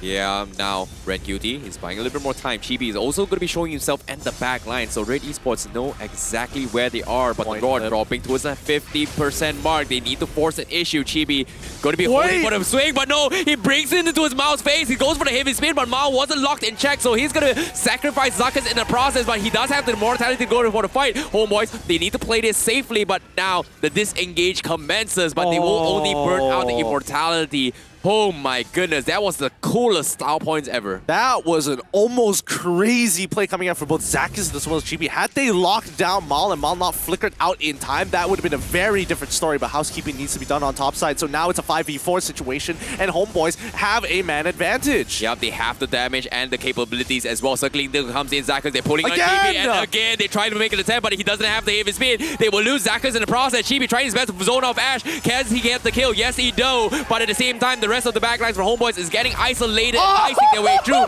Chibi takes, no way, he took Mao with him as well. He's got the immortality, he's kiting Zayt, he's buying so much time while Red QT is bullying the backlines as well, but Homeboys will finally lose Chibi. He comes back to life, he's got the Sky Gun in his helmet, he's regenning his way through. Zayt can't exactly kill him, and Red QT, he's tanking tier 2s, and Anim, but does have the damage to take him out, and Homeboys comes up on top. Red eSports dragged on this fight for so very long. And that just shows you how much damage Akai has. Oh my goodness. He tanked so much there. And even for Mal, he was getting burnt away. Every auto attack was hurting himself in some shape or form. And finally, Chibi coming up with an amazingly good play. A second attempt, by the way, coming in with the help of Zakis with that circling eagle. Rather nuts, but now Homeboys at a very good opportunity to take this Lord again. But back to square one. 8 more seconds until we see him come back to life. Ren QT will just have to sit this one out. Yeah, big dawning light coming in. Zach is taking a little bit too much damage. He's going for the coin flip, but no. Homeboys kicks the turtle, and now Red eSports, they have to back out. They missed their opportunity, but it is going to be Chibi that wins the retry fight. Dawning Light comes again, but doesn't get the snipe as Homeboys is forced to go in for the reset. Oh, stressful game. This is becoming more and more of fighting on a tightrope right now. Either side could instantly flip this, and even though that Homeboys had that 6K gold lead, honestly, it felt pretty even to me. Yeah, I honestly think it's going to be even as well, but I feel like Ash needs a little bit more items. He's down towards his final item progression, and once he gets that and the magic potion, this is where we start to see a lot of serious damage coming from Xavier, but still, Homeboys, they're already prepared for this. You can see the Dawning Lights are always trying to make sure the mid lane's wave clear is always kept in check. With the Lord coming in from the top side, this is going to be the potential GG push coming from Homeboys. Well, here we go. Simultaneously, they're getting all the waves to fall down as Zayt is trying to delay that bottom side as much as he can. Rank QT is able to tank one. Top side can't really do anything about it, but for the time being, this is a solid defense coming out from Red. Yep, Zaka is going to be starting this off with the Circling Eagle, trying to isolate Mom. Zayt already cutting off the creep wave down middle. The Lord also going to be taking on the top side, but there's a lot of damage coming in. But oh my goodness, the Tyrant's Rage comes in, but instead sacrifices Mom and allowing Chibi to go for the heavy spin and rape them all. But at the same time now, they're still holding on strong. Ren QT is alive, but the minions are shoving into his crystal. But look at Homeboy's health. They're so low. They can't seem to finish him off, but Anim is still trying to get a couple of kills, and he does get Zayt in the process, but somehow Red eSports still hangs on tight. But now, Homeboys, they want to get the final inhibitor away, and they will get the crits off Anim. Oh, Hanep is doing his best here. Oh, he's staying for a little too long here. He's got to back up. And despite all these heroic plays coming out for the side of Homeboys, they somehow need to get a 2-for-1 somewhere, somehow. And Sabat, he's got more than enough damage right now. And even Hanep is getting a lot of free hits, but the scaling from this Esmeralda as well as Kufra making it hard to cut through. Yeah, it's just so very tanky at this stage of the game. And on top of it all, Ash just got his Divine Glaive. This is where he will start to pop off, and I don't know, I haven't seen too much of as big Dawning Light, and you can see that every single time the Dawning Light comes in, everyone from Homeboys just dodges their way through. Look, the problem is that the first Dawning Light without the Enlightened form doesn't do as much damage as you would like it to do, right? And immediately afterwards, you have to stay in that Enlightened form long enough until your cooldowns allow you to use the Dawning Light once again. And I think most of the time, usually with the build, it'd be about like 12 seconds at this point. 12 to 8 seconds. I'm not entirely sure which. Yeah, and on top of it all, Maul just purchased a Demon Hunter Sword. He's actually swapped up his item to actually deal with this tanky composition from Homeboys, but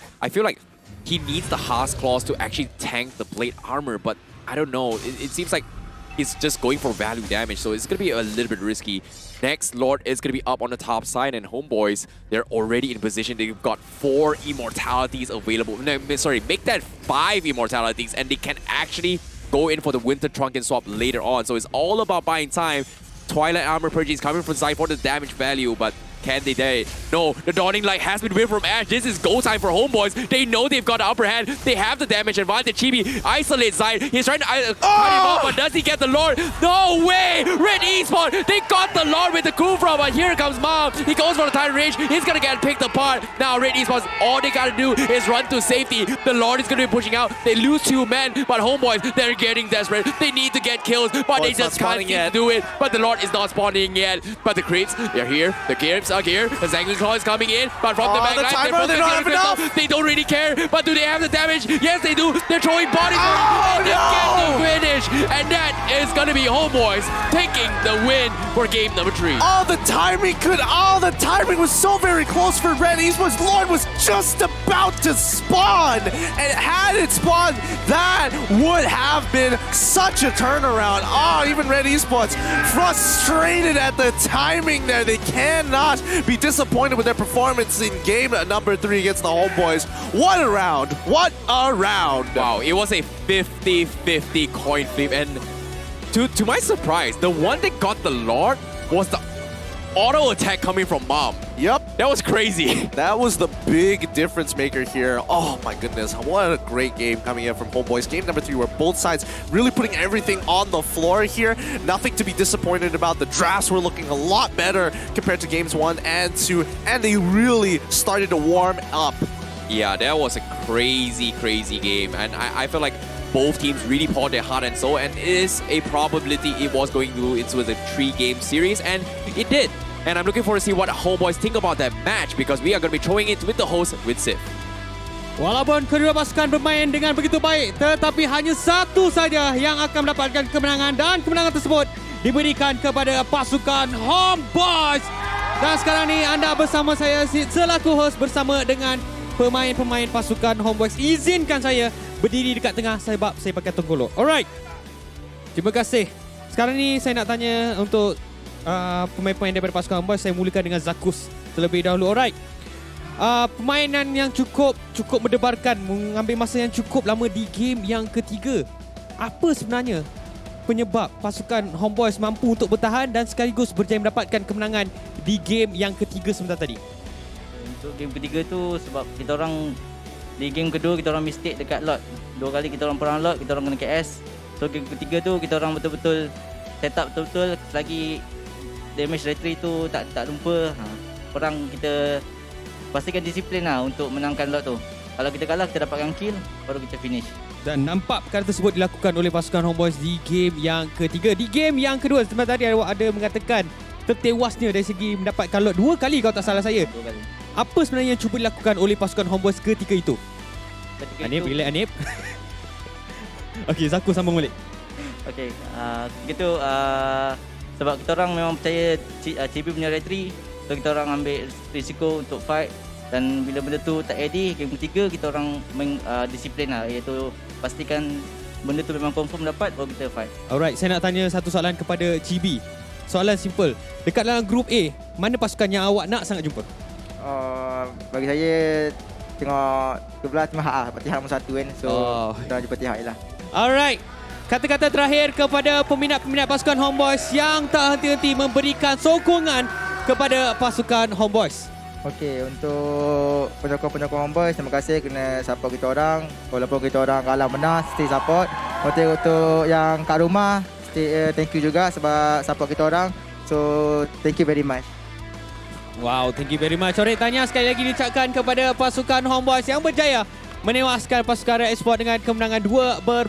Seperti biasa, kita akan saksikan apa yang dibuatkan oleh pemain-pemain kita.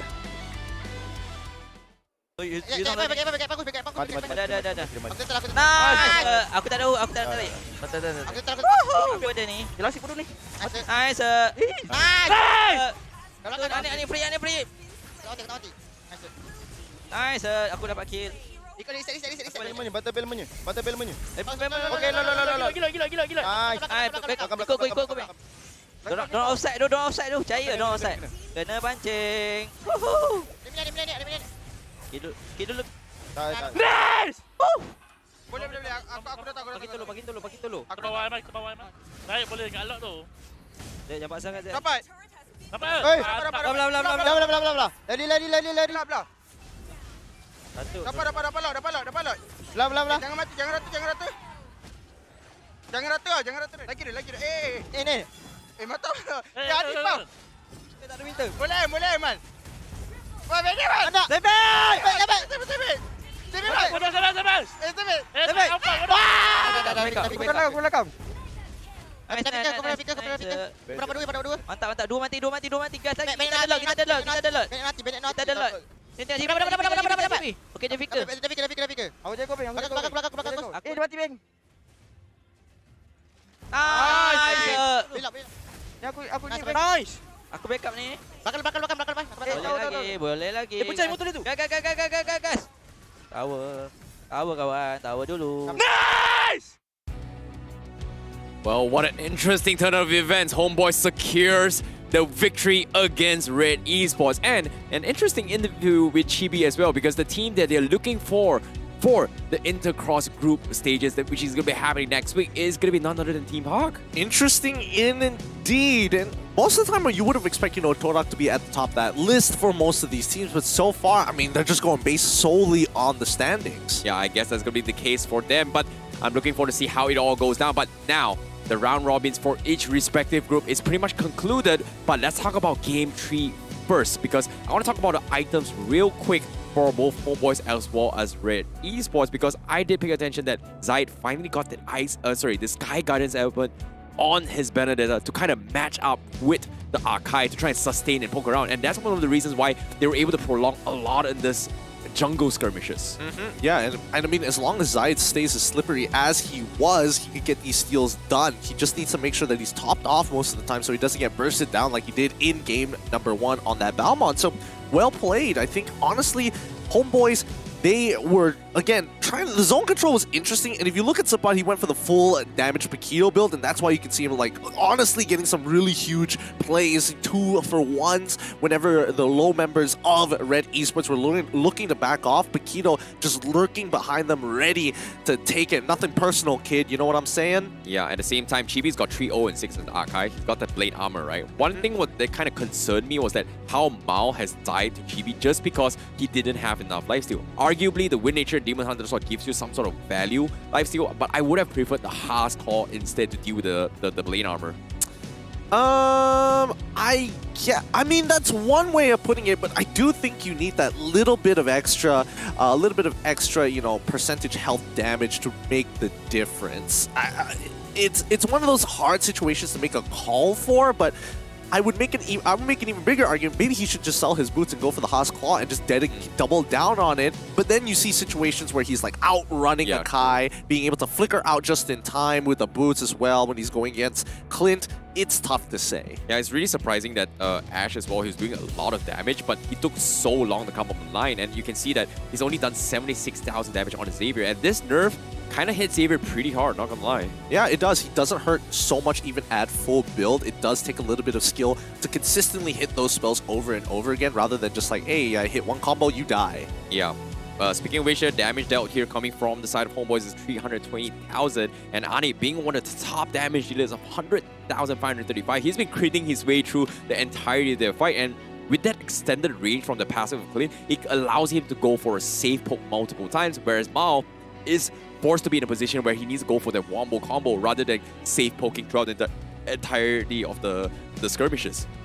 I think that as much as Mal wanted to dish out damage, and even though he was honestly not too far away from Anip, that front line that Red Esports had was a bit of a problem. I mean, they're talking about Ren QT alone, 71,000 damage at the end of that game. But he was still able to take at least 230,000 overall, and probably most of it coming from Anip anyways, as well as Bang. I'm just surprised that Red Esports Mom wasn't able to find that big pick that we were looking for, that big Tyrant's Rage. Yeah, it was so difficult for him. I think there was only one during the base, but at the same time, I want to see who the MVP is. It's going to be none other than Chibi on his Archive. 3-0-6, unkillable. Got some really, really big crucial kills with that 3 kills, and I feel like it's a well-deserved one for him. Yeah, truly well-deserved. I mean, even some of his the big plays where he works together with Zakas, goes along the guiding wind while the Circling Eagle is activated, flies along with him to that backline. Great plays. It was done 3 times, and finally that 3rd time making all that difference and even getting a 2v1 in the process. You have to give it to Chibi here. Yeah, that was really clean on top of it all. And I like how flashy you actually go in for the combo to Circling Eagle, but not oftentimes we see that very often because it's very, very risky. You usually get deadlocked from the get-go, but the beauty about the Arkai is that even if you go in, your heavy spin is going to be able to be proc regardless of what happens. So I like the win, but let's take a look at the highlights of how Game Tree kind of brought it down here. Yeah, I mean, in the beginning of the game, again, it was quite back and forth between the Homeboys as well as Red Esports. And the story, as said before, coming down towards this mid-game, 10 minutes here, where Homeboys finally actually get a breakthrough, crashing into the enemy and actually walking away with 3 of those kills and getting an inhibitor turret was, again, as big of a play as you can get. However, Red Esports, unfortunately, half the time getting into these fights, that backline, like Ash getting zoned out there, and eventually even Mal falling into the hands of Chibi, who literally just needs to walk, get a couple of auto attacks, and let the Beatrix do the rest of the work because she's using the Biru. It's one of those few things that you don't take into account. Yeah, I agree. And you can see that this tanky composition that Red Esports has is just so annoying to deal with. Homeboys, they have to take so much out of them to actually chip through to their damage, and which kind of makes them in a situation where a lot of the time they just couldn't go in for the finish. They couldn't open up the map by getting those important kills to actually push through the objectives, and it all came down to the 50-50 coin flips, and I feel like all in all, Homeboys still had a pretty good run, likewise coming for Red Esports. But based on that result itself, let's take a look at the standings, because as of yet, with that victory from Homeboys currently still remain in number 2, while Red Esports pushes Lunatics down in group number B. This just shows you how important these points are to each of these teams. If you're 2 points, you're denied of that quick 2-0 and 3 aggregate points. But at the very least for Red Esports, this keeps them above their head, just a little bit above water here against Team Lunatics at 10 compared to 9, pushing them up to 3. Homeboys, again, it's going to be quite difficult to catch up with Orange Esports. Currently, they're still at 100% win rate. Their only issue is that Orange Esports haven't been getting those 2-0s consistently. Yeah, it's crazy to see how things are happening as well. So I'm looking forward to see how the intergroup change is going to be happening next week. That is where things can get a little bit spicy, because everyone wants to see how strong Orange Esports is going to be going up at but sorry, intergroup is going to be week 6. There is still going to be round robins coming up next week. Sorry, my bad. Yep. Hopefully these teams are going to be finishing up their stuff here, and I don't know.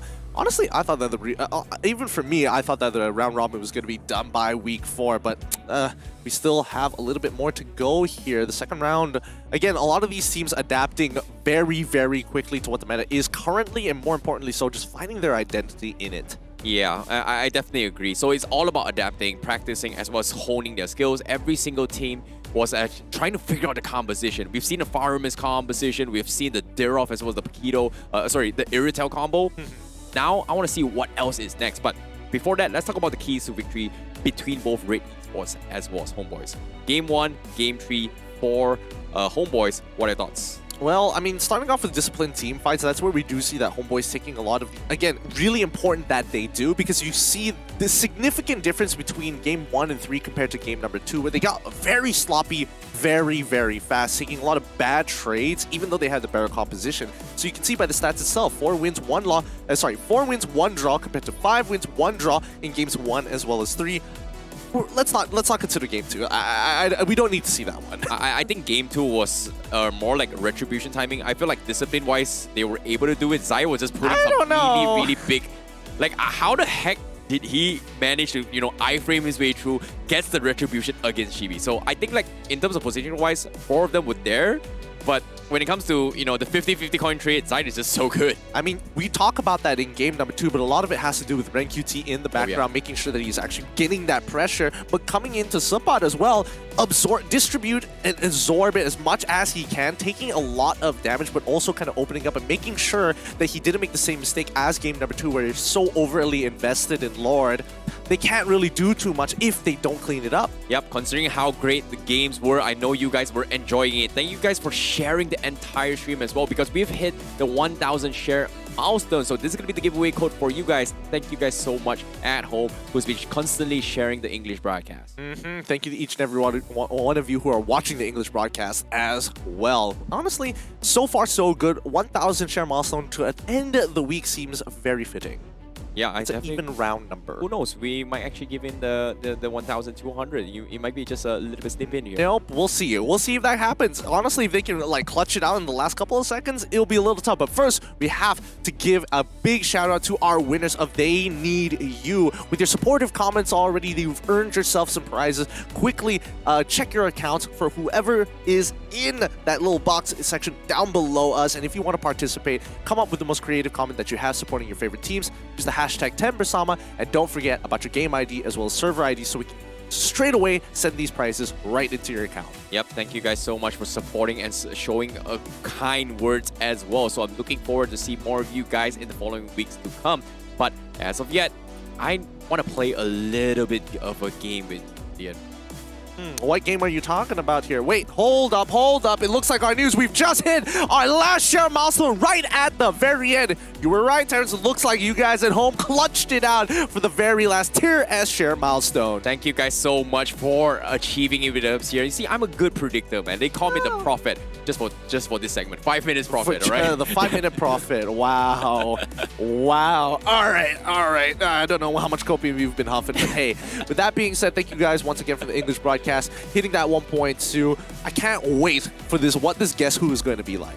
Oh yeah, I'm looking forward to see who it is. Is it going to be hero or is it going to be a player? Player! I hope it's a player because I'm terrible. Oh. Okay, it's a Mosaic. It's definitely a player. Woo! Dude. I think I already know based off of the Mosaic. Really? Yeah. Like, really? even without looking at the rest of it, I can recognize it. Oh, okay. Don't worry, I'll let everybody know what's going on. Hobbies and trivia to play games. Play games. Mind games. Same thing. Yep. Featured heroes Beatrix, Ling, and Cho. Birthplace Kuala Lumpur. So we're talking about a gold laner. So it's either between Anip and Mao. Hey, but I don't know. Ling and Cho? Like, come on. Yeah, you have a point. Huh. Now, here's the thing. The problem with the Mosaic is I can't tell, but it depends on what sort of haircut we're working with here that's going to make all the difference. Okay, fair enough. I think it's Mao.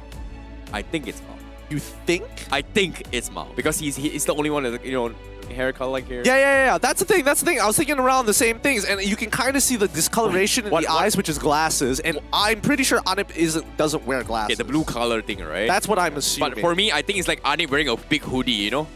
What a chance this is a hoodie. Please be Maul. Okay, there we go. Okay, I did not want to mess this one up because I was so confident at the very beginning, but I could have been absolutely wrong here. What about you guys? Did you get it right? Did you get it wrong? Enjoy our favorite segment while it still lasts. Yep, and of course, redeem your code down and code as well because here is going to be a special one for you guys here. Thank you guys so much for joining our game code section with us as well. The Guess Who segment with us as well because that was a pretty interesting one because every single time we have a different segment, I always kind of mess things up. Okay, maybe today, but just now earlier today, we kind of messed it up.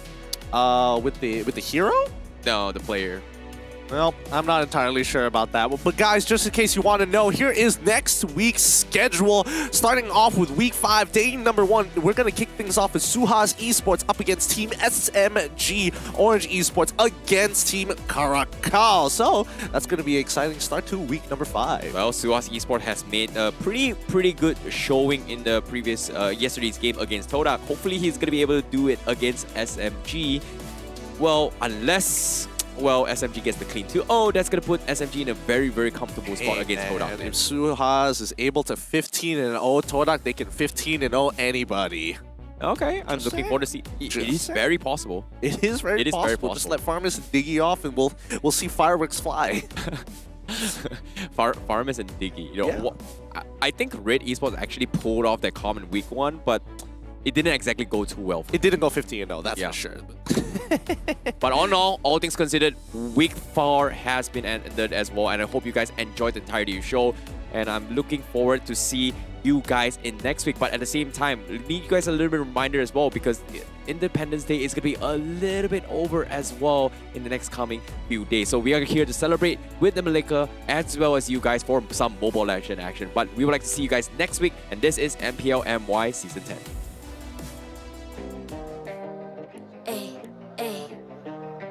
I'm a rock star. Yeah, rock star. Hey, hey, hey. I'm a rock star, baby. I'm a rock star. I'm a rock star. I'm a rock star.